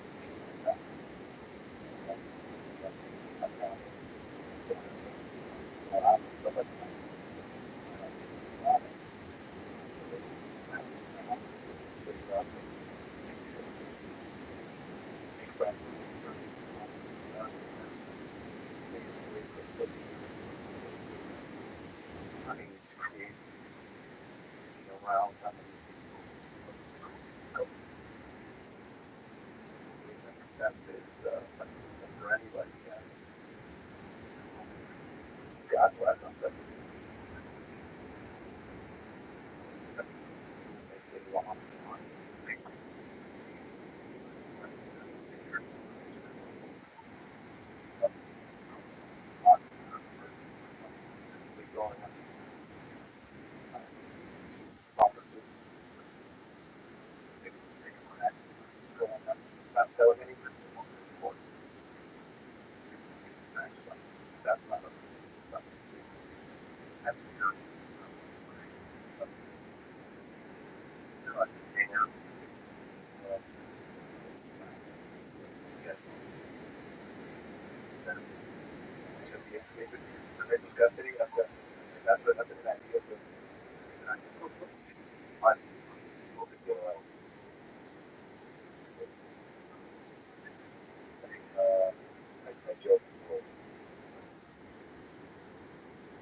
how would so okay, that the biggest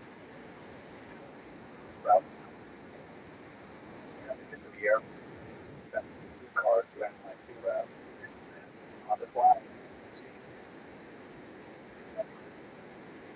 Ran the thing ability to happen. Um, um, separate. Um, and show them. Again, again, going out all the way. That's amazing how many assassinations just by having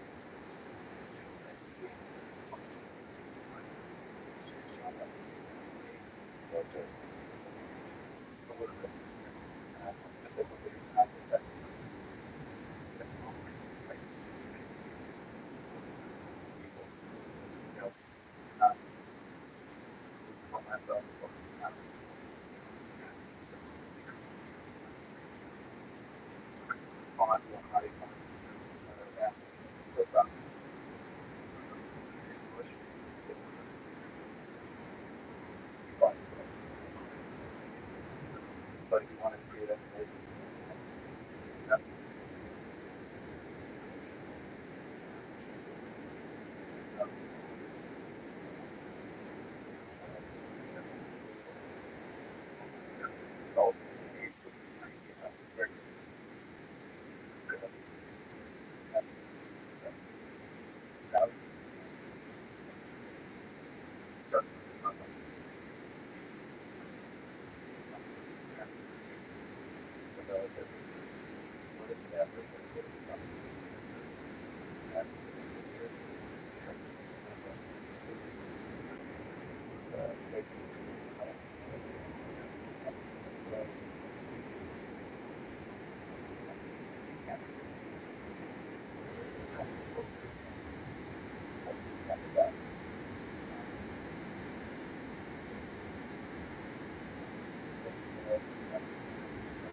when that happens,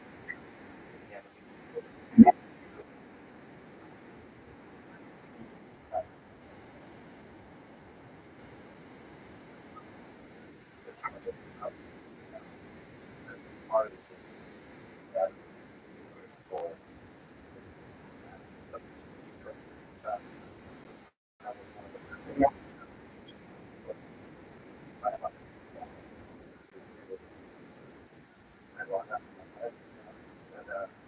nobody's against the way.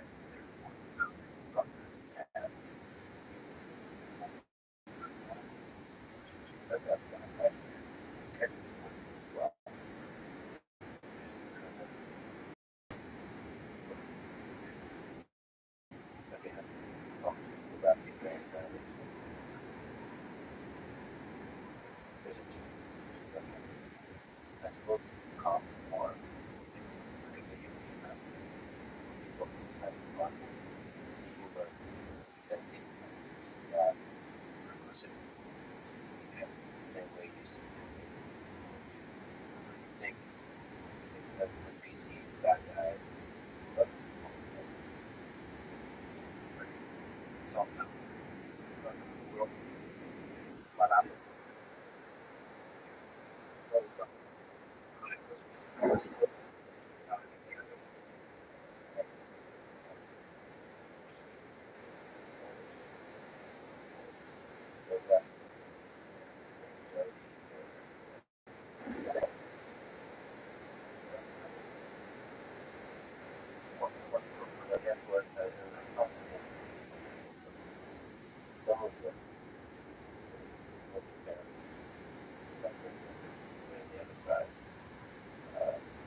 not do something almost unbelievable for it.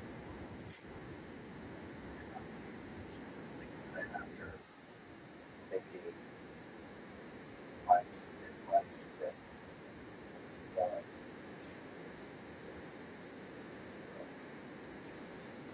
Realization that there's inside myself. But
for decades, I will not leadership of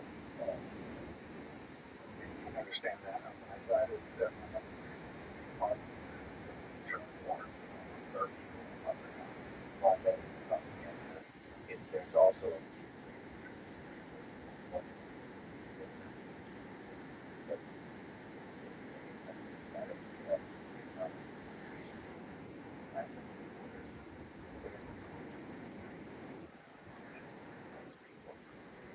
deep set welcome and then all for them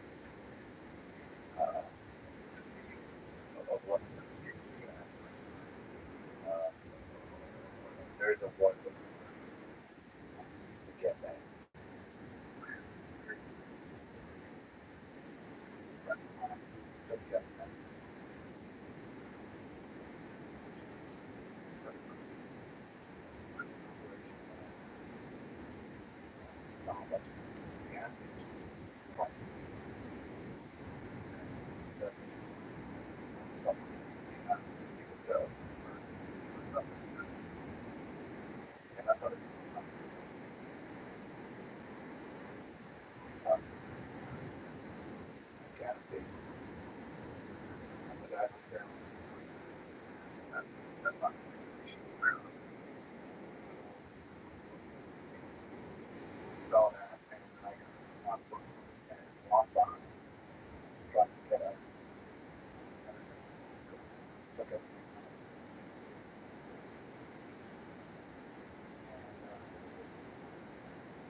I looked at the body cars that on them when people went there. Spent like an hour. Anyway, I could look back at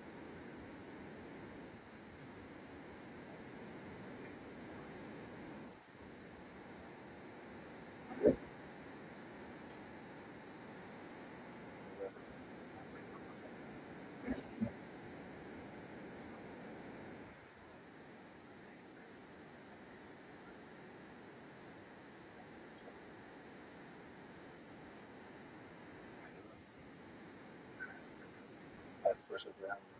The, like that. Nobody goes there. Nobody's against you. But those were, that guy's good guy.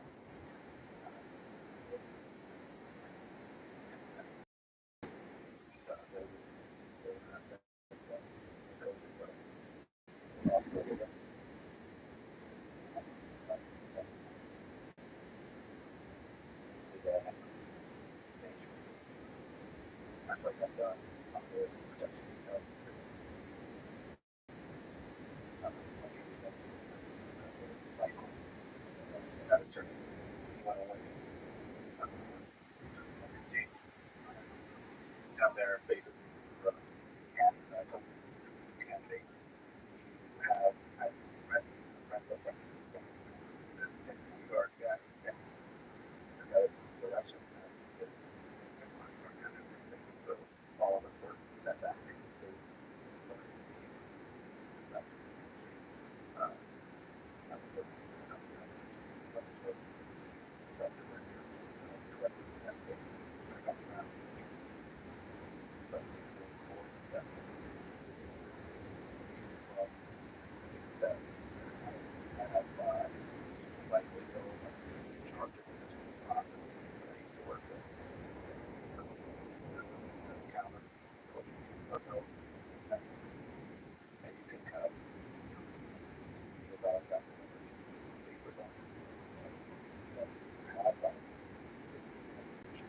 Not only have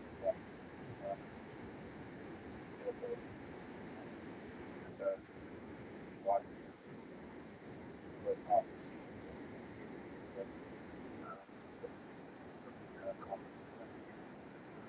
but also the approach and more fun.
don't know.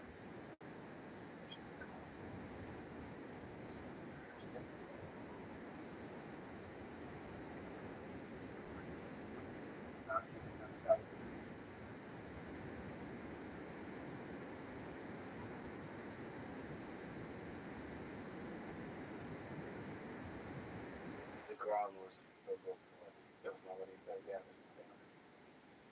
I get 3 days off work. That's what the case.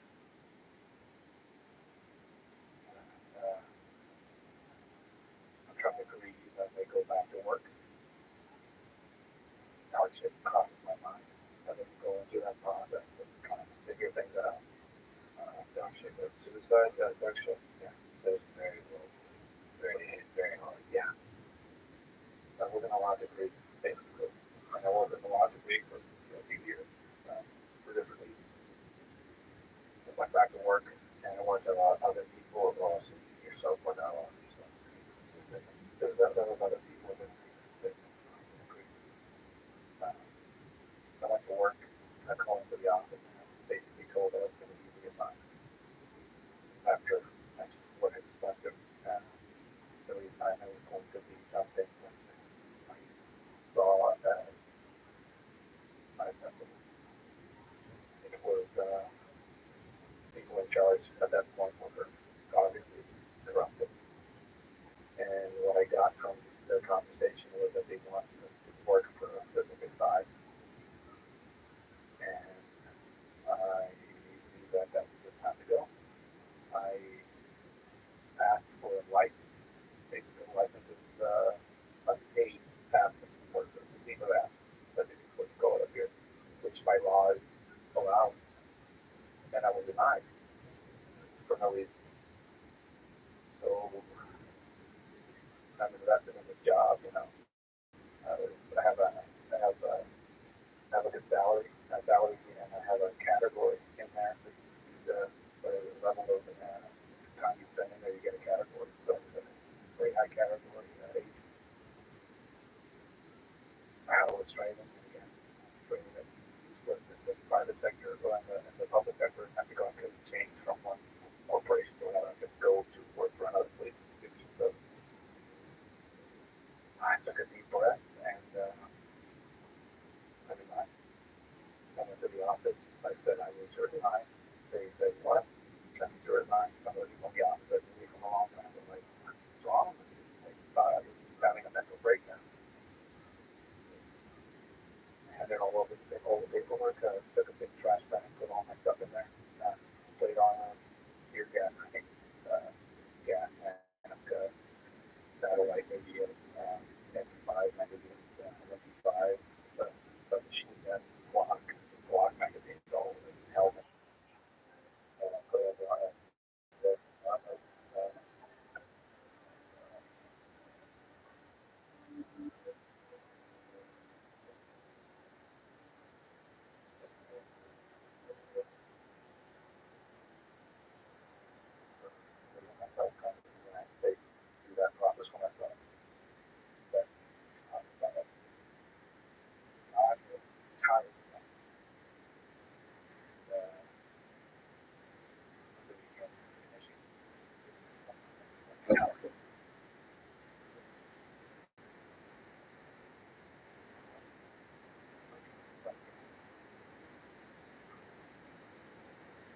bottom of it. That was an alcoholic. All the boat. Every third night. I'm married.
for dinner.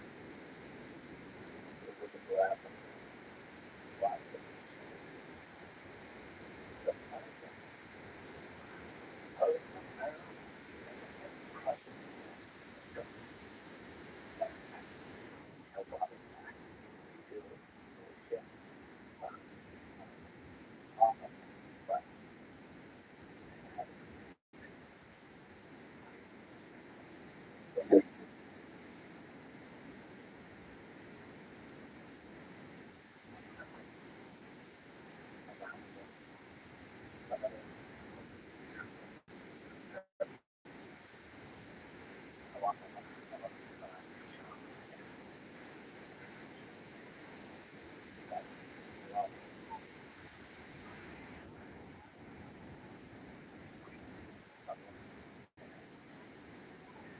Stock of everything that was going on.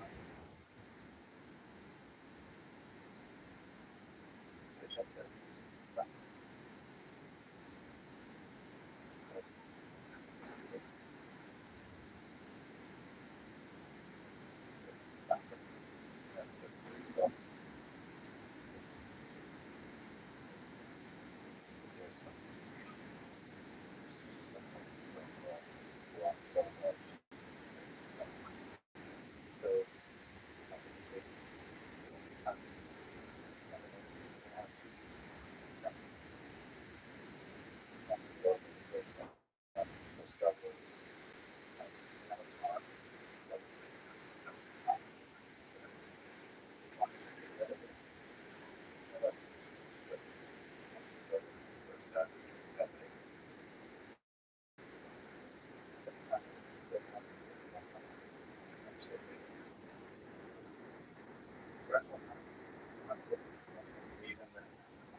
Everybody was on they could buy.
Stopped that night. I stopped that night. I remember waking up at 3 in the morning and taking a cooler that I had, just dumping all the beers in it and chucking them in the garbage, and with a knife poking each of them to not, be tempted to go back for them. And then the second day, I went around and started finding the hides that I had, because I had some, hides. And then I went somewhere and locked myself in for 2 weeks. I had the withdrawal, the clearest nightmares that I'd ever had in my life for 2-3 weeks. I went somewhere, and I want to keep it private, but I went somewhere where they offered a place for me. And when I asked them about it, it's a community. I gave them some money for their school as a donation. I gave them a few $1,000s. I said, yeah, sure, come. You can go through this process here. Cool as fuck, people. The first thing they did when I got there, they stood me up in front of everybody to thank me for the donation, and then told everybody that I was an alcoholic, and if anybody saw me drinking, I was to be kicked out of there immediately. And I felt horrible. So that was where I started. The temptation was there. There was a moment when it was, and some therapy circle. There's a rodeo clown friend of mine who his spine is basically fused together, type of guy. We've been friends and enemies and friends again, during the art therapy circle session. Oh, so like there's an intimacy there. Yeah. He didn't know anything about me. One time when we were telling our story, he stood up and told his story. And then he heard mine, and then he was pissed off at me and didn't want to talk to me for a while. And then later he told me that it was because he saw what I did with my experience and how much of a difference that he perceived that I was making with it. And he felt jealous that he couldn't do the same with his experience because he was just a broken ex-rodeo clown. He told me when I was going through the process, like, hey, you're an internet celebrity person, you're known. Aren't you worried about people finding out that you're recovering drunk? And I said, yeah, it's fucking scary as shit if people find out that I am going through this process. It's scary to, the critique. I already get a lot of shit for being the ex-police officer in Mexico and all that, all the negativity that comes from that. And he said, don't be. You can't pickpocket a naked man, so just get naked. And what does that mean? Write about it. Post it online. You never know. Somebody out there might get inspired to do their own kind of process. So I started posting that. Cowardly in a way, because I wanted to make other people keep me on the path, But in other ways, desperation. I don't want to drink anymore. I don't want to go back to the bath, which I know leads directly to a bad death. I'm not afraid of death. I just want a good one. I don't want a bad one. I think that was going to lead me to a bad death. I started writing about it, sharing it online, through my fever dreams post, and just being humorous about it online. Getting a lot of hate on one side, having a few people and companies that I work with kind of step back and seeing this guy has some issues too. Having other people kind of make fun of or make light of that weakness portrayed. Also getting hate and criticism because here you are, a counter narcotics police officer. There's now has a drinking problem. So is that like supposed to be what, like flaws revealed? Weakness, or a perception of alpha in the U.S. I guess that some people have. You were supposed to be strong, and here you are. I'm not Jocko Willink. I'm not David Goggins. I wake up at 10 in the morning sometimes, and I'll have cornflakes with my 8-year-old. I like days off.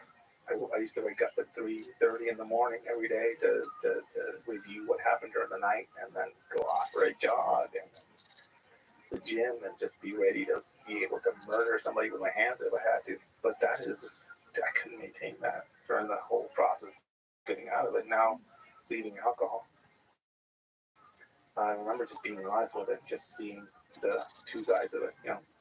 Joe told me never read the comment section. Okay? So it's just it's a beautiful piece of advice, but it gets you sometimes when you talk about some of these things openly. And some of the comments were positive, and I've been seeing people comment, sending me messages, and meeting people on the road that are 5 months in, 10 months.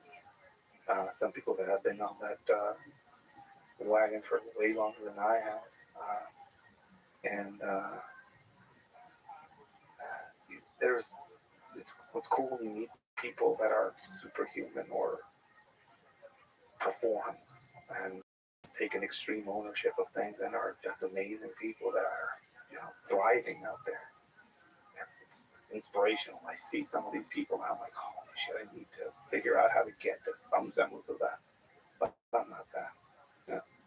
I've been through the ringer. I fucked up a shit ton of times. My nose is an example of that. I have a few missing teeth. But in a way, I think all of that is part of the process that not a lot of people want to talk about, independently of the experience I got down there, some of the things that I show and talk about, and some of the advocacy I do related to women like her that are, trying to look for a better life and trying to find their missing kids, training people to not get into those situations, but also showcasing the fact that people that go through some of these processes have a journey to go through. I just came into your studio with a duffel bag straight from the airport, and I'm going to leave early tomorrow morning to somewhere else. I've been on the road for almost, I think, 5 years nonstop. I go back to a specific place every week to see my kid for 2-3 days, and then I'm back out. Some people are like, are you running? Like, are you afraid about it? No. But I am, on this weird path, I guess, trying to look for something I think I've been missing as far as my afterlife of a sort, coming out of that. Are you looking for some kind of deeper understanding, humanity, like from the specific experiences you had to get some deeper understanding of what the hell we're all doing here? I meet people every weekend with different stories. People come to some of my classes. I show them how to weaponize the environment, how to arm themselves, how to not get abducted. I meet people that have gone through those experiences and are basically trying to work through some of their own issues by going through training like that. I get to meet people that are, people that I've only seen online, or just seen in videos. I remember meeting Royce Gracie in Harbor City. I heard of that guy. He's a pretty interesting character. I remember seeing him in a bootleg VHS video. I told him about it. We were doing a class out at Emerson Knives. It's a knife company, but Mr. Emerson also has like a jiu-jitsu gym there where Royce Straight's out. That's his space. And they're teaching how to defend against somebody trying to stab you, and I'm showing them all the ways you can get around that and fabricate and improvise and smuggle things, basically the adversarial side of that. That's what I'm known for. The psychology and kind of the ways that people do that. And I remember him seeing some of the stuff that I was doing and just being like, where are you from? Mexico. Makes sense, somebody from Brazil, tipping the hat to somebody from Mexico as far as him seeing the violence and some of the mentality behind it. So, for people who don't know, Royce Gracie is the legendary martial artist that probably introduced Brazilian Jiu-Jitsu to the American audience and the world through the process of UFC and showing the effectiveness of it in practice, that a little skinny guy can defeat a big aggressive guy. So an anaconda, a small anaconda walking into that ring with his family behind, wearing pajamas. And I was like, what is this guy wearing pajamas for? And then he would strangle people with those pajamas. I remember seeing that and just having it, I think, probably what a generation before had with Bruce Lee, I guess. My generation was Royce walking into that octagon and changing, paradigm.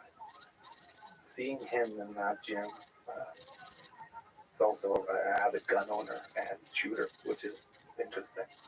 Having seeing somebody like him who is well versed with his hands, also be a man that has gone into the realm of being well versed with weapons, which is an aspect of martial arts and the martial way of thinking that some people kind of the purists will stick with one side of it, but he's obviously a warrior in a lot of ways. So just as a small tangent, so you're somebody that you don't just look at unarmed combat, you look at the full spectrum of the chaos of combat that's outside of the realm of jiu-jitsu and even just mixed martial arts, unarmed, armed with knives, beyond.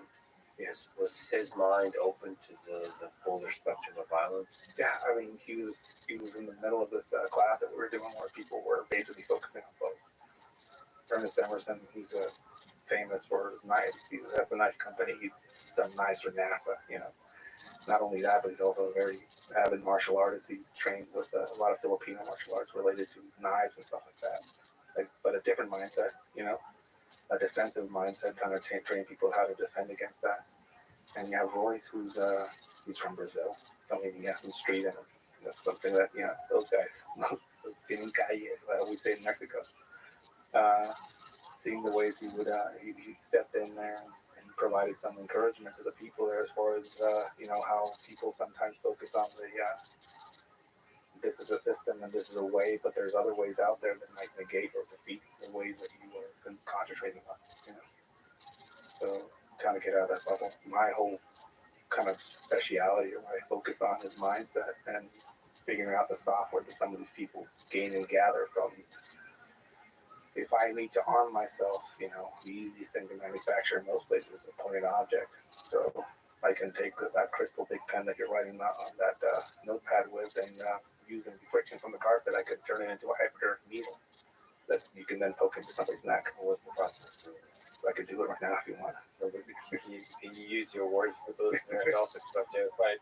No, I could basically, you can take the friction, the heat and friction created with this carpet. Yes. You can grab that pen.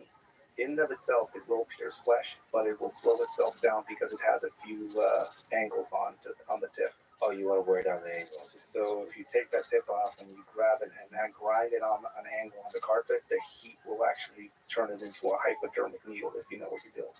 Hypodermic meaning like it smoothens the entry. It will make a point and an angle that will guide its way into your flesh.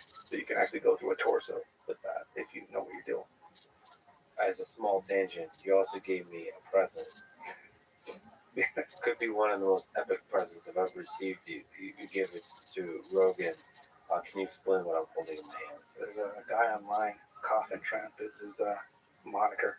It is a G10 rod. G10 is a very strong material, basically capable. A lot of people make actually G10 knives, which are basically non-magnetic, non-ferrous objects that can be utilized as a stabbing instrument. The core of it isn't an actual pencil core. It's a G10 core, and it's encased in oak, hard oak. So that is capable again of stabbing through a torso. Now, the guy that made that is an artisan. He makes that. It looks like a pencil, concealed in the nature of the object itself. So that small object is being introduced into the chest cavity.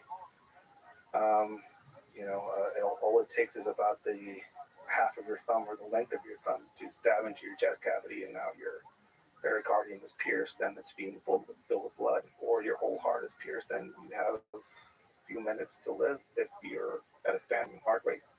So this is this has the effectiveness of a knife, essentially. It has the effectiveness of a shank or an ice pick. It's not going to cut, but it's going to make a hole where it shouldn't be. Yeah, the pen is literally my in the story. Yeah. Well, it's this is really epic from like a perspective of an academic. This is a symbol of both intelligence and violence. I love it. And also the current state of affairs where people need to arm themselves with things that are concealed as far as their purpose. in a place where, in a country or in a society that limits their ability to harm themselves. So if you're going to a safe place, you're going to a place where no weapons allowed, which means a rich, target-rich environment if you're a predator. That's a sign of rebellion. Let this be a signal of everyone should be terrified when you're around me. Because even a pencil can murder you. And I intend to use this. And nobody owns life, but anybody that can hold a frying pan owns death, is a quote that I heard once, which is a beautiful one. Look at you. If anyone betrays me, this is the way to go. Can you, given all your experience and all the different ways that you think about martial arts and violence, in Mexico, in the world, speaking of Hoist, what is your approach to conflict, like a street fight? What advice would you give people in the full spectrum of what a street altercation might entail? What is the best way to approach it? I think before you get there, you have to prepare, So one of the first things I tell people is if you don't have a basic TCCC training class behind you, you should reanalyze your life and your ability to prepare. TCCC.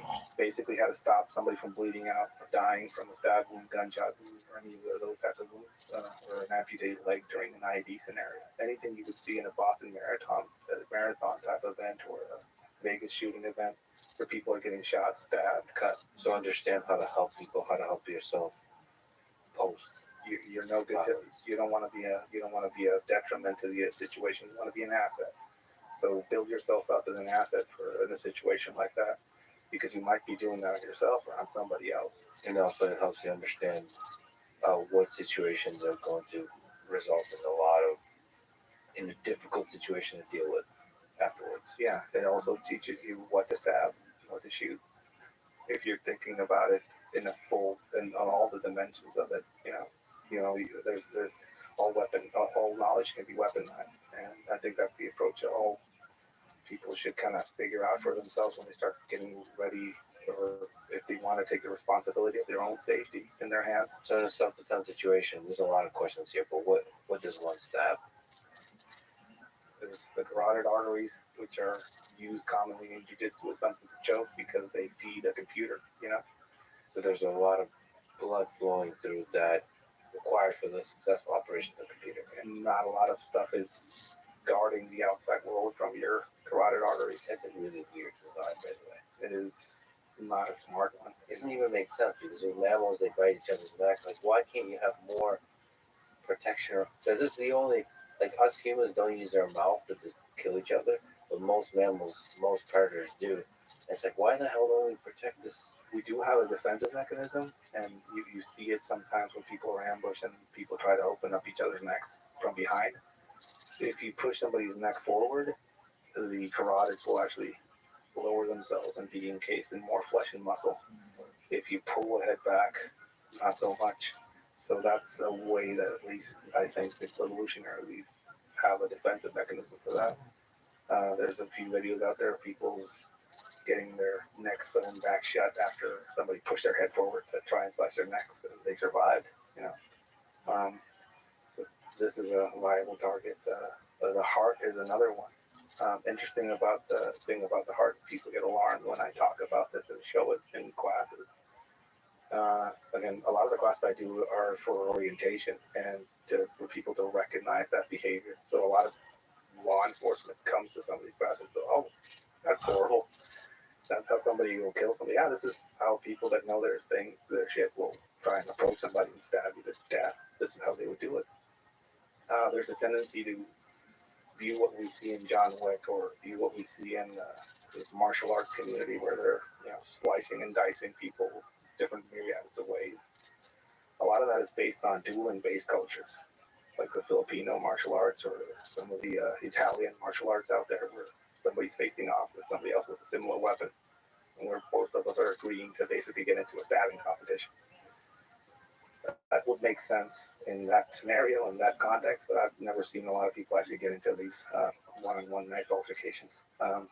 What we see now in the modern context when we talk about weaponry is an ambush, counter-ambush based scenario where somebody pulls out a knife during a grappling situation on the street, or when somebody turns to striking, exchange of punches. It punches into pulling out a cheap gas station knife or a pen or a rock from the ground or a handgun. Most modern combatives, when it comes to weaponry, should be kind of based on the whole aspect of ambush and counter ambush. There's a lot of people showing valuable material and coursework on this out there. My whole approach and my specific kind of realm is in the aspect of how people go from the process of learning some of these things from experiential stuff. People that grow up in rural places, grow up on pig farms, that actually get the experience of processing a pig, for example, or processing an animal. Those people will have more skills as hunters. Those people will have more skills with a knife if they pick it up as a weapon than most of the martial artists that I've seen kind of approach some of these classes where I go and have a simulated torso in the form of a pig hanging in a room somewhere. Some of that has to do with just the familiarity and the comfort of just like the biology of the living organism. Like that, you cut off certain things, if you cut a certain thing, like it's just a meat vehicle. The same thing, the medical training should come first, or if you don't have that, be a hunter or go to a butchery class. That will teach you more about how to use a knife on somebody else than anything. That'll give you the experience of flesh. Most people, I do this example every now and then where I have people bring in a tactical knife and they'll bring in a butter knife, and I ask them which will go through a torso. You have a pig there, so it simulates a torso pretty closely. Most people will say that butter knife's not going to go through, and it does. It does go through. It's thin enough, strong enough, sturdy enough that it'll go through. Kitchen knife, a cheap one that costs 89 cents at a Walmart, and a expensive $400 one. And the cheap one will outperform the expensive one. The tip will snap off during some of it. Yeah, I have to say that just as a small tangent, I went to a farm and just seeing the butchering of meat and so on, and the processing of meat, pigs and cows. Ooh, that's uncomfortable. Yeah. But I think it's honest and raw, and like that's something that probably everyone should experience regularly. It's also humbling to remind you. When I had dog Homer, he's a Newfoundland. I was very close with him. We lost him. And I just remember carrying him. He's like 200 something pounds. I had to carry him. I had to put him to sleep. And like one of the biggest realizations is like, oh, this is just a biological thing. Yeah. To realize that this is just meat. This is not, and you can cut it, and then if you bleed, all of a sudden the life can disappear from you. Yeah. And it's all gone. It's like, holy shit, there's this meat vehicle that some people have referred to as Lex. I'm just a few stabbings away from like bleeding. Yeah, from leaving goodbye. It's a soul that just flies away. It used to be that we had to hang around, people would come back from battle and we would hear things next to the campfire. As far as, he stabbed somebody here and this happens. But now we live in an age where you can, when I do a class, this is a stab to the heart, and here's like 5 videos of it happening live, on live leaks or whatever. And we can deconstruct that. Not only that, but what weapon was used. Oh, it was a gas station or it was a Pioneer Woman knife from Walmart with flowers on the handle, whatever it was. And people start realizing that it doesn't take a lot. That it doesn't take a lot of training, because a lot of these people are not high-level assassins trained by ninjas in the hills or anything like that. They're people that grew up rurally or learned by seeing that behavior in others. And when they start coming to the realization that it's pretty easy to do that, and they start figuring out, like, how do you counteract that? Well, number one, learn the behavior yourself so you can recognize it. The whole aspect of being a good counter-ambush team is to be the best ambusher in the planet. So again, the whole aspect of Musashi saying, know your enemy, know the sword. You figure that out as far as learning that behavior.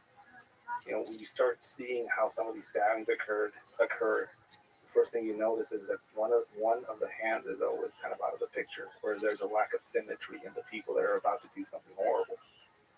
So when you see lack of symmetry in the environment, somebody with their hands going backwards, There's a crowd of people and one individual is looking counter where everybody else is looking, or there's a hyper-aware individual in the crowd.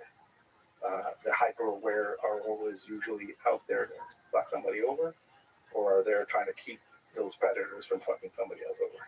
So unless you step back and you put yourself in the process of learning how they learn, and you become that potential nightmare person, it's hard to recognize that in a crowd. It feels like one of the significant ways to win or as a street fight is to avoid it by sort of sending pacifist signals in every way, meaning avoiding the situation whenever there's like a hyper vigilant people. You just kind of avoid signaling that you're one of the players of interest. Yeah.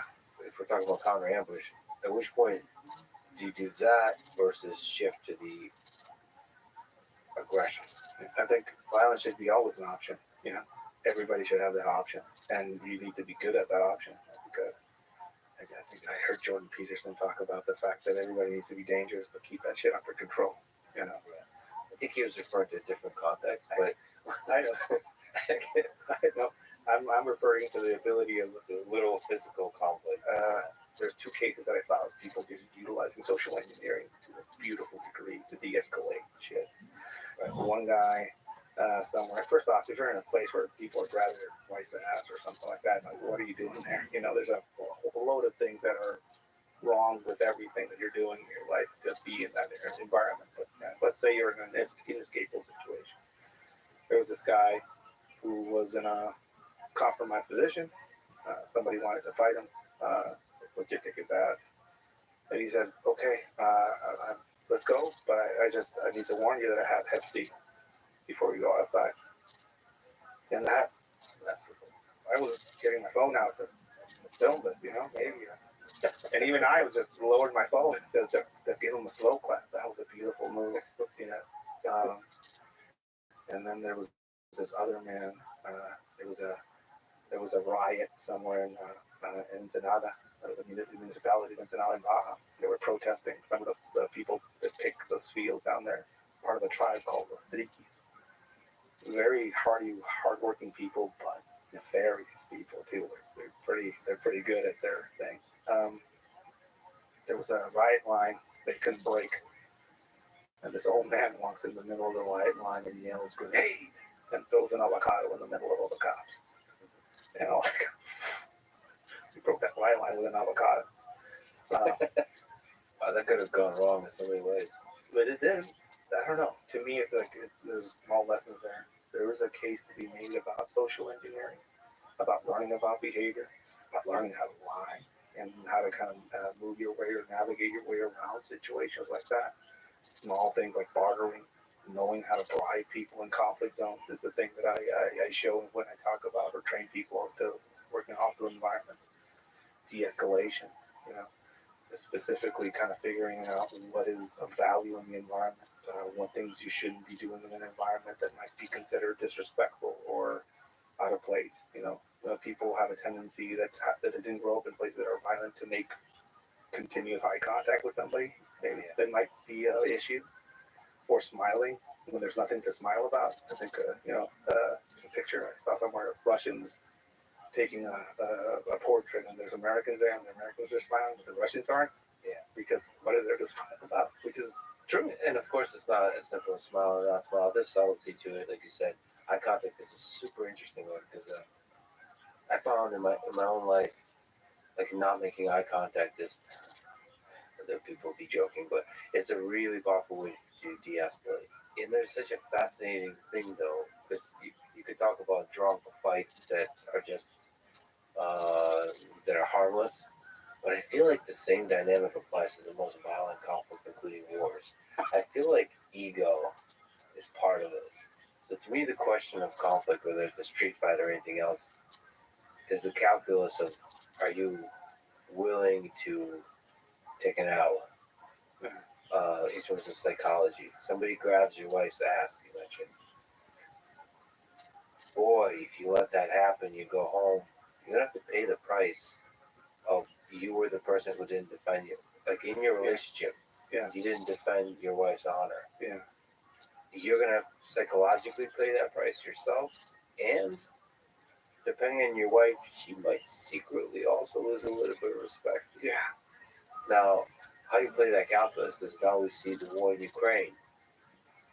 I would say there is elements of similar posturing in the United States, in Europe, in Ukraine, Russia, China, leadership macro level.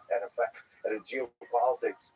It's still somebody grabs somebody's ass, and you're not backing down. So to take the floss and basically just posture, lower your head and live to fight another day type situation. The thing with modern violence is, the access to weaponry.